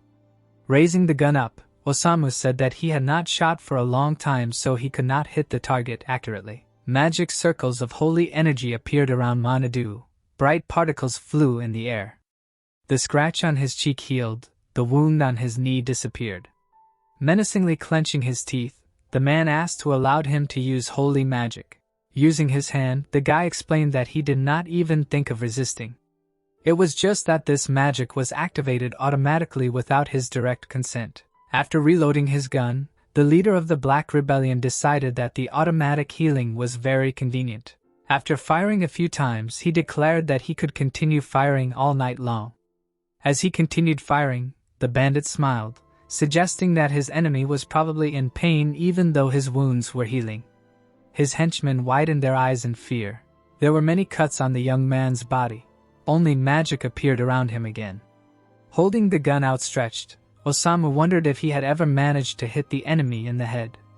Putting his finger on the microphone, the student heard some important information and answered in the affirmative. Frowning in displeasure, the man asked who he was talking to and decided to put an end to this. Rank 5 when magic appeared in the protagonist's hands. A great typhoon arose around him, and the criminal screamed. The energy destroyed the roof of the building. The bodies of the bandits rose into the air. They fell to the floor, Minato standing in the center of the destroyed warehouse. Putting the phone to his ear, the head of the Black Rebellion ordered his subordinate to detonate all the bombs. Standing behind him, the boy stated that his comrades had already defused all the bombs. Frowning, he added that it was very painful for him and expressed his desire to make the enemy feel the same, only 100-fold. Gritting his teeth and clenching his fist, Osamu declared that he would end up there. The magic squad stormed the warehouse. Mizuho ordered everyone to stand their ground. Putting her hand on her belt, she shouted that all the bombs were defused, and Ruka ordered everyone to surrender. Looking around, the boy thought that they had come too quickly and assumed that his friends were nearby and noticed his magic. The high school girl realized that she was the leader of the Shadow Mages. Clenching his fist, Ruji was glad that they managed to catch the mage in black. Karen's eyes widened in fear as she realized that her friend had come alone and decided to help him somehow. Smiling, the student said that the enemy was trapped. The man gritted his teeth in displeasure. Entering the building, the man remarked that this fight was not easy. The sister's mouth dropped open in surprise and said that this couldn't be. Tashara entered the building. Mizuho called out to her father, frowning. Ruka asked what he was doing here. Putting his hand on the head of the family's shoulder, the leader of the Black Rebellion said that they were best friends. The high school girl spread her arms and said that she didn't understand anything. Her sister asked what was going on here. Looking away, the man replied that it was none of their business. Putting her hand to her chest, the girl called out to her father once more. Shigo called out to the black-robed mage, Looking back, the protagonist asked if they really thought he was the main villain here. Exchanging glances with Ruji, Karen was upset that their commander was not there at such a moment. The high school student decided that this time they would have to cope on their own. Gritting his teeth, the detective agreed with them. Seeing the grenades flying at them, Manhwa warned his friends of the danger. The grenades landed on the ground in front of the mages. A powerful explosion was heard in the warehouse. Covering his eyes with his hands, the policeman asked what kind of power it was. Rooker realized that it was not an ordinary grenade. Tilting his head, the guy realized that the criminals not only had anti-magic armor, but also a lot of weapons. Osamu showed that he had a lot of bullets and grenades in his bosom, stating that he was well prepared for this battle. The sisters did not stop looking at their father. The upperclassman asked if they really had to fight him. Lowering her hands, Manhwa wondered how it had come to this. After casting a spell, Toshiro sent forth a Tier 3 Azure Splash. Summoning magic circles in front of him, the older sister pushed the girl back. The two streams of water magic met each other. The father's energy was stronger and burst forward. Ruji protected his friends, building a Tier 3 stone wall in front of them. Rising to their feet, the girl thanked him, and the boy asked them to be more careful. Putting his hands in the sleeves of his kimono, the man noticed that his daughters had become much stronger and learned to work together. A powerful aura appeared around him. The head of the family stated that the girls were still far from him. Brushing her hair back, Ruka noticed his incredible mana. The upperclassman wondered how such power fit into such a small body. Manhwa took a step forward. Frowning menacingly, she said that her father was wrong and that he would have been able to defeat them before. But now it was completely different. Covering his fist with his hand, Ruji stated that they had become much stronger thanks to their hard training every day. The girl added that they had changed a lot. Suddenly knitting her eyebrows, the girl promised to get the truth from her father. 7 magic circles appeared in front of the sisters, ready for battle. A wave of a great geyser erupted from them. Toshiro declared that it was too weak, and 8 magic circles appeared in front of him. A wave of the 8th rank washed over the girl's attack. The great geyser crashed into him and stopped. Drops of water splashed on the sisters, standing under the rain formed by the explosion of water energy. The man said that his daughters were too weak to fight off his attack. Standing to the ground, Ruka thought that their father was too strong since he was able to use 8-tier magic. Raising his gun above his head, Osamu declared that their battle was not over yet. The protagonist lowered his head. Standing in front of him, the man realized that even a great mage in black could not withstand an anti-magic weapon. Grinning, the head of the Black Rebellion reminded him that he had a real professional on his side. Spreading his arms, the bandit shouted that his opponent had no chance of winning and urged him to fall to his knees and beg for his life. Hearing a sound, Minata looked away. The criminal looked up in confusion. The boy looked back. After firing a few shots, Osamu asked how the enemy dared to ignore him. The young man dodged his bullets. Lowering his gun, the man thought that it was impossible. An 8th-tier water magic, a surge, appeared in front of Toshiro. The student jumped back from the wave approaching him. An enemy's head appeared under his feet. Appearing behind him and using a 5th-tier night watch, the leader of the Black Rebellion swung his knife. The protagonist jumped to the side to avoid the blow. A surge of dark energy appeared in front of him. The criminal shot him several times. Minato dodged the bullets by doing a backflip. A wave of water energy was approaching him. The boy defended himself from it by summoning a multilayered barrier. Manhwa's father summoned magic circles in front of him. The protective barrier cracked. Kneeling down, Ruka declared that this was a battle of real monsters. Her sister said that she had never seen anything like this. Ruji was upset that they could not do anything. Grabbing his shoulder, Shigo thought that initially they had no chance to stand against such an opponent, but now the enemies do not care about them at all. Reinforcements will arrive here very soon. The detective realized that they would be able to detain all 3 criminals. The student defended himself from attacks with a barrier. Looking back, the policeman told his partner that he was going to attack the mage in black. Karen asked why he would do this if this man was protecting them. Grabbing her by the shoulders, the man explained that this did not justify his actions and asked his friend for help. The woman raised her eyebrows in fear. Shigo said that this was their only chance. The girl clenched her hand into a fist. She rose to her feet. The detective said that he knew that she could be relied on. Karen sent a wave of holy energy at the boy. The attack reached the protagonist. Spreading his arms, Osamu said that the mage in black was unlucky that everyone here was against him. The policeman called it a great hit and wanted to help, but a bright circle of energy appeared around Manhwa. Light particles flew into the air next to him. It was holy magic of the 5th rank, first aid. Frowning in displeasure, the head of the Black Rebellion said that the police should catch the mage in black, not help him. Looking at his hand, the guy thought that all his wounds were healing themselves thanks to the spell, so he did not need Karen's help. He understood her true intentions. The woman resolutely knitted her eyebrows. Standing behind him, Shigo asked why his partner did this. The girl explained that the mage in black does everything for their protection. The young man clenched his teeth. The policewoman asked if her comrade did not understand why the mage in black did not retreat but fought with the bandits and protected the magic squad. The student dodged the stream of water and the bullets flying at him. Putting her fist to her chest, Karen stated that if it weren't for his presence, the enemy would have attacked them. Raising his hand in front of him, the man said that it was impossible and that the criminal had no reason to cover for them.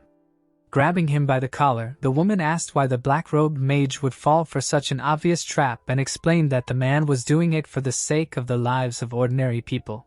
Looking around, the detective wondered if the boy was intentionally taking all the damage. Frowning, the policeman thought that he was wrong about the black-robed mage and wondered why this criminal was different from all the others. Getting to his feet, Manhwa said that it didn't matter now. Ruka agreed and added that they should continue fighting. Grinning evilly, Asuma asked if his opponents were being overconfident, since they were almost out of mana. The boys summoned magic circles above their heads. The girls stated that they could still fight. Toshara looked back. Streams of water and rock fragments were heading his way. The man landed on his feet and waved his hand. The 7th rank demonic fire came at him from the side. Using the wave of the great geyser, he repelled the enemy's attack. Grinning, the head of the family thought that the magic squad would not let them attack the magician in black while he was covering them. Therefore, the advantage was not on his side. Smiling widely, Manhwa said that her friends were capable of many things. Using magic circles of holy energy, Karen thought that all of his comrades were now on the commander's side. Behind everyone was Chigo. The man clenched his fist. Lightning burst out from his magic circles, covering his face with his hands. Asuma thought that everything was irritating him. Looking at the energy waves flickering in the air, the protagonist thought that he could get closer while the magic squad distracted Tosharu. Firing 2 pistols, the leader of the Black Rebellion asked his opponent not to be distracted, as he was going to use all of his weapons against him. Minato deftly dodged all of the bullets. Holding the smoking pistols in his hands, the leader of the rebellion asked how he was able to dodge the bullets, and what kind of spell it was. Placing his hands on his waist, the boy explained that it was not a spell, but ordinary dexterity. Angrily spreading his arms, the man said that he did not believe it and asked why not a single bullet had injured him. Scratching his cheek, the young man said that he had not fought against soldiers with anti-magic weapons for a long time. The villain's eyes turned bloodshot. Opening fire, he wished death on his opponent. Crushing forward, dodging the bullets, the student said that for this to happen, the enemy must hit him at least once. Asuma picked up the suitcase. Placing a grenade launcher on his shoulder, the leader of the Black Rebellion said that this latest anti-magic development will destroy this place. The main character appeared behind him. Looking back, the man was surprised that his opponent had dark magic. Leaning towards his ear, Minato whispered the word, "Cruelty." The creature, made of dark energy, pounced on the bandit. Asuma's energy immobilized him. The boy said that this was a rare type of dark magic, the effects of which would be difficult to get rid of and that the enemy would be tormented by incredible pain for 3 days. Grinning maliciously, the boy added that this was the perfect punishment for a villain. Asuma fell to the ground in front of him. Looking at Tosharu, the young man said that it was his turn now. The exhausted members of the magic squad were sitting on the floor. Looking back, their commander mentally praised them and thought that he would figure out the rest himself. Running into a fighting stance, the main character decided to start the fight. The head of the family frowned. He raised his hands in front of him. Keeping his determination in his eyes, the man gave in. Minato's eyes widened in surprise as he asked what that meant. The boy looked around as a voice came from the earpiece. Frowning, Leona said that there was an emergency and that all members of the Black Rebellion had been arrested by the police led by the aristocrats. The police pointed magic circles at the members of the secret organization, and Nada crossed her arms over her chest. The woman added that it was because of Tasharu. The man closed his eyes, keeping his hands in his sleeves. Approaching him, the young man asked if he had really gained Asuma's trust in order to destroy the organization from within. The water mage lowered his head and did not give a clear answer. Hearing the roar, the student turned around. The head of the Black Rebellion rose to his feet, holding a pistol in his hands. The protagonist realized that the enemy had lifted the spell by shooting himself with an anti-magic bullet. The bandit put his hand in his inside pocket. Taking out a detonator, the criminal said that he would detonate the remaining bombs. Nizua, her mouth wide open, shouted that they had to run. Minato and Tasharu rushed forward. A Tier 7 fire magic appeared in front of him. A Tier 7 ice wall appeared in front of the magic squad. The sister's father summoned this magic with his magic circles. Nizua raised her eyebrows in shock and a path of flames appeared behind her. Asuma pressed the button after saying that they would go to hell with him. The full moon hung over the city. The girl frowned, realizing that nothing had happened. Furiously pressing the button, the man wondered why it wasn't working, since there was a huge amount of explosives there. Leona raised her hand and declared that absolutely all the bombs had been defused. The leader of the Black Rebellion narrowed his eyes angrily, realizing that the group of shadow magicians had ruined everything. He spread his arms and declared that the woman was just following the orders of the magician in black and was nothing special. The detective punched him in the face. Looking at the fallen enemy, the girl was glad that she managed to hit him. Trembling in pain, Asuma said that he was just an ordinary performer, and that they were all simply deceived. After these words, the bandit fell to the ground. Frowning, the protagonist wondered if someone else was behind the Black Rebellion. Tasharu was standing behind him. Hearing the siren, Manhwa looked back and realized that the police had arrived. The guy took his girlfriend in his hand. Nizua ran up to him from behind and ordered him to stop. At the same moment, the young man used wind magic and flew away. Looking after him, the girl realized that the magician in black had escaped. His sister decided that there was nothing to worry about. Ruji was amazed at the speed of the enemy. Smiling, Karen mentally thanked her commander for saving her. The day had come. A huge screen was hanging on the building. The news anchor reported that a former magical aristocrat and the head of the criminal group Black Rebellion, who is suspected of terrorism and illegal arms smuggling, had been arrested. Manhwa and Riku were standing on the street. The reporter said that many people praised the police's prompt work and that the police department noted that they were able to achieve a record level of anti-terrorist activity. The girl gritted her teeth in displeasure and put her hands in her pockets. The magical squad was walking down the street. Ruji hoped that Tasharu was okay. Ruka explained that they would find out about it today. Looking at her friend, Mizua asked him not to disappear again. Looking back, the protagonist apologized and explained that he was very busy yesterday. Bowing, the maids greeted them.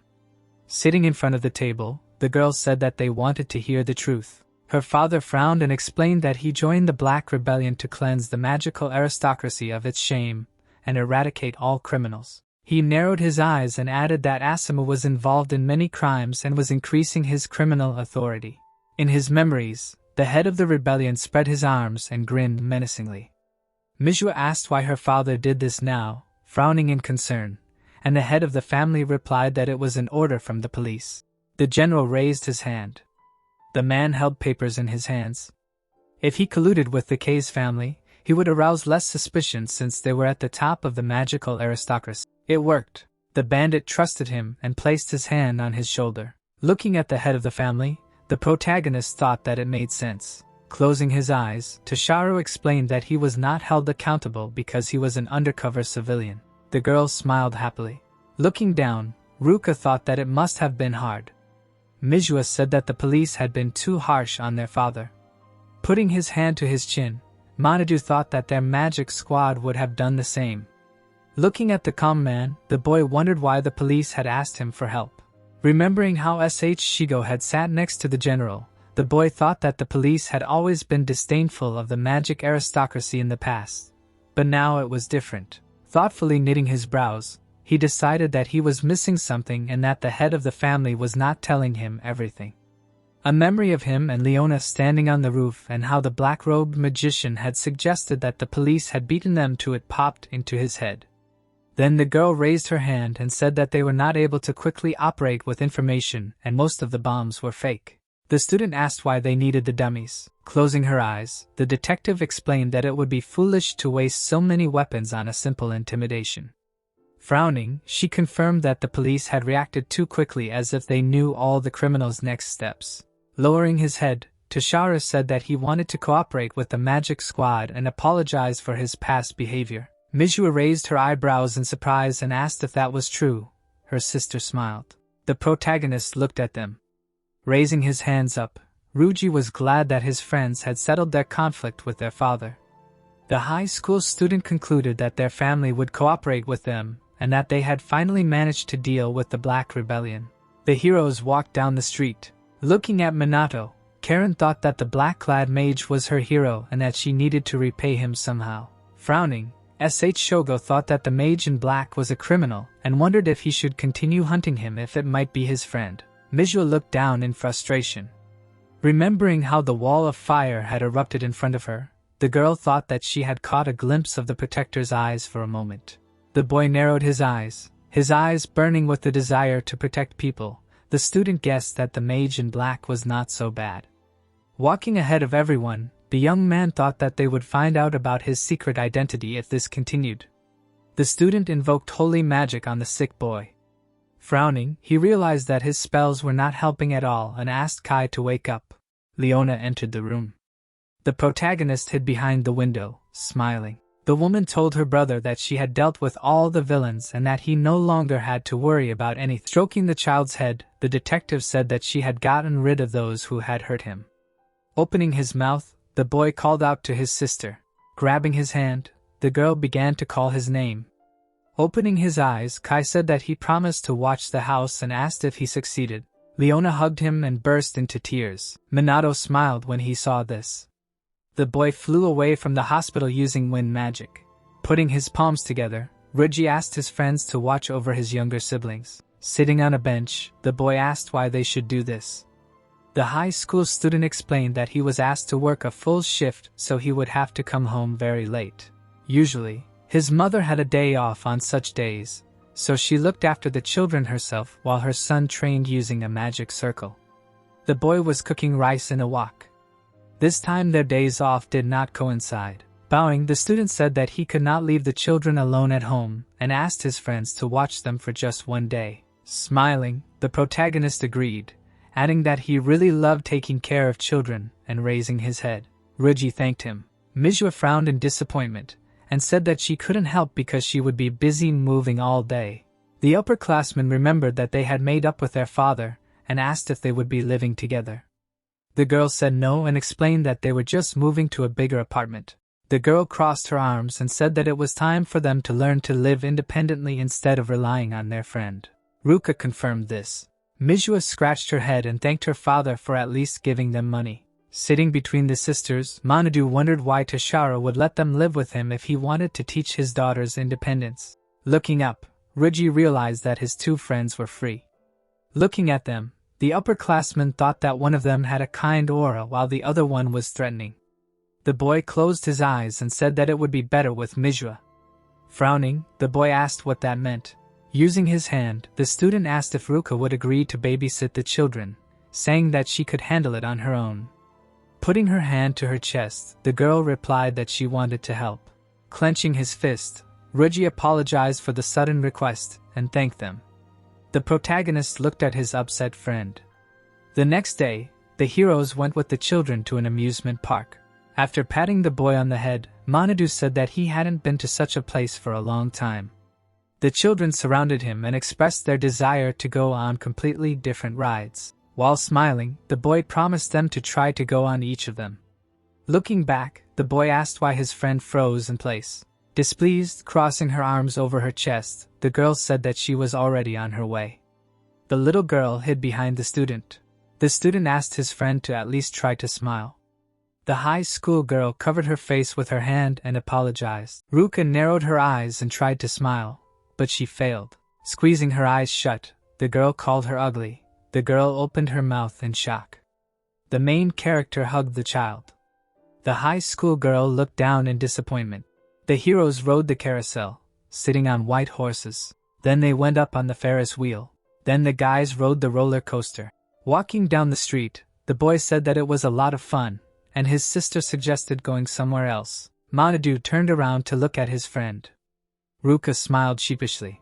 Running ahead, the children said that they wanted to go to the toilet, and the guy asked them not to go too far. Sitting on a bench, he said that it was good that these children were so restless. Looking down, the girl called them good and said that they did not like her at all. Her friend asked her not to say that. Raising her eyebrows, the high school girl explained that it wasn't that she didn't like children, it was just that she had a hard time communicating with them. Smiling, the young man said that he knew very well how cold his friend could be, and closing her eyes, the student apologized for that.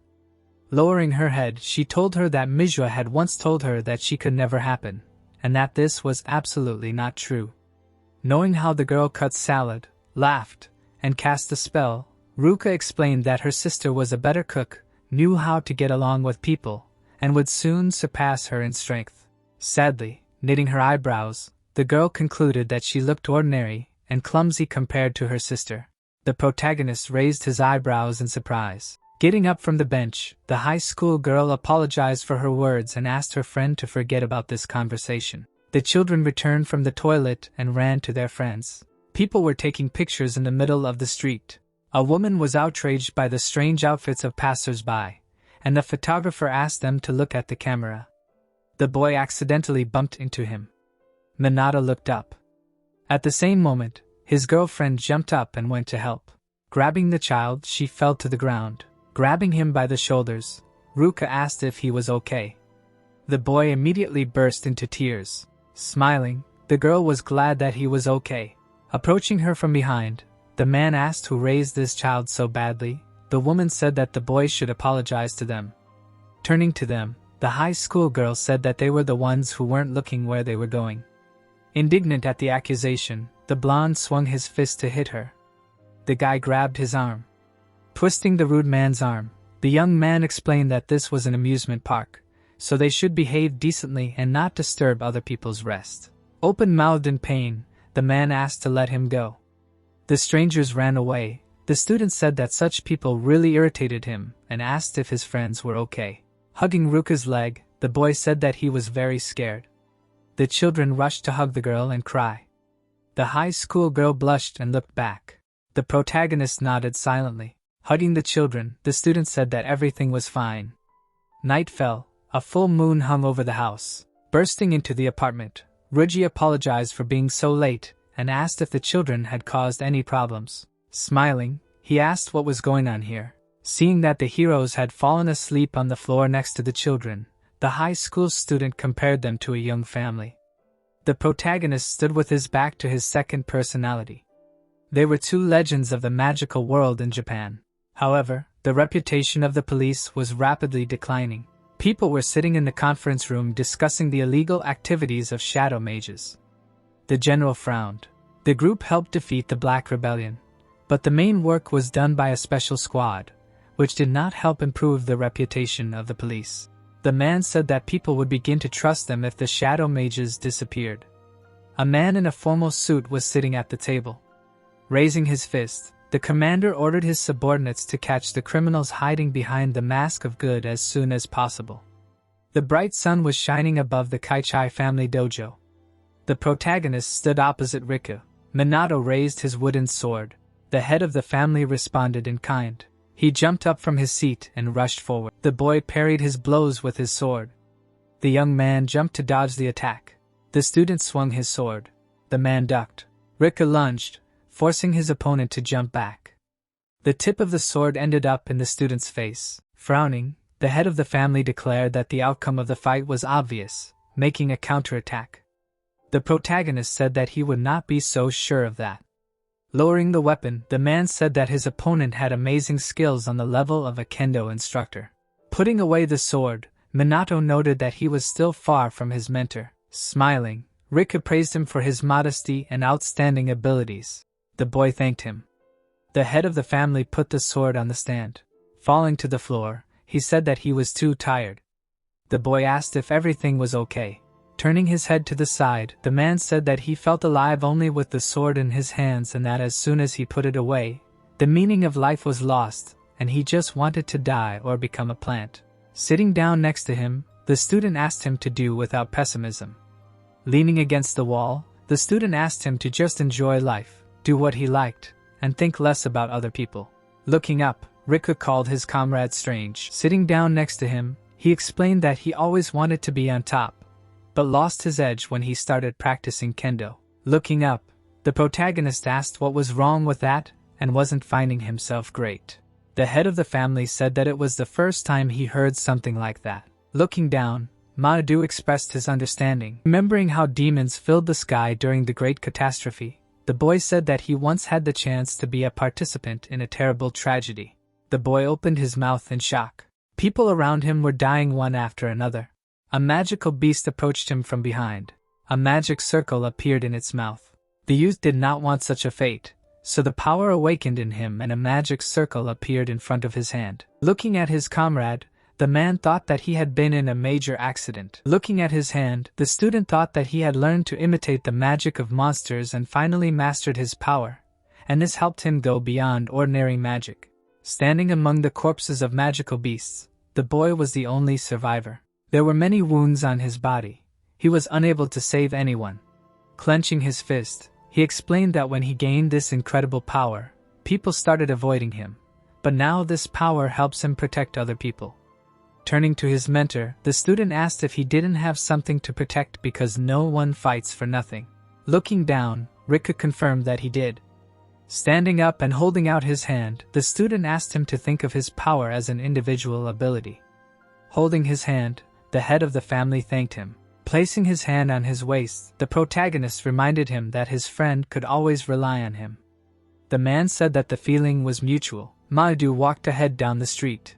Riku watched him silently. Walking through the crowd of people, the boy thought that this man was a worthy successor to his family even if he had his shortcomings. Closing his eyes and remembering other representatives of the magical aristocracy, the young man wondered why they only evoked bad associations in him, while the head of the Kaichai family did not behave insolently and arrogantly. Suddenly, a girl with red hair crashed into him. The student apologized to her. The girl grabbed her head and asked him to look at the road. The protagonist's eyes widened in surprise. Looking up, Inada asked what he was doing here. Gritting her teeth, she said that she did not want to see him. Putting his hand on her belt, Manadu noticed that his acquaintance looked somehow different today. Raising her hand, the girl said that she only wore bright clothes at work and that this was anti-magic armor. The guy said that he thought she had such a hobby. The girl crossed her arms over her chest in displeasure. The young man asked if she had any hobbies, and Nada angrily asked him to shut up. Passers-by turned around and whispered. The girl said that it was too crowded. There was a cafe in the neighboring building. Opening the door, the girl suggested that her friend go in there. Shrugging his shoulders, the student thought that he should not argue with her. The heroes sat down at a table on the summer veranda. Looking around, the strangers recognized the boy and called him very handsome. The man at the next table recognized the head of the Hamurai family and assumed that they were on a date. Inada threw a menacing look at them. The strangers were scared. Imagining an angry dog in front of him, the main character thought that his friend looked like a Spitz when she was angry. The girl asked if her friend had met Riku, taking a glass of water in his hands. Manadu asked how she knew that. Leaning her head on her palm, the girl asked if they had really become friends since they spent so much time together. Scratching the back of his head, the guy apologized for not calling her. Jumping up from his seat, the head of the Hamurai family asked if he really thought she was offended. Inada explained that they were just colleagues and that she did not need friends. At the next table, a family was celebrating a child's birthday. The mother wiped the cream off her son's face, putting the glass on the table. The young man said that there was nothing wrong with that. Because they could only become truly strong together, the girl asked him to do without moralizing. Slamming her fist on the table, she asked how her friend became so strong. Cars drove past the cafe. The head of the Hamurai family said that an ordinary car accident was not enough to gain such powers. There was a powerful light aura around the student. His colleague explained that it was impossible to get such a huge amount of magical energy from one accident. Looking at his burning hand, the protagonist thought that it was noticeable, even though he began to better control and restrain his magic. Inada placed her hands on her knees and said that she would agree to die if it increased her magical power. Grabbing her friend by the collar, she shouted that there must be some other reason, because it was impossible to become strong just like that. Keeping a calm expression on his face, Minato realized that his friend desperately wanted to gain power. The girl gritted her teeth menacingly. The guy thought that she should not tell her the whole truth, because she would not believe him anyway. Lowering his hands, he replied that his strength was nothing special, because it was just the result of regular training. Letting him go, the girl said that it would be better if her friend simply refused to talk. The waitress came to the table and apologized for the wait. A super berry parfait appeared on the table. Looking at it in shock, the boy asked what kind of monster it was. The girl was glad that it was finally brought and wagged her tail. The student frowned in confusion. His friend again turned into a dog in his head. Leaning back in her chair, the head of the Hamurai family assumed that there was some kind of mistake and said that she would eat it all since people tried. The protagonist was surprised by such a change in mood. Inada scooped up ice cream with a spoon, her eyes sparkling. She put the spoon in her mouth contentedly. Her cheeks blushed with pleasure. The girl began to eat the ice cream at an incredible speed. Inada watched her, sipping juice from a straw. Clutching her stomach, the girl declared that it was excellent. Scratching the back of her head, the head of the Hamurai family explained that she had always wanted to try this parfait, but she felt awkward alone. Leaning on his hand, the guy realized that his colleague really had a sweet tooth. Seeing the huge red aura, he realized that her magical energy reserve had increased greatly. Inada's mouth opened in surprise. Putting the money on the table, the girl asked him to forget about everything that happened and ran away. Remembering the previous fight, the young man put his hand to his chin and thought that the girl had relaxed and stopped suppressing her magic, because even during the battle, her magic reserve was several times smaller. The student realized that his friend was hiding something.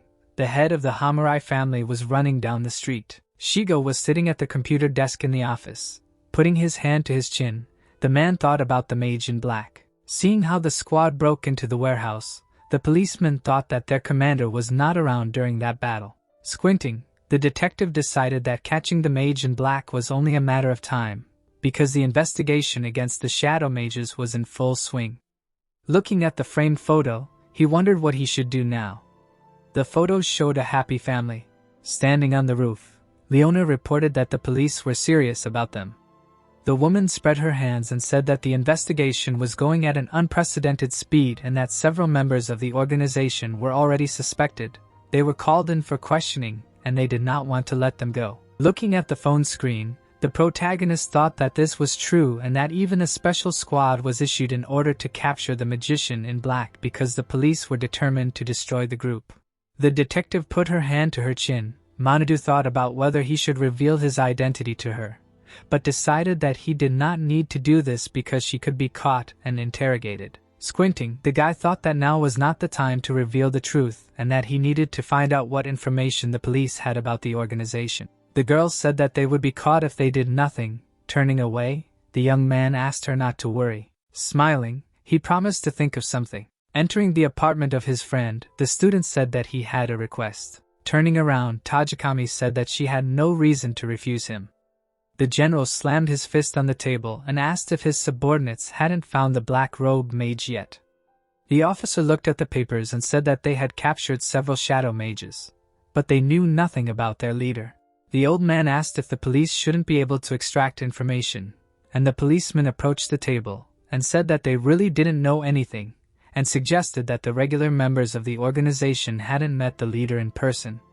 The man stood up and said that the honor and dignity of the Japanese police were at stake, so they had to find the black-robed mage at any cost, and the officers saluted him.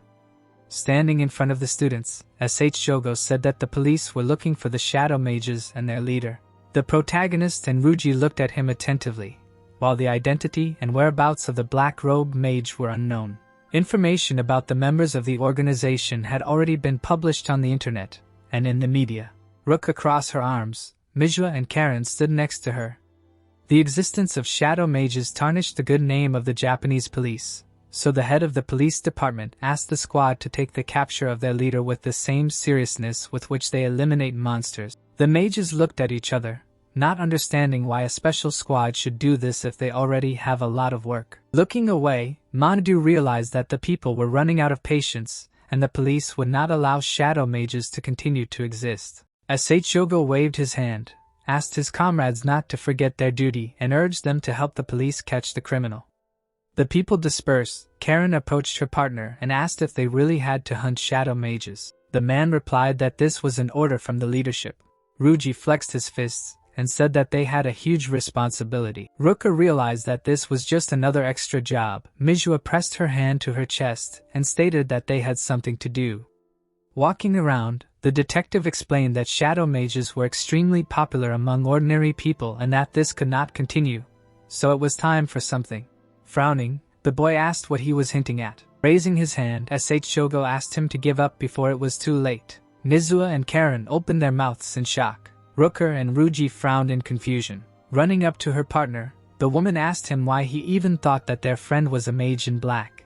The girl stated that she would not allow her comrade to be accused of such a thing. Growing a stern look at them, the man explained that everything that happened pointed to him, and said that his friends should have noticed. Looking down, the detective said that the squad leader was needed by the whole world, because his power could save many lives, and the mage in black did the same. Clenching his fists in anger, the policeman added that there was a high probability that when sentencing, their friend would only receive a suspended sentence. Raising his hand, he reminded his friends that their captain and the mage in black had a lot in common, and that just recently, when the criminal appeared, their friend had disappeared somewhere, so there was more than enough evidence. The girls looked down in disappointment. Turning to the student, Seichogo asked him to tell them the truth. The protagonist frowned sternly. Karen looked at the phone screen and asked them to stop. Her partner asked what happened. A hacked television broadcast appeared on the screen. The mage in black sat on the throne surrounded by his comrades. Crossing his arms over his chest, he introduced himself as the leader of the shadow mages. There were people and hoods standing next to him. The guy apologized for interrupting the peaceful existence of citizens and said that the question of who is stronger, the mage in black or Minato, is increasingly popping up on the internet. Pointing his finger at the camera, the young man challenged the captain of the special squad to a duel. The squad members opened their mouths in shock, not understanding what was happening. The student stood to the side. Frowning, Seichogo asked if his friend was really going to fight himself. Karen widened her eyes and wondered if her friend was not a mage in black. Putting her hand to her chin, Manhwa wondered if her assumptions were false. Smiling, Ruji asked what their friend would say now. Ruka said that everything was obvious. The protagonist smiled. Putting his hands in his pockets, he declared that he would accept this challenge. Minato stood in the center of the destroyed city. A helicopter was flying above him. A journalist reported that the long-awaited duel between the captain of the special squad and the mage in black, who had not yet appeared on the battlefield, would soon begin. There was police near the duel site. Crowds of people stood at the fences. The reporter explained that the police squad was ready to detain the leader of the criminal group at any moment. The girls in the front rows held posters, wishing victory to their idol. The men raised their fists, declaring that the era of heroes in white cloaks would soon end because the mage in black would never lose. Holding binoculars in his hands, Ruji tried to understand what was happening here. Holding phones in their hands, the girls saw that the post with the broadcast was in first place in terms of views and that the number of comments and viewers was simply amazing. Looking at the fence, Seichogo thought about what his comrade had come up with because he had nowhere else to retreat. Rising into the sky with their magic, Inada and Riku watched what was happening. The girls said that the mage in black was late. Toshiro joined them. Looking back, the guys were surprised by his appearance. Standing on a bubble, the man asked how it was possible to miss such a battle. Suddenly, the girl frowned. A bright flash appeared in the sky above them. Raising his head, the detective told his comrades that something was approaching. A wave of energy pierced the sky, heading towards the ground. It almost knocked down the helicopter. The protagonist looked up at the sky. The wave crashed into the ground. A powerful explosion was heard. Dust rose around Minato. The police tried to hold back the fences from the gusts of wind. A mage in black appeared in front of the guy. Smiling, the journalist said that the enemy had arrived on the battlefield. Looking ahead, S.H. Shigo asked if the leader of the group had really arrived. Manhwa said that they were mistaken. Scratching his head, the young man said that he did not like this whole farce, but he had no choice. The mage in black got into a fighting stance. Bending him with his hand, the student offered to settle all differences in a fair duel. The opponents stood opposite each other. The girls with the posters froze in anticipation. The members of the special squad looked at the battlefield in fear. Magic aristocrats hung in the air.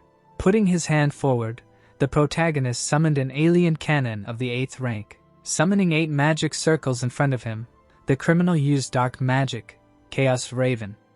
A bright wave of light energy went forward. A huge dark raven flew out to meet it. A flash appeared in the air from the collision of 2 energies. The helicopter flew above her. The journalist said that they should continue filming in another place so as not to get hit, and asked the viewers to stay with them. A huge crater formed on the ground. The mage in black rushed forward. Minato ran to meet him. Their fists hit each other. Switching to hand-to-hand combat, the opponents dealt each other successive blows.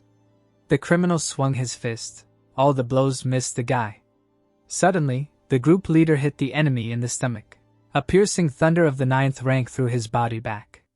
The young man pierced several houses, standing one after another with his body.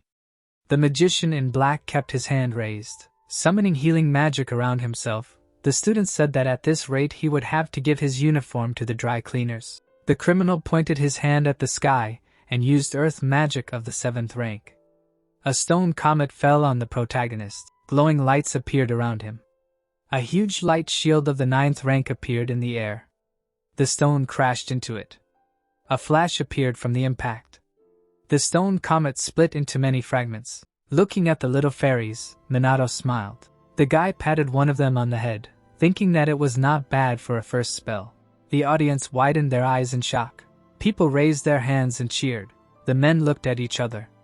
One of them said that they were fighting on equal terms. His friends said that the magic aristocrats were no match for them. The girls opened their mouths in joy, amazed at how cool this was. Crossing his arms over his chest, Hinata was indignant that ordinary people were discussing the battle, although they themselves did not know how to cast magic. Sitting on the stone island, Riku noticed that the enemy used a 9th tier spell. The girls said that they both had high-level magic, but the energy in them did not decrease at all. Frowning, Tosharu explained that this was because their magic worked in passive mode. That is, it had its own will and consciousness. The magic aristocrats watched the battle from above. They understood that the passive mode is an instant activation, a quick reaction and a long-lasting effect, and that they are also using it right now, but at the most basic level. The girl was surprised that the opponents could use this magic for so long. Looking at her, the man said that in their country only a few magicians can so masterfully control magic. A bright aura burned around the guys. Tosharu was amazed by their physical strength and how magic envelopes their bodies, protecting them. Hinata assumed that it was some kind of magical barrier. Closing his eyes, the man confirmed this. Frowning, he added that the magical abilities of these people are so incomprehensible that even the magic aristocrats cannot say exactly how their magic works. It was a fight between 2 monsters. The opponents grappled in hand-to-hand combat. The action of the battle moved to the top floor of one of the destroyed buildings. Using wind magic, the magician in black left the room. Catching up with him, the protagonist said that his opponent was too slow. Minato kicked him. The criminal landed on his feet. At the same moment, he rose into the air again. The members of the special squad opened their mouths in shock. Watching the battle from the roof, Manhwa said that their captain was very strong. Ruka realized that they had not yet seen his full strength. Ryuji noticed that the audience was completely delighted. Looking at the phone screen, Karen said that this fight was shown on all websites. Shigo saw that the broadcast had gone global. People in New York watched the battle on a huge street screen. A passerby filmed everything on his phone. An old man asked who would win. In South Korea, a couple was sitting at a table in a cafe. The girl reminded them that they were on a date. Her lover, with a phone in his hands, said that right now a battle was taking place between the strongest magicians in all of Japan. Taking a sip from the straw, the girl asked what kind of magicians these were. The people around jumped up from their seats, wishing victory to their favorites. The names of the opponents were heard all over the planet, flying in space. The rivals stood opposite each other. The main character said that it was a great fight. The wounded mage in black could barely stand on his feet. Minato decided that it was time to finish. Dark magic of the 9th rank appeared in front of the criminal.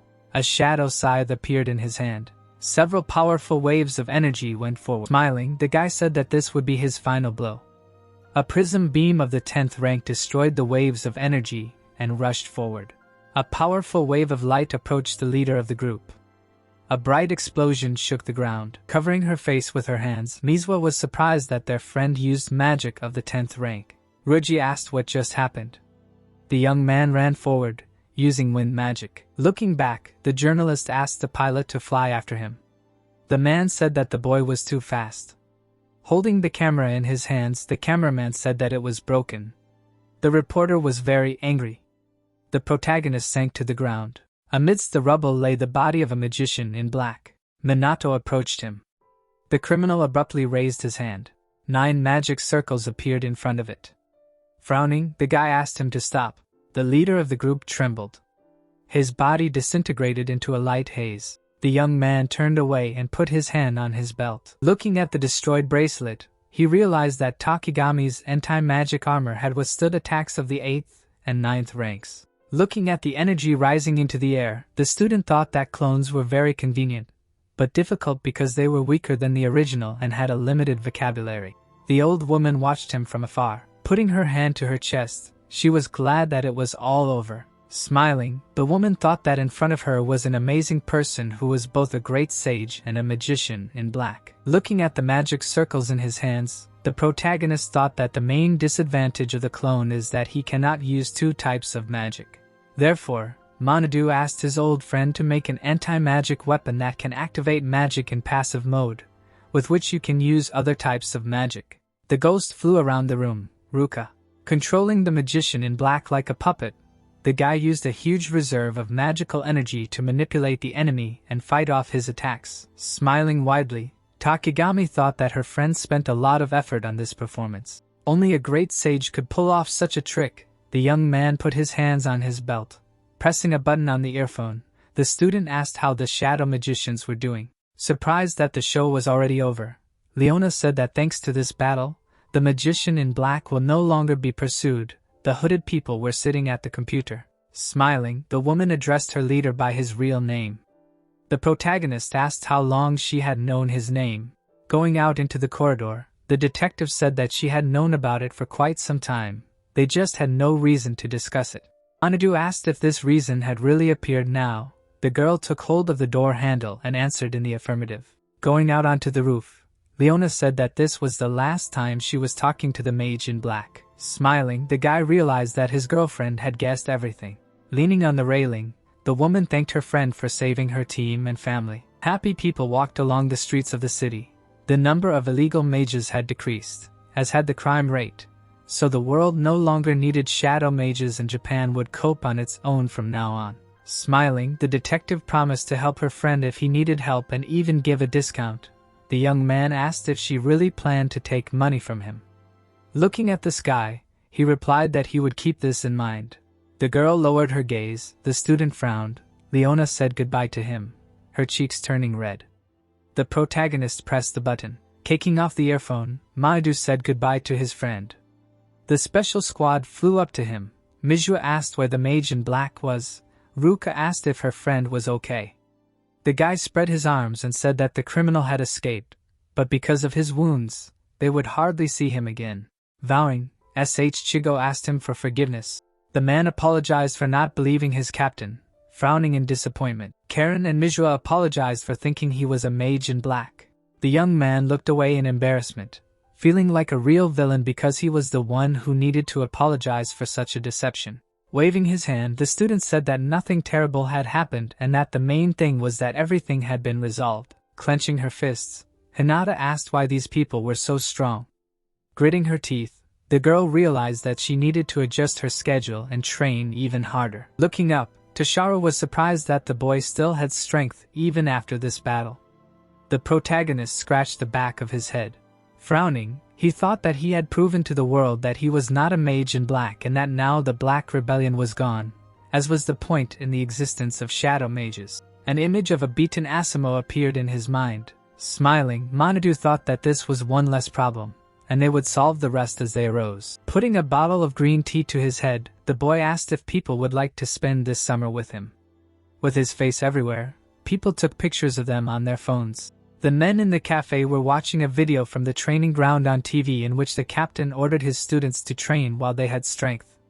Once at the interview, the boy clasped his fingers together and said that he had awakened his powers when he was on the brink of life and death and had improved them through rigorous daily training. The upset girls stood in front of the poster stand that had already sold out.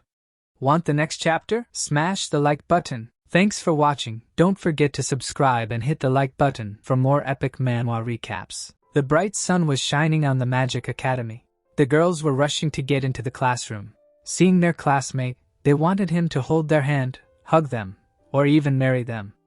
Rigi frowned. Manhwa said that she was very uncomfortable, and Ruka supported her. Covering his head with his hands and gritting his teeth, the protagonist thought that this was really annoying him. Manadu suddenly stood up from his chair.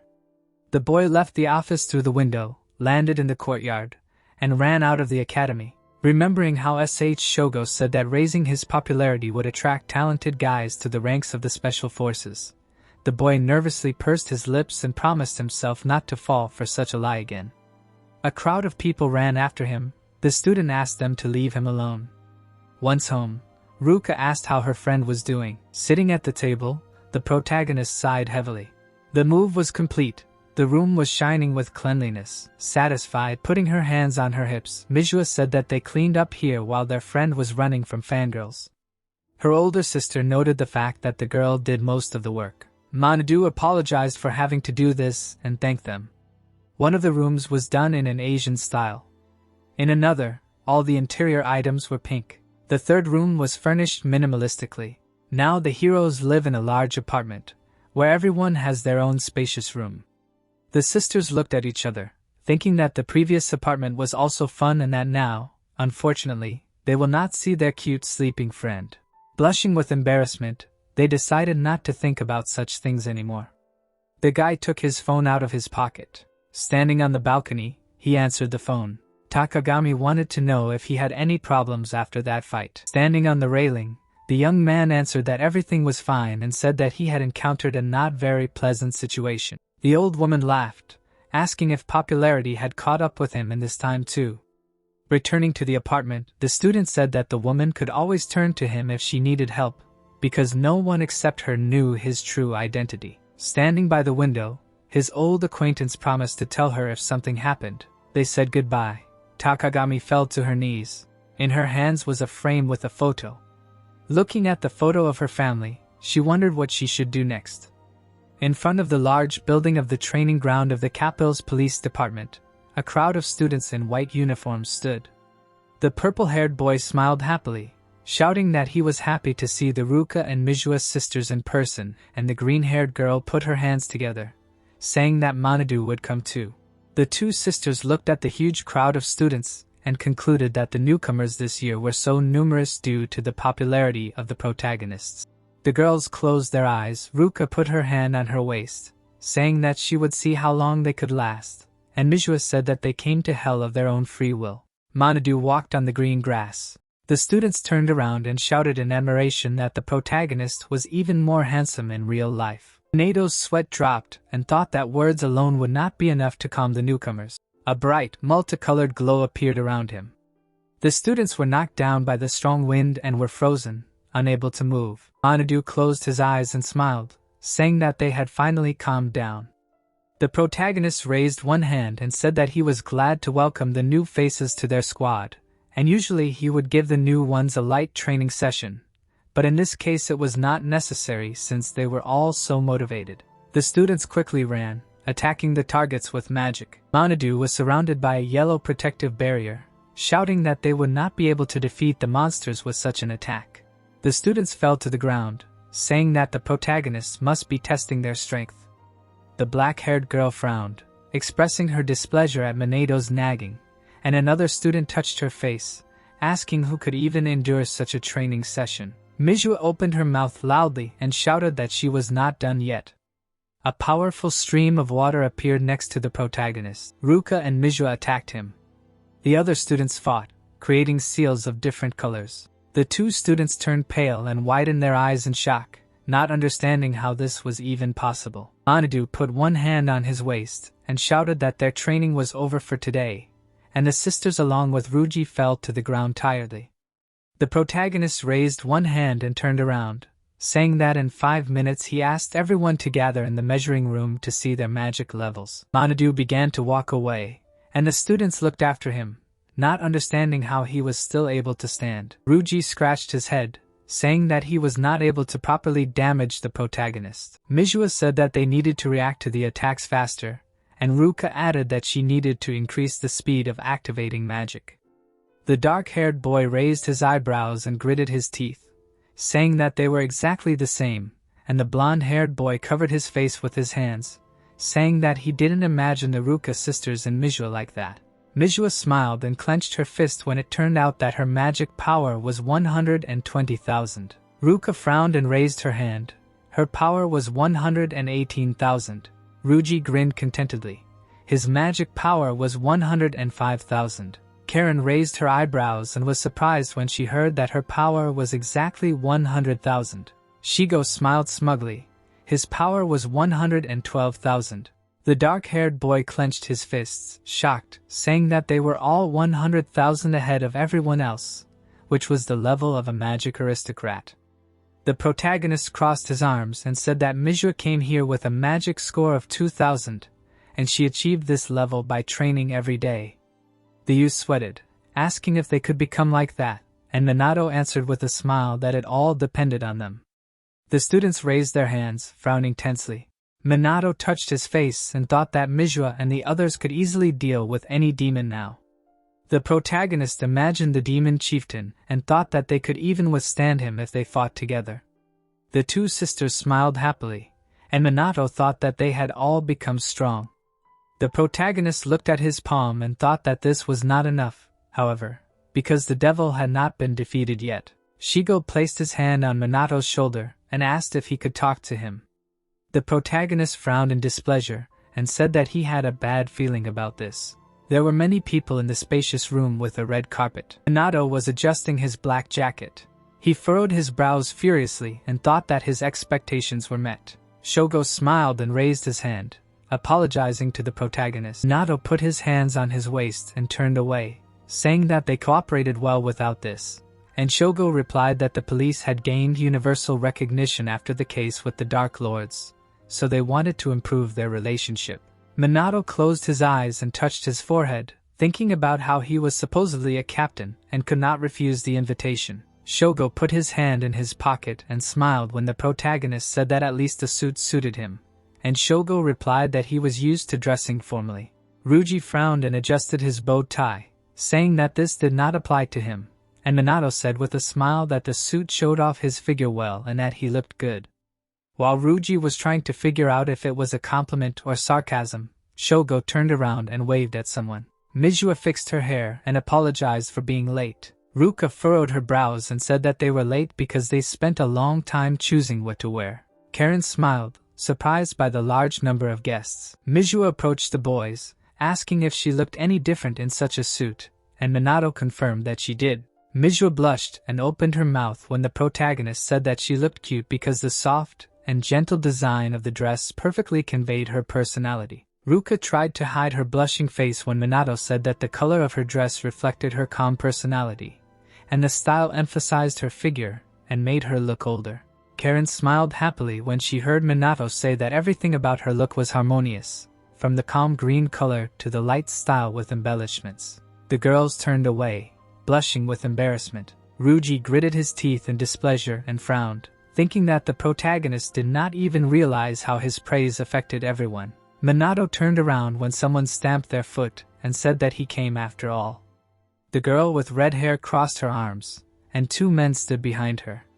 The protagonist smiled, saying that he did not expect to see Hinata in a dress, but it definitely showed her wild nature, and the girl screamed that this praise sounded disgusting. Hinata walked away, screaming that she did not want to see Minato anymore.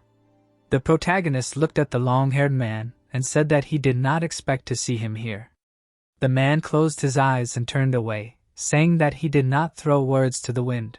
The two sisters approached Minato, apologizing for their father. A girl in a black dress walked through the room. The protagonist frowned tensely. He looked after the stranger. Guests were standing around the round tables as a loud voice announced that the main characters of the event would now be invited to the stage one by one.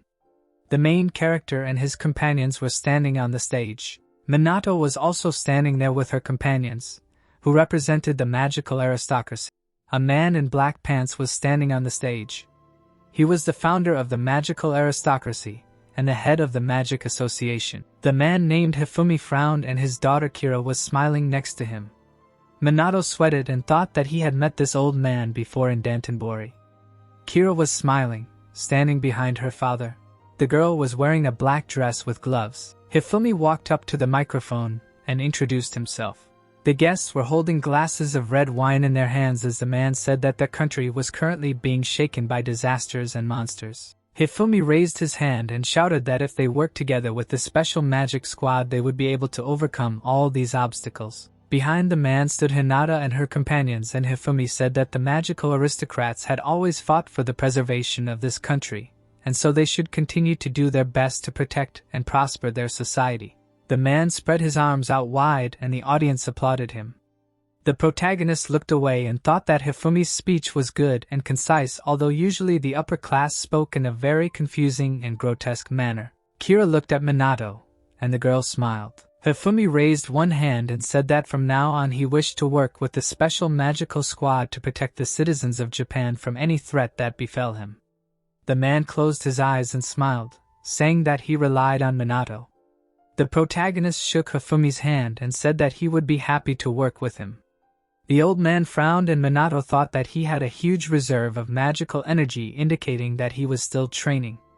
The protagonist closed his eyes and thought with a smile that he had not changed at all. About 50 years ago there was a crowd of people in the training grounds for magicians. Minato raised his hand and ordered the student to attack him from any distance, and they could even team up, but it would hardly help them. Hifumi furrowed his brow and shouted for Minato to not mock them.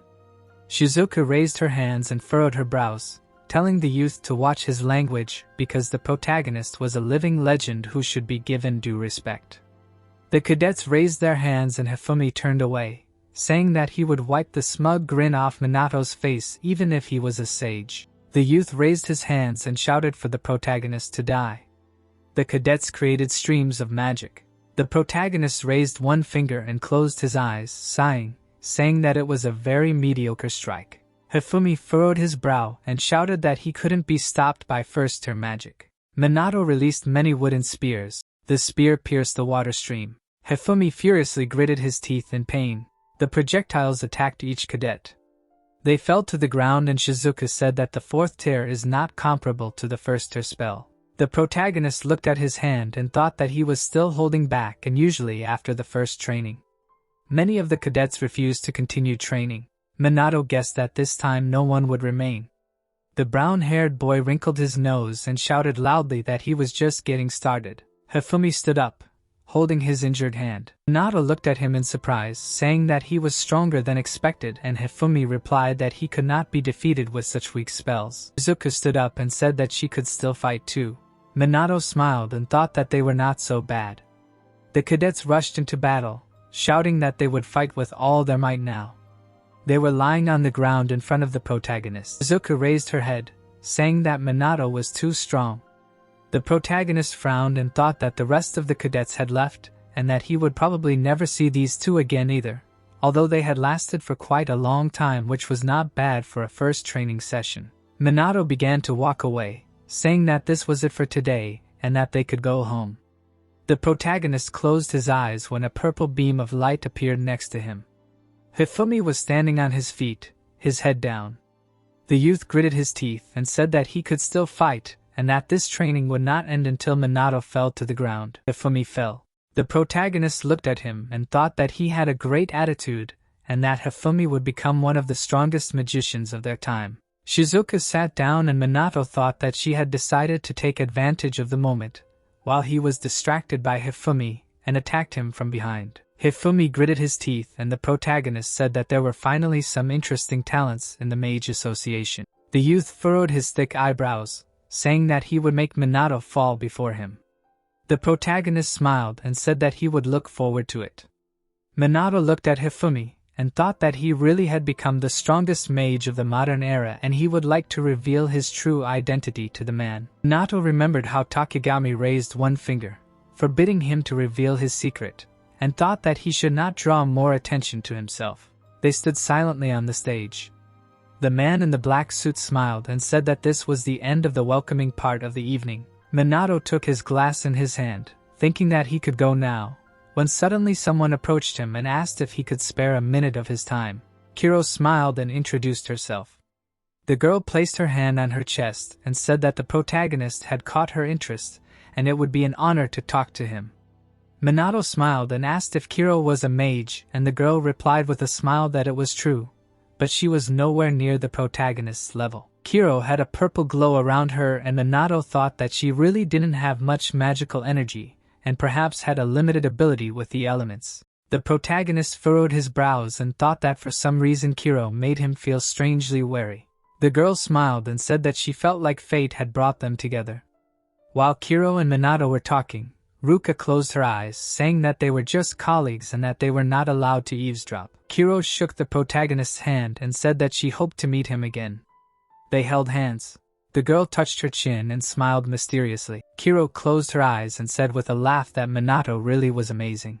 She then turned around and said goodbye to the protagonist. Minato looked at his hand in silence. The protagonist sat at the table with the girls crowding around him, thinking that just when he thought his life had gotten better, everything went back to normal again. The woman with glasses smiled and said that she would introduce a new transfer student today. A girl in brown shoes entered the classroom. Kiro walked up to the teacher and introduced herself. Minato raised his eyebrows in shock and began to sweat. The students smiled and said that Kiro was the one who was on TV yesterday during the meeting of the magical aristocrats with the special forces. The seat next to Minato was empty and the teacher told Kiro to sit there. The girl bowed and smiled. The protagonist put his head on his palm, asking if she had planned this from the beginning, and Kiro replied that she was glad they met again. Minato furrowed his brows and looked at the girls silently. The boys surrounded Kiro, asking her many questions, and the girls also came up, wanting to invite Kiro to a cafe after school. Minato crossed his arms, standing at the board, and Mizwa said that she did not expect Kiro to steal all the attention. Ruji and Ruka entered the classroom, and the boy asked what this all meant. The girl crossed her arms, saying that they resolved all the conflicts with the magical aristocrats, and Ruji said that he hoped that they were not up to no good. Minato crossed his arms. Kiro smiled, talking to her classmates. Mizwa raised her eyebrows in shock, asking what this meant. Gogo looked at the tablet in his hand and said that Kiro would be joining their squad from now on. The black-haired boy raised his eyebrows in shock, and the other student rubbed his chin, asking why a girl would want to join the special squad. Skogo raised his hand and said that in order to smooth things over between the special magic squad and the magic aristocracy, it was decided to enroll Kiro here, and her joining should strengthen their friendship.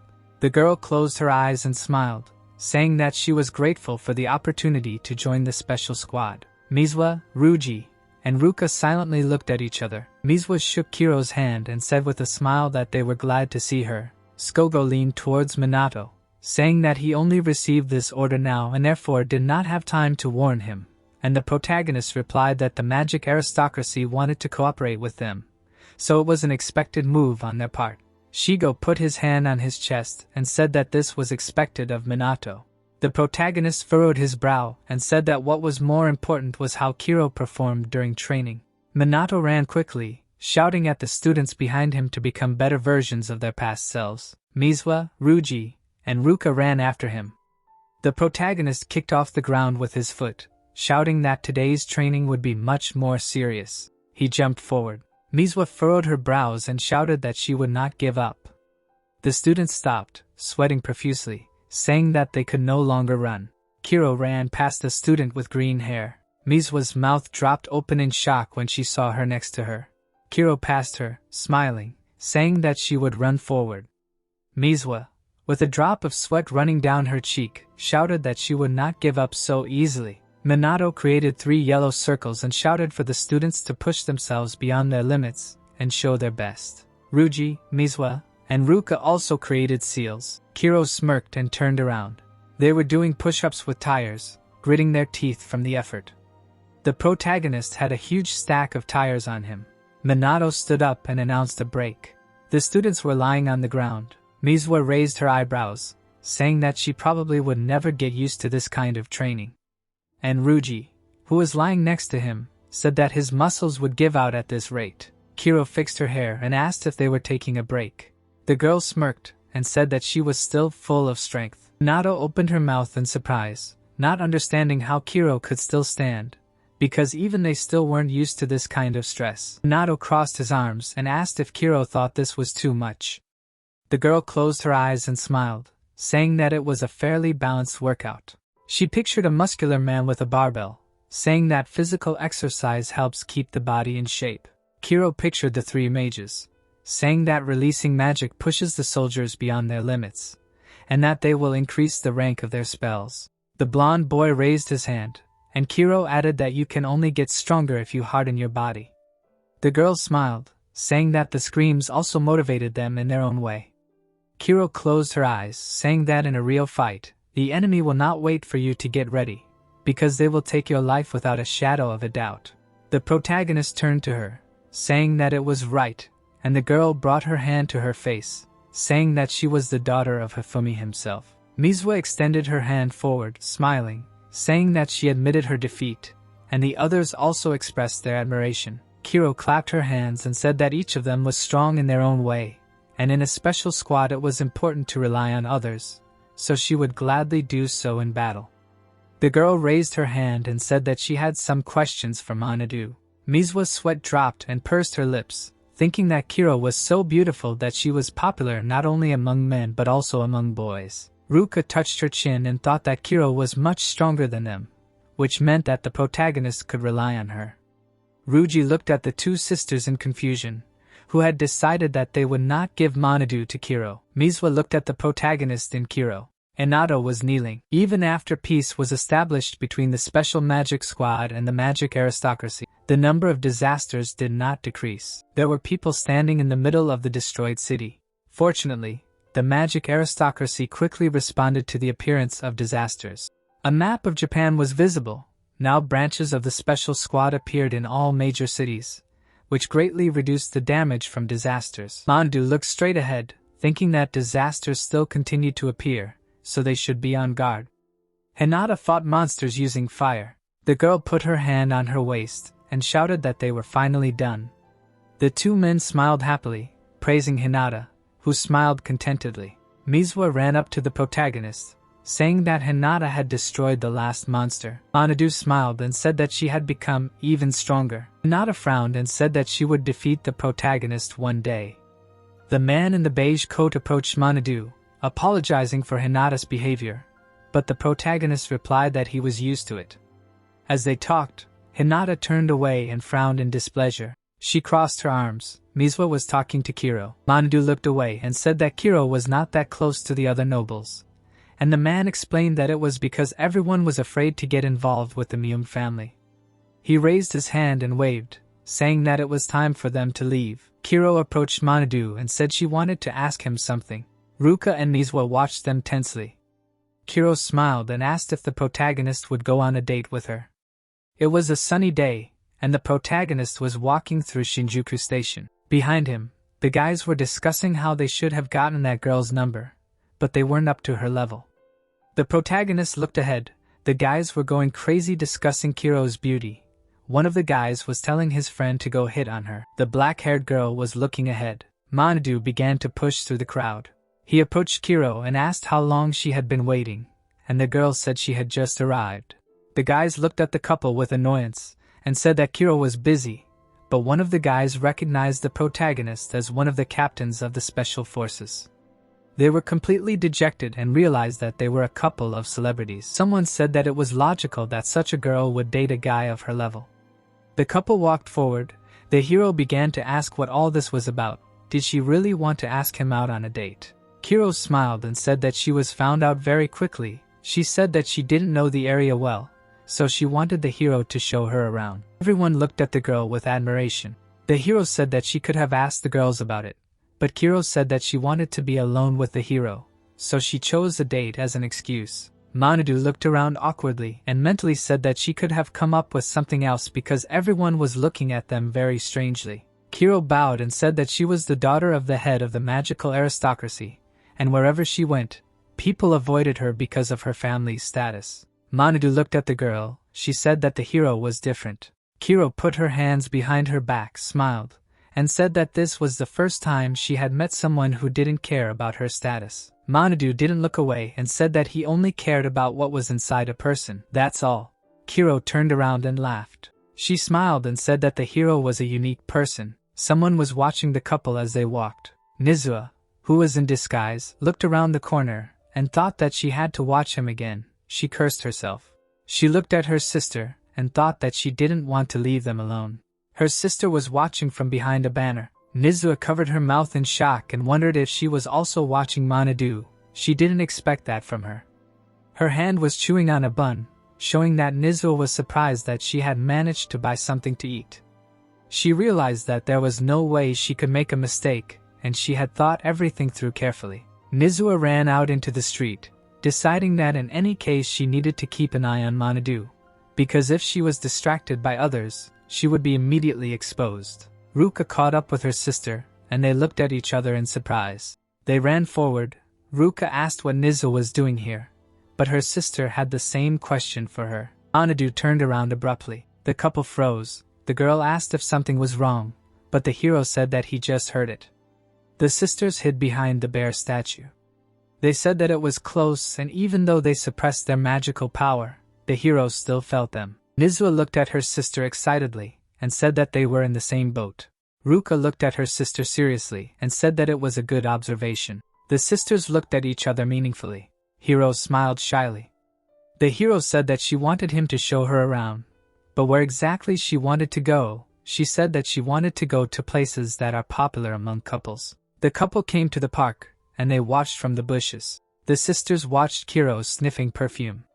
They were watched in the cafe. Kiro looked at the hero and asked what couples do after a walk. Manhwa looked thoughtfully at the ceiling and said that they can go eat, chat or play slot machines. Kiro gasped and supposed that it all depends on the person.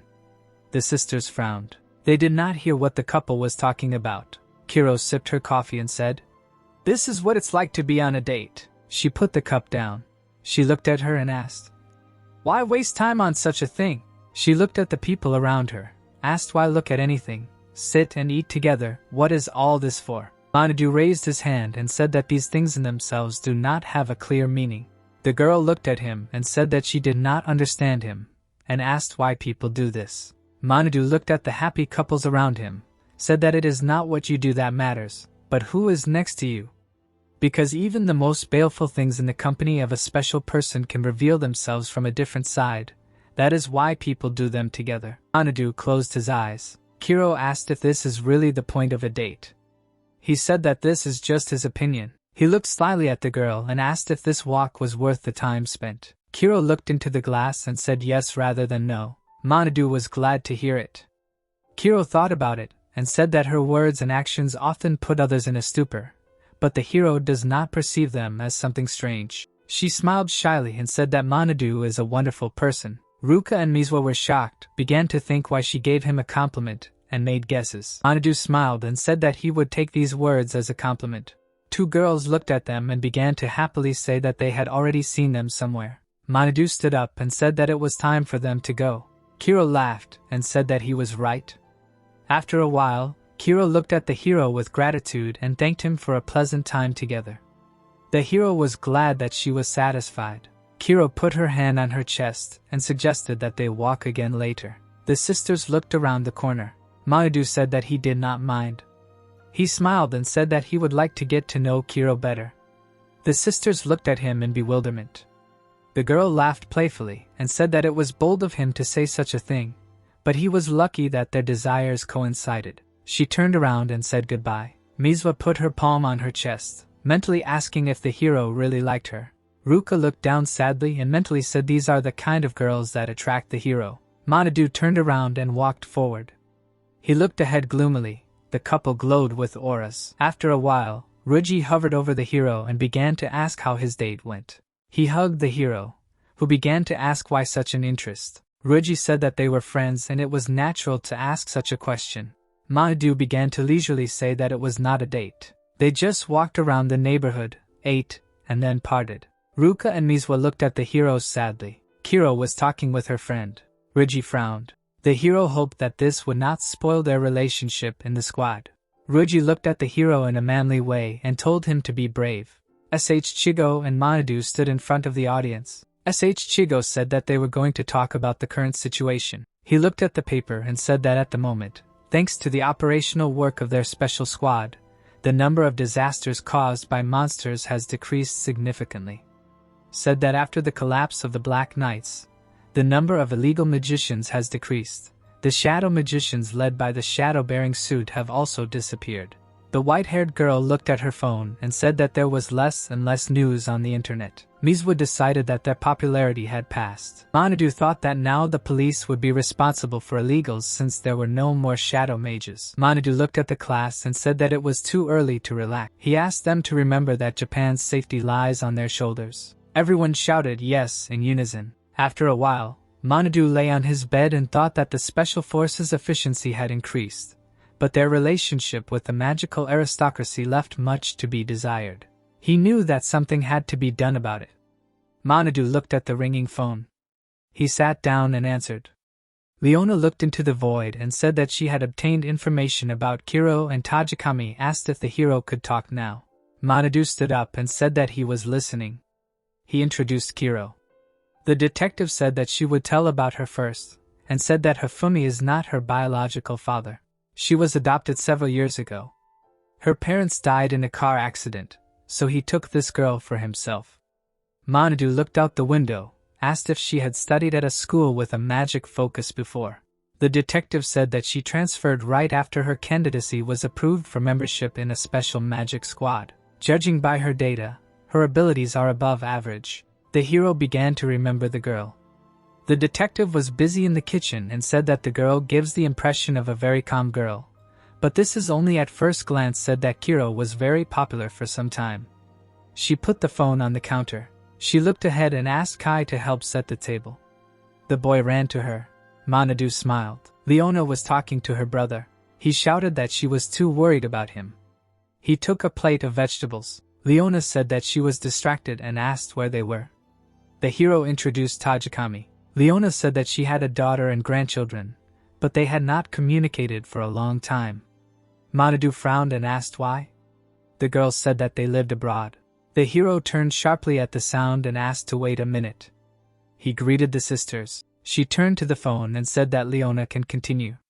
She said that there is almost no information about the Tajikami family and everything is very superficial. Kai sat down at the table. The hero asked if this was done intentionally. The girl suggested that she might not have been looking well, so she will dig further. Both smiled. The hero said thank you for your help and apologized for distracting them. Leona said that considering how much he had done for her, she still has a lot of work to do. Manhwa said goodbye until they met again. Kai looked at his sister happily and asked if she had just spoken to the black-robed mage. His sister asked why he thought so. She looked at her brother in surprise, who said that she looked very happy now.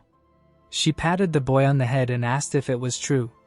The general looked ahead solemnly and said that he needed to get information about the hero, so he called them. Tajikami silently looked at the floor. The general nervously adjusted his glasses and said that they needed to uncover the secret of his powers, because they could not continue to lose to the special squad. Tajikami looked at the old man and said that she understood his feelings, but the general interrupted her and noted that she was in a close relationship with the hero and asked if something had happened between them. Sweat ran down the woman's face. She smiled awkwardly and suggested that the hero saw her as his grandmother, which was why he treated her with such warmth. The general stood up and said okay. He pointed at her and said that she had no choice anyway, since they were bound to each other by the same fate. Tajikami nodded and said that she understood that. Meanwhile, Manadu was looking at the special squad. Shigo ran towards them while the hero was about to start training, but the guy asked him not to start yet. Out of breath, he showed the hero the tablet and said that the magic unit of the US Army had arrived in Japan for negotiations, since their superiors wanted to personally see their training. The sisters looked at each other. Manhwa said that they were the elite of the magic world. Ruka said wearily that they were considered some of the most powerful magicians. Ruji was surprised that they were interested in their special squad. Manadu thought about it, and told himself that 50 years ago the level of magic training in the USA was significantly lower. Had they really advanced so quickly in such a short time? Manadu looked at the squad and said that their popularity had long gone beyond Japan, especially after the battle against the magician in black. Kiro smiled slyly and said that they were interested in a specific person. Everyone fell silent. Manadu looked away thoughtfully. Shigo pointed at him and suggested that there were other reasons for their visit to Japan, saying that now disasters were happening not only in Japan but all over the world. Maybe they wanted to share their experience with them and offer countermeasures to fight monsters. Someone shouted that they had not come for this. Everyone shuddered. Man in a jacket walked forward. He was pumped up. A healthy mustachioed man surrounded by pumped-up soldiers walked towards the squad. Everyone looked at the soldiers from the magic unit of the US Army in fear. The students asked what kind of frightening power this was. The mustachioed man, blazing with aura, hung over the hero. Two powerful auras of these two collided with each other. The sisters covered themselves from the incredible pressure of magic in the air. They thought that they could barely stand on their feet. The mustachioed man angrily looked to the sides. He raised his hands above the hero. The sisters screamed. The big guy hugged the hero and began to laugh, saying that they finally saw each other. He looked at the hero in surprise. He began to examine him from all sides. He felt his hands and said that his body did not stand out with anything special, asked how then he survived such dangerous battles. Minato waved his hand in irritation and asked if he could let him go. The big guy looked slyly at the hero and said that he was Major of the 1st Magic Division of the United States. Aaron Anderson, he was also the director of the Scientific Research Institute of Magic of the United States Army. Minato looked at Anderson in surprise and noted that it was there that they studied the occurrence of disasters and the nature of magic. He smiled, pointed at the squad and said that he was the captain of the Special Magic Squad, and said that these people. Anderson interrupted him and extended his hand forward, saying that his squad did not need an introduction, because the fame of these soldiers went far beyond Japan, so he knew everything about them. Everyone began to exchange joyful glances. Minato frowned and thought that because of the conflict with the magic aristocracy, the research of magic ceased and his knowledge was already outdated by about 50 years. He decided that their meeting was a great opportunity to learn something new. He happily looked at the major and clarified he was an expert on monsters and disasters, and asked if he could answer a few of their questions. The soldiers looked at the hero warily. A powerful aura went from them towards the squad. Minato calmly looked at them. The squad fell to the ground. Everyone wondered what kind of murderous pressure it was. They understood that the soldiers surpassed them in magical abilities. The major angrily asked to stop. The soldiers frowned and froze. The aura disappeared. The big guy smiled and asked to forgive these fools who do not think about the consequences at all, and said that the army men are very cautious by nature. Minato succeeded and said that he felt a pleasant breeze coming from them. Anderson cheerfully wanted to hit the hero on the back. He dodged. Anderson irritably began to ask if the hero really compared the magical pressure from his soldiers to a breeze. He stood in front of him and asked what the hero was interested in. He apologized for the fact that his question may seem stupid, but he was interested in what monsters are and why disasters shake their world. He said that if the major had any research results, he would be happy to listen to them. The major raised a finger and said that there are many theories, but he is of the opinion that monsters are a magical life form. He said that the disaster was a phenomenon that transferred the monsters to their world. He said that the magical power of the creatures was different from their natural one. Recent research has proven this theory. He said that initially their appearance could be determined by the changes in the environment when their magic acted on it. He said that it was a fairly plausible theory. Minato looked at the Major. He said that this theory remained unproven until now, but the magic in the atmosphere during the disaster coincided with that which fills the bodies of the monsters. He said that this theory was also confirmed by the process of their death, because then their body disintegrates into magical particles that are emitted into the atmosphere. The hero introduced the magical beasts. Anderson said that on the one hand, monsters are essentially the same living organisms as other creatures, but they do not have physiological needs for food, sleep, and copulation. In other words, they are still different from people. The Major was philosophical, casually showing his muscles. He said that there was no exact answer to this question, but there was a theory that monsters react to the magic inside their bodies. Anderson crouched down and said that America was not so badly shaken by disasters 50 years ago. Anderson looked up and said that they had almost no information, but after disasters there were many recorded cases when people who survived them acquired magical abilities. Anderson began to pump up the press and said that this still happens to this day. Recently, due to advanced technology, research has advanced far ahead. For example, after a disaster, the magic that remained in the atmosphere is absorbed into their ecosystem. He began to squat with the soldiers and said that the same thing happens at the moment when a person defeats a monster. Then their magical power not only dissolves in the atmosphere, but also penetrates their bodies. Mizua opened her mouth and, surprised, remembered that the hero told the same thing and began to think where he knew this from. Minato said seriously that there was a case when a monster itself provoked a disaster. Anderson's sweat dropped and said that he received a message about this incident, but such a case as 1 in a million, he assumed that it was some kind of anomaly. Minato folded his arms on his chest. He remembered the demons and decided that he did not agree. The Major approached the hero and said that such a phenomenon could have a right to exist. When a whole group of monsters tries to strengthen one entity, Minato asked, "Has this really happened already?" Anderson looked at his hand and said that they conducted similar experiments in which the leader was not immediately killed but left under observation. He remembered the experiment area and said that new individuals appeared for some time, but then their growth stopped when they tried to kill them. The influx increased again and reached the same mark as it was. If we talk about magical energy in the air, it did not change at all during this time.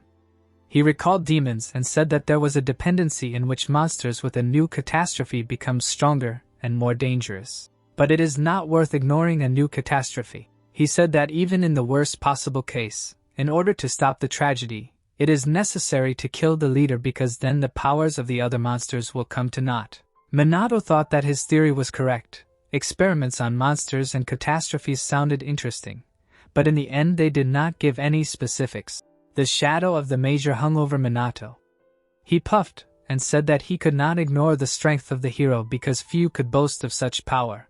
He again spread his arms and asked to allow him to study the hero's body. He immediately refused. The Major looked at Minato with concern while he turned away in irritation. He pointed at the big guy with his hand and asked what he knew about the magical aristocracy. Anderson assumed that his knowledge was too superficial. He introduced the men in cloaks and said that 50 years ago their country was not as powerful as it is now. They had requested support from the Japanese consulate but had never received a response. Minato looked away and thought that Japan was afraid to reveal its knowledge to neighboring countries because it did not want to lose to them on the world stage.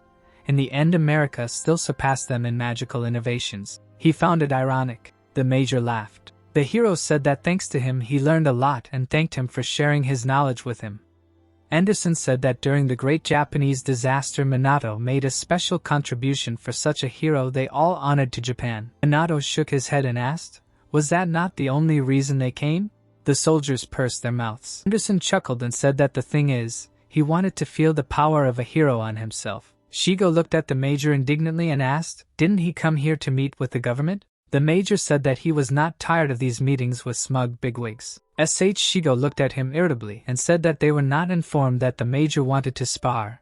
He asked the hero to say something. Minato folded his arms contentedly and said that if no one told about what happened, then he saw no reason to refuse. Anderson clenched his fist joyfully and said that he liked such determination. He suggested that they immediately take full advantage of this opportunity. Minato smiled and said that coming here without any request for sparring was quite presumptuous. The soldiers were covered in an aura. Anderson suggested that they see for themselves. Minato released energy and thought that this was a good opportunity to test the strength of the US mages. He wondered if they were really that strong. The major pointed at the soldiers and asked them to fight them first. The squad looked at their opponents. The members of the squad began to say that if the big guy intended to send his subordinates into battle, then they would fight too. The major waved his hand in front of Manhwa and said that he asked them not to get involved in this fight.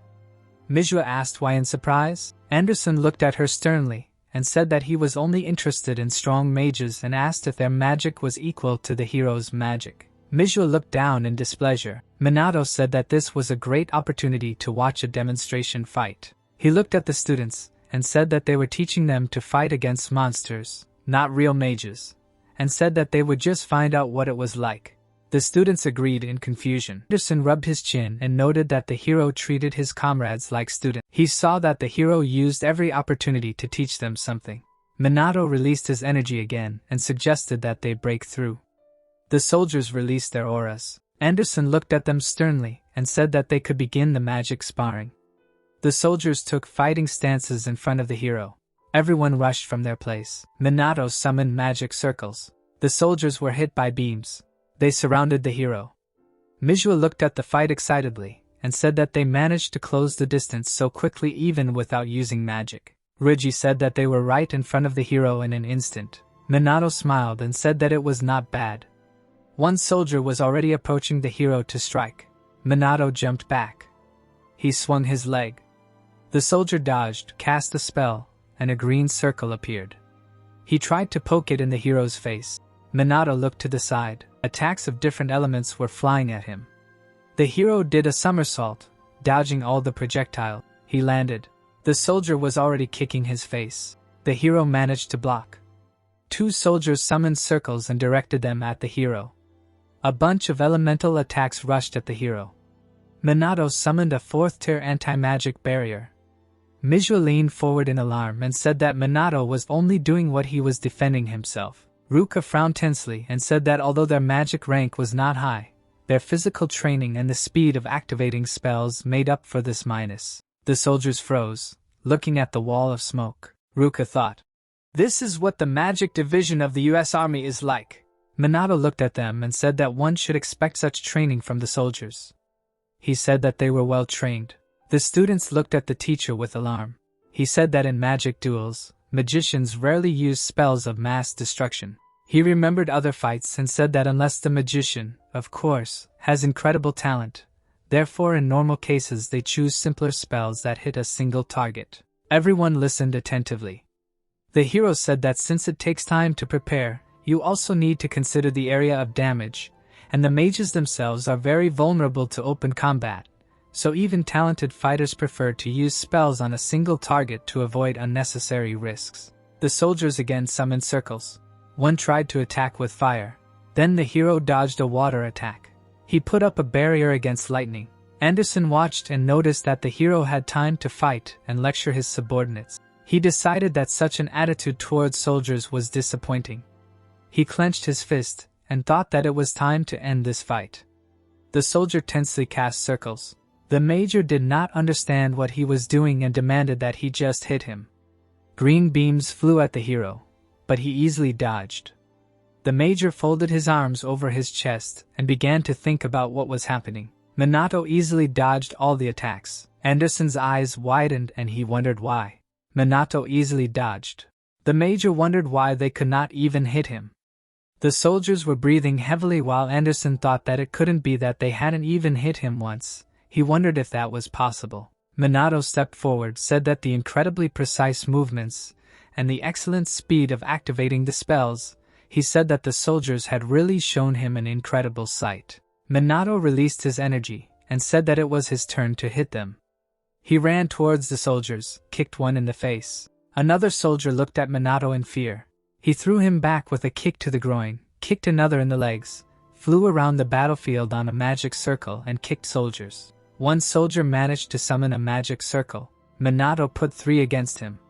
His subordinates flinched in surprise. Anderson tensed up. Minato was left standing among the fallen bodies. Anderson grinned, touched his head and asked how an ordinary schoolboy could defeat an entire elite unit. He would never have thought that he would see something like this. He spread his hands. Minato said that his soldiers were well trained. Anderson said that he was flattered by this compliment. Even though he had routed them dry, he asked who taught the heroes such a fighting technique. Minato smiled and said that he was an ordinary self-taught man. Anderson began to laugh hysterically and hit the hero on the back. He began to take off his jacket and said that now it was his turn to demonstrate his strength. He took off his jacket. He showed his pumped-up torso and asked everyone to look at what a fan of fights he was. Minato smiled awkwardly and thought that the Major liked to show off in front of everyone. Anderson clenched his fist and suggested that they begin this long-awaited fight. Minato became wary. As Anderson gets ready for the fight, Minato is surprised upon noticing something. Anderson immediately rushes towards Minato, and he notes that Anderson is quite fast. He punches Minato, but Minato is able to dodge it with slight effort. And Anderson immediately follows up with using a magic at point-blank range, a level 5 lightning magic, which Minato once again is able to dodge. Using this opportunity, Minato makes some distance between him and Anderson and is a bit serious and surprised. But Anderson quickly gets behind him and calls Minato slow, but before he can grab him, Minato slips away. Anderson is surprised as well, calling Minato quite slippery for getting away from him like that. Minato tells him that he has enhanced his physical abilities using magic, and Anderson replies that he is glad he was able to notice that this technique is his own invention. Thanks to the recent progress in magic measurement and perception technology, they are in the midst of establishing a method to freely control magic itself, and his power applies to that very method. And just as Anderson is naming it muscle magic, Minato interrupts him, calling it mana arts, and saying that this is the name of this technique, while he starts using it himself as well. Anderson is shocked as he thinks that this is the technique he used in his battle against Chrono, and notes that Minato's magic power far surpasses his own, while being truly glad that he met him.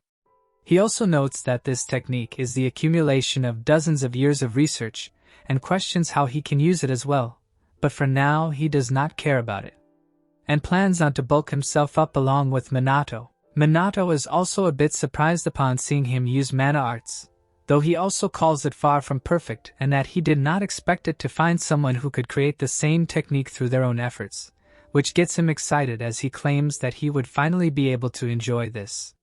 Both of them rushes towards each other and lands a direct punch on each other's faces. Minato lands a fury of punches at Anderson while he is blocking all of them. Manhwa notes that her eyes can barely keep up with the fight and Ruka calls it a fierce battle. Ruji is in complete shock as he wonders just how strong Minato is, noting that despite being a student, his magic knowledge and technique are out of this world, and he could defeat any enemy without even breaking a sweat. And his battle against Chrono was astounding and an amazing display of magic, but now he is up against an elite of the US military, who is a major, yet Minato is overwhelming him not just in magic power, but also in physical combat, and questions just how in the world is he doing it. Manhwa also notes, before all this time, she pretended to not notice, but Minato is simply too strong. And Ruka adds, they are growing stronger, hence she believed that one day, as long as they kept up their training, they could stand by his side as equals, but seeing all this happens, she starts to doubt if it's truly possible, as she is truly unable to imagine a future where they are able to catch up to Minato. As such, they get in a dilemma, while Minato and Anderson continue their fight with Minato gradually overpowering him. Anderson tries to land a punch on Minato, but he dodges and counters with a heavy strike right on his face. Anderson as such immediately creates distance, and kneels on the ground in pain. He notes that Minato is too strong, and he is like an infant compared to him. And looking at him, he wonders if he is even human, but with his strength, he might as well be a monster. Minato asks him if they should continue, and Anderson replies that no, he has already lost, and he claims that he is left speechless, as this was not even a competition, and that he has hardly seen anyone as strong as him. Noticing the word hardly, Minato asks about it, and Anderson replies, what he meant to say is that there are monsters in America as well, and he invites Minato to come there sometime, as he would always be welcomed happily. Minato happily obliges, saying that he would if he ever gets a chance, and they both shake hands. And with that, Anderson leaves along with his team, saying his farewell to both Minato and to all the members of the SMT. Everyone runs towards Minato with shock and admiration that even the US military's Mage division was not a match for him, while Manhwa and everyone else is bummed out about his strength. Fast forward at night, all three main SMT members are busy training in order to walk by Minato's side, and Ryuji trains while saying that he is done with always depending on others and that will find a way forward of his own.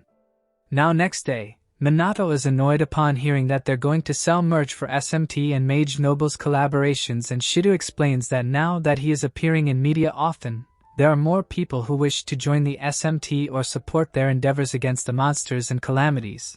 Their budget is also steadily increasing, hence they are looking at their next measure. Minato replies, so that is why he wants to sell merch, and asks if he is sure that it's not about him filling his own pockets, and Shido replies hesitantly that they need money to continue their operations, and he is not crazy about the idea either, but and looking at which Minato thinks good grief. Seeing the plushie, he gets reminded of those kids who were holding the plushie of Ichikami Minato, and due to which he agrees with Shido to sell the merch but proposes one condition. Upon hearing the condition, Shido replies that it would eat a lot of their budget, and wonders if it's even possible in the first place, and Minato replies that it's not a problem since preparations are already underway and all that is left is, but suddenly they all get interrupted as they get a notification.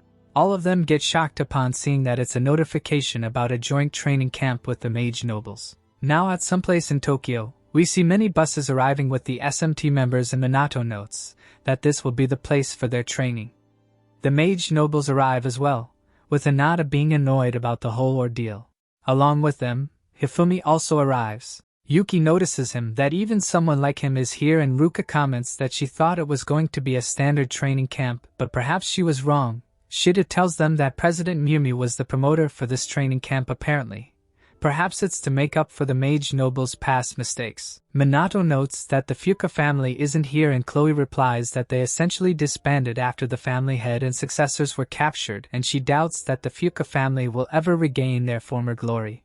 Minato asks about the members who had no part in the conspiracy, and she replies that they were probably looked into but must have been let off the hook, and she is sure they must be living new lives now. Minato thinks about the butler who helped him, but after listening to Chloe, he assumes that he got away safe and sound with all of it. Both Hinata and Minato notice each other, and she turns her face away upon noticing him. And all the Magic Noble subordinates look at SMT while frowning. Yuka wonders on why are they staring at them like this, and Ruka says, although they are cooperating now, they don't have a good impression of the SMT, and Ryuji says that he remembers that they never made any conversation with them during many calamity missions. Minato sighs, wondering what would come out of this whole ordeal. Now they all get ready with their stuff put down and gather at the empty ground. Hifumi gives a speech. He thanks them all for taking the time out of their lives to join here, and that he is sure they all are mentally drained from this since there are not many people capable of filling their shoes after all. Minato thinks the police and SMT's regional divisions are covering for their absence. There should not be any issues since there are not many calamities around this time, but still Minato is a bit worried. Fumi continues that he believes that this joint training exercise to be absolutely necessary in order to overcome the great calamity, as their battle will grow fiercer from here on out. That is why it is essential that they improve the cooperation between the Mage Nobles and SMT. And that being said, there are precious people capable of leading all of them. They must be upstanding and wise, and above all, standing mage, and he can only think of one who fits the role, the SMT's Captain Minato, and he will be the instructor of this joint training camp. Hearing that, Hinata gets annoyed and the Mage Noble subordinates gets pissed, asking why is it someone from SMT and if the Mage Nobles have to listen to them. Hearing Hifumi gets angry, as he says, it seems that some of you are dissatisfied, and asks them if there is any mage here that can defeat Captain Minato. Hearing all of them shuts up, Hifumi then tells Minato to address them all. Minato thinks, though what Hifumi said is true, it also serves his own interest. The Mage Nobles have had a monopoly on magic knowledge and techniques. But even so, they cannot win against him. They have realized that they have reached their limit. As such, Hifumi intends to use him. And even after all this time, he still hates losing, though he does not dislike this about him. Minato tells everyone that they will be training here for 2 weeks, and there is only one thing he asks from them, and that is to follow his lead like their lives depend on it. Fast forward, they all start to complain about making them do push-ups. Minato tells them that training their body is the basis of all magic and to push themselves to the limit. We see the mage noble heads also doing the push-ups, considering it nothing much as they push themselves. Now they run with the tires strapped behind them, as Minato shouts at them to run like they mean it, and there is no point in cutting corners, and he speeds up with the last sprint as well. The mage nobles also try to keep up with him, trying their best to not lose to him. Yuka is also surprised seeing the mage nobles actually listening to Minato, and that she never thought she would see such a day. With everyone on the ground from fatigue, the mage nobles are still standing firm and Minato tells everyone to take a break and get hydrated. The mage noble subordinates questions the point of doing all of this and assumes they are training with no goal in mind. The members of SMT argue that they don't know if it's true and that Captain Minato is an amazing person, but the mage noble mocks him, calling Minato a mere student, which angers the SMT member as they grab his collar upon hearing that. Ryuji notes that he knew it would come to this and Yuka says that they need to stop them. As such, Minato steps in asking both of them to stop. Minato tells the mage noble that he understands that he does not trust him, and if he is not acting as their leader, he would welcome the criticism. But for now he requests him to follow his orders and tells the SMT members to bear with it for now, if they really believe in him, which they agrees to. Looking at them, Minato thinks that they seem to have a deep grudge. The fact that they still have room to argue is a problem. Minato gets an idea as he decided to do that with an evil grin. Minato starts to use his spells to attack mage nobles with it, and tells them to fight back or they would die for real and to use their magic until they cannot anymore. With all that mage, the noble gets pissed and says that it's not training but simply abuse, and the SMT members mock him for being pathetic. The mage noble group gets fired up upon hearing those insults, and tells the SMT members to wait and watch. They will show what mage nobles can do when they get serious, and the SMT members get riled up as well, saying that they will not lose to them. Seeing which, Minato notes that he has accomplished his mission of igniting their competitive spirit. Fast forward, both groups are tired and knocked out on the ground as Minato tells them to get some good rest and prepare for tomorrow, and as he is leaving, Hinata stops him and Minato asks if she has a question. She asks if he is going to keep training them like this, and Minato asks if it's a complaint, but she replies that it's not, but surely there must be another way. He replies he has said this before, there is not other method, there is a way to stimulate their magic capacity and sensation by an advanced mage administers shock therapy to awaken their magic flow, but that is only for beginners, it would not have any effect on them. But Hinata gets angry and lashes out asking on how did he get this strong, then what is up with his ridiculous amount of magic power, and what about his abnormally high-level spells or the fact he does not need incantations, but Minato replies that other than increasing magic capacity by using magic until the brink of exhaustion or improving their magical techniques in other way, he really does not know any other method. Hearing his answer, she gets pissed and leaves while Riku apologizes for her behavior, and upon hearing all that, Minato also wonders how did he become so strong. He remembers that the first calamity was what triggered his awakening, and yet he has never met a mage as strong as himself. He starts to question himself on why is he so strong, and why does he have so much magic power? Fast forward and it gets evening and Minato calls of the training for today, and we see everyone is laying on the ground extremely tired and unable to continue. The red-haired guy wonders if there is even a point in training like this, and same goes for the other guy who complains about the grueling training being no different from being in the army despite being dignified. Mages, the red-haired guy wonders if there is even a point in. But as they test their magic power, they are left shocked as it has been increased by 10,000 more than before. They are quite surprised that his method actually worked, and Minato tells them that it's not all. They would get even stronger over the course of these 2 weeks. They all look at each other, but this time in the belief of Minato. Next day, we see them training with Minato again, and as Minato looks back, this time we see they are properly following him. From their standpoint, they note that if that was the result of their training of a few days, then if they put everything in these 2 weeks that they have, they should grow even stronger, and Minato smiles seeing them determined like this.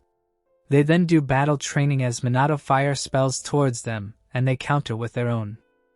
But the Magic Nobles team mock them by calling them sloppy and that they cannot even hold a candle to the Magic Nobles.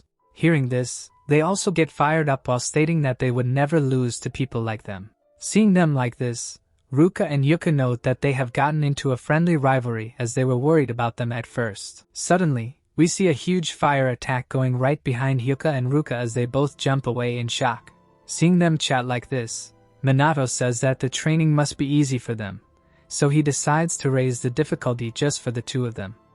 Hearing which, they both get scared. Now in break time in the cafeteria, the Magic Nobles team notes that their magic has been performing really well, and one of them claims that even their spell level has been improved, along with magic capacity. For some, their casting speed has gotten faster, and some were able to shorten their chance for the magic as well. With all this, they finally acknowledge Minato's strength, calling it a real deal. The other members of his team also agree with it, since he was able to produce results like this. From behind them, the SMT arrives, singing the praises of their captain, and the red-haired guy admits it as well, but the other guy claims their head image to be even more amazing. Seeing the Magic Nobles and SMT sitting around and talking like this, Minato thinks that it all worked out in the end. Now back at the training, Minato notes that everyone's magic level has improved, and they are doing quite well. And as he looks back, he sees Chloe using a dark magic spell. Seeing her, he notes that her abilities are supposed to be above average according to Leona, but they are clearly higher than that. She is also hiding her true strength from what Minato can see, though he is unable to get a read on her. But he chooses to set the matter with Chloe aside for now, as he has more concerning matters. We then see Riku and Hinata also practicing their spells, but Hinata seems to not put much effort into it at all. Minato notes that as well, and he can also understand why it's happening. Every time she sees him, it's like she wants to bite him, which he wonders, why is that? Though it won't be good if it stays that way, Minato labels it as quite the pain. Fast forward, and we see Minato has asked them both to stay behind, and Hinata asks him, why did he make them wait? Minato replies that he has seen that the training hasn't been effective on her. As such, he asks her for a reason. She angrily replies that it's practically pointless for her, and states that she won't get stronger like this. But Minato points out that despite this, she is still participating every day, and she gets pissed and tells Minato to shut up, since she does it because it's an order. It makes Minato think that an order from Mamu seems to be the only superior whom the Mage Nobles obey, and he is quite surprised knowing that Hinata actually listens to someone. Hinata starts to walk away while saying that she is not going to change her attitude about it no matter what, and Riku apologizes on her behalf while Minato replies that it's fine since he doesn't mind it. But since Riku is always with her, which Minato has noticed, he asks him, what is his relationship with her, since from what he can tell, he seems to care for her a lot. Riku replies that while he thinks that they are friends, he might be wrong, but they don't have anything special going on either. Hearing that, Minato apologizes to him for asking such a personal question, and Riku replies that it's fine and apologizes to Minato for the inconvenience to him. Minato asks if he meant Hinata from that, and Riku replies that she has a rough personality, so people often take her the wrong way, but she is not a bad person, and Minato replies that he quite likes straightforward grumps like her. Ricky gets satisfied hearing that, and thanks Minato for it. They both then wave goodbye at each as Minato decides to take note of Hinata for now. Now on to the next day, we see everyone standing around and talking to each other. Minato turns back and sees Hinata roaming all alone. At the cafeteria as well, he sees Hinata sitting and eating alone. He notes that her subordinate seems to have a rough time talking to her, which makes him assume that Riku is her only friend, and that maybe she prefers being alone, though it doesn't seem that way to him. As such, Minato suddenly stands up and decides to lend Hinata a little hand. Minato approaches Hinata and greets her. Now again when she is training, he comes to her and personally shows her how to do it. And again while she is walking in the corridor, he starts to pester her by asking if she seems in a bad mood, and what's wrong, and Hinata starts to get pissed. She asks Minato what his problem is, and he keeps bugging her for no reason. What is he trying to do? He replies that he just wanted to talk to her, which confuses Hinata, and Minato replies that she is always on her own, and seems lonely. Though she doesn't agree with what Minato is saying, she replies that she just prefers being on her own. Minato replies that he doesn't see it that way, but Hinata replies that he doesn't know anything. He explains that someone who prefers to be on their own wouldn't put themselves in situations where they need to interact with others, nor would they take interest in others, nor put up with others taking interest in them. But she doesn't seem to fit into any of those categories. Hinata replies that he should quit talking as if he understands her, but Minato gets an idea, and tells her to do it this way, which confuses her. He asks Hinata to become her friend, which embarrasses her, and she replies, "What the hell is he talking about?" while being flustered at his proposition. He asks if it's a no, while saying that he is actually pretty fond of her, and it embarrasses her even more. She replies that people wouldn't usually go out of their way to ask to be someone's friend, which Minato agrees with. Hinata then tells him to give up on getting to know her, while claiming herself to be annoying and troublesome. But he replies that he doesn't like her at all, and in fact he likes how she honestly expresses herself, as people who needlessly flatter him makes him rather uncomfortable. Hearing this, she turns back and smiles, while calling Minato a weirdo. Minato is a bit surprised, while Hinata gets embarrassed. She then quickly starts to run away while telling him that she is never going to be friends with him. There is no way that would happen. Minato thinks that he has been rejected, and we see Chloe hiding and observing everything from behind the corner. Now back to the training, we see Manhwa and Ruka seem to be observing and are concerned about their father. Minato then announces a break from training, and notes that everyone seems to be honing their strength. He then notices Manhwa and Ruka asking their father to have a meal with them together, since they haven't had a chance to talk lately, and they would be happy if he joined them. But he replies that he still has things to do, so he would be passing on the meal, and leaves. Minato approaches from behind, while commenting that he is still the same as always, and that he hasn't changed their attitude towards them even after lifting their disownment. Manhwa replies that he never used to be like this, and Minato asks her, what changed? She replies that he used to be kinder, and would listen to them, but it happened after their mother passed away. And after that, he was never the same before. He wouldn't talk to them as much as he used to, and he would always be away on work all the time. Ruka replies that she thinks she understands his feelings. Since she was the same way when their mother passed away, she felt like she had to become stronger. By trying to protect Manhwa, she became stricter with her, and ended up losing sight of herself. But Manhwa tells her that she is now the same kind of older sister that she used to be, and Ruka thanks her for it.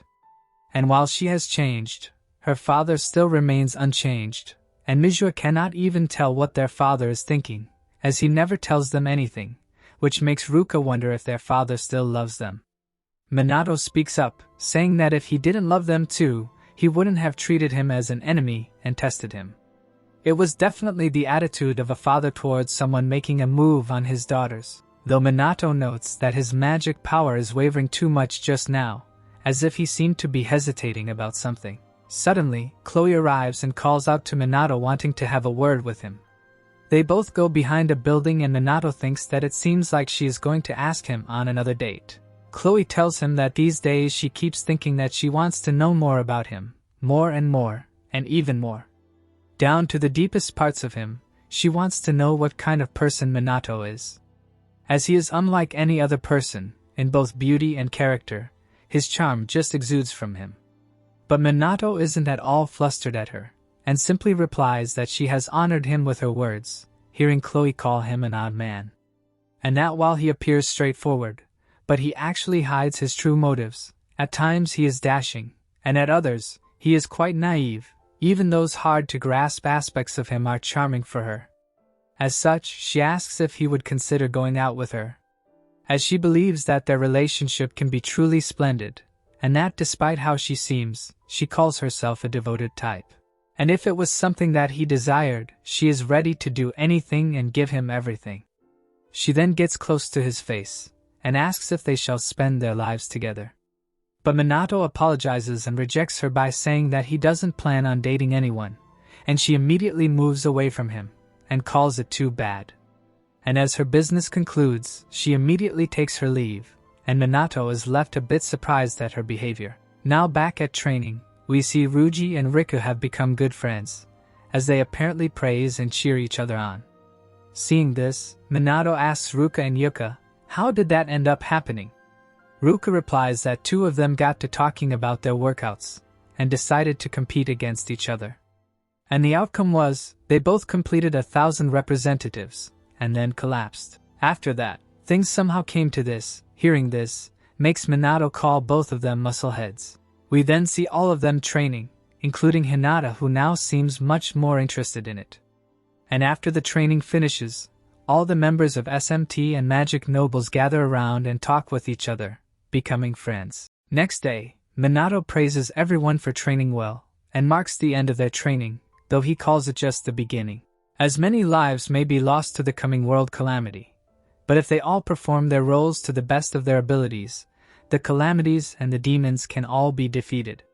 He starts motivating them, that all of them are strong, and even the world calamity is no match for them, so they should now rest until the time the mission begins, and prepare themselves for it. Minato shouts that it all depends on their shoulders, and they would definitely protect Japan and the world, and everyone gets hyped hearing his speech. Both the SMT and magic nobles shake each other's hands in good faith. Hinata is standing back and notes that Minato is an amazing person, as not just the SMT, but he even managed to train magic nobles, as their abilities are several times higher than before. And even managed to get most of the people to open up to one another, and he was even nice to her as well, and so she starts thinking about them being friends. Though she quickly disregards the thought, telling herself what she is thinking, as she doesn't need friends. And for some reason, she calls it pointless for herself anyways. Mamu then tells Minato that he got splendid results, and he replies that his words honor him.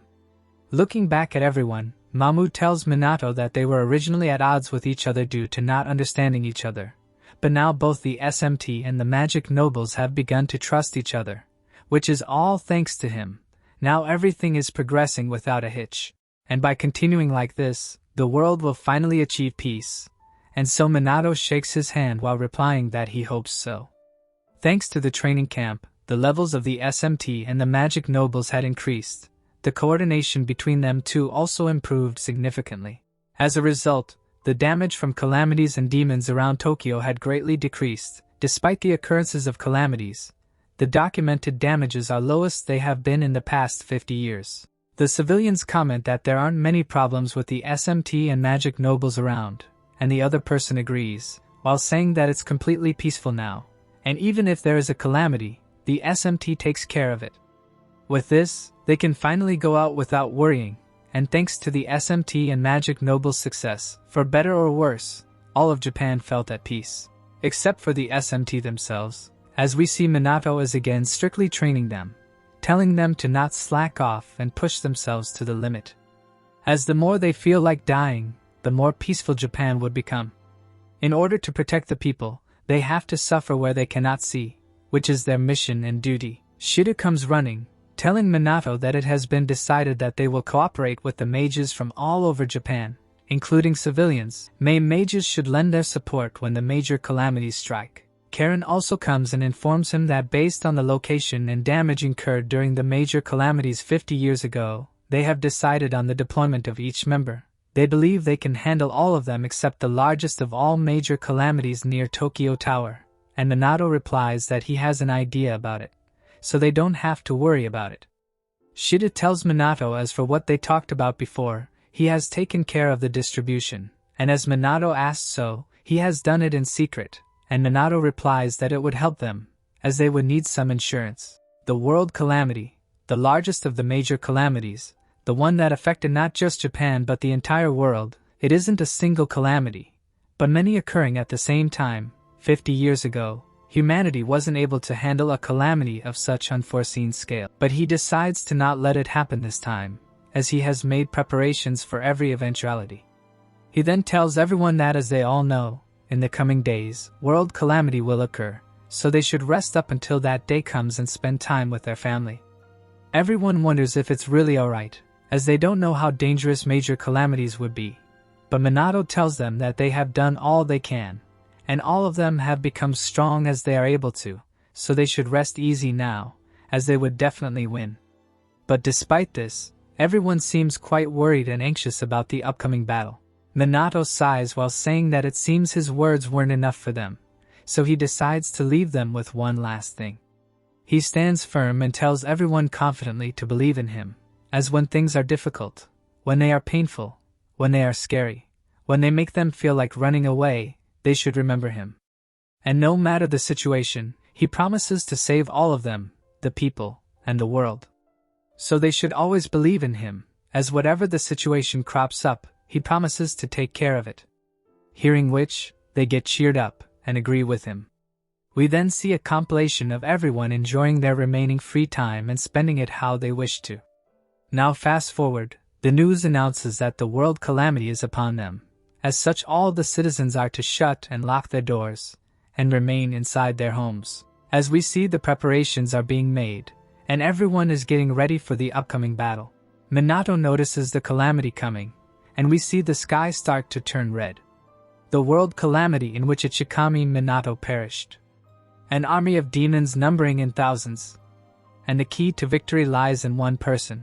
Minato tells everyone that it's time to go and save the world, and everyone gets ready.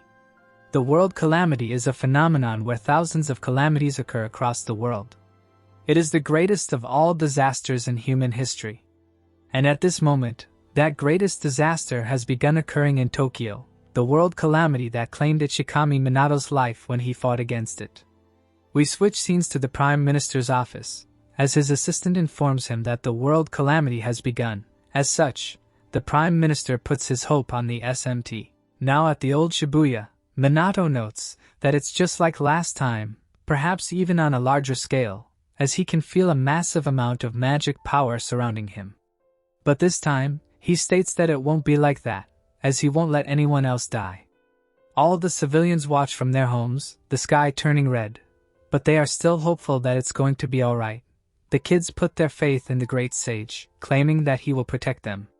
The students in the school praise Minato for winning, and we see the news helicopter flying in the sky and reporting on the current situation. We see many portals appear, and a number of high-level demons and monsters start to appear from it.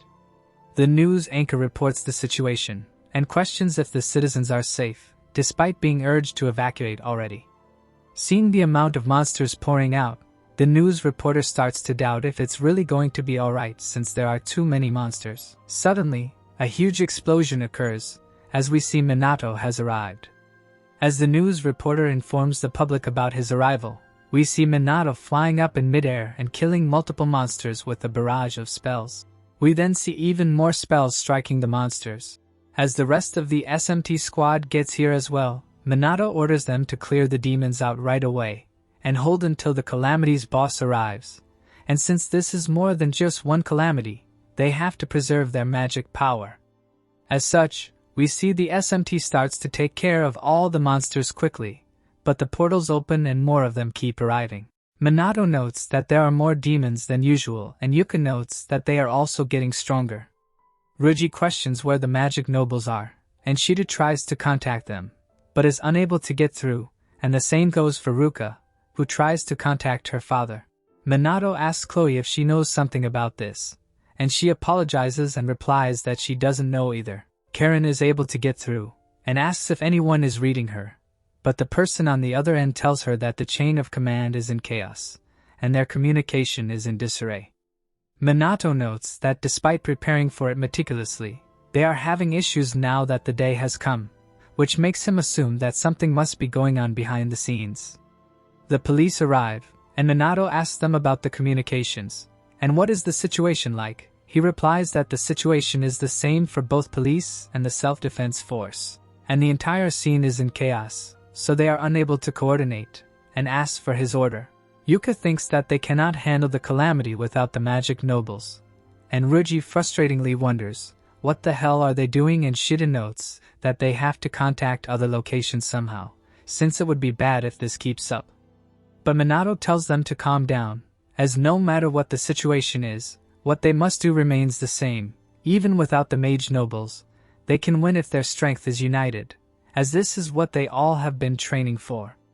He then loudly proclaims that he believes in all of them. Hearing that, everyone gets motivated again. Yuka starts to smile, thinking what they were even worrying about, and as Minato told them, they just have to do what they have to do. Ruka thinks of Minato as calm and reliable as always, and with him around, she is sure that they won't lose, and so we see everyone continue their fight against the monster. The reporter informs everyone that the SMT are overwhelming the demons, which is to be expected of Captain Minato, and as long as he is around, they would be safe and protected, as the demons are no match for them. Minato notes that there are dozens of calamities happening within Japan during the World Calamity, and this would be a tough battle without the mage nobles around, but just this amount is still doable for him, as he has been making preparations for this day.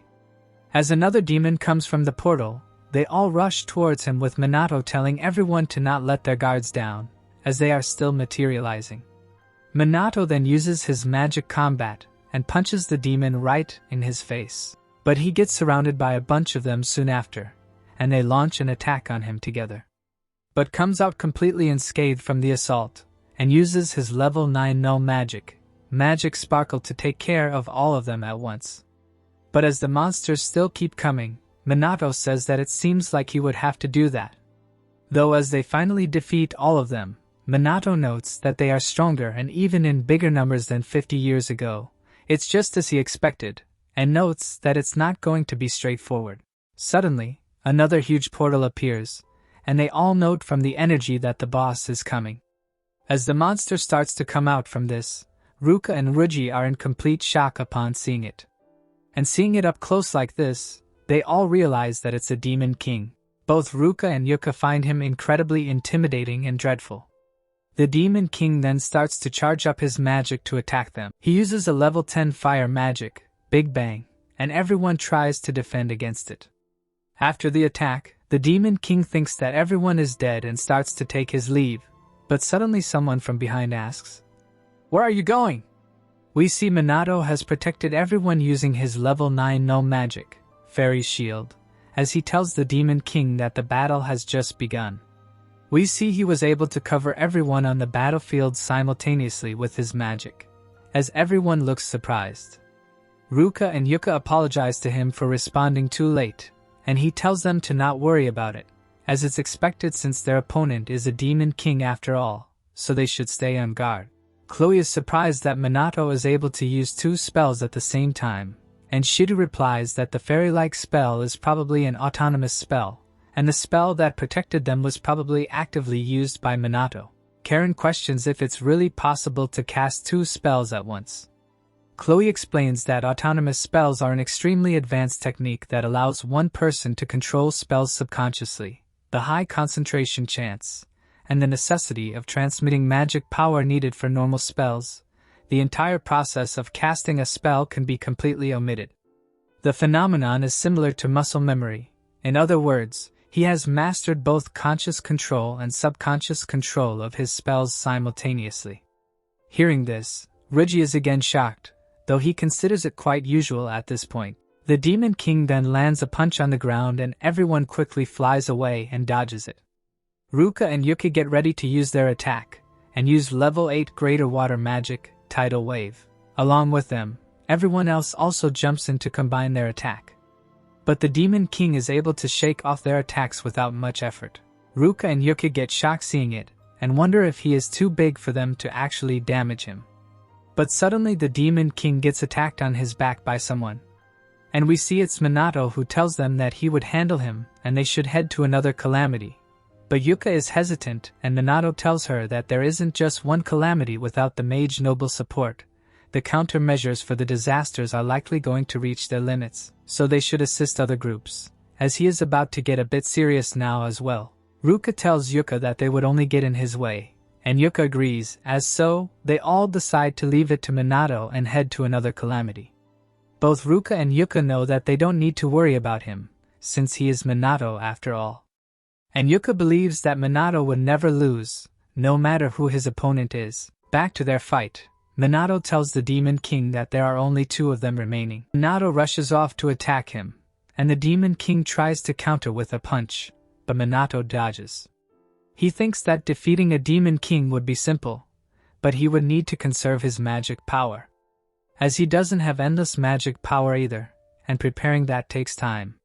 As such, he plans to defeat the Demon King using as little magic power as possible. As the Demon King gets on his knees, Minato uses level 11 Holy Magic, Holy Ray to attack him. The Demon King starts to get burned, but is able to get away, which Minato notices. He then starts charging up a spell to attack Minato, but Minato calls him too slow.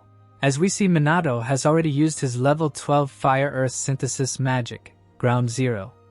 He wonders if he used too much magic power, and notes that he was stronger than the previous Demon Kings.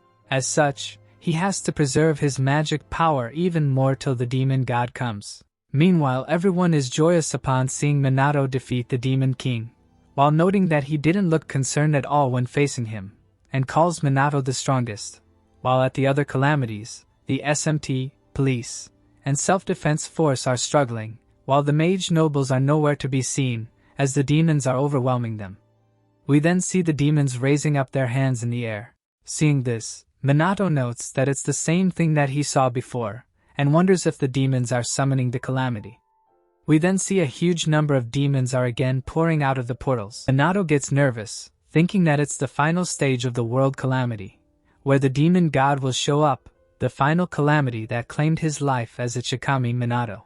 We switch scenes to Yuka, who tells everyone to not rush and destroy the demons. She notes that the powerful feeling of strong magic power is gone, meaning that Minato has defeated the Demon King, which is what she expected of him. And now, everyone is starting to look tired and haggard, which makes her wonder if her big sister is alright with the other calamity. She suddenly gets a voice message that a large calamity has occurred near Tokyo Tower. As such, Yuka tells everyone that she is heading off towards the large calamity, so they should handle the things here. We switch scenes to Minato, who uses a level 8 magic, inorganic cannon to take care of demons. Though, seeing as there are still so many demons left, he wonders if he would have to use a higher level spell, but he wants to reserve his magic power. And so, he flares up his magic power, and uses a level 11 holy magic to quickly annihilate them. And then, the rest of the SMT arrives, and Minato seems glad to see they are all okay, and notes that they left other members behind. Yuka replies that they had no choice, as there is no other way to make up for the absence of magic nobles. Minato replies then they would stop them here, and tell everyone to get ready. And so, they all fly away towards the demons. Meanwhile, the reporter is reporting on the final calamity and calls it on a whole other level than others. Seeing this, people are scared and afraid, while commenting that there is no way any human can do anything about this. The pilot tells the reporter that it's dangerous to stay here, and they need to leave, but the girl refuses as they need to let everyone see that they are doing their best here. And they will be safe from every attack as their helicopter has apparently been equipped with anti-monster equipment, as just then a demon gets near it. As the demons try to attack it, the equipment activates, and she thinks that they are safe, but the demon casually creates a hole in it by ripping it apart. Seeing this, she gets shocked and terrified, while bracing herself and saying that it cannot be defective. As just then, the demons are taken down by someone, and we see it's Minato, seeing whom, she is relieved as well. Minato appears on the broadcast, and starts to reassure everyone with his motivational speech, seeing which, people start to get relieved, and he then states with absolute confidence that he would not let anyone die, after which, he quickly takes his leave, leaving the reporter to comment that he is too cool. The rest of the SMT joins him, and they all begin their counterattack. And we see everyone fighting back against the huge demonic army. One of the demons then uses a level 6 fire wind synthesis magic, but Minato counters it with level 7 null magic and destroys it.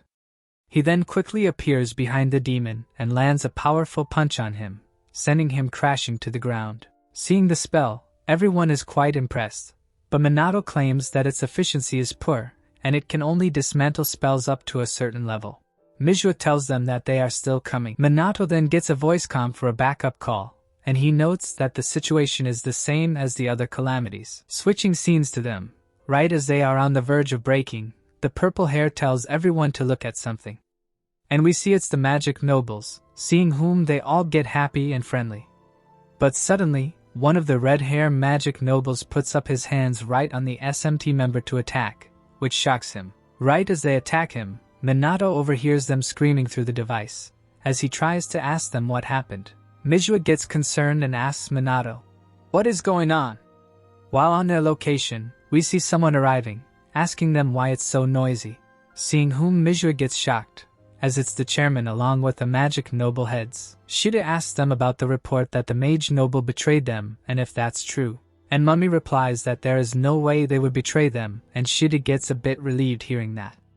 But Mummy continues that they never intended to join forces with them from the beginning, so there is no such thing as betrayal. Hearing this surprises everyone, and Ruka asks, "Weren't they supposed to be comrades?" Suddenly, Hinata attacks her, telling her to not get the wrong idea. They never considered them as comrades in the first place. Minato asks Kaichi if he is the same, and he replies, "The mage nobles have turned against the SMT, police, the self-defense force, and Japan itself." Chloe is shocked and doesn't believe at first that her father would do such a thing. Mummy chuckles and flies up in the sky and raises his hand, saying that he has finally completed it through numerous experiments. And he creates a huge magic circle in the sky, and Rukia and Ruji wonder, "What is that massive magic circle?" Chloe comes forward, planning to stop it before it activates, and uses her 4th rank shadow magic to send a flying slash towards it. But suddenly, the demon comes forward and intercepts her attack and protects Mummy. Shiru and Yuka are surprised to see the demons protecting Mummy, and they don't believe that it's just a coincidence that could happen. Minato gets a call that the mage nobles are working with the demons, as we see them attacking everyone along with the demons. The other members of the SMT are also surprised, as they thought that they understood each other during the joint training camp. Back to Mummy, who starts using calamity controlling magic, which would make all the demons in Japan their allies. Minato wonders, how did he learn such magic that can control and interfere with the demons and calamity? Mummy, with a grin on his face, tells everyone that it has one more special effect, and we see him starting to absorb power through the magic circle. Chloe notes that the power of calamity is being transferred into her father, and Yuka replies that she has never seen any magic like that. Seeing this, Minato is also visibly nervous and surprised, as he remembers that it's just like that one time. It's the same thing that happened to him when he first awakened, which he encountered in the first calamity. He then says that calamity is the phenomenon that brings magic power to this land, and it's also the one which supplies magic power to humans with magical potential, and by using it, one can obtain a massive amount of power. Mummy agrees with Minato that the calamity is allowing people to gain even more power, though it would be meaningless if one doesn't have a capacity to withstand it. And so, Minato asks Hinata and Kaichi if this was the reason that their magic power was increasing, and Hinata agrees that they have been gaining power from the calamities, which was why they cooperated to ensure that the calamities proceeded smoothly, and they used them to create the current situation by cooperating with them. Fewer people would suspect the mage nobles, so they were able to promote calamities behind the scene, and they stole the calamities' magic power, and no one would notice. Minato calls it a monopoly of power, and Hinata replies that at first, they planned to eliminate him, but he turned out to be strong, so they decided to use him instead. And if they left the calamities unchecked, the mage nobles would face a lot of criticism, plus the trigger to the great world calamity. They needed to follow the flow of history. Minato asks, why do they need to do that? And she replies, calamities occur in the same locations, which is because there are specific places where the calamity's magic power flows more easily, and unless a calamity is resolved, the next one won't occur, so they needed Minato to solve one calamity after another. And right now, Chairman is absorbing the power of the great calamity, and the amount of magic power he would gain would be immeasurable, and will cause the birth of the strongest magician. Minato once again asks if they plan to betray them from the beginning, and Hinata replies, it's exactly what they just said. So Minato asks, did they really not create even the slightest bond with them? Hinata gets angry hearing his words, and tells him to shut up, and stop saying such disgusting things, claiming that she doesn't need such things as bonds or comrades like them. Rigi steps up, asking Kaichi if he is really going to betray them as well. And he replies, battles are breaking all over, and the mage nobles and demons are the enemies. It's only a matter of time since Japan falls, and tells Minato that even he cannot protect all of Japan. And we see many SMT members and civilians are surrounded by demons, who are trying their best to fight them as well. Shido informs everyone that the situation is not looking good, and Karen notes that there are no reserve forces left anywhere. Suddenly, 2 more people arrive, saying that everything is going according to the plan. Seeing them, Shido is left shocked, and wonders, why is it happening? And we see it's Akuto and Fukugen. Along with them, Takigami is here as well, which once again shocks both Karen and Shido. Minato tries to confront Takigami, but before he could speak, Akuto and Fukugen comes forward saying that they have been waiting to see him and can finally kill him with their own hands. Shido questions how he is here, as he is supposed to be imprisoned, and he replies that they have collaborators within the police as well. And while putting his hand on Takigami's shoulder, he says, here as well. Manhwa questions why they are doing this, despite being mage nobles, and Akuto replies, it's because they are mage nobles. As he considers themselves, beings of higher existence are not like the incompetent commoners. And with their magic, they can destroy half a city if they were to go all out, even nations, all with just one magician. But for some reason, the mage nobles are being manipulated by powerless beings, by the powerless fools, which Akuto finds really strange and gets angry over it.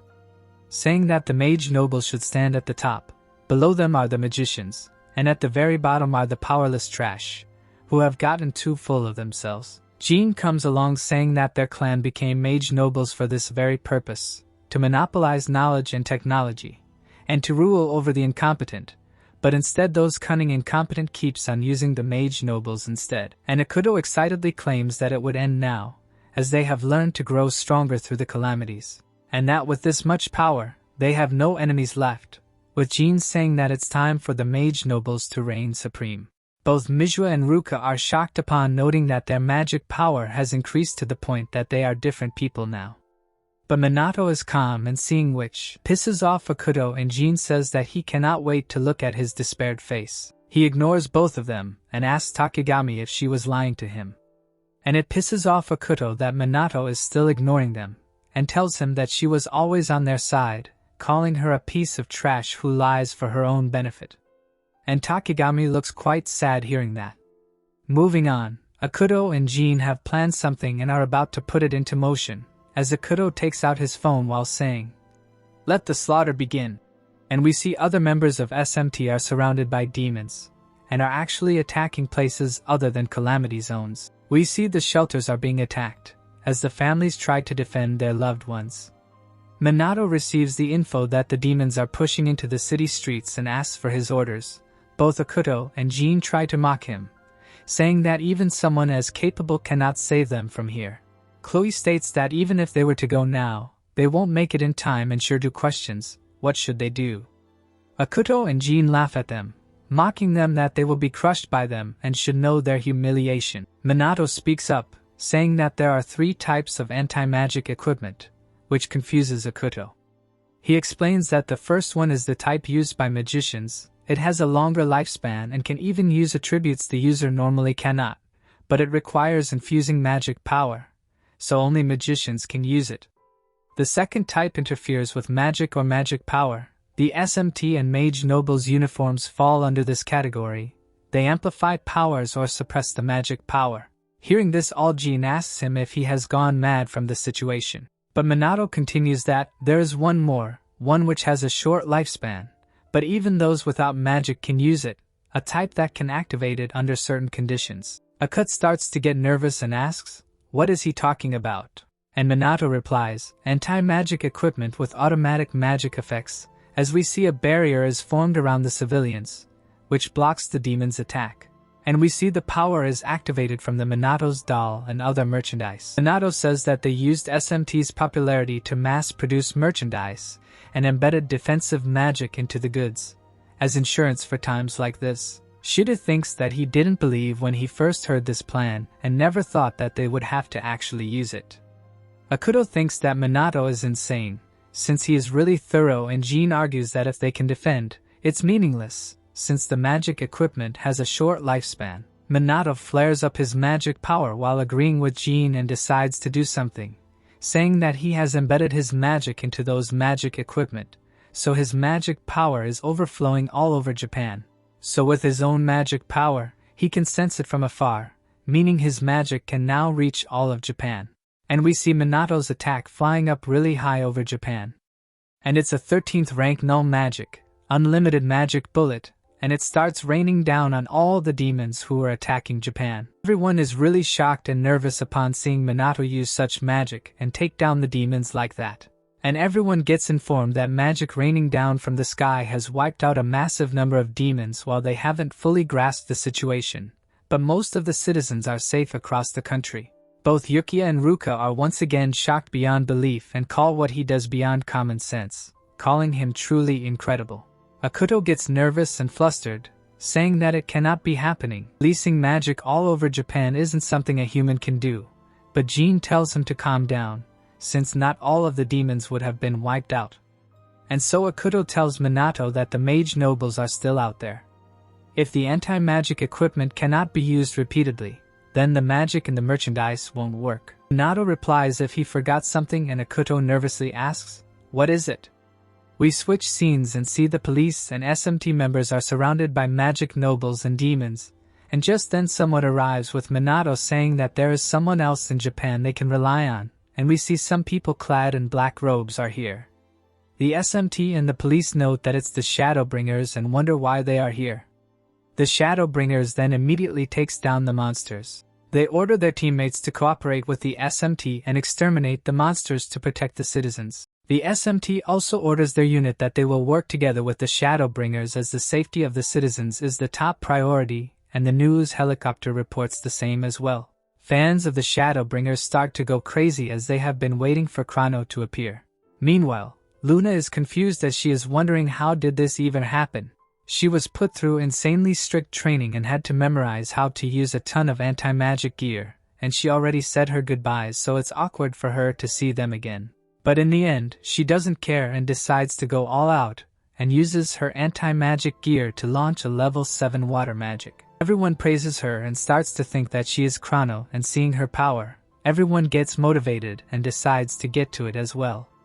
While Luna states that after this, Chrono would have to treat her to dinner. Akuto is confused when he learns that Shadowbringers are appearing all over the country and tells Minato that since he prepared this from the start, he must have been doubting the magic nobles all along. Which Minato agrees to, and both Jin and Akuto get angry and get ready to attack him. Kutsu also orders Takagami to fight and she hesitantly does so as well. Riko and Hinata also get ready, noting that they don't have any choice either, and so does the SMT in response. Akuto uses 5th rank dark magic and gets behind Yuka to take care of the small fry first.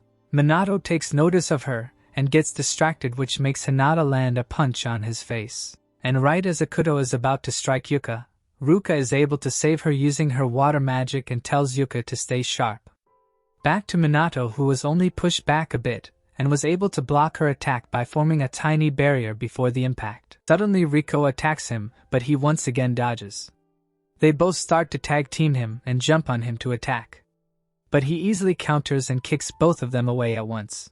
And as Minato tries to focus on Mamu, his path gets blocked by a 7th rank water magic from Takagami, who states that she won't let him pass. Hinata and Rika get back up as well, saying that they know firsthand how strong he is, so they won't let him help his allies. Minato notes that they are using a division strategy, which he finds troublesome as he has already used up a lot of magic power, and if possible, he would rather take out Mamu first. But a high number of monsters are guarding him, though he does think that he might win if he were to go all out, but it's a gamble.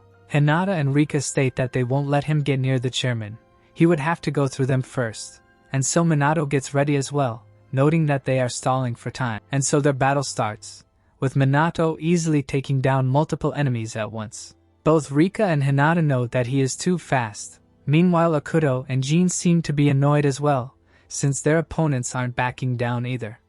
Both Shido and Yuka are overwhelmed by the number of enemies and start to feel anxious, but Chloe speaks up, telling them to not give up, since if it's them, they can win.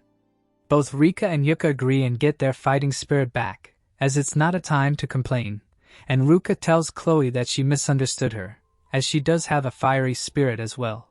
She replies that perhaps she has been inspired by all of them, as 3 of them begins their assault. Akuto attacks them, saying to not get cocky, but Ruka and Yuka counters with their combined 8th ranked Grand Water magic. And as their magic collides, they are able to cancel each other, and both Jin and Akuto gets annoyed, seeing how strong they have got. Akuto then notes Takigami simply standing on the side, and gets angry at her. Meanwhile, Minato notes that something that he set up should be happening soon, and Akuto orders Takigami to fight for real, and threatens her. If she doesn't obey, she should know what would happen, which scares her, so she plans to attack Minato while apologizing to him. But Minato powers down, saying good grief. One notes that, and gets worried for him, seeing how he has let his guard down, and shouts at him to move, as we see Takigami's spell is coming for him. But her spell completely misses Minato, and Yuka is surprised and confused seeing that. Takigami in the end is unable to attack Minato, and Akuto gets angry at her, saying she should know what would happen to her family if she is going to defy him. She requests him to stop, to not lay his hand on his daughter and grandson, and he replies that she is the one who broke their agreement, and threatens her that one call from him and it would all over. He can get their arm broken or get them humiliated, since they are both women.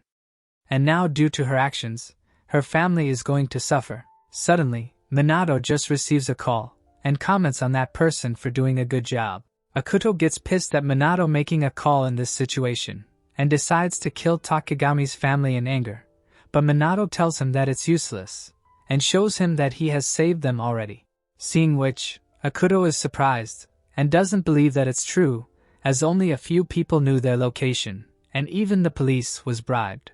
Minato replies they were careful to not leave any traces, so it was tough, but the fact they evacuated from the disaster turned out to be their downfall, which made it possible to track their location, and thinks that the Shadowbringers did a good job as well, and their disguise weren't exposed either.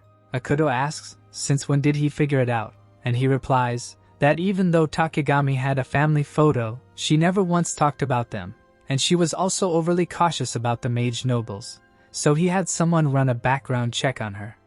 He then turns towards Takigami, telling her that she should know that she cannot hide anything from him, and she starts crying, and gets relieved knowing that her family is all safe now. Suddenly Akuto grabs her hand from behind, and plans to take her as a hostage instead, but she immediately attacks him using a rank wind magic and asks him to not touch him.